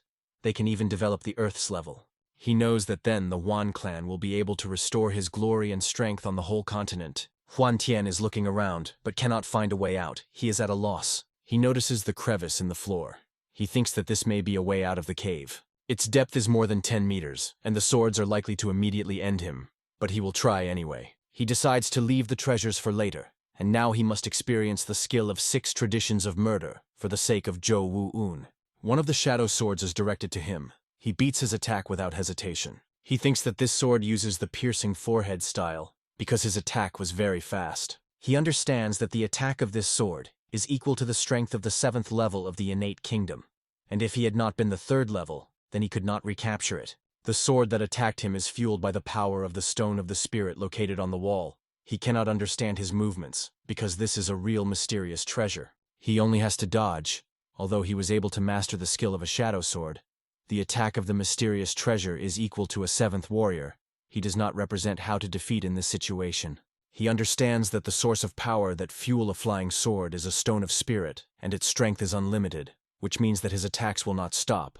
If this continues, he may die. Huan Tian decides that he should get a stone of spirit from the wall, so that the flying sword stops. He uses his pumped skill, Ghostly Shadow Clone, and causes 16 clones to divert the attention of the sword. He gives the order by 5 to his clones so that they surround the flying sword from all sides and distract him. He asks the rest to throw him up so that he is God to reach the stone of the spirit. He approaches the stone of the spirit, but something distracts his attention from what he had to do. He sees that all other swords were also pushed and headed in his direction. Flying swords with great speed penetrate the entire airspace where Huan Tian is located. He orders his clones to cover him while he will deal with the stone. He pushes away from his clones, thereby rising higher and higher to the spiritual stone. Flying swords mercilessly defeat all his clones, which so brightly protected him.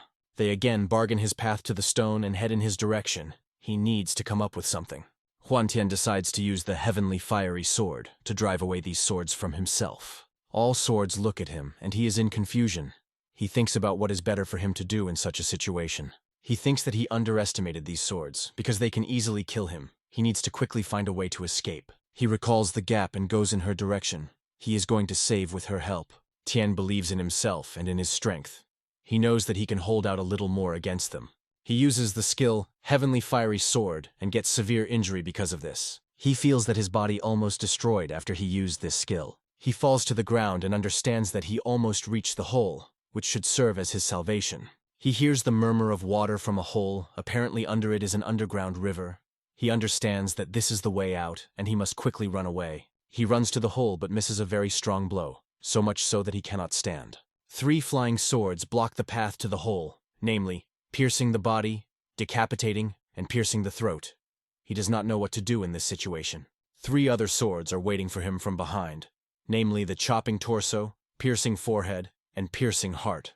All of them are aimed at Huantanya. He thinks about what he can do in such a bad situation. He screams into the air that he also knows how to use the skills of a shadow sword. He claims that they will not do anything to him. He uses their techniques to recapture them. He beats every sword that flies into it. Each beat of the sword is accompanied by an explosion. Huantian is surprised at what power possesses. He is pleased that he was not in vain coaching the skills of 9th processing, because without them his body would not stand.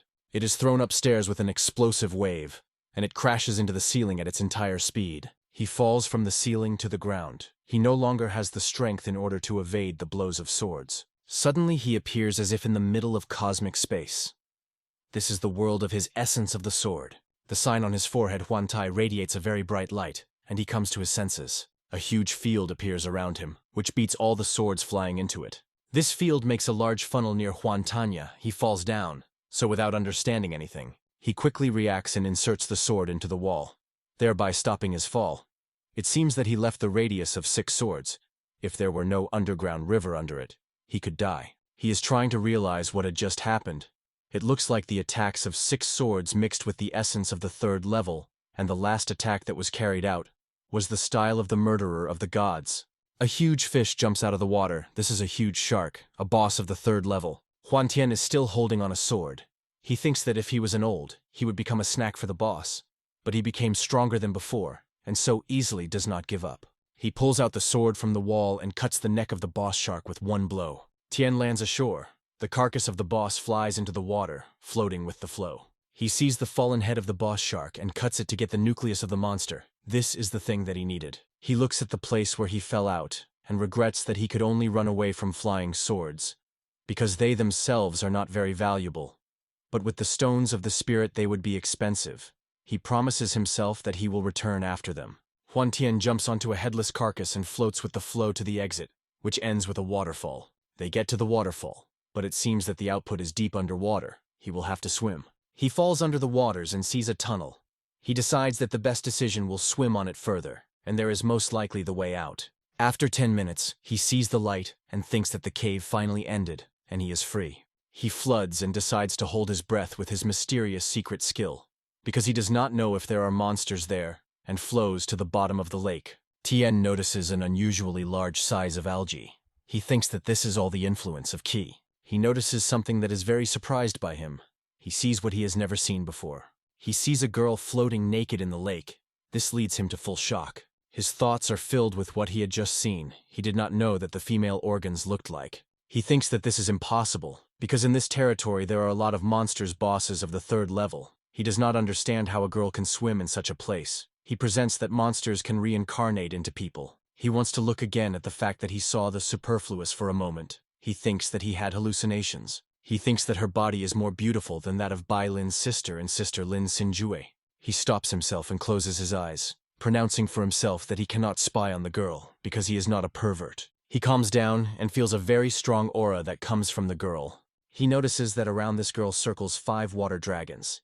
He understands that this is most likely her technique for the development of skills. He feels that these dragons absorb all Qi in the district, and the girl's aura becomes many times stronger. Dragons instill back into her body, and she pops up from under the water as if nothing had happened. He thinks that if he had not been the 3rd level of the innate kingdom, then he could not withstand the aura of 5 dragons. He knows that any warrior would paralyze in such a situation.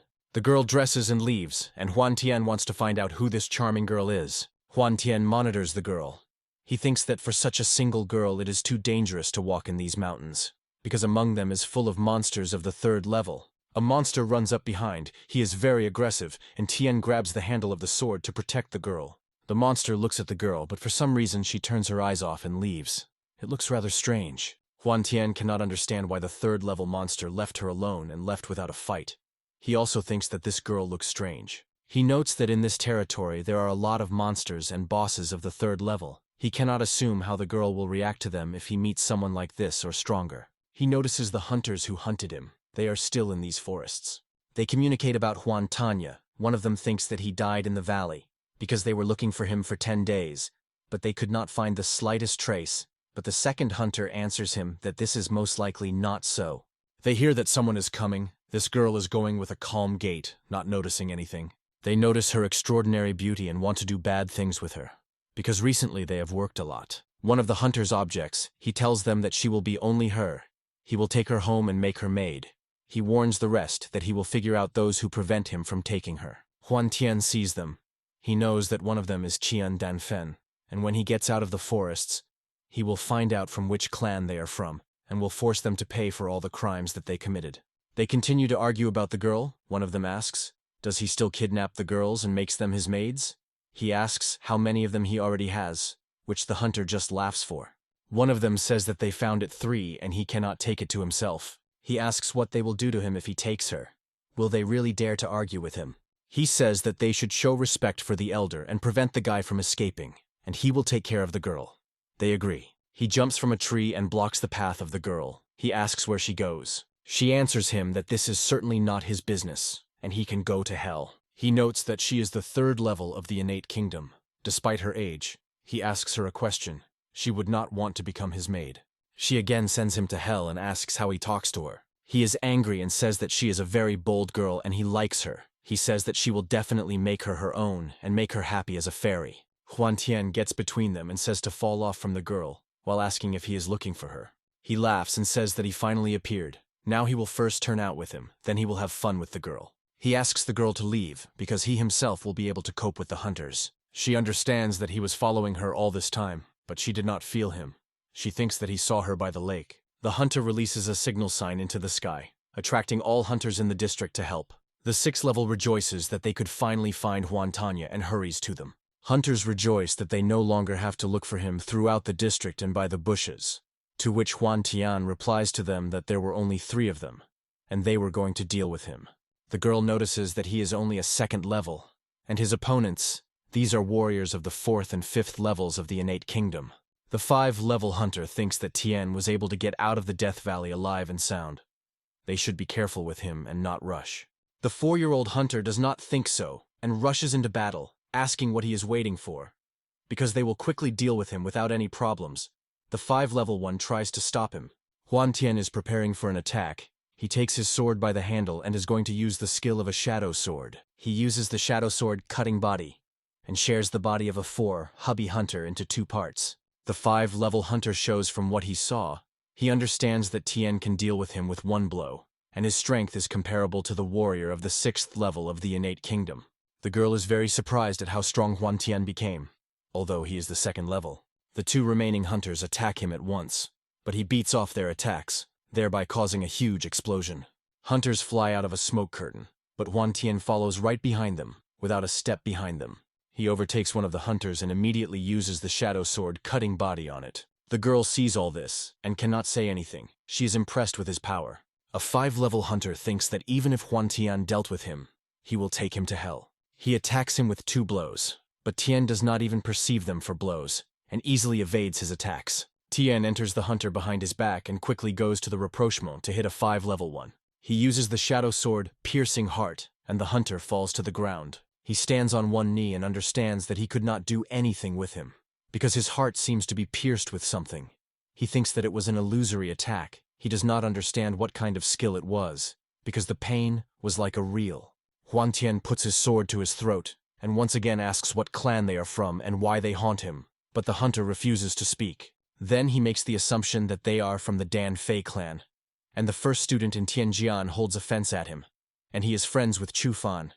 But he, unfortunately, managed to teach only his henchmen. The hunter is shocking this information.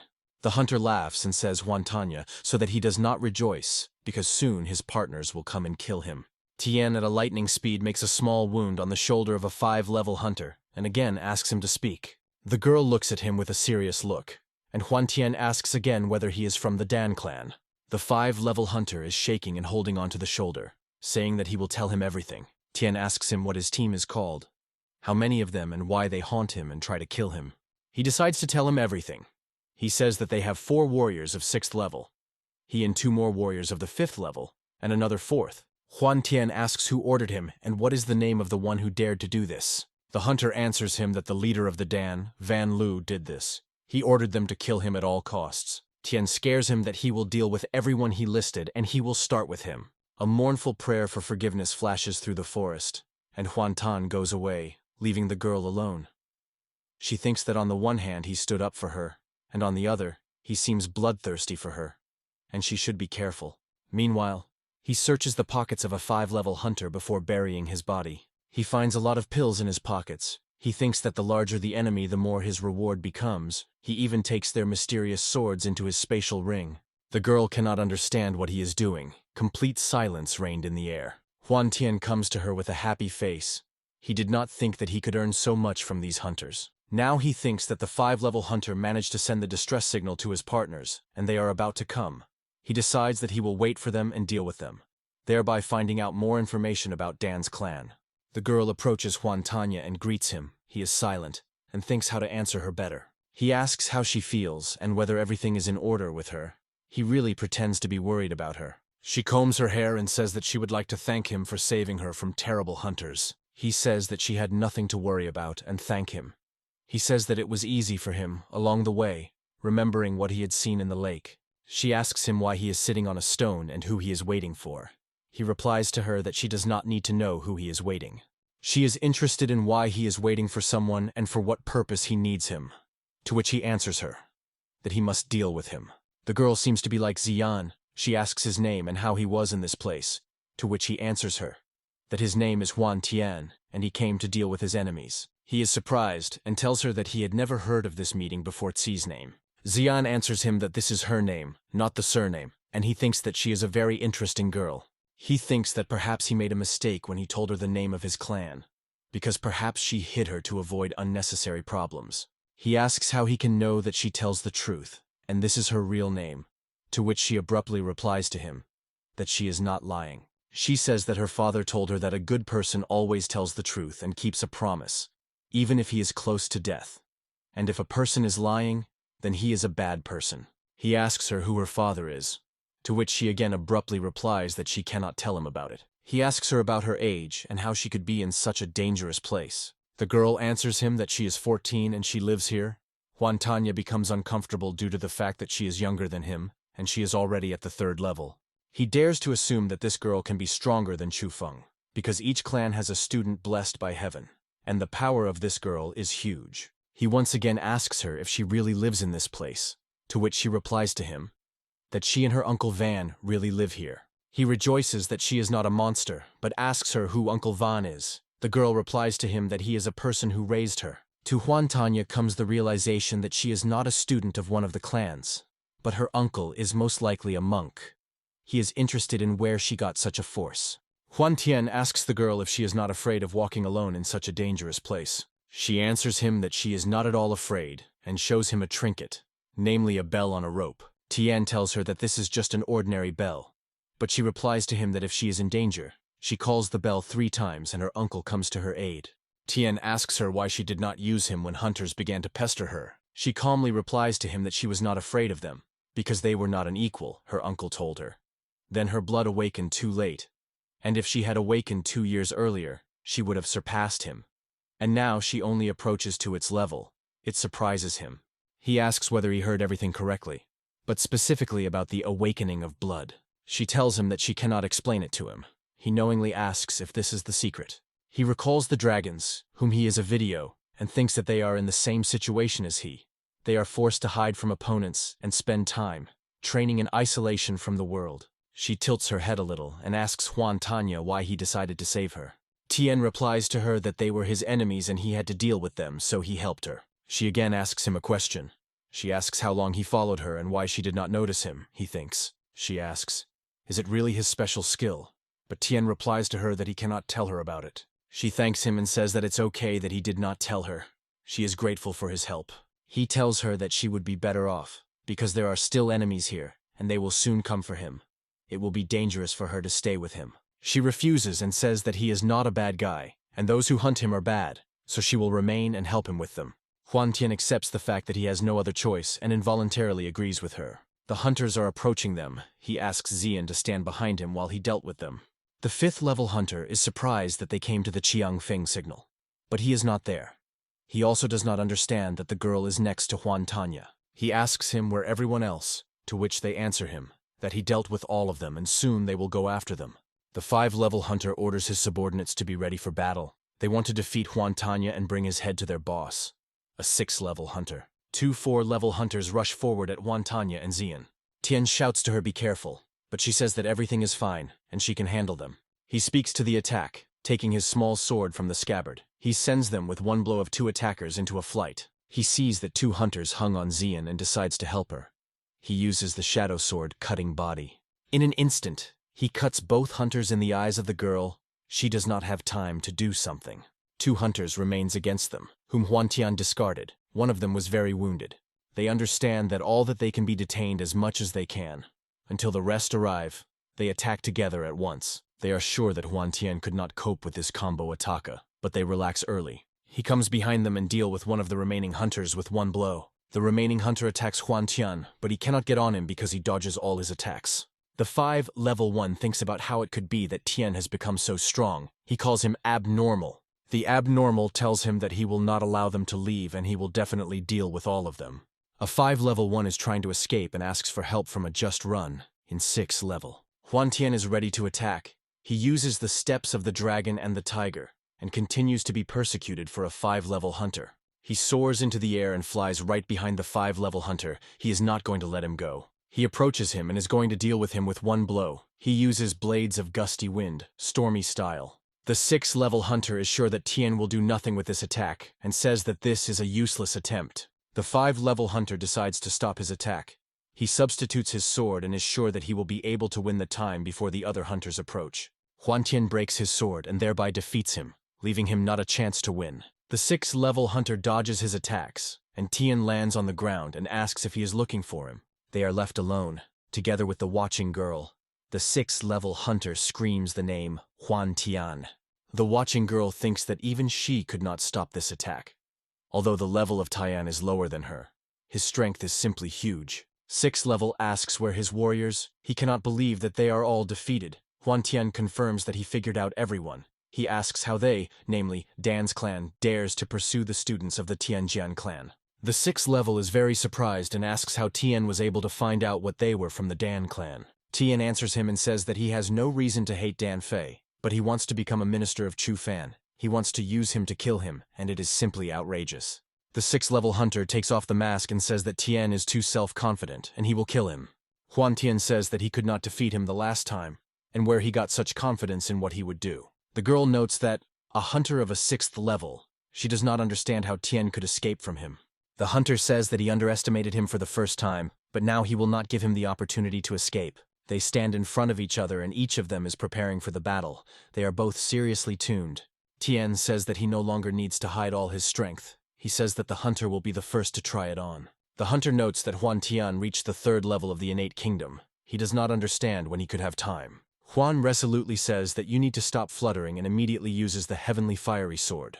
He tells him not to be too arrogant, because he still remains 6th level and evades his attack. He responds to the attack by Huan Tian with his attack and uses the golden flame sword. Tian is sure that he can recapture his attack and uses the dominant fiery sword. The hunter does not give a rest and immediately uses the golden lotus after landing. Huan Tian is surprised that the hunter's seraphil soars in the air just like a lotus petals. A bunch of gold shells flies into it, but it dodges absolutely all of these attacks and says that this is an interesting skill. He is going to attack the hunter again, because he cannot let him go and must deal with him. The hunter thinks that the golden lotus is a skill that overtakes instantly, and in strength it is the strongest skill of mysterious level. This skill can kill a warrior of 6th and even 7th levels. Huan will not be able to do anything. He again uses the golden lotus while Huan Tian is in the air, but he was ready for this. He uses the heavenly fiery sword and thereby repel absolutely all the attacks of the hunter. The hunter understands that the essence of the sword Tian managed to reach the second level and is surprised at this. He repels Tian, who has reached his attack, and thinks about how Huan could have time to achieve the second level of the essence of the sword and the third level of the innate kingdom. He is again very angry, and for the third time he uses the golden lotus. He does not give up and continues to attack. Huantian decides that the time has come to deal with this, who had already managed to get bored with a hunter. He tells him to get ready, because he is going to kill him right now. It causes a huge explosion that most likely cannot pass without a trace for the hunter. The hunter throws off an explosive wave, and he crashes into a tree. He coughs blood. Huantian approaches an almost affected hunter and tells him to burn in hell. The hunter says that he is still early for this, and removes his hand behind his back to get something. He throws a bunch of talismans into Huantian, who immediately begin to attack him and fly after him. Tian evades all talismans, but this does not give a special effect because the talismans continue to follow him. The hunter says that the Huan evades all the talismans because they will pursue him everywhere. Tian calls the clones, and they are all in the air by the talismans, accompanied by explosions. The wounded Huantian knees rises and holds back due to the fact that he holds onto his sword inserted into the ground. He says that he feels pain and his head is dizzy. He understands that it is like poison. The hunter grinks and eats a tablet to recover after the wounds received. He says that he won and says that soon the body of Huantian will stop functioning. You just need to wait. And Xian runs to the wounded Tian. The hunter thinks that she has a third level, but her strength exceeds the norm. He is sure that in his current state he will not be able to cope with her, and decides to retreat and lick his wounds, because I pull it not long. Tian's eyes are already beginning to blush when he sees a runaway hunter and tells him to stop. He loses his composure, and the symbol on his forehead begins to burn with wild brightness. He screams very loudly. Tian, in a fraction of a second, catching up with the hunter and immediately pierces him, thereby preventing him from running away. He falls, not understanding anything, back to the ground next to Xian, and a pierced hunter falls in the far. She screams very loudly at the conscious Huantian and asks him to get up. He is already sure that he is dead. She tells him that she will not allow him to die and find some way to save him. She will certainly do it. Huantian finds himself in some dark place and does not understand where apparently, he went into his mind. He again has a sign on his forehead and again begins to glow frantically, causing him a severe pain. He touches his forehead with his hand, and the sign disappears, and he appears in some unknown place in front of a huge sword. He examines him and notes that there are a lot of cracks on this sword. He thinks that they fought a lot in incredible battles. He thinks that all this looks very magnificent, and looks like a great but rather terrifying power. He becomes very interested in what is all the same for the unusual sword in front of which he appeared. At this time, the sister of Xian is engaged in the salvation of Huantian and tries to help him by acupuncture. She apologizes to him for having to take off his clothes, and with the help of needles she can get the poison out of his blood. For some reason she thinks that he has a good body. She is embarrassed and tells herself to calm down, because she must save him, and not think about strange things. Xian's sister is ready. She says that the time has come to begin to remove the poison. She concentrates and collects water in her hands. She is going to place it in a water ball. She successfully puts Huantian in a huge water ball and is going to remove the poison from his body. The poison begins to leave his body, and she collects it in a small ball of water, thereby saving him. Now Huantian is free. After liberation from the water bubble, he falls on the sister of Xian. She is afraid of such a surprise, and squeezes a water ball with poison very much. Now he will have a long recovery. Through those time, Tian in his mind continues to explore a huge sword. He notes that in appearance we can say that it is made of white jade, but the material is felt completely different to the touch. He is interested in what kind of sword it is. It is not clear to him from where the thoughts Suan Yuan's sword come from. Tian thinks that he heard and thinks that this is the name of this sword. He is a little surprised. He thinks that he had never heard this name before when he was with his family. He suspects that a great force contains a great force. He thinks that she is simply incredible, and understands that even a small amount that oozes from his cracks will be enough to kill him. He understands that thanks to the poison, he had the opportunity to see the real appearance of this sword, and he will begin to cultivate to understand the essence of this sword. He focuses, and a sign on his forehead appears on his forehead. He no longer shines with bright light and does not bring him pain. He sharply wakes up on a large bed and cannot understand where he is. Xian addresses him and joyfully says that he finally woke up, and the soup will soon be ready. He is still surprised and asks if she really saved him from the poison and looked after him all this time. He smiles and thanks her for the salvation. He asks her how long he slept and looks at Xian's sister. She replies to him that he was sleeping only one day and thinks that she would not better tell him that she had to undress him for healing purposes. He tells her that he did not expect the hunter to have a poison, but she replies to him that it was a talisman of a bloody sect, and this is a poison that thickens blood until the victim's body ceases to function. He is surprised at this, and thinks that this is an evil sect that opposed Tianzin, the first sect in the country. He suspects that the Dan clan united with that sect, and the continent is again in danger. Huan Tian checks whether his spatial ring is in place, and rejoices that it remained with him. Qian's sister offers Tian soup. She tells him that he will certainly give him strength and help restore. He takes the soup and tries it. The sister of Xian rejoices at this, but Huan pulls it that he has some kind of unusual and strange taste. He notices that this unusual soup helped him restore strength, and he feels that now he is in perfect order. Tian asks her what kind of unusual soup this is, because his effect is very strong, to which she answers him that it is Jinin's soup. He answers her that he did not expect that he could get better in one day, and praises her for excellent medical skills. She says that this is not something special, and this is a little merit. She just rejoices that he has recovered. Xian's sister tells him that his blood was in the 3rd level, and fortunately, she had recently reached the mysterious level of a high pharmacy rank. If not for this, but she would not have managed to remove poison from his body. He clarifies, does this really mean that she is a high-ranking pharmacist of the mysterious level? She replies to him that this is a complete truth, and she is not lying about it. It gives him some hope. Tian rejoices in this, because in Tianjin there are only 3 pharmacists, and 2 of them are a mysterious low-rank level and 1 of them is highly ranking.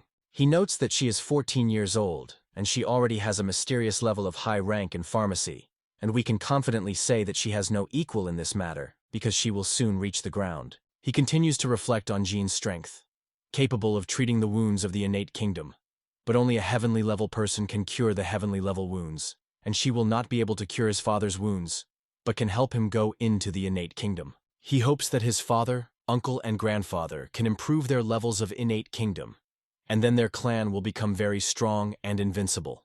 But now the forces of his clan are not enough to reach the ground. Xian's sister asks if everything is fine with him, because he behaves strangely. He replies that everything is fine with him. He tells her that he has one request for her if she of course can help him. She's embarrassed and blushing. She tells him that she, of course, will try to help the brother, Huan Toi. He tells her that his family suffered greatly from wounds, and they really need medical care. He promises her that when she will help them, he will do everything that she wants for her.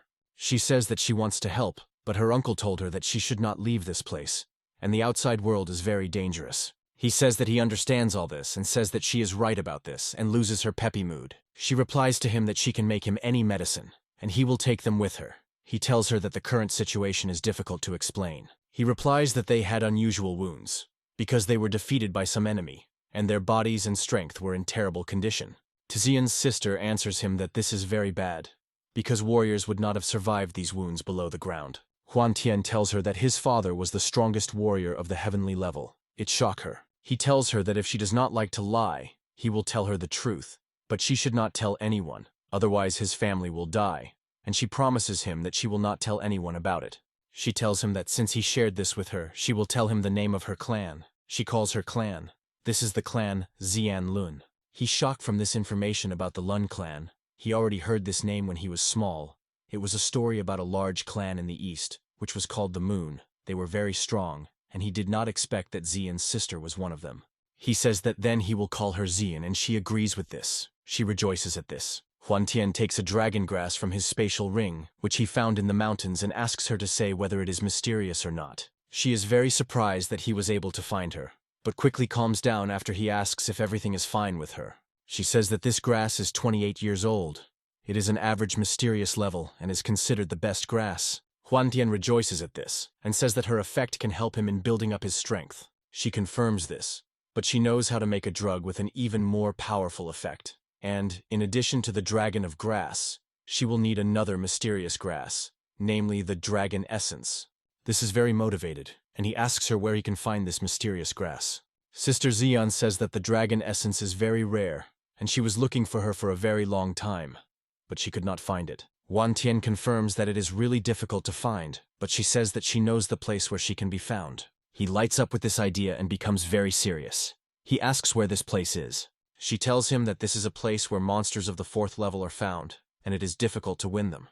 because even she did not dare to go there. He thinks that the strength of the 4th level monster is equal to the power of a warrior of the 6th or 7th level, and this is not even comparable to the 3rd level boss, because even Xian does not dare to go there. He tells her that many members of his clan need help and therefore he cannot miss this opportunity. She says that then he will have to find many herbs. He resolutely tells her that he should collect them all, that he would not stand, and he will certainly find these herbs. She tells him that her Uncle Van had not yet come, and she is not sure that his wounds were completely dragged on, and the next day he will definitely be in perfect shape. She will go with him. He says that this is a very dangerous place, and he does not want to expose her of such a danger. She replies to him that she has been living in these places for a long time, and she knows them very well. She says that she will cover his back and help in the search for herbs. He rejoices at this and agrees. He thanks her for the fact that she was so good for him and thanks her for his help. She says that there was nothing to thank her for and she still wanted to go to that place, but her uncle always stopped her. He thinks that with his strength, he can defeat the warrior of the 7th level of the innate kingdom, and he will protect Xian at all costs. He is surprised that his failure turned out to be a blessing. Because he met a mysterious pharmacist and he will be able to help his clan, he also does not forget about the promise given to the old man in the tomb that he would take revenge on the leadership of the bloody sect.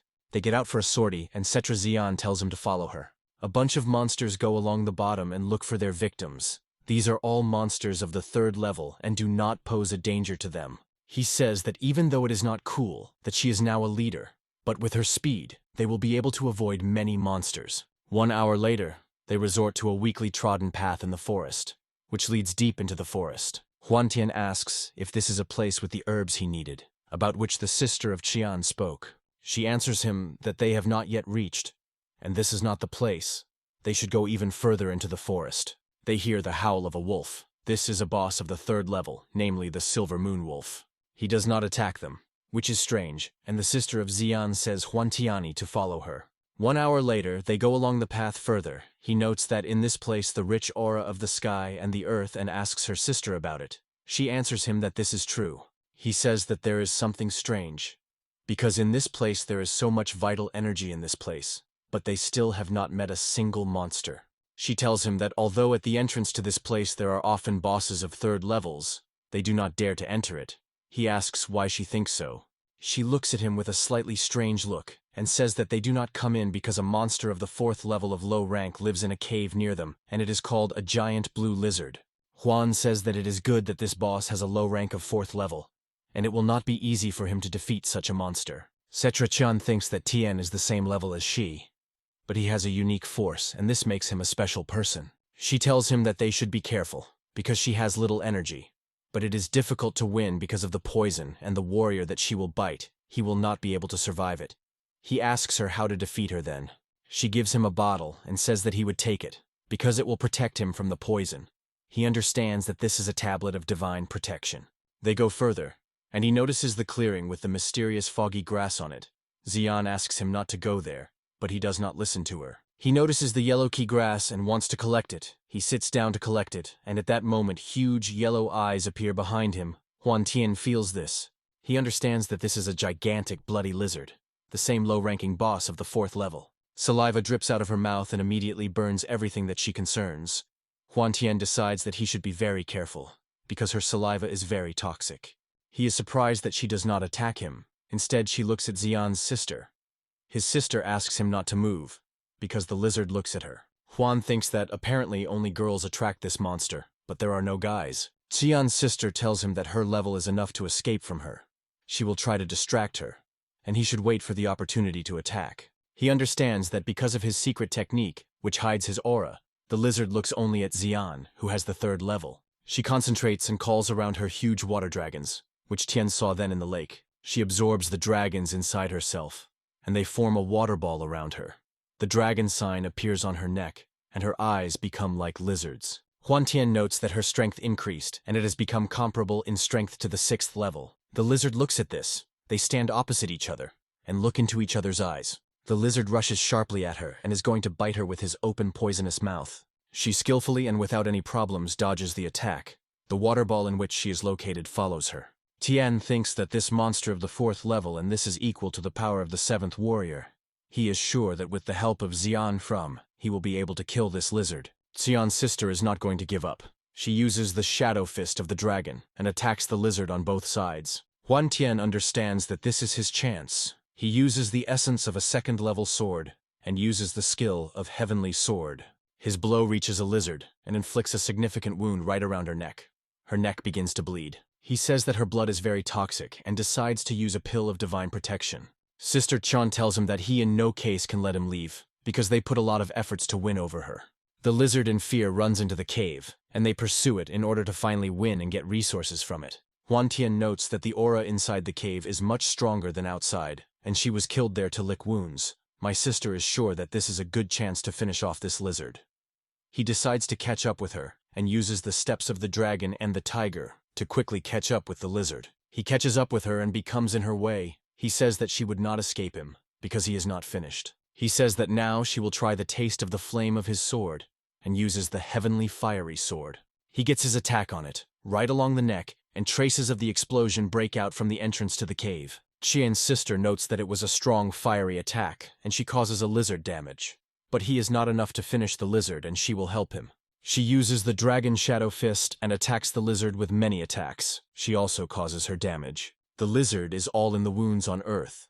The sister of Xian understands that she does not die, and does not understand what to do next. Huang Tian soars over the lizard in the air and is going to kill this lizard in one blow. He attacks him with a strong fiery attack, and aims right into the neck. He defeats her, cutting her neck to her. Sister Qin sees this and rejoices that they were able to do this. Tian will benefit her for helping him. He says that they finally killed her. But if they meet a warrior of the same level, then everything will most likely be different. She is concentrated on the lizard, and tells Huan Toi that her blood is difficult to collect. She talks about the fact that although her blood is very poisonous, she can be processed into an antidote. And you can also mix with other poisons to get a high-ranking poison. Also, the body of the lizard is a treasure. She asks him to hurry and collect it. He thinks that she knows about his spatial ring, and says that she is very smart. She laughs a little uncertainly and says that she will help, because this lizard weighs a lot. Her fangs and tooth are sharp, and they can use them to make the mysterious treasures of the middle rank. Sister Qian says that the cave has a very rich aura, and there is something unusual in it, and if they look further, they will certainly find something. Huan Tian says that he is the same opinion. They finally reach the exit from the cave. They notice that it is very hot in this place. They leave the cave and fall into a huge cave, which cannot be called the cave. They notice a small lava and approach it to consider it better. Huan Tian notes that in the middle of this lake, a lava plant is growing on a stone. They examine it and notice that this is some kind of lotus flower that grows literally in the middle of the lava. Sister Xian and Tian simultaneously say that this flower is called a fiery lotus. Huan thinks that this flower absorbs pure qi for his growth. He is sure that it is very valuable. He thinks that the one who owns them can easily hit his enemies. He will force even the warriors of the ground. Sister Xian says that Huan Tian take this flower because he is very useful, and he himself understands this. She says that she does not need this flower because she already has a fire skill and shows purple fire in her palm. Huan Tian is very surprised at this, because the purple fire is the skill of the mysterious level of a high rank.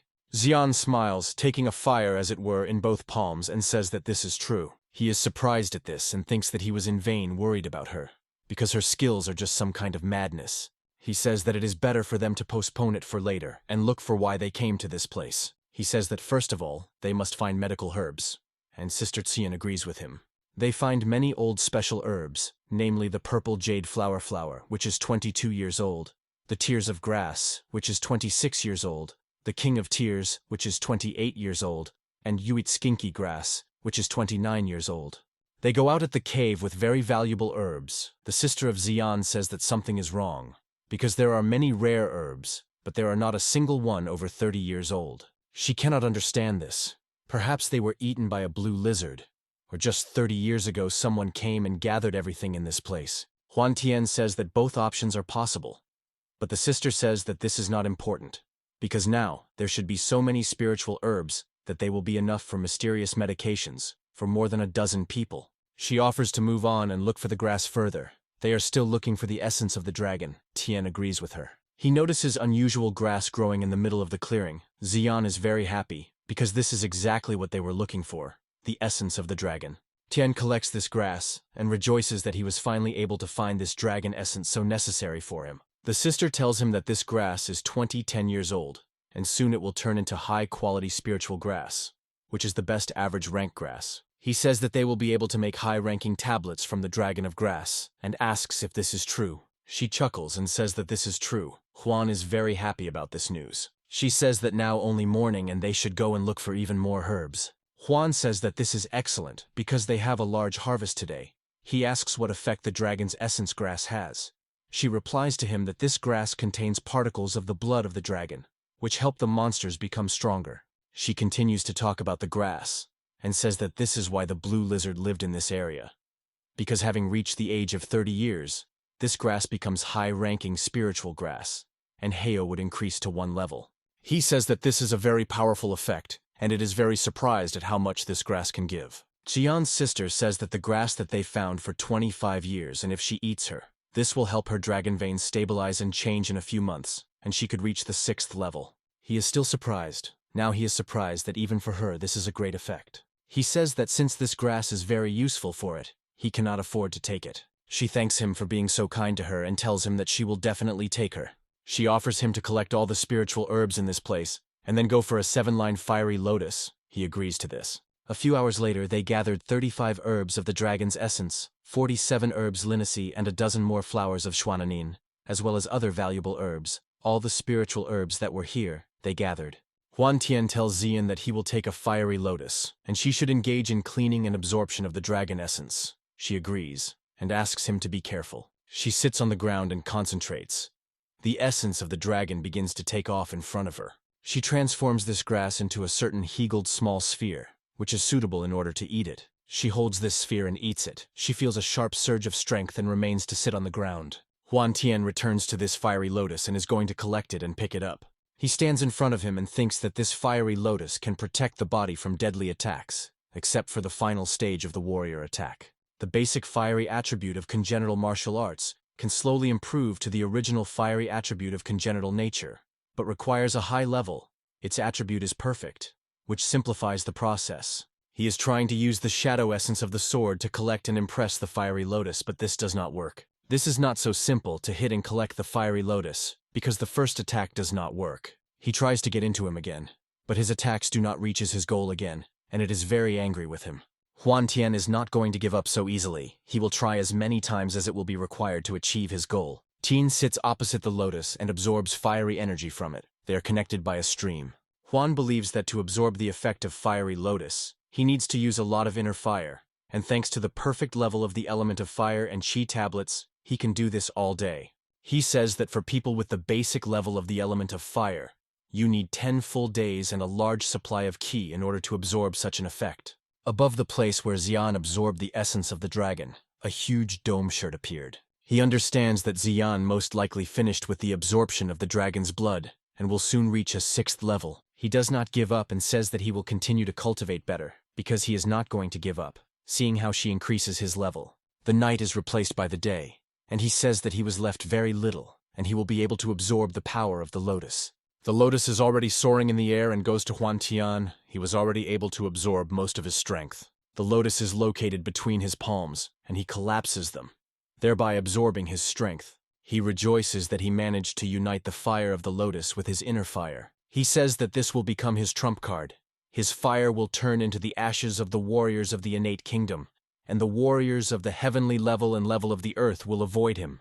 The dome over the sister of Xian becomes bright pink, and this means that it has reached the 4th level of the innate kingdom. Huan Tian joyfully tells himself that she was finally able to reach the 4th level of the innate kingdom. He returns to her and congratulates her on the fact that she reached the 4th level at the age of 14, and this is simply amazing. She tells him that she was not really a high merit compared to him, because she would have absorbed a lotus much longer in his place. He gives her some kind of book and says that this book can help her very much in the future. Xian asks what it is and why he gave it to her, to which he replies that this is one of the secret skills. He tells her that having improved her level, she will be able to learn to hide her aura from the rest, as well as improve some skills. She tells him what she will do as he offers. And if that, she asks him for help. Tian agrees with this. He thinks that her skills are really good. In just half an hour, she was able to study 80% of the secret skill. After half an hour, he understands that she managed to do this in an hour and learn a secret skill. Some kind of noise is heard from the cave. Huan Tian is surprised at this and is alarming. He understands that someone is going there. He says that someone is screaming the name of the sister of Xian. They are going to go and check it. She tells him that this is most likely her uncle is looking for her. Tien invites her to go to the meeting, because his voice is quite quiet. They go around the cave and meet her uncle Vanya. He is all beaten in wounds. They do not understand what happened to him. He turns to Xian and says that he was finally able to find her. He will make her say that she should faster to escape from this place. They take him by the arms and ask what could happen to him, what he was in this state. She offers him pills, but he says that it is pointless, and it will no longer be able to help in his situation. He tells them that his internal organs are grinding, and it is no longer possible to save him. He says that they should run rather, because a bloody clan will come here soon. Huan Tian tells him that he should not worry, because he will be able to protect Xian's sister. Uncle Van replies that he does not think so. He does not believe that Tian can protect her. Xian tells him that he should not worry, because Huan is a tender man and he saved her from a mask hunter. Uncle Van turns to Tian and tells him that Xian is an orphan and asks to take care of her. He again asks them to run away faster. Huan says that it was too late, and the Blood Clan has already managed to achieve them, and now they will be next to them.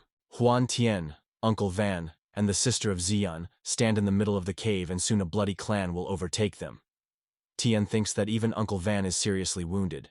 His aura is comparable to the power of the 7th warrior, but his opponents are most likely even stronger than he. He feels that there is definitely more than one person there. It alarms him and makes him worry a little. Uncle Van again tells them to leave more likely. He tells Xian that she should not return to the dragon family without self-defense. He turns to Tian and tells him that he is obliged to protect Xian's sister. He tells him to take her away from this place rather. The warriors of the Blood Clan manage to approach them, and they say that no one can go alive. They say that they can already prepare for their death, because this cave will become their grave. On the cloak of each of them, Huan Tian notices a bloody skull. He knows that this is a symbol of bloody cultivation. He notes that among them there are 2 warriors of the 8th level and 3 warriors of the 7th. Even if they are laid out in full and use special skills, they will not last long against 5. Uncle Van is preparing for the battle and tells them that he will delay them. He orders them to run away from this cave. A person standing in front of the troops of the Blood Clan says that a burning vitality can temporarily increase the force of the final stage of innate nature. He says that he will kill him and orders the rest to grab Huan Tian and Seth Xian. They attack the old man, but from going on a return attack and throws one of them, greatly breaking the wall. He attacks the leader, but he blocks his blow with his foot and goes on a return attack. A Blood Clan warrior collects essence in his fist and jumps right on the old man, not going to restrain himself. Uncle Van answers him with a response attack and their blows collide. They are equal in strength. This warrior manages to go behind him while Van is distracted and hit him, ending the battle in his favor. He says, standing over the groaning Van, that the game is over and orders the rest to run for Huan, Pulling, and Sister Xian. Meanwhile, they run out of the cave and try to hide as soon as possible from the persecution. Huan Tian notices this and understands that he will have to experience his luck. He uses a distress sign. People notice the distress signal. They understand that the students of the Tianjian sect in trouble and decide to run to see what happened there. Tian tells Xian that she learned some secrets of Feng Shuan and can change her appearance and hide the level so as not to be afraid that her personality will become known to his friends. The warriors of the Blood Clan quickly run out of the cave after them and chase right behind them. Huan Tian did not expect that they could catch up with them so quickly. He understands that Uncle Huan lost. The warriors first meet on their way people who ran to the distress signal of the Tianjin clan. Friends of Huan Tian evaluate the situation and determine that among the soldiers of the Blood Clan, there are 2 8th levels and 3 7th. They are going to hold a competition. At the 8th level, they determine the price of 2 points. And for the 7th one, Blood Clan warriors also evaluate them and understand that one of them is 6th level, and the second 7th. They think that they will easily deal with them, and the chapter orders to deal with them first. Warriors blocking the path of the Blood Clan continue to discuss their game and determine that they have a maximum of 7 points. Meanwhile, Blood soldiers are already attacking them and call them too arrogant because they have no chances. They are amused by this, and they with a grin on their faces tell them to be boldly attacking because they are confident in their abilities. The first of them possesses the elements of lightning, and he says that there is no mercy to those who dared to attack the Tianjin sect. The second has a fiery element. It does not bother about speech and simply seeks to score as many points as possible. Huan Tian sees all this and is surprised at everything that is happening. He is amazed at the power of these warriors. All that the warriors of the Blood Clan can do is block their blows. They put their weapons forward to block their attacks. The one on whom the guy with the fire element attacked does not cope, and his weapon breaks. Unable to withstand his strength, he loses. A guy with a fiery element rejoices that he was able to pick up the first point, and he opens an account in their game. Huan Tian is shocked by their strength. He understands that they are much stronger than him, although he is only 6th level, but can kill the enemy with a level above. The guy with the elements of thunder is also not going to lag behind. He launches a quick shell that gets a warrior in the stomach, and thereby compares the score. The Blood Clan warrior calls them psychopaths and attacks a guy with a fiery element. The eye of a guy of the fiery elements shines, as if consists of fire. They have some unusually developed elements. He quickly reacts to the attack of a blood warrior and defeats him with one blow of his sword. He tells the guy with the elements of lightning that now the score is 2-1 and he is again leading. The guy with the element of lightning is not going to give up. He rushes at the warriors at an unusual speed and uses the Zvezdapad skill. The Blood Clan warriors understand that this is the 2nd level of the essence of the sword. From the sky, a bunch of lightning-fast swords begins to fly to them at an extraordinary speed. One of the soldiers of the Blood Clan says that these are all illusory swords and a real attack is hidden somewhere among them. One of them notices this attack and tells the other to run away faster, but only he manages to avoid the attack. The lightning flies into the one who did not manage to escape from the attack and literally sets his body. Huan Tian watches this all and notes that they have just crazy power. A guy with a fiery element runs out in front of the warrior who escaped the attack and asks where he was going to escape. A talisman's warrior launches a Blood Clan into him, but a guy with an element of fire easily evades and says that such a weak talisman will not be able to get through it. The blood warrior is not going to lose. He collects essence in his palm and uses the skill of the shark gun skill, launching a lightning charge into it. He calmly repels this attack with his sword, without using any skill or equipment. The Blood Clan warrior cannot believe it. He suggests that most likely this guy has the strength of the 6th heavenly stage. A guy with a fiery element decides to go into an attack and uses the fiery cut skill. A guy with a lightning element decides to help him and uses a star blow, thereby launching a lightning charge in the direction of a blood warrior. Their attacks hit the warrior and he falls without force on the ground, but is still conscious. The guy with the elements of lightning notes that the armor is on the warrior and then understands why he was only wounded by their joint attack. The guy with the element of fire calmly comes in a beaten warrior behind his back and deprives his head with the words that he apparently won. The guy with the elements of the fire says that he defeated 2 7th levels and 1 warrior of the 8th level. Then he has 4 points, and the guy with the element of lightning has 3, which means that the first guy won. It turns out that the guy with the elements of lightning is the name of Bai Yu-chan, and the guy with the elements of fire Jin Lei says Bai that Jin was just lucky and will not happen again. Huan Tian recalls that Bai Yu was a student in the sect Tianjian and he was 24 years old. And a year ago he entered the Heavenly Concession and is called a demon genius. At 18 years he reached the peak of the 6th level of the innate kingdom. He also says that the hot Jin Lei is 2 levels lower than Bai Yu, but he is a little stronger than him, because he is from the gates of God's Blade. This is one of the 4 main gates. Sister Xian thinks that these guys are very strong, but she will still prefer Huan Tian. Huan and Setra Xian thank Bai Yu Yengen and Jing Lei for saving them from the soldiers of the Blood Clan. Bai Yu Chen knows about Huan Tian, he asks. Is he really? Because he heard from Lin Mei that he was able to go through the 3rd floor in the Tower of Swords. Tian says that this is not something special, but he thinks that Bai Shishun is the elder brother Bai Lina. Adults tell them that it seems that the sect of bloody cultivation has returned and various sects report attacks. Because of this, all sects ordered the young students to return as soon as possible and tell them to return to the sect. They quickly run away, obeying them, and Huan Tian promises to himself that one day he will surpass them.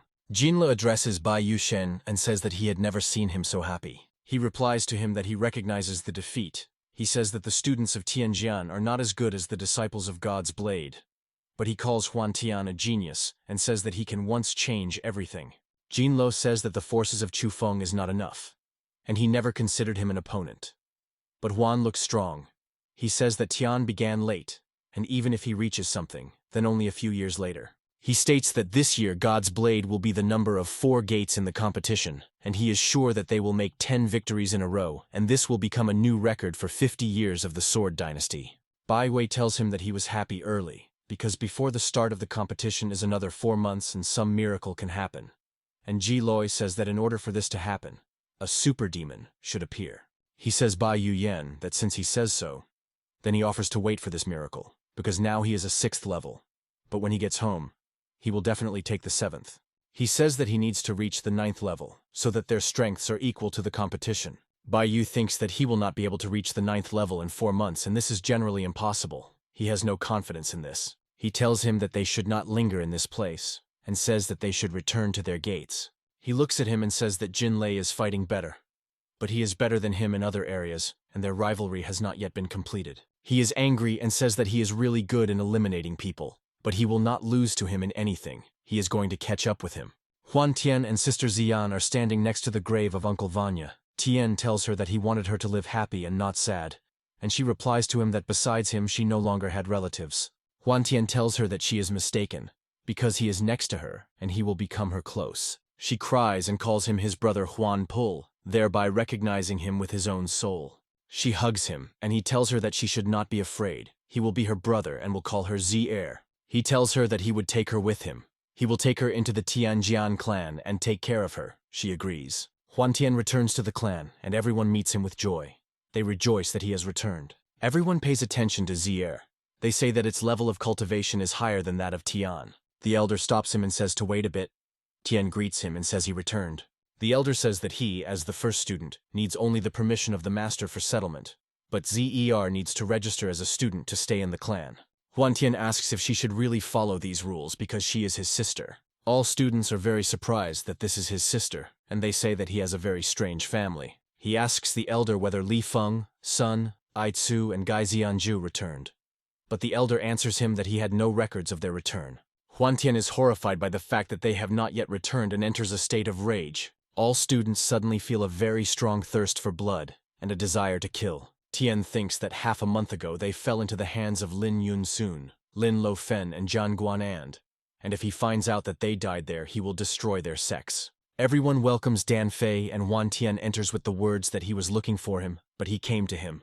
The minions of Dan Fei ask everyone to greet him, because he must have a good opinion of them. The main of his minions thinks that Dan Fei, right hand of Chu Fan, and in the future Chu Fen will be the number of 1 in Tianjian, and Dan Fei is now on his side, and support the favorite is a smart move.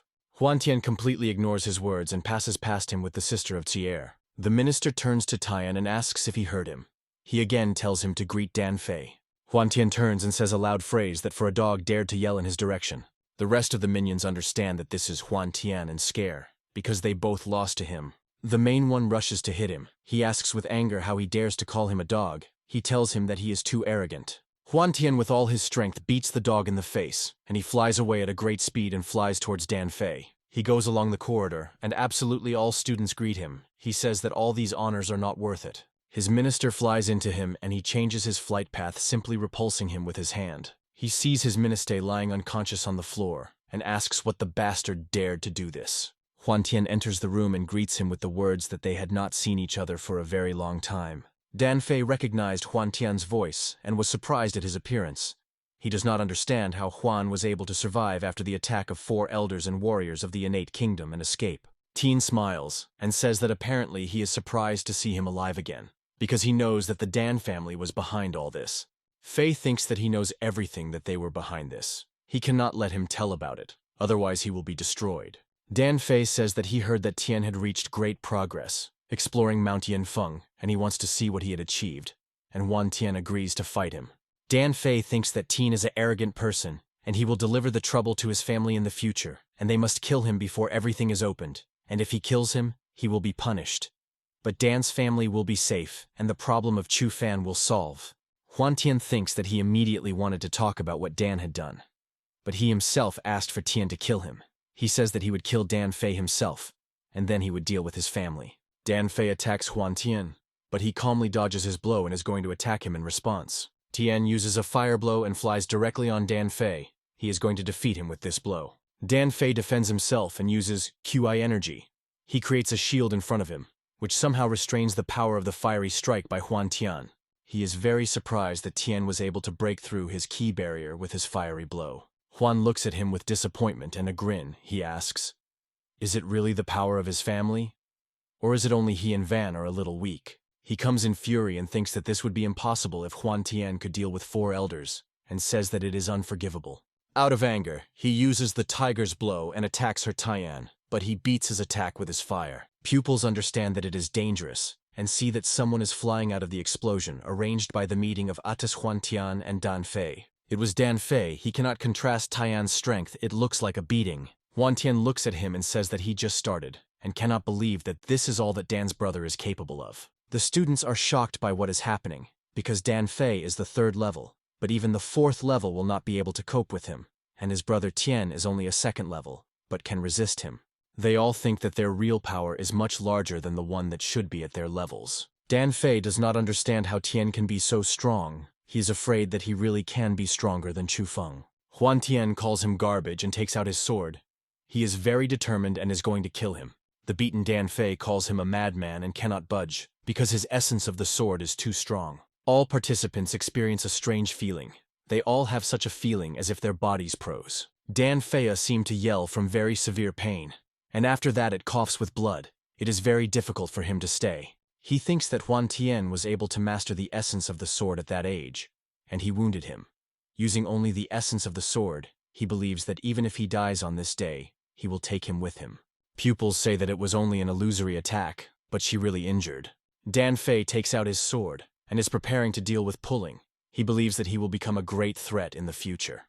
Zier asks if Huan Tian is fine with. He answers her that everything is fine and she only needs to wait, because he will finish soon. They smile at each other with a very warm smile, and she agrees with him and says she will wait. Dan Fei rushes at Huan Tian for a crazy purpose, namely, he wants to kill him. Tian responds to his attack with his attack and uses the heavenly fiery sword and launches a ball of fire into it. Fei is not going to give up, he yells, and uses the skill of shock to cut the attack by Huan Tian. Huan Tian uses a blow by a fiery sword, and their attacks collide with each other. Dan Fei lands on the ground, but understands that the spirit of the sword is very strong. He uses the shield and tries to block the attacks of Tian. He manages to block, but his shield begins to crack. He understands that his body can no longer withstand this. He is trying to attack Huang Tian again with the words that he will not stop and win him. Tian calmly and without any problems beats his attack, and thereby deprives Dan Fei's chance of victory. Dan Fei says that his nirvana was penetrated and he could not do anything else. Tian tells him that this is not the end and attacks him, thereby ending their battle. The attacks of Huan Tian cause a huge explosion, and in the remaining crater there is almost defeated Dan Fei. He looks at the lying Dan Fei and the one who wanted to kill him. He speaks with anger on his face that he and his family must die. He asks not to kill him because he cannot kill him, because otherwise Chu Feng will avenge him. Huan Tian does not care about his words, and he uses the essence of the sword without a share of regret to finish Dan Fei. Everyone is shocked by the fact that Tian killed him, because in the Tianjian sect there are rules that if the student kills another student, he receives a very serious punishment. They think that, besides this, Dan Fei was not an ordinary student, and he was talented, so the consequences will be more serious. All students are very frightened by this situation. They think that Huan Tian is crazy and wants to kill them. He tells them that they did not do anything bad to him, and there is no reason to kill them. He does not understand why they decided so. They ask him that then Dan Fei made him that he had so cruelly dealt with him, because this is a serious crime. He tells them that when he was in the Yinfeng Mountains, Dan Fei sent several people to kill him, but he was able to escape and took revenge on him that day. It has nothing to do with the rest of the students. They are shocked by this information. Some believe him and say that then it is not surprising that Tian came for him. And some do not believe that Dan Fei could do this, but the rest say that without evidence they would not believe in it. A friend of someone enters the arena and screams at Huan Tian that everything he was talking about is a false lie. This is Chu Feng. He calls him garbage and says that he will not be forgiven for his deed, because he violated the rules of their sect and will be executed in front of people. Zi's sister Air notes that his aura is very strong and worries about Huan Tian. Tian says that the owner of many students in the sect came, because many will obey the power. The sub-halims of Dan Fei bow in front of him and say that Huan Tian should be executed, because he killed Dan Fei. They ask Chu Feng to deal with him. They say that he should show him his place and destroy the traitor. All students light up with this and begin to ask for revenge on Dan Fei and get rid of the traitor. Chu Feng says that he did not follow him for several months, and now he is a 2nd level, but still remains garbage in his eyes. Huan Tian says that he came too early, because only 4 months passed, and they agreed to meet in a year. The subordinate Dan Fei asks Tian how he dared to kill him, but does not want to call on this in public. Chu Feng will kill him for this. Huan Tian recognizes him and is going to attack him, but Chu Feng defends this impudent sneak of Dan Fei. Chu Feng asks him how he dared to rage in front of him. He says that he would kill him with 1 finger. Tian turns to Chu Fan. He says that he does not care about the rules and he can kill him if he wants to. Chu Feng does not react to this, and the sneaks turn to Tian and ask how he dares to talk like that with his brother Chu. Huan Tian says that this will not happen today, and on this day he will end this and wants to attack them. He attacks them with a fiery attack, but Chu Feng quickly reacts to this and their attacks rush to each other. Huan quickly changes the form of his attack and pierces the attack of Chu Fan, reducing his size. Chu Feng is surprised at this. He cannot understand how Huan Tian could pierce his attack with a finger. This attack takes out its target and causes an explosion that throws all the sinks of Dan Fei and they fall to the ground. Chu Feng cannot understand how it is possible, because Tian can endow the sword with his qi and only warriors who have reached the peak of the innate kingdom. And Huan can transform pure qi can use this method. Tian thinks that he used the secret seal of feng shui to hide his level, but the real qi in his body is limitless, so he can easily endow the sword with his qi, and apparently he will not have to wait 6 months for their bet. Chu Feng recognizes his strength and says that he underestimated him, and will be serious with him in their battle and takes out his sword. All students are surprised that Chu Feng took out his sword, and will seriously fight with Huan pulling. Huan Tian asks Chu Feng what happened, because he told him that he would kill him with one finger. He answers him that this is nonsense, because he is a 4th level and he cannot lose the garbage of the 2nd level, and asks to show him what he is capable of. Pupils communicate that the brother of Chu practiced the art of transformation of the Dark Star, and he has a mysterious middle-ranking treasure, and his level is higher than the level of Tian. They are all sure that Huan Tian will lose this battle. Huan thinks that the transformation of the Dark Star is a unique skill, and you need to be a genius with dark attributes to practice it. And before that, he knew only one person from the Tianjiang sect, namely by Baiyu Chani. He should be caution. Chu Feng rushes at Huan Tian with lightning speed. He is very serious. He is going to win. Everyone is surprised at how fast he is. Qi's sister Air screams so that Tian is careful. He attacks him and Tian admits that he is very fast, but he easily beats his attack with his mysterious weapon. Chu Feng is very surprised that Huan Tian has his own treasure of the mysterious level. All students shout that Huan was able to block the sword of Chu Feng. They do not understand how possible. Zi's sister Air believes that Huan Tian will definitely be able to defeat him and prove his strength to him. Tian turns to his brother Chu and tells him that he is too weak and slow. It is angry to Chu Feng. The students are very surprised that Huan Tian dared to mock Chu Fan, the best inner student of the Tianjian clan. Chu Feng is angry because of this, and Tian notes that he has become much stronger, namely 3 times. Chu Feng uses the alien meteor skill, and all students decide more to run away, because they may also go. A huge explosion occurs from the meeting of their attacks, and Huan Tian skillfully dodges this explosion. Chu Feng does not stop attacking, but Tian dodges all his attacks, and Chu Feng comes behind him. The elder thinks that things are bad and wants to stop them, but the elder Jia stops him and asks to relax. He tells him that Huan Tian killed Dan Fei and fights with Chu Fan. He is sure that he had a reason to break the rules. He offers to wait and see what would happen next. The elder says that they are both the pride of their sect, and if something happens to one of them, then this will be a big loss for their sect. The elder Jia tells him not to worry. He asks just to let them fight, because even he is interested in looking at it. Huan again blocks the attack of Chu Fan and tells him that he is still slow and weak. Chu Feng jumps back, and he has the opportunity to think. He thinks that a few months ago he was a terrible warrior, but now he can block his attacks, and he does not like it. The elders communicate with each other and say that Huan Tian did not particularly develop this month. But the other elder tells him that he was still ahead, because they will soon recognize the winner. They continue to fight, and none of them can get to each other. They simply attack and block without stopping. They again block the attacks of each other. And Huan again tells Chu Fan that he is too weak and slow, but is so proud of his talent. He asks if he went to the mountains at least once in recent months. Chu Feng is very angry with this, and he again calls Huan garbage and asks how he dares to talk to him like that. Huan Tian does not bother much over his speech, and simply tells him that he is stronger than him. They fight, and Tian does not stop saying that he is weak and slow. He says that Chu Feng is disappointing him, and also dodges all his attacks. Jia believes in the victory of Huan Tian and is rooting for him, and the students suspect that Tian apparently plays with his brother Chu, although he is only a 2nd level. The elders continue to discuss the battle, amazed at the changes in the strength of Huan Tian and Chu Feng in recent months. One of them recognizes Huan Tian with a genius among geniuses, and the second believes that the winner is already clear, and thinks that Chu Fen must finish the battle. Chu Fan is scared that he cannot keep up with him, and his attacks do not leave no scratches on him. Although he beats in full force and develops twice as soon as he does not understand what he cultivated for skills. Huan Tian says that the level of Chu Fan is the 4th, and he cannot compare with him. He says that if he recognizes this and surrenders, he will keep his lumpy face intact. Xu Feng replies to him that he can still fight and attack him, but Huan Tian calmly dodges his attack. He goes behind him and says that he is very stubborn, because he attacks thoughtlessly, allowing him to deceive him. Xu Feng is angry with him and attacks him, focusing qi in his finger. He tells him that if he wants him to shut up, he must try to plug him himself. Huan Tian releases a shell from his finger. Xu Feng is surprised that he can focus qi in a sword and controls qi as he wants. The attack by Tian reaches him and damages his eye. Xu Feng addresses Tian and says that he should not think that he had already won. He collects the essence of his sword and says that he will show him the true power of the Singe sword and uses the skill of Twilight Star Sword. Huan Tian thinks that this is not the skill that he used when they were surrounded by hordes of bees in the Yinfeng Mountains. He used it to save the girls, and now he has become several times stronger. But Tian has a trump card in sleeve.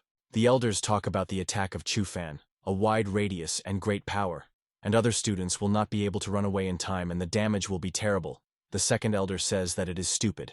Pupils understand that if they stay, they will touch them with this attack and they cannot move, and their bodies seem to be torn apart. Xu Feng used the Twilight Star Sword of the falling stars, and shells began to fly from the sky. Huan Tian says that this attack is very strong, but it will not work against him. Elders decide to protect students and create a shield around them and students. Huan is going to defend himself and uses the Burning Heaven skill, and a huge shield appears around it. Xu Feng looks like crazy and tells Tian to feel the whole power of the attack of his genius. It is difficult for students to hold on, because his attack with a sword is very strong, and their bodies barely restrain her. The elders say that their shield can block only real attacks, and they are powerless against the essence of the sword. Even the 5th levels cannot stand against this attack. Huan Tian is not worried about his essence of the sword, he asks. Does he really think that he does not know how? Xu Feng is taking his head and feels terrible pain, and the elders understand that Huan was able to comprehend the essence of a 2nd-level sword. Students also experience severe pain. Xu Feng drops his sword, and also understands that Tian has mastered the essence of a 2nd-level sword. Huan Tian attacks Xu Fan, and everyone blinded in bright light. The elders did not expect Tian so strong. Huan Tian disperses all the attacks and tells Xu Fan that he lost, hiding his sword in the foot. Elders with satisfied faces recognize that Huan Tian easily defeated him. Pupils are discussing that Xu Feng was one of the 12 geniuses, and do not understand how he could so easily lose a 2nd-level warrior. Huan Tian feels that something is approaching. The elders also notice this. Someone lands, accompanying this event with an explosion, and grabs Xu Fan by the shoulder. This is the father of Xu Fan. He asks if he is in order, but he is too weak and cannot answer him normally. Huan Tian understands that this is the father of Xu Fan, and he is at the last level of the innate kingdom. He notes that there are 10 more people nearby, and they are masters of the last level of innate kingdom. Xu Fan's father calls them and orders them to help him to stand Xu Fan himself, because he is completely without strength. Father treats wild anger to Huan Tian and says that his crime will not be forgotten. He is going to attack Huan Tian, and Tian understands that this is dangerous, because the strength of 12,000 kilograms are concentrated in his palm, and he will not be able to survive such pressure. He decides that he should not fall under such a blow. Someone stops the palm of his father Xu Fan, and a strong wave forms, which discards Huan Tian from them. The father understands that this is the elder. He tells Father Xu Fan that it was a fight between the young and, as an elder, he cannot use a poisonous hand and threaten Huan Tian's life. The father of Xu Fan tells the elder that he is better not to intervene, because this is a matter between him and Huan Pul. Tian thanks the elder, and he asks him why he killed Dan Fei and attacked Xu Fan. Huan Tian replies to him that he was in the Yanfeng Mountains, and Dan Fei sent 4 people from his family to kill him. The elder asks if this is true and says that this is a problem. He asks if he has evidence. Xu Fan's father says that all this is nonsense, and the family of Dan's 6th rank, because they have many warriors of the middle and maximum level of the innate kingdom, he would simply not have been able to escape, and he is sure that Tian Mukolis with Dan Fame and deceives there. The elder asks to maintain silence and asks his father to Xu Fan that, as the head of the sentence hall, like him, he can blame him without knowing the reason, because if so, it turns out that he gave out many unfair sentences in the previously mentioned hall. The elder is asked by Huan Tian to quickly tell them the reason, so that everyone can find out the truth. Huan Tian tells the whole story that happened on Mount Yanfeng. He talks about the elders, about the Death Valley, about the cave with the essence of the sword, about how he could understand the essence of the 2nd-level sword and get out of the valley, and much more. All 3 elders are very surprised at the information that Huan Tian told them. The students are surprised that Huan Tian has the skill of the Heart of Absolute Darkness, which has never been in the sect Tianjian, and then they say that it is not surprising that he was able to kill 4 elders from the Dan family. Chu Fan's father does not believe that Tian was able to kill the elders from the Dan family, because he is 4 levels below them. The elder says that Huan Tian did an excellent job from the moment when he wanted to give them the Heart of Absolute Darkness. Chu Feng's father says that Tian does not have evidence that he killed the elders of the Dan family. Tsu's sister Er brings him a sword, and Huan thanks her for helping him bring this sword. He promotes the bandages with which the sword is wrapped, and says that this sword belongs to one of them. The elders take this sword and understand that he belongs to Dan Van Chuanu, the elder of the Dan family, as well as this high-ranking mysterious treasure. Chu Fan's father shows from this, and Huan Tian tells him not to try to refute this information. The elder comes to fury, because Dan Fei tried to deal with another student, with a brilliant student and the future pillar of the sect. He says that he personally and carefully investigates this matter, and each person from the Dan family should be interrogated. Pupils say that now Dan has a great danger, and this is a family of the 6th rank. Huan Tian passes the book to the elder. This is the skill of the Heart of the Absolute Shadow, which was rewritten by this student. The elder carefully studies this book, and really notices that this skill is Zhu Tianin is really beautiful. The remaining 2 elders are discussing this. They are sure that thanks to this their students will be able to practice the skill of the Absolute Shadow Sword, and the power of the Tianjian sect will increase markedly. The elder says that this skill is of great importance for the sect, and thanks him on behalf of the Martial Arts Hall. Tian says that there is nothing to thank him for, and this is all for the future sect. The elder says that Huan Tian killed Dan Fei to clear the name of the Tianjian sect and brought them the skill of the sword. For this donation he will receive 5 million points, and will also be forever included in the list of glory of the Martial Arts Hall. Huan Tian thanks him, and the sect students say that only those who made a huge contribution to the Martial Arts Hall can get to the list of fame, and only 3 people fell into it in 100 years, and the 4th appeared on this day.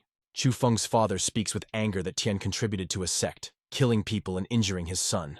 The elder tells him that he is an elder, and cannot be angry with the young, and, moreover, for students it is a common thing to get injuries, especially considering the incredible skills of Huan Tian. The father says that the work, and they have already received a reward, and now the time has come to accomplish justice, because Tian wounded the student and violated the rules.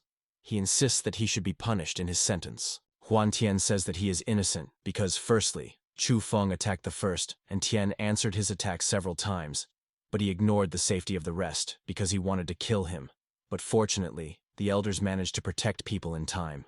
Father calls Tian's words nonsense, and Tian says that absolutely all those present can confirm all this. Tian doubts that they will support him, and the elder orders them to say whether what Huan Tian said. All students without a second thought in chorus confirm this information that Tian said.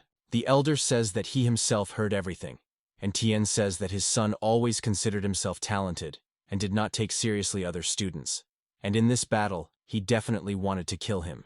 Chu Feng's father is furious and decides to attack Huan Tian. He tells him that he should not tell his son how to behave. He says that he must fix him, because he is just an envious kid. Everyone is surprised at this, and they say that this elder apparently went crazy once he decided to attack the student. Suddenly, a great elder appears between them. He welcomes his father Chu Fan, and says that they had not seen each other for a long time. All other elders bow to him and greet him with great respect on their faces. Huan Tian also expresses respect for the great elder, but he answers him that he already knows everything. The great elder says that Brother Lina has an order, and says that this is all today. The father of Chu Feng with an evil face says that this time he will allow him to leave this time, but soon he will be punished for violation of the rules. The great elder tells Huan Taiyu that although he hates Dan Fei and his family, he has common sense and he actually did not kill him. Tian confirms this and says that the elder is wise, because his words are true. He says that the elder Chu hides this fact from the rest, because he wants to use it as an excuse to kill him. The great elder asks your elders to work together on the salvation of Dan Fei's life so that he could tell about what happened himself. The elders without a doubt agree. The great elder himself thinks that even though Huan Tian is young, he is already wise, and his small family will achieve a lot in the future. Huan Tian thinks that the level of cultivation of the great elder is 10 times higher, because he easily recognized his trick. He did not kill Dan Fei, so he himself admits his crimes, and he destroyed only his cultivation and sealed his mind. The great elder asks Tian to go with him because the ancestor Lin wants to see him. He thinks that this is an excellent coincidence, because he also wanted to meet him, and he can only talk to him about the matter of such an importance. The Great Elder calls him and says that he is really good, because he can always do something unexpected. Huan Tian says that he is not too talented, and if he does something wrong, he will ask the Great Elder to punish him. He does not understand whether he or against him. The Great Elder reassures him, and says that it was just a compliment, and he did not want to offend him. He says that Tian is still only of the 2nd level, but he was able to defeat Chu Fan, who was considered the strongest. And this did not happen since the founding of the sect, and with his talent once he would take off in the rank and become higher than the ancestor of Lena. He says that the ancestor chose a really very wise and brilliant person. He is glad of this. Tian tells him that the Great Elder praises the student, and the student is very awkward to hear it. The Great says that this is true, because his personality and achievements confirm this, and such as he is not enough now. She tells him that Bai Lin talked a lot about him. He thanks him for saving his granddaughter, but Huan Tian says that he had nothing to thank for anything, because he simply won time until Chu Feng came and saved him there. The Great asks him what he thinks of Bai Lin himself, and what his opinion is about her. He says that Sister Bai Lin is a leader among the students. She has a bright appearance and a good body, that you cannot even talk about her skills, because everything is clear there. The Great tells him that Huang Tian likes Bai Lin because she mentioned him several times in front of him and he managed to leave a good impression, and Tian tells him that she often helped him and he is very grateful to her for that. The Great says that it seems to him that they are suitable for each other. He says that he will help him get closer to her. Huan Tian says that the elder should not bother himself, but he tells him that it will not complicate him, the Great, or he does not want to marry and make children. He says that it is possible to deal with this issue right now. Tian says that he is still young and wants to see the world, and also become stronger. And while the student goes to his goal, he does not want to interfere in someone's feelings. He asks him to forgive him for not meeting his expectations. The Great says that he will not force him, and Huan Tian thanks him for his understanding. The Great tells him that Tian Dragon and once he will break out of the Sword Dynasty to the northern region, and then into the lands of Shenzhou, and his father Chu Fan had the same idea, but the leaves should always return to their roots. Huan Tian thinks about his words that the falling leaves should return to the roots. This is true, but its roots are not here. They are in the Xuan Prefecture, 10,000 kilometers from here. They come to the Yuanlin Valley. It is one of the 3 main regions of the production of pills. 5 dragons are responsible for this region, and the ancestor Lin lives in the Xinchin Pavilion in the valley. This place is full of energy, and it is just a great place for a relaxing vacation. The Great Elder and Huan Tian are welcomed and tell them that the ancestor was already waiting for them and asks them to enter. They come to the ancestor, and the Great tells him that he brought Huan Tian. Tian welcomes him, and the ancestor says that he was waiting for them. Huan Tian says that he asked for forgiveness from his ancestor for his sins, but his ancestor tells him that he has a strong spirit, although he is still young, and he likes him. Tian tells him that if the ancestor supports him and he, as a student, will not back down in the future, and his ancestor tells him that he fully supports him. Sister Bai Lin laughs. But his ancestor asks him if he can tell him the details of what happened in the Yinfeng and Tian Mountains, without any problems, agrees to tell him everything. He says that he will be honest and will not hide anything. He says that before Dan Van Chuan died, he showed him an amulet that contained the bloody poison of a bloody cult. They are very surprised at this, namely information about the bloody cult and bloody poison. The ancestor understands what it turns out. He is connected with the bloody cult. The 6th level family contacted the bloody cult, and he apparently seeks to regain power to Shenzhou, where the cult previously dominated. Who knows, as a closest families can support the cult. The ancestor says that it looks like a misfortune will fall on the land of puppies, and the first dynasties will be the first. He asks how he was able to find out that this is the poison of a bloody cult. He talks about Zi and says that she is his sister and savior, as well as a pharmacist who healed him after the attack of Dan Van Chuan, because he almost died from the attack of a bloody poison. The ancestor says that then she needs to be thanked for saving him. She asks where she is now. Huan Tian says that she is now resting in his pavilion. This is a little upset by the sister of Ban Lin, and Tian turns to the ancestor with a request to tell him another thing. The protagonist said when he went to the Yinfeng Mountains on them with 3 students was attacked by sectarians from Lin Yunzun. The ancestor Lin was frantically learning that they violated the rules of the gate of the Sword Dynasty, intending to kill them. The leader of the clan stated that he would not tolerate this, and asked Tian to draw up a company to him to go to Yunzun. The Great Elder suggested that they are connected with the bloody cult. Lin wanted to resolve the issue of their long-standing enmity, and to find out whether Yunzun is really connected with this cult. The sage Bai called on the young master to be extremely careful. The head of Tianjian asked if Huan the Elder told about the true level of his cultivation. The main character replied that he is actually at the 3rd level of the innate kingdom. The great sage was surprised to realize that the guy was highly hopes, by calling him a unique student who will soon need their help. In response, Tian proudly said that he would never let his clan. The old man urged Bai to prepare everything and notify the factions Shen Taomen and Zuan. Lin also asked Yue to go to the aid of his uncles to guard the gates of his ancestors. After that, the head of the Tian sect straightened his huge heavenly wings, and he asked Huan Li flies someday. The young master answered in surprise that he had never before soared in the clouds. The elder, in turn, grabbed the protagonist by the clothes, and he rushed to Lin Yunzun about what Tian said. Huan, squinting with fear at the same time, enjoyed the flight. The Tianjian clan, as you know, held on Lina and Bai, however. In the future, the young master could become the 3rd elder. At this time, Jue was disturbed by a different question: what relations between Z and the main character. Meanwhile, in the sect Lin Yunsun, a tournament was held among the main students. Yan confidently stated that Jin did not take first place. Zhu noticed that he was only in the 4th stage and he has no chance to win. The busy viewer preferred his brother Jan. The elders among themselves noted a large number of fairly strong students, which can compete for the 1st place. At this moment, one of them noticed that a strong wind rose. Suddenly, someone demanded that Lin Lu Jianguan bring him to him and the rest, or he would destroy their clan. Everyone felt incredible power but could not see who it was. A moment later, Lin and Pul were in front of the elders. The old man said that they pursued Huan in the Yinfeng Mountains. The young master pointed to Guani with the accomplices, saying that they intended to kill him. Sai, in turn, fiercely reacted by answering that it was a lie. One of the elders of the sect said that if their students are to blame, they will bear the corresponding punishment. However, the old man did not suit this, and Lin said that those who killed his students should die. Then he hastened to strike, as a result of which an explosion occurred, the shockwave of which was thrown by one of the pupils of the clan. At that moment, the head of the sect, Lin Yunzun, came to them. The main character noted that his aura is extremely powerful. Qidun asked that Lin had arranged here and why he was so ignorantly behaving. A few more cultivators approached him and fixed their formidable look at the old man. Some people began to panic, realizing that irreparable could happen now. One of the sages of the clan assured them that the elders would not allow this. Lin, in turn, stated that the Dun's disciples dared to attack his pupils. In response, the head said that this could not be and his minions would never have done so. Chen noticed that usually Dong secretly conducts his business, and students adopt everything from the teacher. The angry sect leader said that the old man has no evidence. The elder replied that he took with him the victim who saw his pupils pursued the students of Tianjian. Qidun directed his formidable look at the young man and asked his name.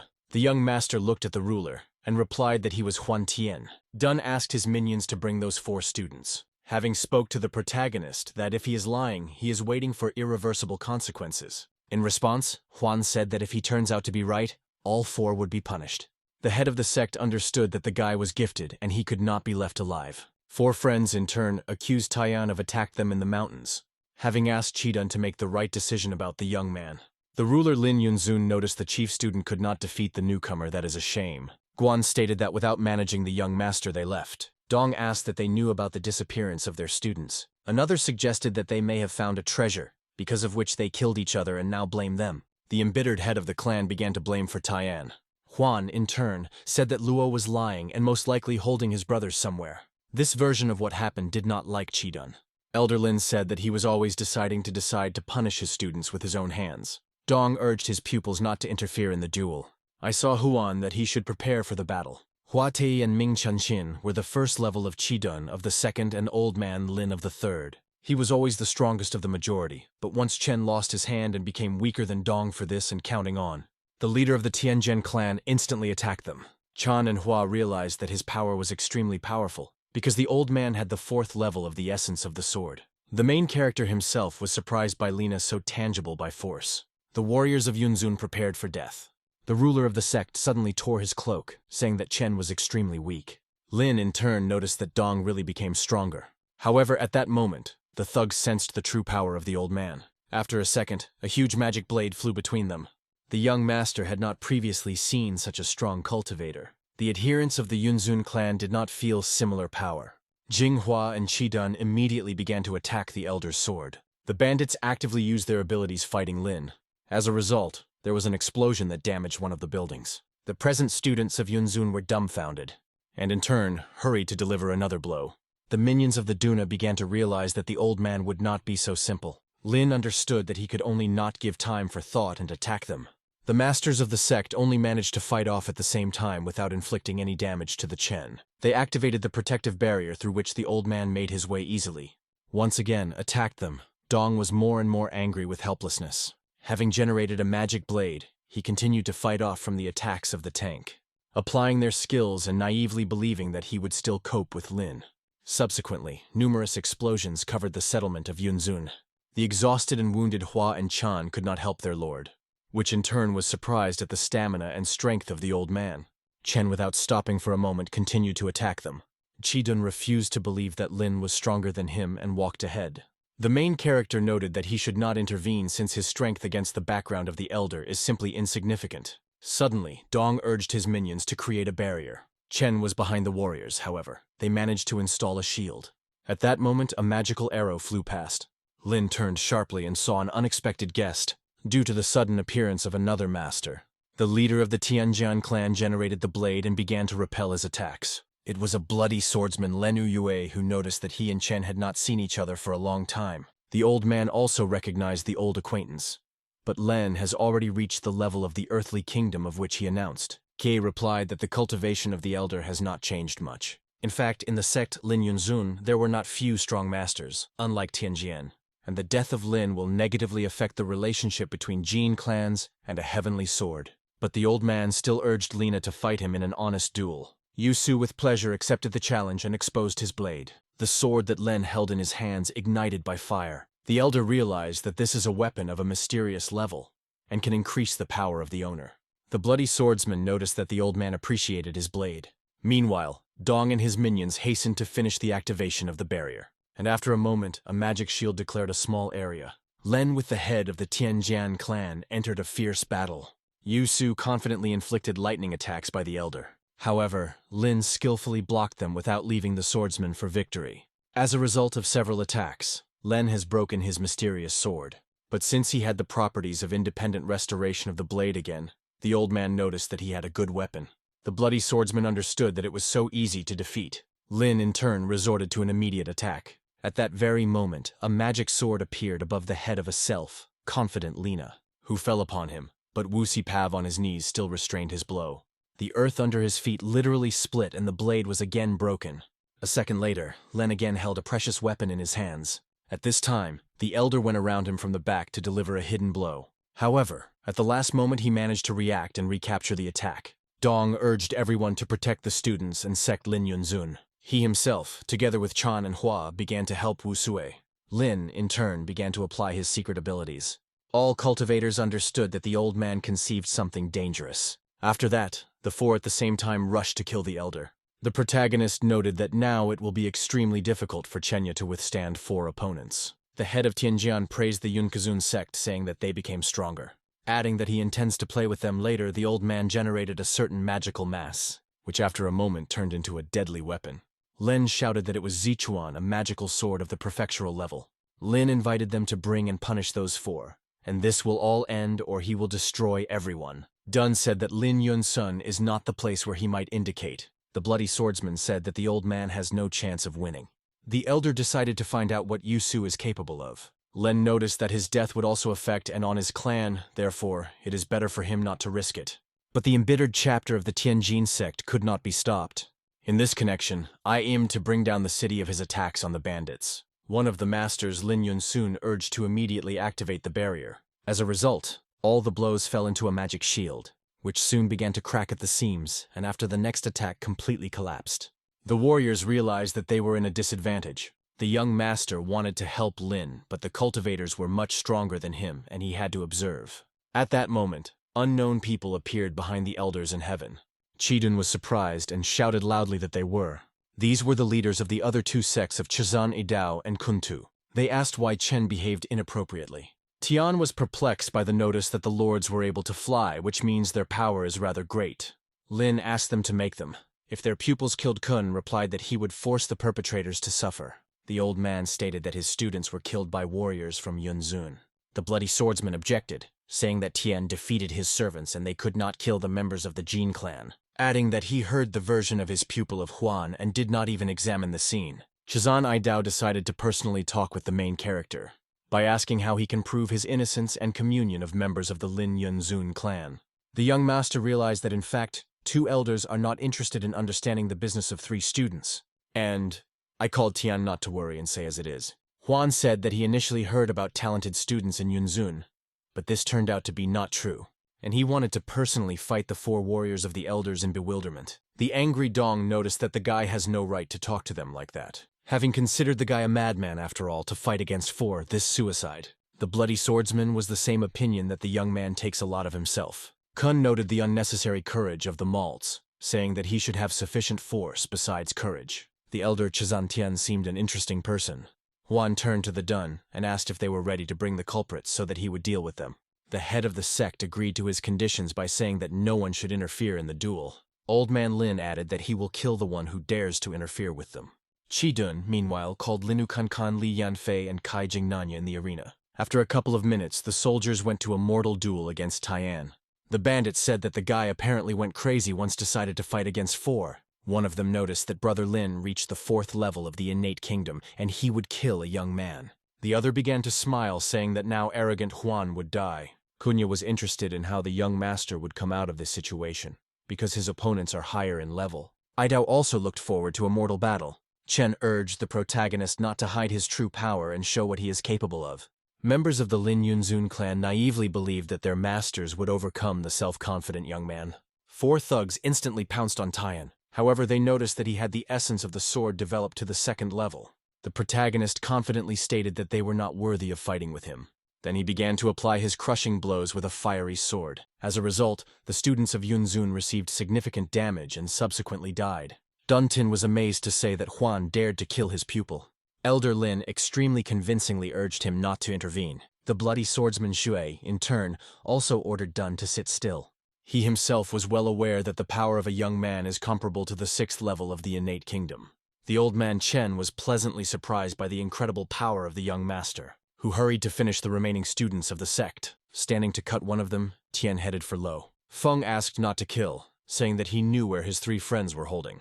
The main character ordered to immediately tell where they were. Kun and Chazandao were shocked by such a strong young man. Len was perplexed because Lin had the 6th level of the innate kingdom, and the guy was able to defeat him. Dong noticed that the young master was much stronger than he was told. Feng, in turn, told the story that they were attacked by people in cloaks and took Taiyan's friends with them. Huan thought about assuming that unknown people could be the warriors of Dan. All the elders and heads of clans began to think about trying to understand who they were talking about. Lin suggested that the bloody cult may be involved in the abduction of his students. The protagonist asked Li Li where the Feng warriors went to go that they did not dare to follow the cultivators. Tian asked what they did when they caught his friends. The frightened Lin replied that they punished them. The embittered Huan, in turn, did not regret him cutting his throat fan. Then he turned to the elders and stated that his battle was over. Old Man Lin was glad of this outcome and called on Lina to make his choice. Zhui asked for forgiveness from the Tianjian sect, promising to help in the investigation of this case. Chen noticed that his disciples are stronger than the pupils of Yunzun. Idao also decided to speak out that there was a misunderstanding. Kun hastened to congratulate Lina on the ingenious student of the elder, noted that Shichun would soon become great. In response, he stated that Main, Weaker Wan, and Jin Lei. Chazan joined the congratulations by calling Taiyan a real treasure, and in the future, they are obliged to help each other instead of constant clarification of relations. After which Tao said goodbye to everyone, saying that they finally solved the problem. Lin called on the Dun and his minions in the future to prevent such mistakes, convincingly adding that next time he will not regret them. The head of the clan, Lin Yun-sun, asked the old man not to return to their lands anymore. He himself could not come to terms with such a humiliation of his sect. Arriving at the clan camp, Chen began to talk about what happened to his elders. Noting that Len Shui reached the earthly kingdom, everyone was surprised, realizing that now a strong cultivator has appeared in the Yun-sun clan. Lin said that he did not lose against 4 masters, but he did not win. At the expense of their magic barrier, they even slowed down the course of the duel, after which Kun and Shizan appeared, and Tian alone killed their students, which finally destroyed the reputation of the sect. One of the elders noticed that Luo Feng was at the 4th level of the innate kingdom, but his strength was equated to the 6th stage. Chu added that the other 3 warriors were at the 3rd level. Brother Bai summed up that in this way, Huan put them his laughingstock, and Yunzun lost their face. The head of Tianjian said that the young master will receive a award of 1,000,000 loans. Then he asked if Zheng received any information about Dan Fei. Kun replied that Fei was dead, and before his death he said incomprehensible words. When darkness comes, blood spills throughout the earth, and the wind flings the remains of Tianjian, and all the clans will be destroyed. Zhen said that Dan's family is the main problem, and they need to be exterminated. Huan volunteered to help the elder to go to Dan's family. The main character said that he found several herbs to help his father recover. The old man replied that he would send a pharmacist with a mysterious level with him to cure his father's wounds. The young master thanked the elder, saying that he would take his sister of the pharmacist Z with him. Lin said that from that moment Huan is their first student in the sect. The elders were surprised to learn that Tian has a young sister, a pharmacist of a mysterious level. The main character, in turn, went to the library to continue the study of martial art, but on the bookshelves were 2nd-level skills. After some time, Huan still managed to find a suitable treatise. The guy immediately began to master and cultivate it. Then he took another book of the ability of the 9th fire. After a certain period of time, the young master read several books. As a result, he studied from the 5th to the 8th stage of this skill. The young man always strove for more and worked hard at mastering new techniques. Tian also found a fiery sword that was compatible with the ability of the 9th fire. However, these tricks were not enough. Huan and he continued to look for suitable skills. The young master did not notice how it was already dark, in connection with which he went home, where the sister met him, preparing a delicious dinner, because she understood that the guy was tired. Having a hungry, the main character had a snack with pleasure. The young man literally stuffed, saying that it was very tasty, and in the future, she will become a wonderful wife and mother. The girl emphasized her attention on this statement by asking him. Moving the food, Tian confidently replied that he really thinks so. The next morning, Huan met his brother Bai with his friends, who noticed that it was fate to fight his shoulder to his shoulder with him. The young master asked for forgiveness that distracts them with his task. Bai noted the excessive modesty of the protagonist, saying that he had heard about a fight with the 4 soldiers of the sect Yunzun. The guy in turn said that these are just trifles. The brothers hastened to report that the young man helped the clan so they would avenge the Dan family. At that moment, a huge bird suddenly flew and landed near the warriors. It was a blue-eyed golden eagle of the 4th level, and the elder was sitting on his head, calling the youth to climb the eagle as soon as they hit the road. After some time, they flew to meet the fate of Tsu, noted that it was very high but beautiful. 2 hours later, they were on the outskirts of the possessions of the Dan family. Tian noted that the speed of the eagle is not inferior to the skill of the flight of the ancestor. Zhen warned the guys, grabbing tightly because they were reduced. A minute later, a majestic bird successfully landed at the clan's house. All the masters began to look around, but there was no one. Kun urged students to kill everyone who would resist. Brother Bai rushed the first to run into the house of the Dan family, bypassing the entire territory and examining all the premises in the building. Tian hurried with a report to the elder, reporting that there was no one in the house except servants. Zhen was at a loss and ordered him to bring his servants. He himself suggested that in the sect, Tianjian wound up a spy, since he could not explain the sudden disappearance of the family in another way. The bound servants of the Dan family were kneeling in front of Kun. He asked where their owners went. However, the servants of the bandits stated that they would not tell them. The elders said that they were in an extremely deplorable position, and it is better to admit everything. But the servants refused to make contact, subsequently tortured. A few minutes later, the students reported that even before their death, the servants did not give out the whereabouts of the Dan family. Kun began to think about the traitor in the clan that member of the bloody cult could be. One of the pupils said that Fei was the right hand of Chu Fan, and he had a close relationship with Dan's family. Perhaps he collaborates with the bloody cult. Everyone thought about that, realizing that it makes sense. The elder ordered the young soldiers to return to the sect and dissolve the rumor that they allegedly found the secret shelter of the Dan family, where they killed the masters of the bloody cult of Bai. Realized that Zheng would want the traitor to be nervous, and betrayed himself. Kun himself went with pulling Beimo to visit his family. Meanwhile, Brother Lina continued to cultivate diligently. Chen hastened to congratulate him on the achievement of the 2nd level of the earthly kingdom. The brother noticed that for 28 years he could not move from the 1st level and finally did it. The old man asked his relative about one favor. Having said that there is a kind of boy with a huge talent, and it was necessary to protect him by all means, his brother agreed. Lin added that in his sect, a traitor was likely to appear associated with a bloody cult, and Huantian, their only hope. The brother said that he would do everything possible to protect the boy. At this time, the protagonist, together with the elder and the Chi sister, were heading to Beimo. At a certain moment, the spatial ring suddenly trembled. The young master decided to check what was happening and climbed into the ring, where he drew attention to a rattling bloody pearl, which he took from the ghostly swordsman. The pearl suddenly lit up. Juan took her out of the ring. Sister Z saw a bloody stone in the guy's hands. Kun called them to stop and arrange a halt to relax. Zai noticed that only important people from a bloody cult have a pearl and they can feel each other. By adding that the stone is able to feel the presence of a member of the cult at a distance of 10 kilometers. The elder asked where the young man took this pearl. Tien told the story of how he killed a ghostly swordsman, and with him this stone was. Realizing that this criminal actually was a member of the bloody cult, Z noted that each camp has its own heir who can become the subsequent leader. The main character realized that the 3 students were seized by people from the bloody cult, and the mosque was the heir. And since he gave them the head of a ghostly warrior so that the guys received a reward, cults thought that they killed him. Thus, it turns out the young master himself sent them to death and began to blame himself. Zheng called him to calm down and find the cult camp with the help of a bloody pearl, and there will be students there. Kun proposed carefully inspecting the territory to find out the location of the cult base. After a few minutes of wandering through the forest, the pearl lit up brighter than them urged them to find the entrance to the camp. Starting to inspect the forest, Tien suddenly found the entrance to the cave. What was in a whisper to inform the elder Yu. At the same time, the bloody pearl lit up even brighter. Fresh human marks were found in the cave. Zheng called on Huan and Zi's sister to carefully examine the shelter of the bloody cult. Having passed a few steps, the unknown person stopped them by asking the password. The young master began to deal with a member of the cult. However, the elder was ahead of him with the help of ordinary stone, by which he struck his head with a thug. The main character was surprised how easily the old man killed a man. But literally a few minutes later they were again stopped by a member of the cult, again interested in the password. After a moment, he suffered the same to take into account. Kun noticed that there are quite a few guards. The situation was repeated every 100 meters. All asked the password, and the old man immediately sent them to the next world. Tien noticed a red skull on the clothes of a clan member, and realized that it was a symbol of a bloody cult. Huan noted a fairly large cave, saying that bright light was on ahead. Approaching the guy discovered 3 guards of the middle levels of the innate kingdom. After a second, they all lay without feelings. The old man tried again, calling the protagonist not to hesitate and continue the examination of the cave. The young master admired the elder, understanding that he was extremely strong. After a few steps, they came to the branch of the road 3 ways.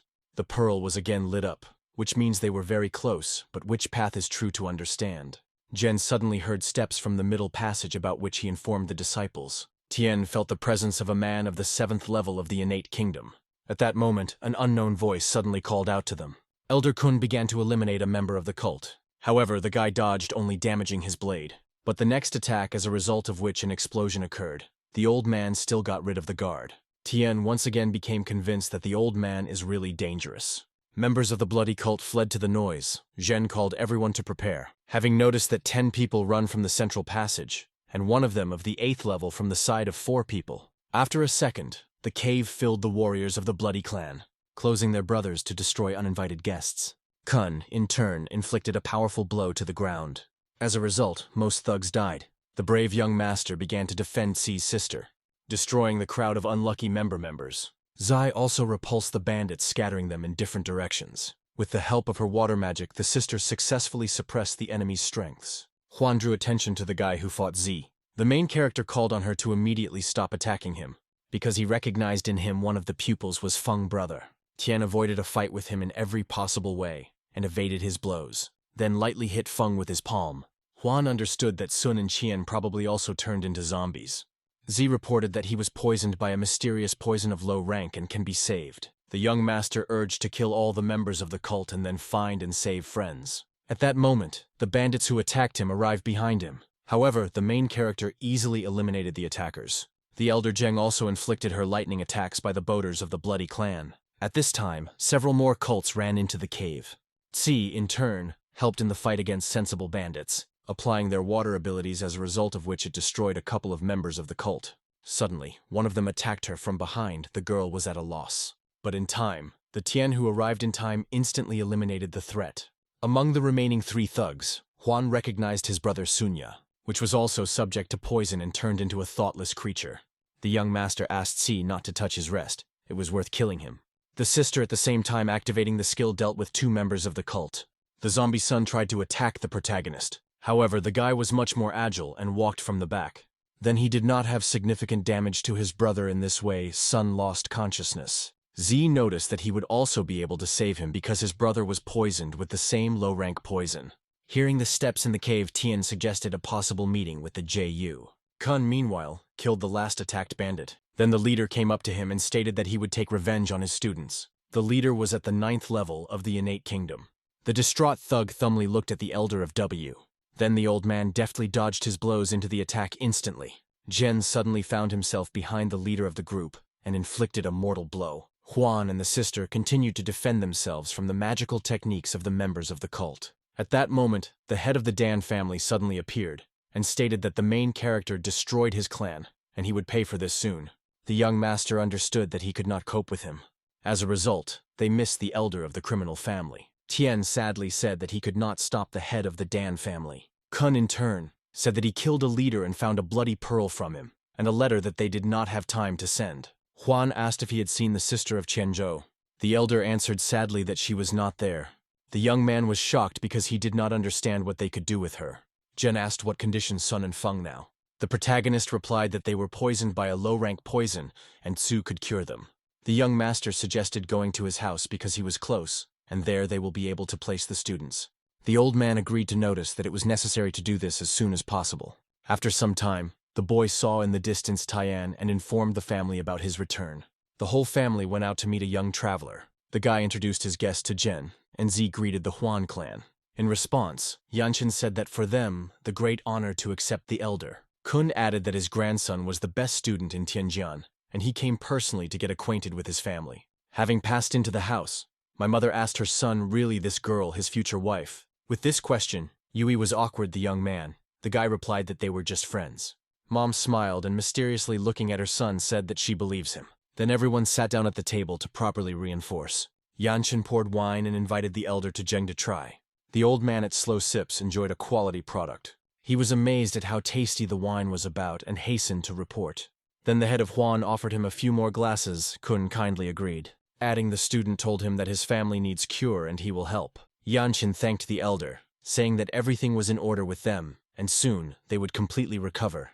Old man Zhen convincingly asked him to contact him if necessary. Having talked a little, he hastened to say goodbye to his family Huan, saying that he had to return to the sect. The chapter naturally did not interfere, and wished the successful road, noting that the doors of his house are always open to him.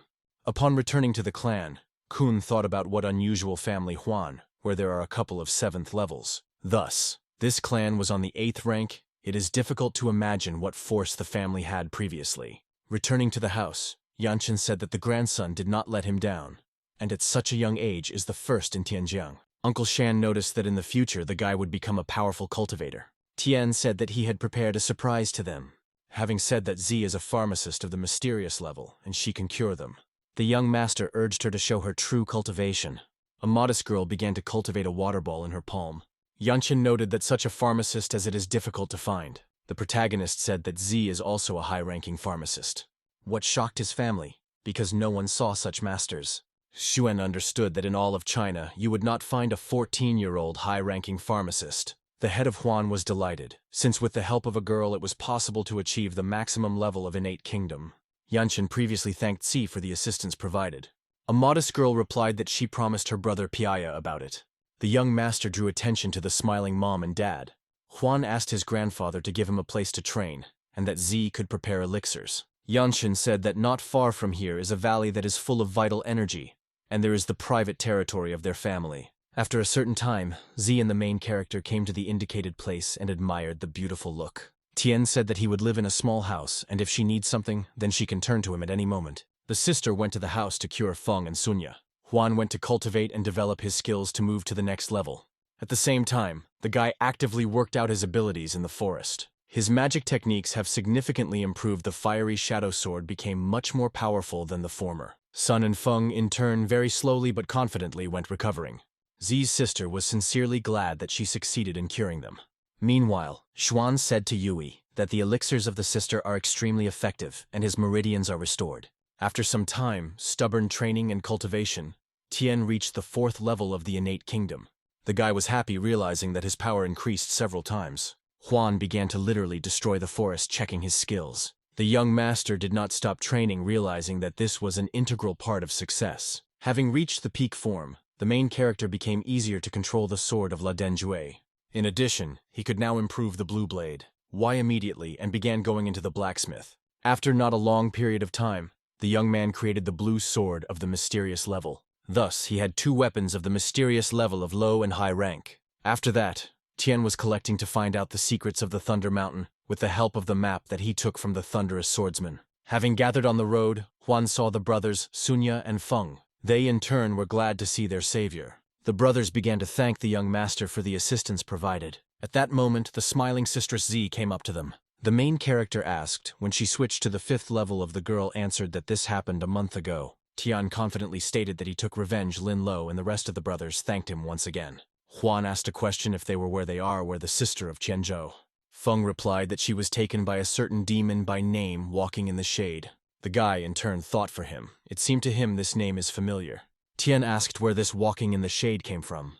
The brothers said that at that moment they first saw him. Suddenly, Z's sister said that something new about the bloody cult. The girl said that in the cult there are 36 heavenly cultivators, 72 earthly and more than 300 hides. Walking in the shade. This is one of the walkers. Huan understood that the bloody clan was extremely dangerous. The brothers also noted the incredible power of this sect. The young man said that many clans of the divine sword would not allow the bloody cult to rule on these lands. The young master asked Z as his family. The assistant said that they became much better. But since they were very wounded, for full recovery will take about 2 months. In addition, in order to cure everyone, more elixirs of the mysterious level need. The protagonist called on Sunya and Feng will go to them in a sect. Then he said goodbye to his family, asking Z to look after them. After some time, they came to the camp of their clan, where they met the elder of Ma Shizan, who said that thanks to the bloody pearls, 4 sects destroyed several bloody cult camps, and all families involved in the atrocities on their lands. Shizan thanked Tian, calling on his students to relax. However, Huan continued to stand still. Ma paid attention to him. The old man asked what the young master wants. The main character replied that he intends to go to the pavilion of the sword. Shizan allowed the young man to climb the 4th floor, because Tian was at the 4th level. People around began to discuss Huan's campaign in the Blade Pavilion, interested in how many floors he can overcome. The guy looked at the tall tower, which was the pavilion of the sword. The elders were also interested in whether the young man would reach the 7th level, because no one before his rank rose higher.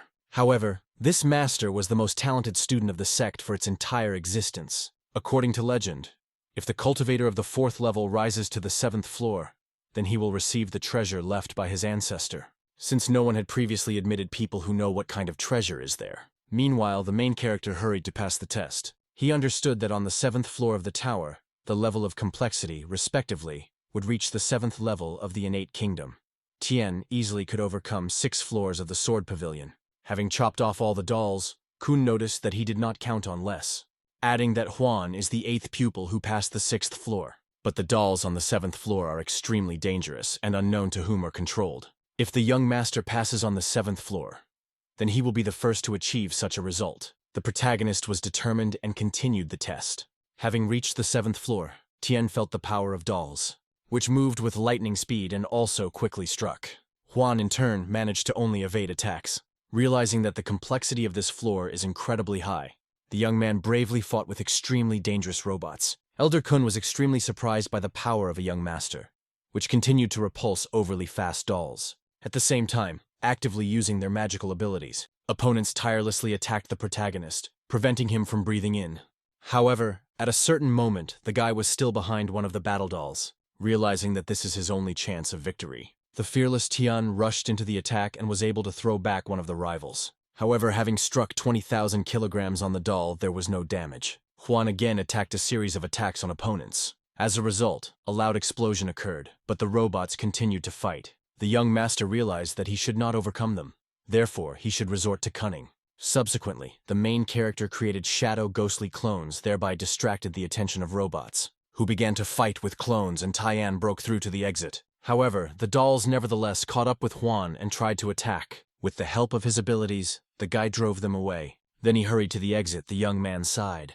The surprised Kun said that he was the first in the history of the sect who passed the 7th floor. The students of the clan were shocked, not understanding how he managed to do this. The old man urged Tian to go along the corridor where the warrior doll stands, But the guard would not attack him because the young man did not reach the 5th level. At the end of the corridor there will be a secret room with a treasure of Juan asked that inside. Jen answered, "No one knows this." The young master noted the excessive complexity of this level. Also the guardian of the earthly kingdom. The elder in turn rushed the protagonist. The young man was extremely careful along the long corridor, at the end of which the warrior Tien understood that he was too dangerous. However, the guard did not respond to Juan's movements. The guy turned around and saw a door with 2 types of stone in front of him.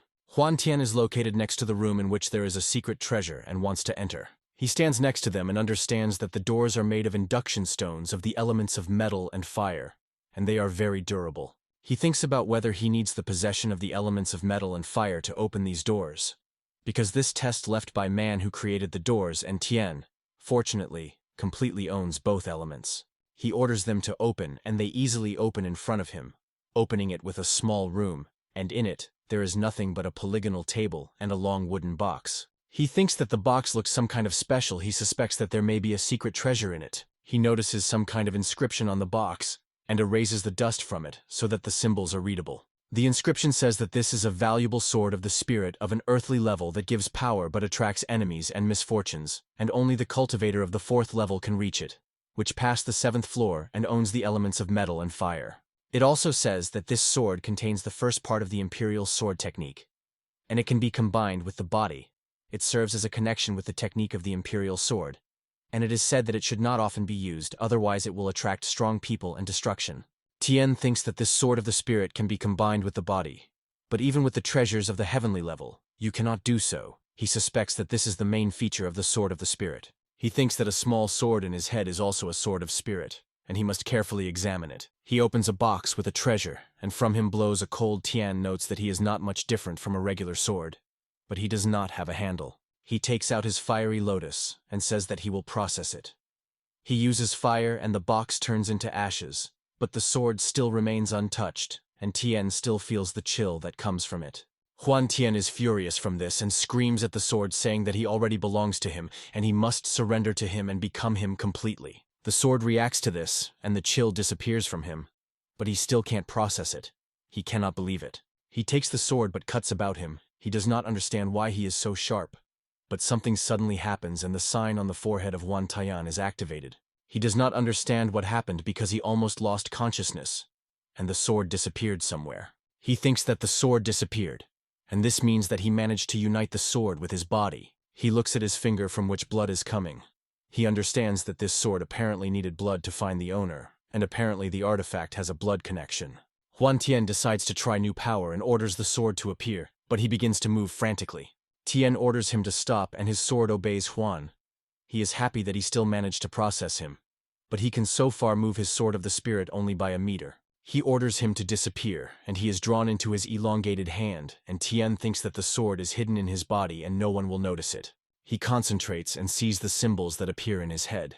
He understands that this is the technique of the imperial sword. Tien thinks that the technique of the imperial sword is divided into 9 steps, and the higher the level of cultivation, the further he can attack the sword of the spirit. However, to begin with, 000 should achieve the earthly kingdom before the development of the real element.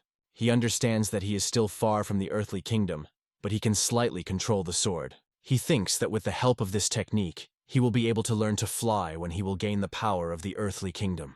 Everyone is happy that Juan Tien finally left the sword pavilion. They congratulate him on the passage of the 7th floor. The elder Ma breaks them and says that unfortunately Tien could not pass it, and left his name only on the 6th floor of the pavilion of the sword. Everyone is surprised and they say that it is very unfortunate that he could not cope. But they say that he still passed the 6th floor, and this is a serious achievement.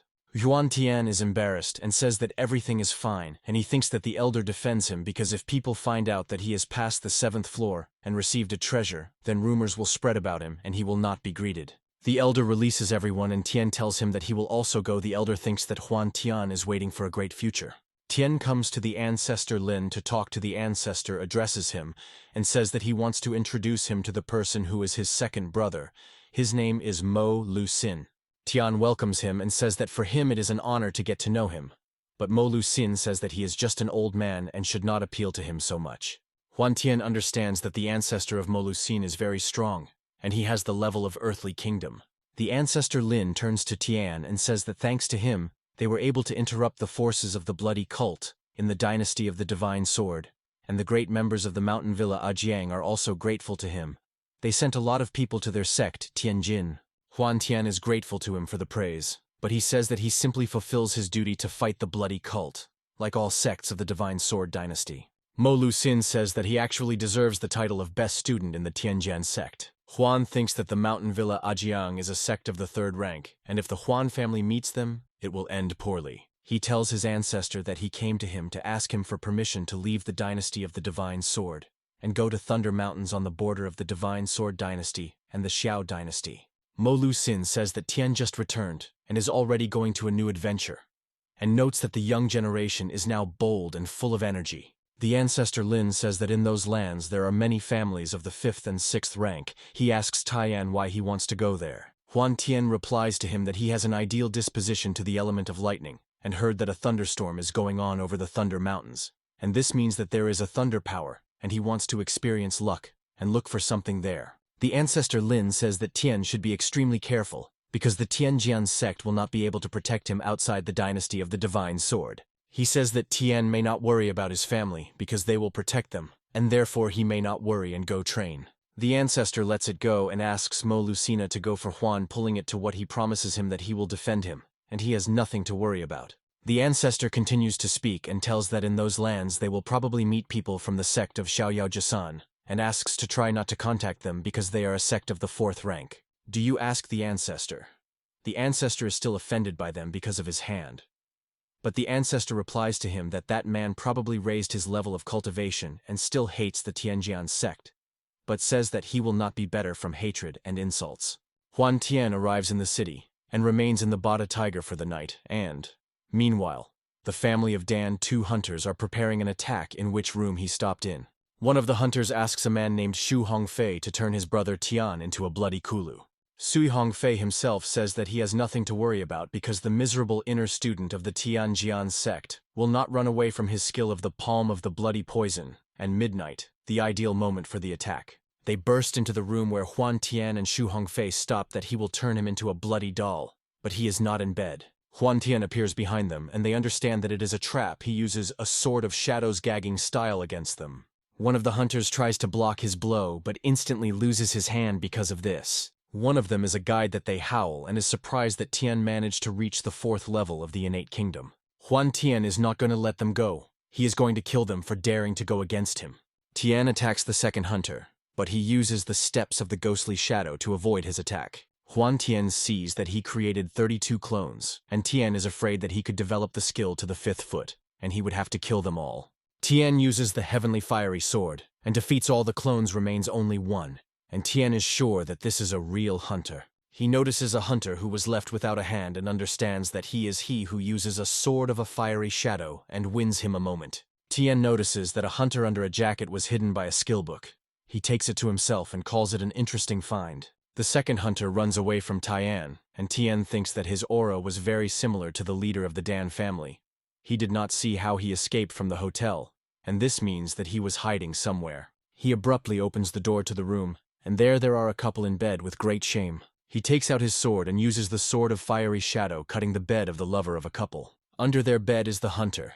Tearing the mask, Huan Tian sees that this is really the leader of the Dan family. Tian says that the leader of the Dan family was really hiding under the bed and calls his death miserable. He notes that they have a lot of valuable with themselves and decides to take everything. In the morning, Tian comes to the city of Qianyuan. He notes that in this city, it is quite crowded. He approaches the passerby and asks where everyone is in a hurry, to what they answer that the city is being held in the city, and understands that Tian was for the first time. Huan Tian thinks that this is a great opportunity to buy rare herbs for to see her sister. He enters the auction and tells him that he is divided into 3 floors. On the first there are ordinary rooms, and on the second and third VIP rooms. Tian asks the VIP room. 500,000 taels of silver for entering the VIP room are asked from him, and give him his number. At the auction, a 50-year-old grass of Lan Fai is now exhibited, and the starting price for it is 3 million taeli silver, and the minimum stake of 300,000 auction begins. Huan Tian immediately interrupts all bets, putting 5,100,000 taels and wins the auction on this grass. Further, a 66-year-old Baisu flower is put up for auction, and the starting price for it is 2 million taels of silver, and it again interrupts everyone with its bet. More than 20 high-ranking elixirs of the mysterious level, and half of them were healing by Huan pulling, and he spent 50 million taels of silver. Tien is not going to stop because the auction has just begun and he still has silver. The auction continues, and at the moment, the 92 summer high-ranking grass of the mysterious level of Lan Xin is the best choice for the treatment of wounds. Everyone begins to make their bets, but Huan Tian thinks that he is already too lazy to scream the price and let them set it themselves, and he will simply crush it at the end. He stands a bet, but someone is trying to furiously kill him. But Tien is not going to give up and redeems the grass for 10 million. The next lot at the auction is the high-ranking grass of the mysterious level of the dragon's blood. And this is one of the best ghostly herbs that enhances and strengthens the body. Huan Tian again is waiting for the last bets, and successfully redeems this grass in 16 million. The next lot is a ghostly plant of a thunderous flower, and they are sold 52 pieces. Tian thinks that the blood of the dragon will come in handy Zi and when he will return home, he will give her grass as a sign of gratitude for her kindness. A person who set the large bets orders his servants to find out more about Huan Tiana, and says that he wants to find out who dared to interrupt the price of the young master. It comes out to serve the auction, and says that he brought the lots that he won, and another 15 thunderflowers in the warehouse, and asks for 81.5 millions of tali silver from him. But Tien says that he now does not have so much silver with him. The service staff is surprised at this, but Huan Tian reassures them, asking if he can pay with treasures of the mysterious level, to which he has positively answered. He asks them how he can find out the price of these treasures. Explain to him that low-ranking costs 5 million apiece, a medium rank 20, and high-ranking costs 50 million apiece. Huan Tian asks them whether they themselves can look and count everything themselves, consider him 3 average ranks and 4 low. It all comes out for 80 million, and Tien owe 1.5 million taels of silver. Tien gives them the missing 1.5 million taeli silver, and they tell him that he can take his lots. The service of the auction says Tian that he is more careful at the exit because someone asked about him and may be going to rob him. The servicing tells him that these are people from the sect of Xiaoyaojiang, and they are serious guys and will not attack him in the city, but when he goes beyond, they can attack. Huan Tian thanks him for warning him. He thinks that he should leave here. He leaves the city and meets in his path people from the sect of Xiaoyaojiang. They are buried to him and they say that since he has so much money, whether he can lend them a little. Tien turns to them and says that he did not think that the students of the sect of Xiaoyaojiang from the Xiaoyao dynasty would be launched to this. They are angry because of this, and one of them says that he will finish him off. He sakes on Tian with the words that he will smear him with one blow. An explosion is taking place, but Huan Tian leaves the KGO attack and quickly comes behind the student of Xiaoyaojiang. The student of Xiaoyao attacks Huan Tian in order to attack, but Huan answers him that they will still look at it. Their attacks collide, and something happens with the hand of a student of Xiaoyaojiang. He loses his hand in the wrist. The student understands that Huan Tian has a 7th fire lotus, and they are surprised at this. They say that this is the 2nd rank of the mysterious level of the element of fire. The young master says that they should not relax and are obliged to kill him, because the 7th fire lotus should be him. One of the sinks rushes at Huan Tian, but Tian is just trying to leave him. Simum attacks him, but it is completely unsuccessful that he simply dodges his attack. Tien thinks that he has already reached the 5th of the skill, and his strength and speed increased markedly because by investing forces in his feet, he can sharply accelerate, and even the 9th level cultivator with the mysterious level of foot skills will not be able to catch it. Tien at the lightning speed leaves them jumping along the branches of trees, and they do not understand how he can be so fast, because he has only the 3rd level. The young master does not understand anything. He calls them garbage, because they are 9th level and they should not miss him. One of the subhalims explains that Tien fled to the thunderous mountains, and there are their people there, and they can go there together to drive him into a corner. And the young master says that Tian has a weak level of cultivation, and he should not cause their problems. The young gentleman orders to immediately inform them to the people around the Thunder Mountains, so that they go for an interception, and says that when he takes away the 7th flame from Tanya, he burns him alive. Tien approaches the Thunder Mountains and says that the map left by the Thunderer Smecker brought him here, and with its help he will be able to circumvent dangerous places. He thinks that the treasures in safe zones are probably already dismantled by other adventurers. If he wants to find treasures, he needs to explore the dangerous zone of the Thunderstorm Flower should help him with this. He says that the higher the risk, the higher the reward, and in a hurry and search, he notices a lot of thunderstorms. Lightning beats in the ground, and Huan Tian takes all thunder flowers rather running away from lightning. He comes to a strange place in which he sees two statues of Leo. He does not understand why statues stand in the middle of the forest. He notices that between them in the ground is an underground passage and decides that he needs to enter there. Tian goes down and notices the door. He understands that this door is from a thunderclivery, and it can only be opened with the help of the element of lightning. He puts his hand to the door and says that he should try the door opened in front of him, and he enters some kind of dungeon in which apparently the thundercloud found the skill of a thunderstorm. He notices the plate and says that for sure then he was stored on this particular plate. He notices another stone door and decides to approach her. He sees that on the letters on the walls, a thundercloud and a thundercloud skill are described. He thinks that a thundercloud is useless for him, and he decided to capture a thunderstorm in his memory and will study it later. Tien thinks that if on the second floor there is a thunderstorm heart of a second rank, then there may be a third floor with a third rank in this place. He approaches some letters in letters written that a person with an ideal level of ownership of the element of lightning will be able to open all the doors on the floors and take the treasure. Huan Tian rejoices, written by the perfect element of lightning, and he will be able to open the door to the fourth floor. He touches the door and she opens in front of him. He sees that a thunderstorm is in the room on the plate. He decides that he should more likely process him and concentrates to absorb his strength into himself. He turns out, and he thinks that he finally managed to process him and the protection from lightning given by the thunderstorm of the second rank, much better than a thunderstorm flower. He opens the next door and sees that in this room there is a thunderstorm of the third rank.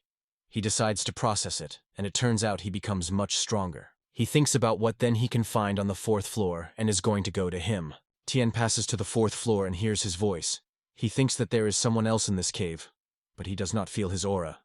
He thinks that this is a ghost. The voice continues to speak and says that people like Tian with the ideal element of lightning are a huge rarity. However, he is still weaker than the speaker in his years. He says that Tian's body will pick up. Tien thinks that this is a ghost cave. He sees how 9 coffins suddenly appear from the walls. The coffin cover falls, and the corpse of Tien feels that this body in the coffin of the aura is no weaker than that of the guard he saw in the pavilion of the sword. This corpse rushes sharply at Huan Tian, and he uses the mysterious secret Feng skill to protect himself. This corpse attacks Huan Tian an illusory attack, and he drops his sword because of this. Tien decides that he will fight to the end, and in no case will give up and continue to fight. They rush at each other, and a collision of their attacks. Tien gets a slight wound in the hand. The corpse abruptly enters behind his back and is going to attack him, whether he can protect himself from this. The corpse is trying to get along the Huan pulls, but he doesn't succeed, because the Tian quickly dodges his attack from the back. Tien thinks that this corpse is very strong, and the voice says at the same time laughing that Tien was stronger than he expected and now he will really fight. The covers of 3 more stone coffins open and they can see still deceased bodies. From these coffins, there are 3 more corpses zombies that immediately attack Huan Tian. Tien prepares for their attack and quickly defeats these 3 zombies using their Sword of the Spirit. A mysterious voice says that he did not expect that Huan Tian had an earthly level treasure, and he underestimated him. From other coffins the zombies come out, but Tien thinks that the earthly treasures are really powerful, because the Sword of the Spirit cuts zombies like a knife oil. He thinks that he can control the Sword of the Spirit at a distance of a meter from his body, but this is completely enough for him to win. Zombies attack all at once on Tian from the back, but he uses the steps of the ghostly shadow. He quickly defeats all the zombies and asks the ghost, is it all that he was going to defeat him? The ghost is silent, but then they answer him that he likes more and more and it seems that he will do everything himself. A black cloud appears that is immediately instilled in the head of Huan Tian.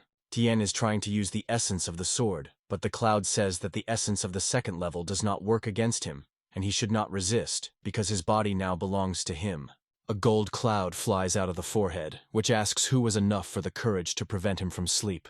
The black cloud asks, is it really the divine spirit of the sword? It asks for forgiveness, but the spirit of the sword is not going to forgive it. He rubs himself on his stomach and is going to eat a black cloud and sucks everything from the body of Huan Tian. The shadow is cleaned of a black cloud, but still sits unconscious. Tien wakes up from sleep in the middle of the cave and his head hurts. He says that it is strange and does not understand why he was exhausted. Tien slowly recalls what happened and does not understand how he could survive after that. He notices the Sword of the Spirit and approaches him. The Sword of the Spirit appears before Huan, pulling himself a Sword of the Spirit. Tien thanks the Spirit of the Sword for saving him, and says that he in debt in front of him. The Sword of the Spirit says that he has nothing to thank him, and asks just to find all fragments. The Spirit of the Sword says that he needs to relax and relaxes, Huan Tian asks him to wait and asks him that it was. The spirit of the sword returns to Tian's forehead, and he notices that pure heavenly earthly ki appears in his hand, and if he processes it, he can increase his level of cultivation.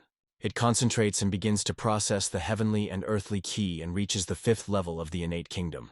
He increases his level. He says that he did not expect that by absorbed this ki, his level of cultivation increased from the 4th to the 6th. The appearance of Huan Tian is changing, and it seems that it has become higher, and his hair has instantly grew. He ties his tail and sees the passage. He thinks that this is a way out of the dungeon. Tian enters the room and sees there a thunderstorm that is protected by some barrier. He understands that this thunderstorm heart is more and more powerful than the previous ones, and it should be the 4th rank. He does not understand why it is protected by a barrier. He touches the barrier and thinks that the barrier looks thin, but he understands that most likely he cannot easily break through it. He is going to hit the barrier, but he doesn't succeed and he just hit him as if he was hitting the wall. Tian is surprised that this barrier is so strong because he withstood the blow of his heavy sword Yue, and even there was no scratch. He is trying to break the barrier with all the attacks, but he doesn't succeed and Tian thinks that he is impenetrable, and he must really have the power of the earthly kingdom to break it. He is upset that with his current level of cultivation, he cannot use the flying sword of the spirit in full force, because then he would easily break through his barrier. He decides that he must definitely pick up this thunderous heart, and notices another stone coffin. He opens the lid of the coffin and sees the body there, but it just falls and falls apart. Tian understands that this is apparently the body of an evil spirit that was killed by the master of the sword of the spirit, and he was in vain scared.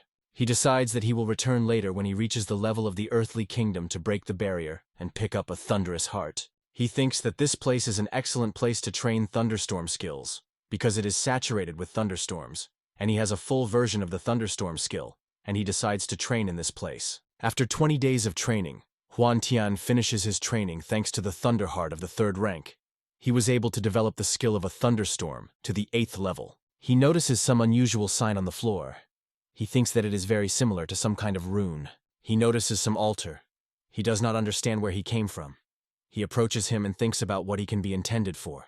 He touches him, and a strong and bright light of Tian does not understand what is happening and disappears from the altar. In the middle of the forest, someone trains this young master trains in order to defeat Huan Tian. His servants congratulate him on improving his sword skills, and they say that he will definitely be able to defeat Tian. The young gentleman says that as soon as Tian falls into his eyes, he will cut him in half. Some girl with ears picks up a winged cat. She calls this cat Xiao Hei and asks where he disappeared. A very strong discharge of lightning beats from the sky. Everyone is surprised at this, and the students of Xiaoyaojiang decide that they should check what happened there.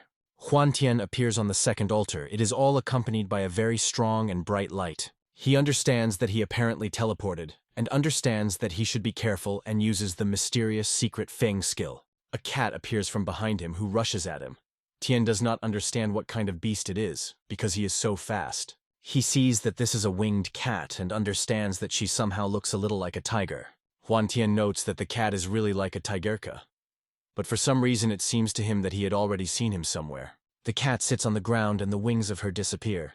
Tian says that he remembered this cat, because it was she killed the black-legged king of snakes in the abandoned mountains of monsters. A girl with ears approaches Huan Tian and asks him really he knows Xiao Hu. He sees that she has a winged cat in her hands and he is interested in who she is. Tian replies that he really knows this cat, and the girl asks him whether she can find out the name of his family. He answers her that his last name Huan and his full name Huan Tian, and asks her name. She replies to him that her name is Xuanjuan Chuxue, and strokes the winged cat that sits in her arms. Tian thinks that this girl is called as well as his teacher in high school, and teacher Lin Chuxue was a dream girl for all the guys. He asks her whether this is a cat who sits in her arms and pulls her hand to stroke him. The cat scratches him by the finger, and Chuxue tells him that his name is Tsitsi, and he does not love strangers, and asks for forgiveness for him. But Tian replies that this is nothing wrong. Tian asks her that she turns out not local, and Chuxue answers him that this is true. He tells her that if she walks on such a dangerous dream, then she should be from a special family, and says that she is probably a student from the famous main sect of the Iozhou dynasty. But she tells him that she is a simple girl from the hinterland. Chuxue says that he and Xiao Hu have already managed to make friends with what Tian replies to her what really seems to be like that. He thinks that she talks to him only because of Xiao Hu and holds from him at some distance, and he did not expect to meet someone reminiscent of the teacher Lin. He thinks that he should find out where she lives. The students of the sect of Xiaoyaojiang are approaching them, and they say that they met again, and the young gentleman Sneak says that he will bring his head to the young master. Huan Tian thinks that they ruined him such a moment, and this time he will not spare them. The sublimes tell the young master that Tian has changed, and with him some young beauty, to which the young master answers him that he sees it himself. The young gentleman says that in front of a beautiful lady they must behave appropriately. He turns to Chusue and asks her whether she knows Huan Tian. She answers what she knows. He appears before her as a young master of sect Xiaoyaojisan, and when he kills Tian himself, he invites her to go to the sect with him and enjoy endless glory and wealth. Chushu agrees to his proposal, and Tian is surprised that she very simply agreed. He thinks that if he had not left the Zhuan sect, he could be rich, and in his last life, the teacher Lin took a rich and handsome man, and he did not think that Xuan would also lead to a rich one. She sets the condition that she will leave with the young master only if he defeats Huan Tian. The young gentleman thinks that Tian is simply abnormal because in a short time he increased his level of cultivation to the 5th level. But he is sure that Tian still is not an equal, he was the 7th. He thinks that Chusui is 6th level, and if she abandoned her words, then she should not complain about his rudeness. The young gentleman turns to Huan Tian and says that if he is dear to his life, he must give him everything that he bought at an auction as well as the 7th Fire Lotus. He will save his life. Tian guesses him that he earned everything with honest labor and did not do anything bad to him. He does not understand why the young master wants to kill him. His hem replies that he took what the young master was supposed to receive, and this is his crime. And in this situation he does not need a reason. He rushes at Huan Tian, but the winged cat jumps from his shoulder and transforms into the tiger. Simom loses his second hand in which he could hold the sword in a collision with Xiao Hu. Huan Tian is surprised that Xiao Hu turned into a 4th-level monster, and his strength is comparable to a 10th warrior. Participants in the Xiaoyaojiang sect are surprised at this, and do not understand how Xiao Hu may be so strong. The second sinking is thrown at Xiao Hu with the words that he is just a miserable monster, and he is not afraid of his fangs. He attacks the tiger using a lightning attack, but Xiao Hu easily repels his attack. Simom is surprised that he blocked his attack, and at the last moment manages to dodge a response attack. He asks, in order, whether the first hem of his name is Badao. He answers him that everything is fine with him, and he is still early to die. He tells him to rest so far, but he himself will take care of the tiger and deal with him.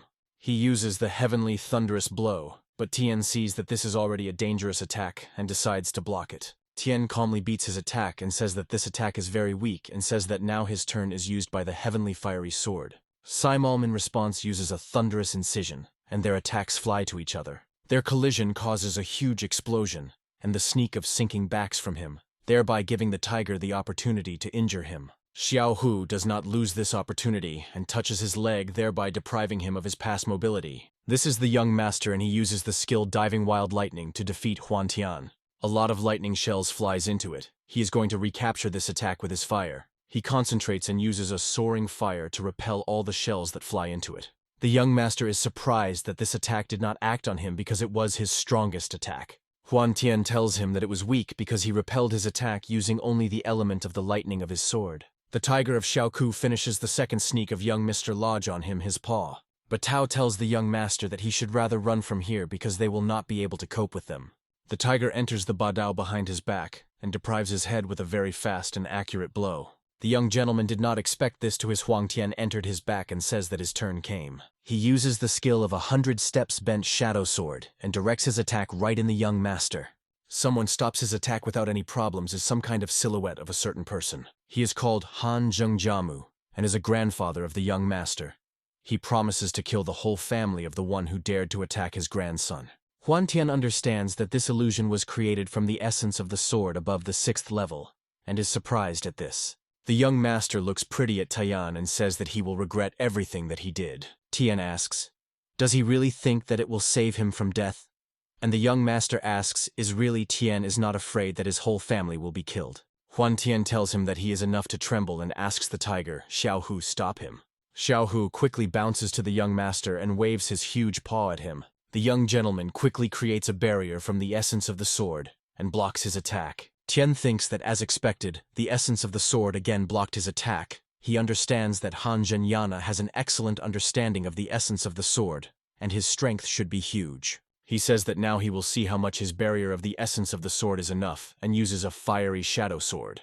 The young gentleman blocks the attack and immediately tries to escape, and Huan Tian understands that his barrier is weakened. In front of him, the tiger of Xiaohu jumps up by closing his path before that and attacks him with his claws. Tian also appears behind him and pierces him with the words that today he had to die. He looks around and does not understand only one, namely, exactly where Miss Xuan could shake. He hears a strange sound and sees how Xiaohu eats the bodies of the servants of the sect of Xiao Yao Jisan. Tian asks him to leave him at least their valuable things that they had to have. Xiaohu spits out all the valuable things that the servants of the sect of Xiao Yao Jisan. Meanwhile, in the building of the sect of Xiao Yao Jiang, the grandfather of the young master is furious due to the fact that someone killed his grandson and says that he will kill his whole family. A blue ray appears from the sect building that goes towards Huantian. Tian says that he knew that the students of the sect of Xiao Yao Jiang have a full of valuable things in his pockets. Huantian says Tigrochet that they can no longer stay in this place and offers to run faster. He says Xiaohu to follow him, but Xiaohu sits down and does not want to follow him. The tiger releases its huge wings and winks Huantian, inviting him to fly on him. Tian sits on his back and they fly away from this place. Tian thinks that it is all very cool. A few hours later, they fly to the city of Yellow Cypress, and Huantian says that they are finally at home. He says Xiaohu that he cannot go in the guise of a tiger with him, because people are scared of his appearance. The tiger turns into a sweet cat and jumps on his shoulder to Tian. He says that the time came to go home. The first of him meets Zier and rejoices that Huantian finally returned home. He thanks her for all days she stubbornly helped his family, but she guesses to him that she is not difficult for her because she was like a family. She notices Xiaohu and says that he is a very cute cat, and she wants to hug him. She asks his name. Tian replies to her that his name is Xiaohu, and he thinks that he is now a cutie, but she did not see him in anger. Ti's sister Er turns to Tian and says that he probably brought many useful things with him. Huantian tells her that he took everything out of her list and later he would tell her everything. Zi's sister is very glad to do this. She tells him that he should go to say hello to his family, because they will be incredibly happy when they see him. She says that he can leave Xiaohu with her because she will take care of him. Tian agrees. He enters the room to his family and greets all. His grandfather, who was standing there, says that he was worried about him.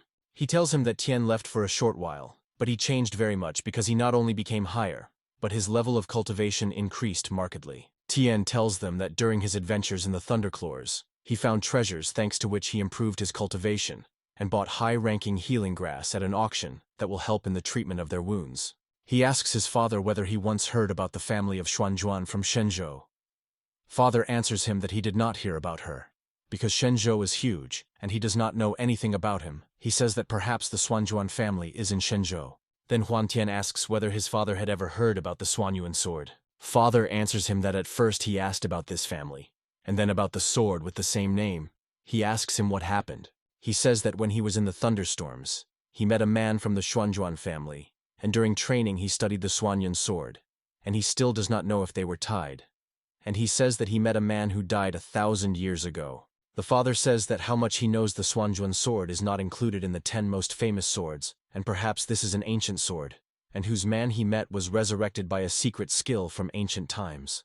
Huantian thinks about it and understands that the great explosion occurred thousands of years ago, because he remembers that the last king of ancient times was Emperor Qin. He asks whether he was connected with this explosion and who he really was. Tian understands that the history of the emperor is the same as that of Qin Shu equals Huan, about which he learned in the past world. The father says that he is unknown whether he is connected with a great explosion or not, and the opinions of subsequent generations were divided, and they say that each millennium appears a new king, and a change of millennium came at their time, which means that the king will appear soon. Father Huantian says that at the moment there are 3 newcomers who call 3 great prince. And Tian asks what kind of people these 3 princes are responsible for, which they are not ordinary people, and have significant resources and power.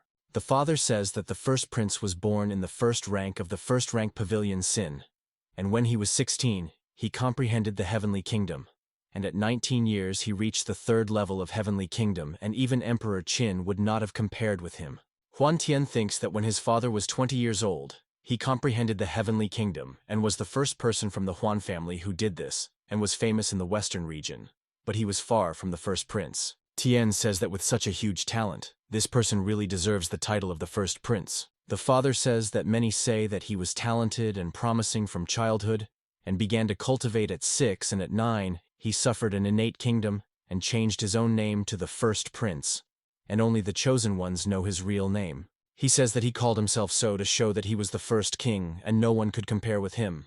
but the rest of the princes received their names because of the first. Tian thinks that he changed his name at 9 years old. But how could he do this, and why he was not afraid of the wrath of his ancestors?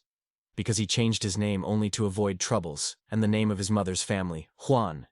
He thinks that the first prince is arrogant. The father says that the second prince belongs to the bloody cult from the overseas region of demons. He comprehended the heavenly kingdom at 17, and at 20 reached the 3rd level, and competes with the first prince. Huan Tian is shocked by the information that the prince belongs to the most bloody cult. The father says that this is so, and the 3rd prince is called Ju Ritsa, and he is also from the overseas continent. And this year he suffered the heavenly kingdom, although he is not yet 18 years old. Is Tian really as Prince Ju Ri from the overseas region, and also consists in the blood cult? The father replies that this is not the case, and says that the region of the demons is simply a common name, and the territory itself behind the sea is huge. There is a large island called Juri, and they say that people are very strong from there. The father says that the 3rd prince is a student of the holy sword of Juri, is the strongest person from the island of Juri who is behind the sea. Tian says that they are not just called the great princes because they are very talented. The father replies that this is true, and there are rules in order to obtain the title of the prince. It is necessary to achieve the heavenly kingdom under 18 years of age. Father says that they do not know when the 4th prince appears and asks him to work hard. Tian says that his father can rely on him and he will try and once surpass them. Grandfather says that Tian was probably hungry after a long journey and offers to continue the conversation after dinner. The father talks with Pulling, and says that he seems to him too worried because he told him he asks him just to train hard, and he will succeed in Tian that his father may not worry, because he understands everything. Tian asks his father whether he heard something about a sword who can move into the body. Father is very surprised at what Huan Tian said, and asks him really he was able to find the spirit of the sword. Tian shows him a sword that he received in a sect, and his father understands that this is a sword of the spirit of the earthly level. He asks how he found such a treasure. Tian tells him that he passed the 7th floor in the pavilion of the sect Tianjian, and received this as a reward, this treasure that was left by the founder of the sect. Father asks him whether someone else knows about this sword and that Tian passed the 7th floor. Tian tells him that the last words of the owner was a request to get a sword only with real danger, so no one knows about it. But the father says that this treasure is very strong and it really needs to be hidden. Huan Tian says that this sword of the spirit created a processing master, and he is also a processing master, and asks why he did not find any records of methods for creating an earthly level of spirit. He thinks that this is connected with the ancient emperor Qin. Father answers him that he is right, and thousands of years ago, masters of processing could create swords of the spirit in those days. This was considered a noble profession, because cultivators with a sword of the spirit in their hands are very strong. He tells him the story of how the emperor arranged the genocide of the processing masters and forbade the swords of the spirit, and the notes ordered the notes to burn. Tian thinks that the ancient emperor was too cruel, because he could simply ask him to make a sword personally for him. The father says that everything is not so simple, and if they talk about weapons, then you need to mention another profession of this master of the sword and the sword, free development point. And Tian asks how the master of Vestigo from the master of vestments differs. The father says that there is a big difference between them, and he can become a master of the vestments of the sword if you are a master of processing. That is, a master of vestments cannot become a master of vestments of a sword if he does not become a processing master before this. Father tells him that the master of the Vestigo of the sword is a processing master who can prepare the vestment.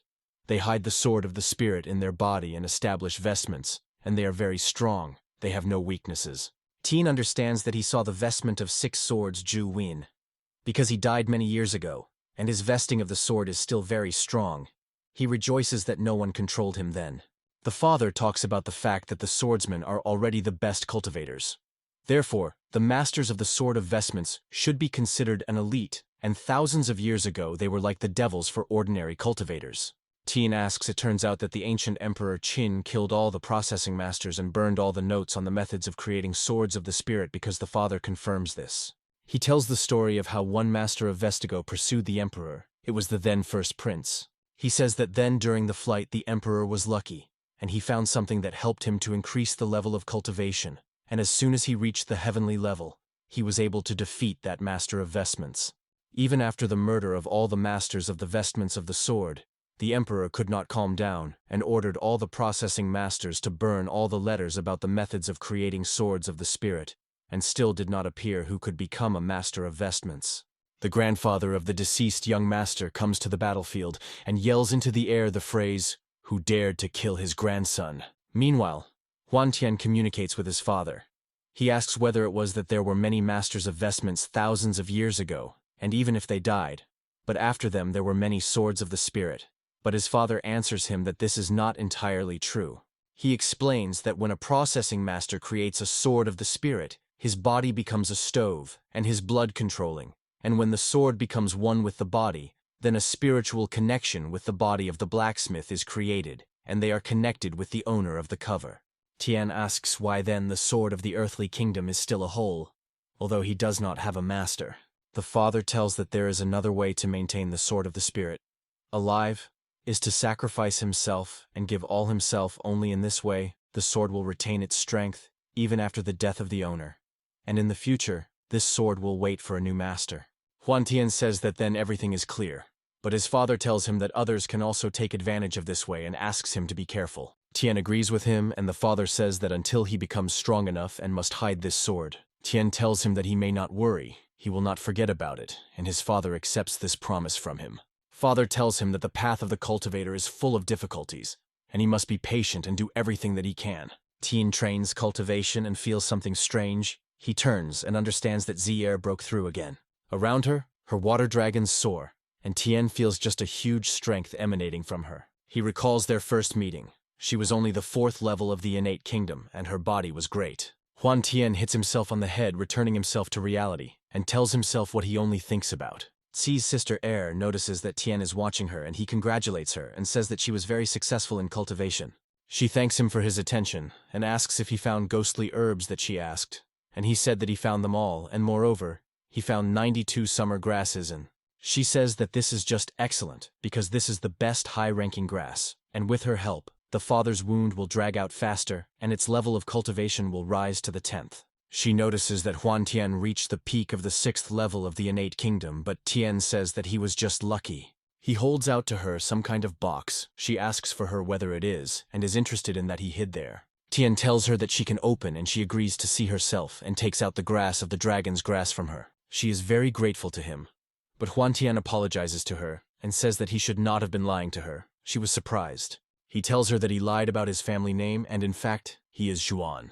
She asks whether this is that he is from the Xuan family who is in the western region. Huan Tian tells her that she should be quieter, and tells her that he is about the surname to avoid the danger to all, but she says that she does not blame him. She says that they are already as one family and their lives are connected, and she will never betray her brother Tian. Tian tells her that they should use free time to train to raise the level of cultivation. Tian trains, and thinks that there were a couple of weeks before the martial art tournament that 4 main sects organize. He thinks that at this tournament he will definitely meet Jing Wu Bei as the best student of the Dynasty Sword Dynasty, and he deserves his name, because he never lost to the soldiers of the same kingdom. Huan Tian is seriously configured, and it doesn't matter who will be his opponent and must win to get a high rank for the Tianjian sect. But to defeat the warrior 3 levels higher than he will be difficult, and has only half a month to improve his cultivation. Tian trained for a long time, and his skill of 9th Mysterious Fire reached the 8th level, and the skill of Heavenly Fiery Sword reached the 4th level, and opened 2 new movements, and the skill of 9th Dan reached the 5th level. He says goodbye to the whole family, because the tournament of the 4 main sects will begin soon, and wants to return to his sect before it begins. Xiao Hu wants to go with him into a sect. He turns into a tiger and takes Huan Tian on his back and flies with him in the direction of the sect. He again turns into a kitten and sits on his shoulder, and in this form he will not attract attention. The ancestor Lin asks his brother what are the chances of the tournament of the 4 main sects. The brother replies to the ancestor Lin that the chances of small, because 2 weeks ago, Badao Jinlei from the sect of the Divine Sword reached the 7th level, and he can defeat the cultivators of even the 9th level. The brother says that 6 months ago, Gu Konmin from the Lin Yun sect reached the 9th level, and Main Shichun from the Ba Quan sect reached the 9th level 3 months ago, and Bai Yuchan has been cultivated for several months, and also reached the 9th level 3 days ago. The ancestor Lin says that Bai Yuchan will be hard to defeat others, and his brother says that this is all true, but there is still hope. He tells him that Huan Tian found something valuable in the Thunderclaws, and reached the 6th level of the innate kingdom. But the ancestor Lin says that because of the difference at 3 levels, it will be very difficult to win. The ancestor's brother says that the ancestor always believed in Tian, but now he was doubted in him, because he personally is completely sure of him. The ancestor Lin asks if there is a reason, and the ancestor's brother says that in the thunderclaws of Huang Tian, he killed the guy whose strength was equal to the 9th level, and that boy was the young master of the sect of Xiao Yao's grandson of his enemy. The ancestor Lin is very surprised at this, but his brother reassures him and says that he had nothing to worry about, because he traveled with 2 9th satellites, but they were over with them with the help of a 4th-level monster that was protected by Tian. The ancestor Lin asks what kind of monster it was, and his brother tells him that he had never seen such a monster. It was a tiger with long wings that could turn into a kitten, and the ancestor thinks that it was most likely an ancient monster. The ancestor's brother is very surprised at this, but the ancestor says that it is only possible, and the ancestor Lin asks why Huan Tian decided to kill Han Jiangyun. The brother tells him the whole story that happened on the neighboring lands where Tian went, and tells about the girl that Tian met in the forest. Seems to him that she is the level of Heavenly Kingdom. Huan Tian enters the house of the ancestor Lin.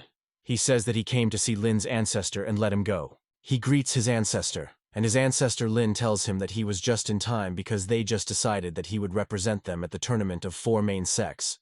Huan Tian is surprised at this and says that the older brother Bai has already reached the 9th level. But the ancestor says that only 3 days have passed since he received the level, and this means that he is the weakest of the future participants, and they are sure of his strength.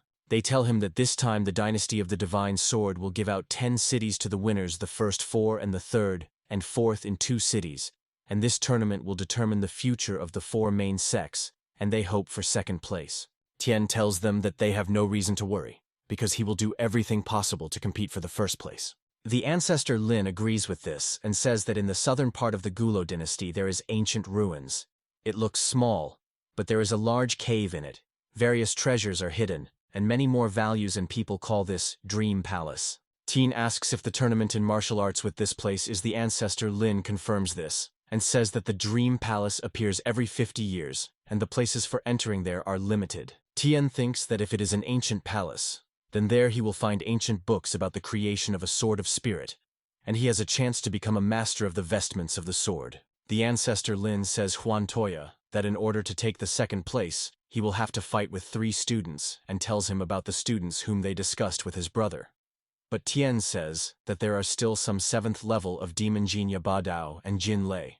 Huan Tian trains and recalls that a year ago he was no one, but now his life has changed dramatically. He recalls his whole story from beginning to end, and discusses that no one lives, eternity is Tao, and mortality is part of the Tao path, and it contains the truth of this rule. He thinks that he uses the heavenly Tao to create a new art of fencing, and will call it mortal fencing. The 15th of August is coming, and Tian talks with Xiao Hu. He says that he cannot fight with an eagle. The ancestor Lin turns to all students. He says that everyone seems to be gathered, and they can already go. Students agree with this. The ancestor Lin greets Chazan Idao, and notices that he is in a good mood, and Chazan, meanwhile, greets them and asks if they are in order. The ancestor replies that everything is fine, and thanks for the fact that he asked the students also greet the young generation. Chazan Idao tells his servant Feng Min to take all of them to the arena.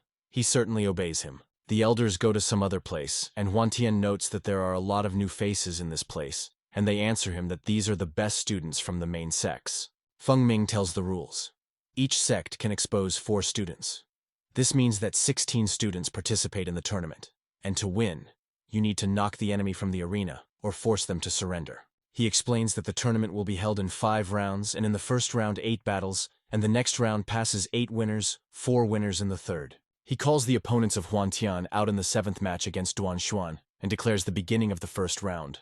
In the first match, Jing Wubi and Hagawi Hao says that he heard that Jing Wubi never played the warriors of his level, and now they will know whether it is true. They begin the round and attack each other, but the attack He Gao and is insignificant compared to Jing Wubei. He Gaoi falls unconscious and his sword breaks his body, everything smokes and he coughs in pain. After all, the observers looked like an ordinary attack, but the enormous power was hidden behind it.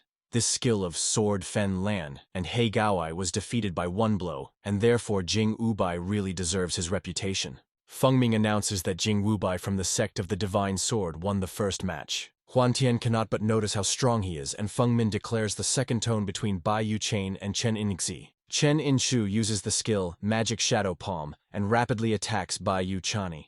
but he uses the skill of Sword of the Dark Star and instantly wins. Feng Ming announces the victory of Bai Yuchani in the second round, and Chenin Chize thinks that Bai was quite a day to receive the 9th level of the innate kingdom, but very strong. Huan Tian rejoices in the victory of Bai Yuchani and says that this is great because Bai took one match for the Tianjian sect. Feng Ming declares the third match between Gu Konmin against Shu Sui quickly rushes at Gu Konmin and says that he will now see his skill of sword. Everyone sees it, but the Gyu says that this is too weak skill and quickly dodges his attack. Shusin Gvorit that he is not yet finished, but Gu Konmin quickly dodges all his attacks and attacks Shusina into his shoulder by inflicting a wound to him. Feng Ming stops Gu Konmin and tells him that this is enough to win. Shusin does not understand why this guy is so strong and what skill he used to win. A student of the Tianjian sect says that Gu Konmin could easily defeat Shusina with his skills, but he specially wounded him in this disrespect. The ancestor Lin says that although they understand that it was deliberately, they cannot remove him from the tournament, but explains that the sect Lin Gun intentionally provokes the Tianjian sect, and when the students meet with them, then they should fight without mercy. The fourth round between Main Shichong against Zhoujun Lanzhou uses the Vanshin sword, but Main Shichong uses the indestructible barrier and blocks absolutely all the attacks. He uses the golden punch and attacks Zhoujun Liang, but he somehow leaves his attack. Main Shichong catch up with him and hits him in the face thereby, a mound of the match. Feng Ming announces that in the fourth match, Main Shichong wins from the Bazuan sect. Finally, the seventh match begins between Duan Xuan'em and Huan.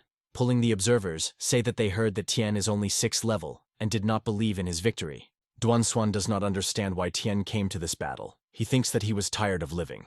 Huan Tian uses the essence of the sword and Duan notes that he has a very strong essence of the sword. Bai Yuchan says that he did not expect that Tian would have such a rich understanding of the essence of the sword, because he scared the enemy with one glance. The ancestor Lin tells that Huan Tian has a very deep understanding of the essence of the sword, because his each step is filled with the power of heaven and earth, and he seems to be close to obtaining the 3rd level of the essence of the sword.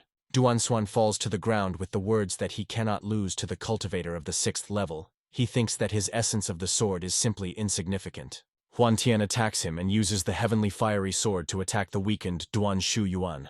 Duan is angry and says that Tian cannot defeat him. He hardly uses a response attack. His attack turns out to be insignificant. His weapon breaks, and the attack by Huan Tian takes him out, and he ends the match. Many say that Tian specifically wounded Duan Xuan and asked to disqualify him. But others say that at first, then it is necessary to disqualify the Lin Yun sect, because they were the first to violate the rules. Huan Tian is declared the winner in this match, the elder at the praise of Huan Tian, and Brother Bai says that he did a great job. Jingla says that they seemed to see each other recently, but he noticed that Tian had grown noticeably during this time, and he would follow him. It is his turn to fight against him is Guan Qitong. He thinks that even though Jing Lei and he is both 7th level, but Jing can easily win him. He calls his Demonia sect of the Divine Sword. Jinglo uses the skill Sword Chunglon Dunyun. Guan understands that this is an ancient skill from the Palace of Dreams and does not understand why Jing's so angry at him. He is carried away by a strong shockwave and he instantly loses in this battle, receiving severe damage. Observers of the students think that it was too much and he consciously wanted to hurt him. Jinglo replies to them that they should shut up because he could not even stand on his feet, even though he restrained as he could, and he was not to blame that he was so weak. Feng Ming announces that in the 8th match, Jin Lei won from the sect of the Divine Sword, and the first round is completed. He announces all the victors and says that the second round will begin 2 hours later. The ancestor Lin praises Huan Tian and says that he met his expectations and he is looking forward to his next match. Tian says that he will definitely try and thinks that it is from this moment that the real tournament begins. All matches are announced and Huan Tian will speak in the second match against Gu Konmin.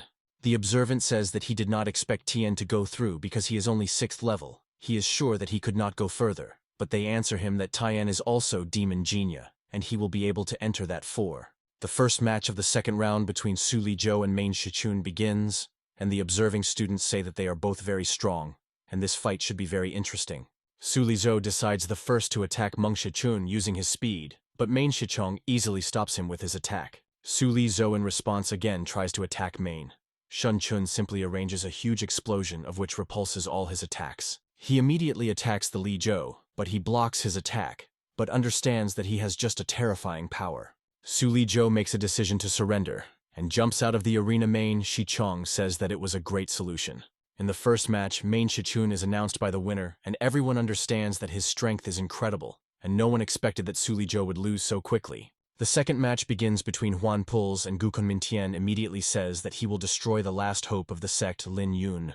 Gukunmin says that Tian is really a genius, but he was unlucky in the sense that he met with him because he is 3 levels higher. Huan Tian tells him how they find out if they don't try, but Ji Yu answers him that they will see if he can confirm his arrogance by force. Feng Ming announces the beginning of the second match, and the battle between Pul and Gukunmin begins. Huan Tian immediately uses the skill of 100 steps, and enters Gukunmin behind his back. He immediately uses the shadow sword-style swing-style heart. Gukunmin quickly dodges this blow and thinks that this is the skill of a shadow sword, and is surprised at this. Huan Tian immediately uses the following attack to not give him a break. He uses the cutting body style. The attack hit the Gukunmin, and he cannot believe that Tian could be so fast because he did not have a moment to a response. Jing Wubai thinks that Huan Tian deserves to be a monster like Jin Lei, because among warriors, he is the only thing that he can compete with his speed. Jin Lei too. All this is visible and thinks that Tian is just like a dark horse of the Tianjian sect. Gukunmin is trying to attack Huan Tian, but he uses the shadow style of the piercing forehead, and the Gukunmin does not have time to completely dodge his attack, receiving a small cut on the cheek. Tian uses the steps of the ghostly shadow and attacks Gukunmin from all sides. This takes him away. He decides to use a strong attack to reply somehow Huan Tian. He uses the skill A Ghostly Sword Eveline Wind. Tian thinks about it and understands that he stopped dodging and apparently thinks that he can defeat him. All his clones Huan Tian are striking in the attack of Gukunmin, and they disappear leaving one Tian. Tian is approaching Gukunmin and says that he will lose now, but the Jiu is thinking that this is his chance. Jiu uses the Kuangun skill, and Tian in response uses the skill of Lin's Palm, and their attacks are found.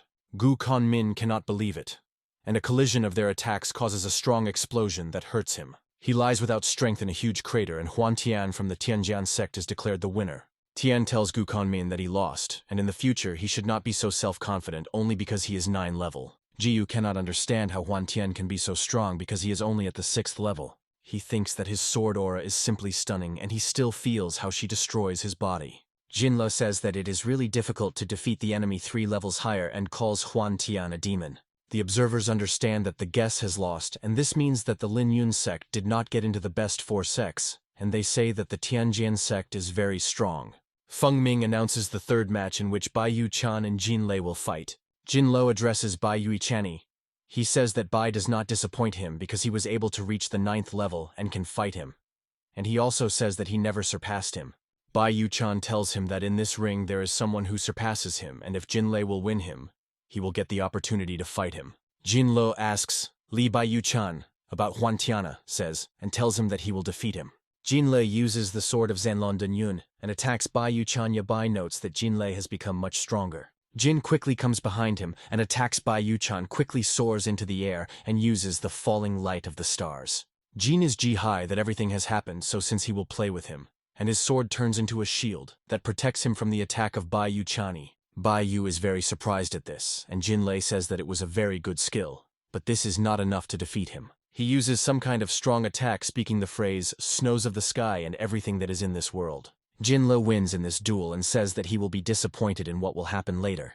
In the fourth match, Jing Wubi and Yi Tun's men will ultimately win very quickly. Jing Wubi. Feng Min says that the third round will consist of 2 matches. In the first match will fight Jin Lei and Huan Tian, and in the second match, Jing Wubai and Main Shichun will fight. The first match begins, and Jin Lei greets Huan Pullet. It says that they have not seen each other for a long time, and he has grown noticeably. Tian says that he was just lucky and thanks that he was helped then, and he might not have stood in this place if not for them. Jin Lo says that it was not even worth mentioning this, because he is sure that Tian would get out of that dangerous situation, and without their help, and also says that luck is also power. Huan Tian asks him what he thinks about his good luck in today's match. Jin Lo answers him that they are both successful with him, because they not only fight for a prize, but also compete in their success. Jin Lo tells that his Xuanjun sword is a mysterious high-ranked treasure, and if Tian does not have a sizes of a mysterious high-ranking level, then he will not be able to defeat him. Tian tells him that the sword does not make weaker or stronger than his owner, because everything depends on his possession, and says that his sword will not break on the blows of his sword Xuanzun. Jin Lo says that now they will check whether it is true and uses the Destroyer of Heaven, directing their attack to Huan Tian. The observers say that this is powerful pressure, and this is real power. Jin Le Tian uses his sword to repel his attack. Bai Yu-chan says that Jin Le was hit in full force, and it seems that he knows that Huan is not to give a head start. Tian beat off the attack by Jin Le and stands in the middle of a cloud of smoke that remains of the explosion. Jin Lo says that on his sword of Junwei there is no scratch. This surprises him because he was confident in himself. He decides to attack again, and they simultaneously begin to attack each other. Tian copes and beats off his attacks. Jin Lo is surprising that Tian manages his speed, and the fact that his strength increased again. Tian himself thinks that Lei and the truth is the monster because his strength is simply huge, and he understands that he will most likely have to fight in full force to win. Jin Lo attacks Huan Tian with a fiery attack, but Tian uses clones and goes behind him. Tian lugs at him and Lei has to beat off his attack with his sword. He beats her off but departs from recoil. He thinks that even his hand was numb with his return after his blow. He is determined. He tells Huan Toya that he is really strong and uses the sword of Zanlong Dunyun, and a large green dragon appears. Tian tells him that he is ready for his attack and is prepared to fight him. Huan Tian uses a shadow step and calls the clones that absorb the whole attack by Jin Le. The smoke with the fog is dispelled and Jin Le notes that in the most there is no scratch. This shocks him. Huan Tian again attacks Jin Le and he again throws him back after the block of his attack. Jin Lo thinks that it was very close, and who knows what would happen if he had not blocked his attack. He cannot believe that the duel with Huan Pul has gone so far, and thinks that it was just recently he was just a newcomer and does not understand how he could become so strong because he was a demon age of the dynasty of the Divine Sword. Tien without stopping attacks Jin Le and uses the Shadow Sword, piercing the throat. Jin Le soars into the air, and after him there are 4 clones that surround him from all sides. He understands that his deeds are bad, and dodges all his attacks that Tian directs into him. Jin Lo blocks his attack, and the Tian again attacks him from behind him, but Leo manages to dodge his attacks. Huan Tian tells him that everything will decide now and Jin Le will lose. He will concentrate his fire. He uses the soaring fire, and gets his attack on Jin Le from such an attack he cannot dodge. Jin Lo falls to the ground and says that he still lost. He looks exhausted. Tian says that this is really so, and he is not an opponent for him because he is much stronger than him. Feng Ming announces that in the first match of the 3rd round, Huan Tian won from the Tianjian sect. Feng Ming thinks that Tian is abnormal and the Tianjian sect has already provided his 3rd place, and it seems that the alignment of forces among the 4 main sects will change soon. Bai Yu-chan says that as expected, Tian won. The ancestor Lin also rejoices in this. Feng Ming announces that in the 2nd match, Jing Wubai and Main Shichun will fight and says to start. Jing Wubai attacks Main Shichun, and Main notices that he has the skill of a sword, and his speed is much better than that of Suli Tazou. Main Shichong rushes at Jing Wubei and attacks him, concentrating the essence in his fist. Jing manages to dodge, but this attack is very strong and causes a huge explosion again. He attacks Main Shichun, but he uses the indestructible barrier and blocks all his attacks. One attack by Jing Wubei is breaking through his barrier, and Main says that it was a very fierce attack because she was able to break his skill of the barrier, and says that now his turn is to attack. He uses the Divine Fist of Beibu.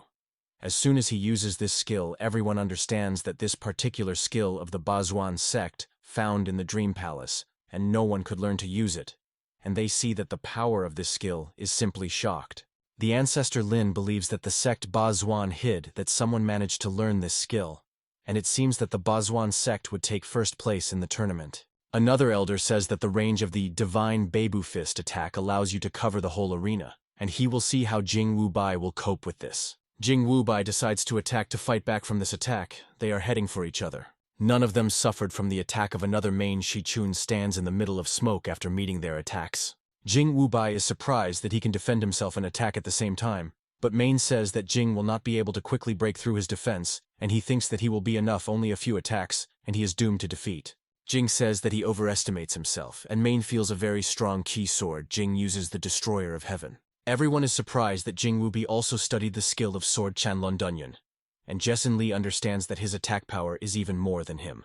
Main Shichong thinks that it is impossible and does not understand how everything could happen at all. He uses an indestructible barrier, but Jing Wubai easily breaks his barrier. The ancestor Lin thinks that the skill of Shadow Sword Huan Taiyan is very strong. He will not be able to survive the skill of Jing Yubei, and he is not sure whether he can win. The elder did not expect this. He thinks that the Bazuan sect was hiding his real strength, and if he had to cut off with Main Shichun, he would not know that he would win, and it would be difficult to understand who wins Huan Tian or Meng Shichun. The ancestor Lin says that he is the next and asks him to give up the full but not to be dangerous. Tian thinks that it doesn't matter how much the Jing Yubai is confident in his abilities, and if they were fighting to death. But he would easily defeat his Sword of the Spirit can easily cut any cultivator of the innate kingdom, and he also has a red lotus. Jinle fights Jing Wubai, but understands that he is strong and loses surrendering. Feng Ming announces that in the second match, Main Shichun and Huan Tian will meet. Main Shichun says that the skills of Tian are impressive and asks if he is ready to show him all his pure power.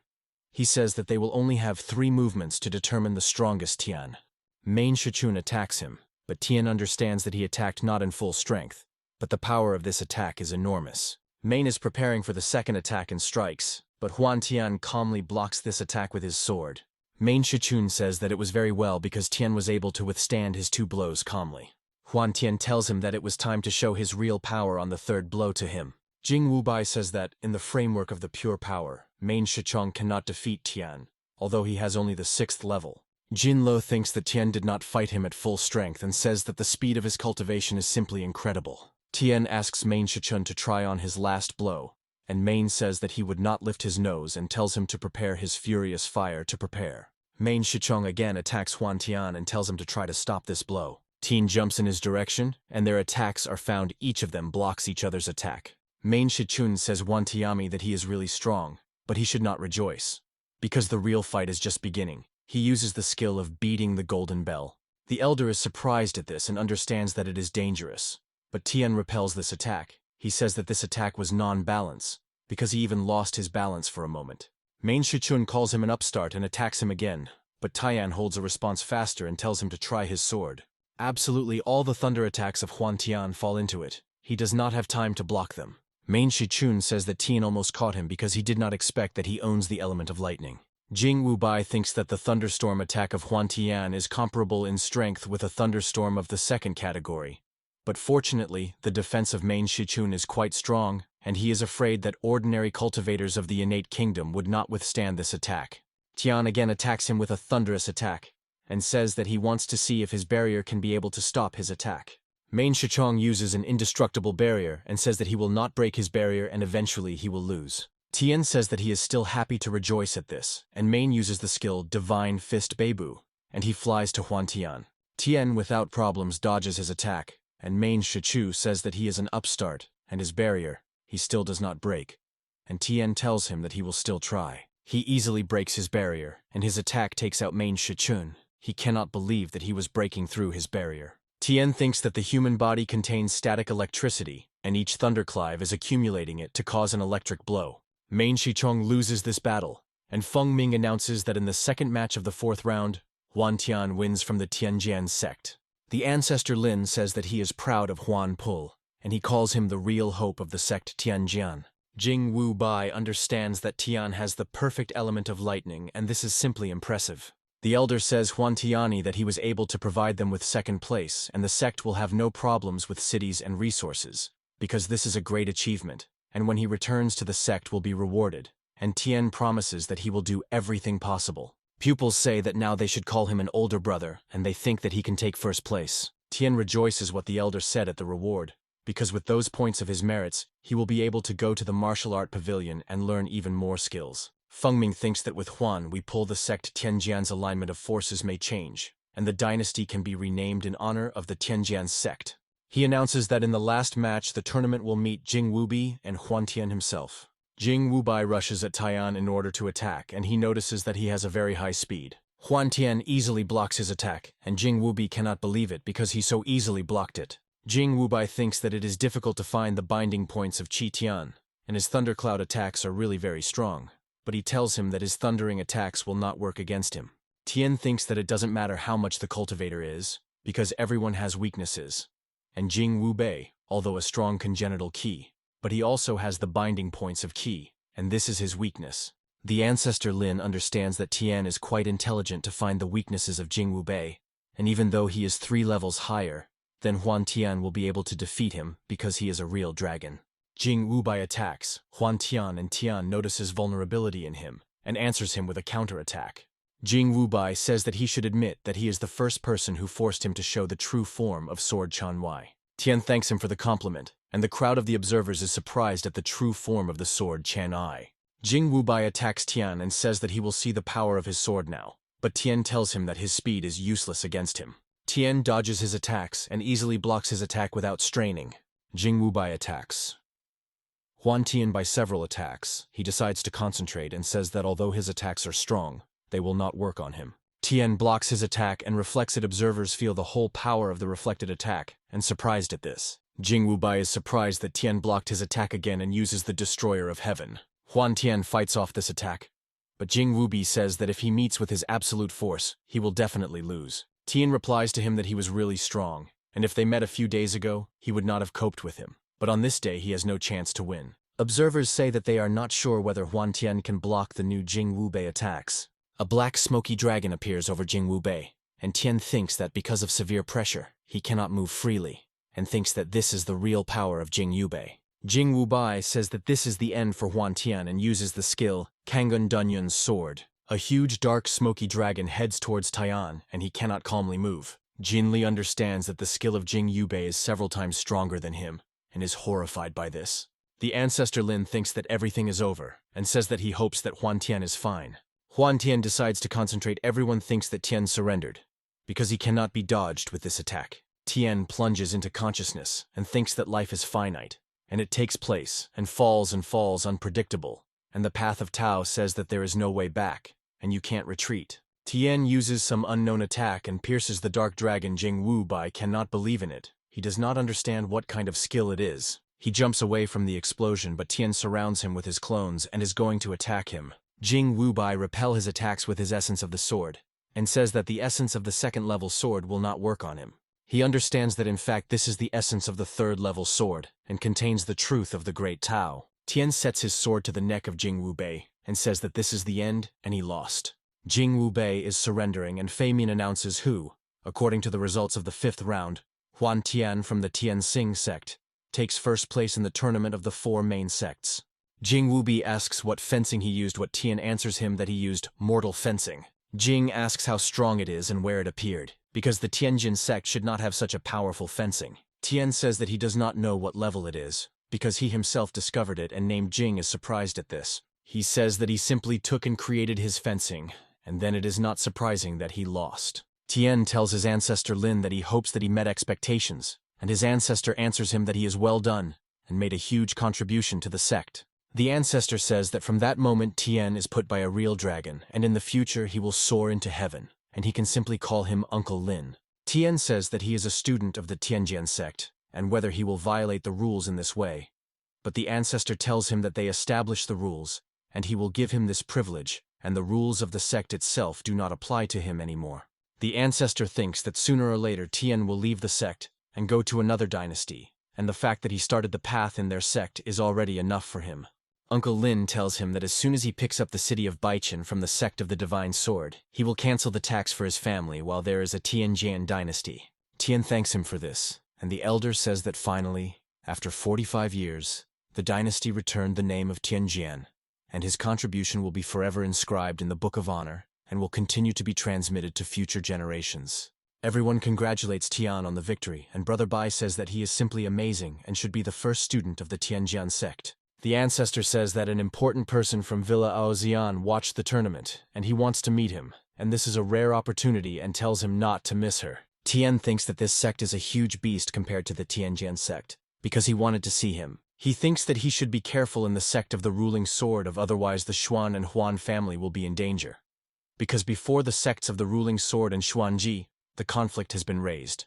Huan Tian comes to the Villa Ajiang and greets the elder, and he asks what he thinks about Villa Aozian compared to the Tianjian dynasty. Tian replies to him that this is like day and night, nothing in common, and the elder tells him that many Aozhou dynasties respect the students of Villa Aozian, and asks what Tian thinks about them. Tian answers him that he has also a high opinion of them. The elder laughs with his answer and says that it was wisely he offers him to accept him as a Villa student because he sees the potential in him. Tian replies to him that he is flattered, and for him to be a student of Villa Ajian, but he is already a student of the Tianjin sect, and he thinks that Villa was dreaming. The elder tells him that such faithful people like him is a rarity, and he will wait for his answer for another year or two. But if he will show himself badly in the future, they will not accept him. Huan Tian tells him that he will keep this in mind, and in the future necessarily acute his efforts to surpass the expectations of elders, and he himself thinks that he is not interested in Vida, and he would like to join Pavilion Tianxin. Tian returns to the sect, and everyone is happy to welcome him, and the elders say that Huan Tian, the first genius student of their sect, earned the first place for them. The ancestor Lin wants to say something. He says that they really took first place in the tournament, and therefore the dynasty of the Divine Sword will change its name to the Tianjian dynasty. Everyone congratulates Huan Tian and says that he is an example for all of them. Girls call him pretty. The ancestor Lin says that from this day, Tian receives special privileges in the Tianjian sect, and he can visit all the forbidden places. He is allowed to study any secret books, and his status is equated with the status of the great elder. He should not bow. The ancestor says that this is not surprising because Huan Tian is a miracle of their sect, and he deserves this. And he is also sure that among young students, they will find more new geniuses. All students light up with this idea, and motivated. They say that they will work hard to become a new miracle, and they will follow in the footsteps of their older brother Tian, because he is an example for all of them. The ancestor Lin recalls how 45 years ago, he took first place in the tournament of the 4 main sects, and then everyone also rejoiced for him. And the next day, they began to work more diligent to repeat his success. He believes that from this moment, the students of the Tianjian sect will work on cultivation more zealous to raise the power of their sect to a new level. The ancestor Lin, along with the great elder and Huan, pull them into the room to all the elders and asks why he does not see Qizhang Fanya the Great, answers him that he left the sect before dawn and wounded the older brother of the Moscow region. The ancestor asks whether everything is fine with Mo's brother. The Great replies that there is nothing dangerous in this, and the brother of Mo told that there was an unknown person with them with the 4th level of the earthly kingdom, and he did not finish the wounded because his goal was to save those two. The ancestor Lin says that he could do this because he was afraid to attract the attention of the elders of Villa Aozian, and he could also be from a blood cult, and says to immediately inform the elder of the Aojian sect. Tian thinks about all this and understands that the cult of blood is becoming more and more active, and he does not know how the older sister of Gai Ziwa is doing now. Sister Bai and Tian enters his room and says that she reached the 4th level of the innate kingdom, and this is wonderful. She says that it is so, but she is far from him because every time he returns, he does not visit him and forgot about her. Tian thinks that she became even more beautiful since their last meeting, and she asks, in orderly, he answers her that everything is fine, just the younger sister of Bai, and does not understand how he could be about her. Sister Bai says that then from that moment Huan Tian can calmly call her Lin Er. Tian calls her so, but she is embarrassed because of this, and quickly runs away from his room with a cry. Tian says that sometimes it's so difficult to understand that the girl has in her head, and he should not bloom on this. He must cultivate. Tian thinks that he took a load of hatred with him for a long time and has gone through many trials. But only today he feels free, and now he can enjoy all the colors of life. Huan Tian says that faith in the future will strengthen his body, and true qi smoothly circulates through his meridians. And it seems that his cultivation has improved a little because he is not so far from reaching the 7th level. He concentrates the essence and says that he thinks that the path of the Great Tao is simple and he feels dedicated. Tian says that he finally reached the 3rd level of the essence of the sword, and now he has the willpower of the cultivators of the 1st levels of the earthly kingdom. He continues to train, and when he finishes, thinks that now the training of fencing has become 100 times more effective. Huan Tian thinks that his skill, Heavenly Fiery Sword, has become stronger. But this is not enough because the dreams will be elite students and probably many of them of the 10th level, and someone can be halfway to the earthly kingdom. He understands that it remains more than 10 days before the opening of the Palace of Dreams, and the skills of martial arts have reached their limit because of its current level, and it cannot develop further until it lifted the level of cultivation, but he will not have time. He thinks that even if he finds treasures in the Dream Palace, others will try to kill him or steal them, and with his current level, he will not be able to fight with everyone, and in these 10 days, he must learn to fly with the Sword of the Spirit. Tian exercises all the time with his Sword of the Spirit, and thinks that his control of the Spirit is already perfect. But if he flies on him and he will be noticed, then he may have problems. He hides his Sword of the Spirit and says that this is a Sword of the Spirit and he can calmly change his shape. He says that he should try and fly out on a large analog of the sword from the world and he really likes it. Sister Linner notices him, and when Tian lands next to her, she asks him what kind of skill he is so amazing. Tian tells her that she needs to come closer, and he tells her in her ear that he is called Imperial Flying Sword. He guesses her that it will be their little secret, and asks anyone not to tell anyone. She asks him beautiful Li, she answers her that she is sweet and beautiful, and they stand hugging. Sister Lin Er asks Huan Tian to be extremely careful in the Dream Palace, and gives him some bag of Tian, says that this bag smells pleasantly, and tells her not to worry, because he will return whole and unscathed with a bag of treasures. Brother Bai thinks that the Great Elder is a visionary man, because he saw the potential in his older brother, and brought him closer to Lin Er. The ancestor Lin with the elders comes, and Huan Tian bays and says that he welcomes Uncle Lina. Sister Lin give him a protective talisman, and says that she made him for him. She wishes him a safe trip and asks to return as soon as possible. Huan Tian thanks her for this and says that he appreciates her efforts. Sister Lin Er is angry because of this. The ancestor Lin says that the evening is approaching, and it is time to advance Gusi Yuan. He looks at it silently because she prepared something for Tian, but she is afraid to give him it. They fly around the sky, and one of the students asks if the Dream Palace is as amazing as they say. The ancestor replies that the palace is huge, and its territory is comparable in size to the Tianjin dynasty, and there are many treasures and combat skills in it. He tells that this is a very high-ranking place, and there is very dangerous. Brother Bai suggests that there is a spiritual grass of the earth's level. The ancestor Lin says that it is, but it is almost impossible to get, and it is guarded by ancient high-level monsters. He also says that each time the students of the Aojung Villa take 70% of the treasures, and 30 higher dynasties and the middle and lower dynasties usually return empty-handed. The student says that if it is so, no wonder that over the last century, only the sect of the Divine Sword and the Bakuan sect of the four main sects discovered the secret skills of the mysterious level. Tian thinks that this is why the Villa Aojung is very strong, and do not allow other dynasties to catch up with them and keep the situation under control. The elder says that it is worth fear not only monsters, but also other cultivators, because they will fight for treasures. But they should not be afraid, because at death they simply teleport beyond the palace, but all the treasures will remain inside. Brother Bai asks if it is possible to just hide to the end, but the ancestor answers him that it is almost impossible, because he opens for 3 months and 3 days, and in recent days everyone returned to the entrance, and students of the middle and higher dynasties will be tracked down. Tian says that this is mean, because Villa Aojung allows the 17 dynasties to enter the Dream Palace, so that they are not condemned for the monopoly, and in fact the middle and lower only collect treasures for those who are stronger. The ancestor Lin says that the law of the jungle is unshakable, and you must either be strong or leave. The elder says that if someone gets into a discharge, then they should ask students of the Gulo sect for help because they are on the same side. Tian asks his brother Bai in what relationship their sect with the sect Gulo. He replies to him that the daughter of the elders married the son of the great elder of the Gulo sect. Tian thinks that among the cultivators who will enter the Palace of Dreams, there will be many 10th warriors, or those who are close to the Kingdom of True Essence, and he is not sure that they can defeat them, but he is sure that he will not leave empty-handed. The elder meets her daughter, and her husband greets him, but the elder asks him to relax. Tian thinks that the sister-in-law of the elder is halfway to the achievement of the Kingdom of True Essence, and even his daughter of the 10th level. This means that the sect is very strong, and they deserve the title of sect of the 4th rank.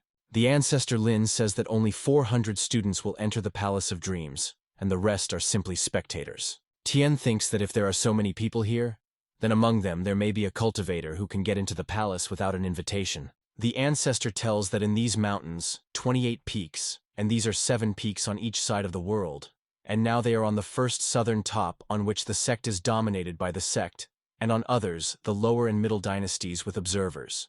He says that 30 students will enter from the Gulo sect to the Palace of Dreams, and 2 of them halfway to the Kingdom of True Essence is one of them. This is a Dawn, and the second is a Mud Maokon.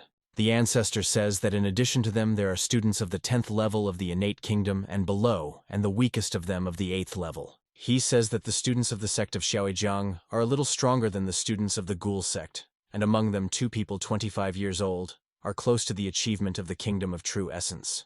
He talks about very strong students, and asks to avoid the strongest people who can be found in the Palace of Dreams, because many are close to the achievement of the Kingdom of True Essence. Tian sees a man.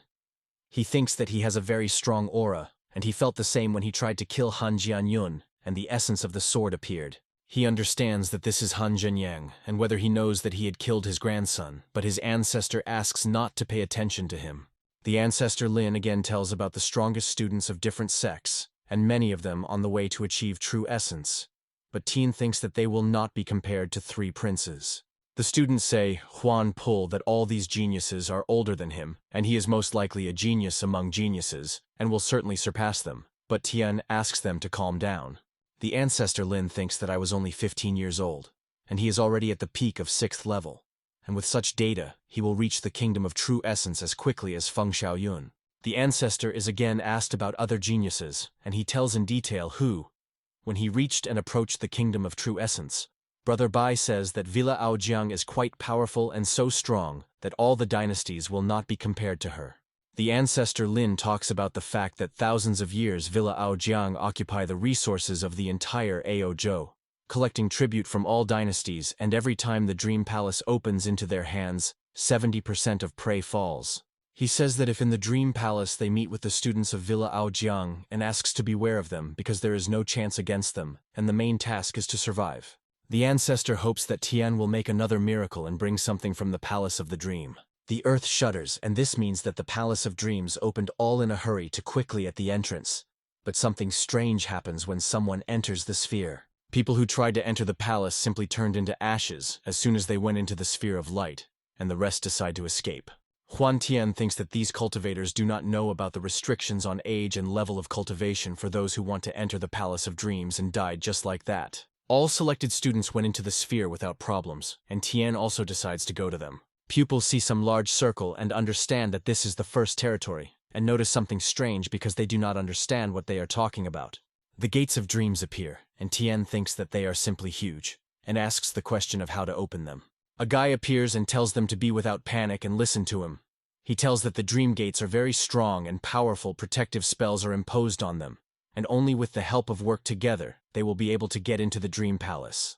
One of the elect decides to check this information and attacks the gate, but his attack does not give any effect. Everyone is surprised that on the gates no scratches after such a strong attack, and Jing Wubai thinks that it looks like a regular attack.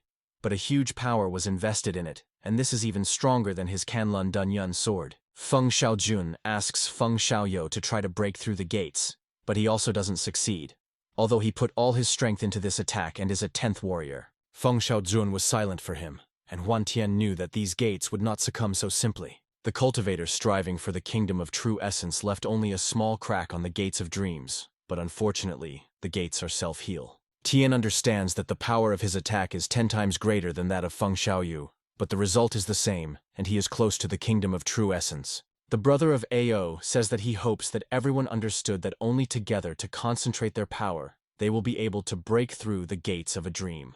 The crowd asks him what they should do, and he replies to them that they should allow the students of Villa Aojiang to attack first, and then pounce on the gates with all their might. He turns to the students of the Aojiang Villa and orders them to attack the gates of the dream. They agree to this.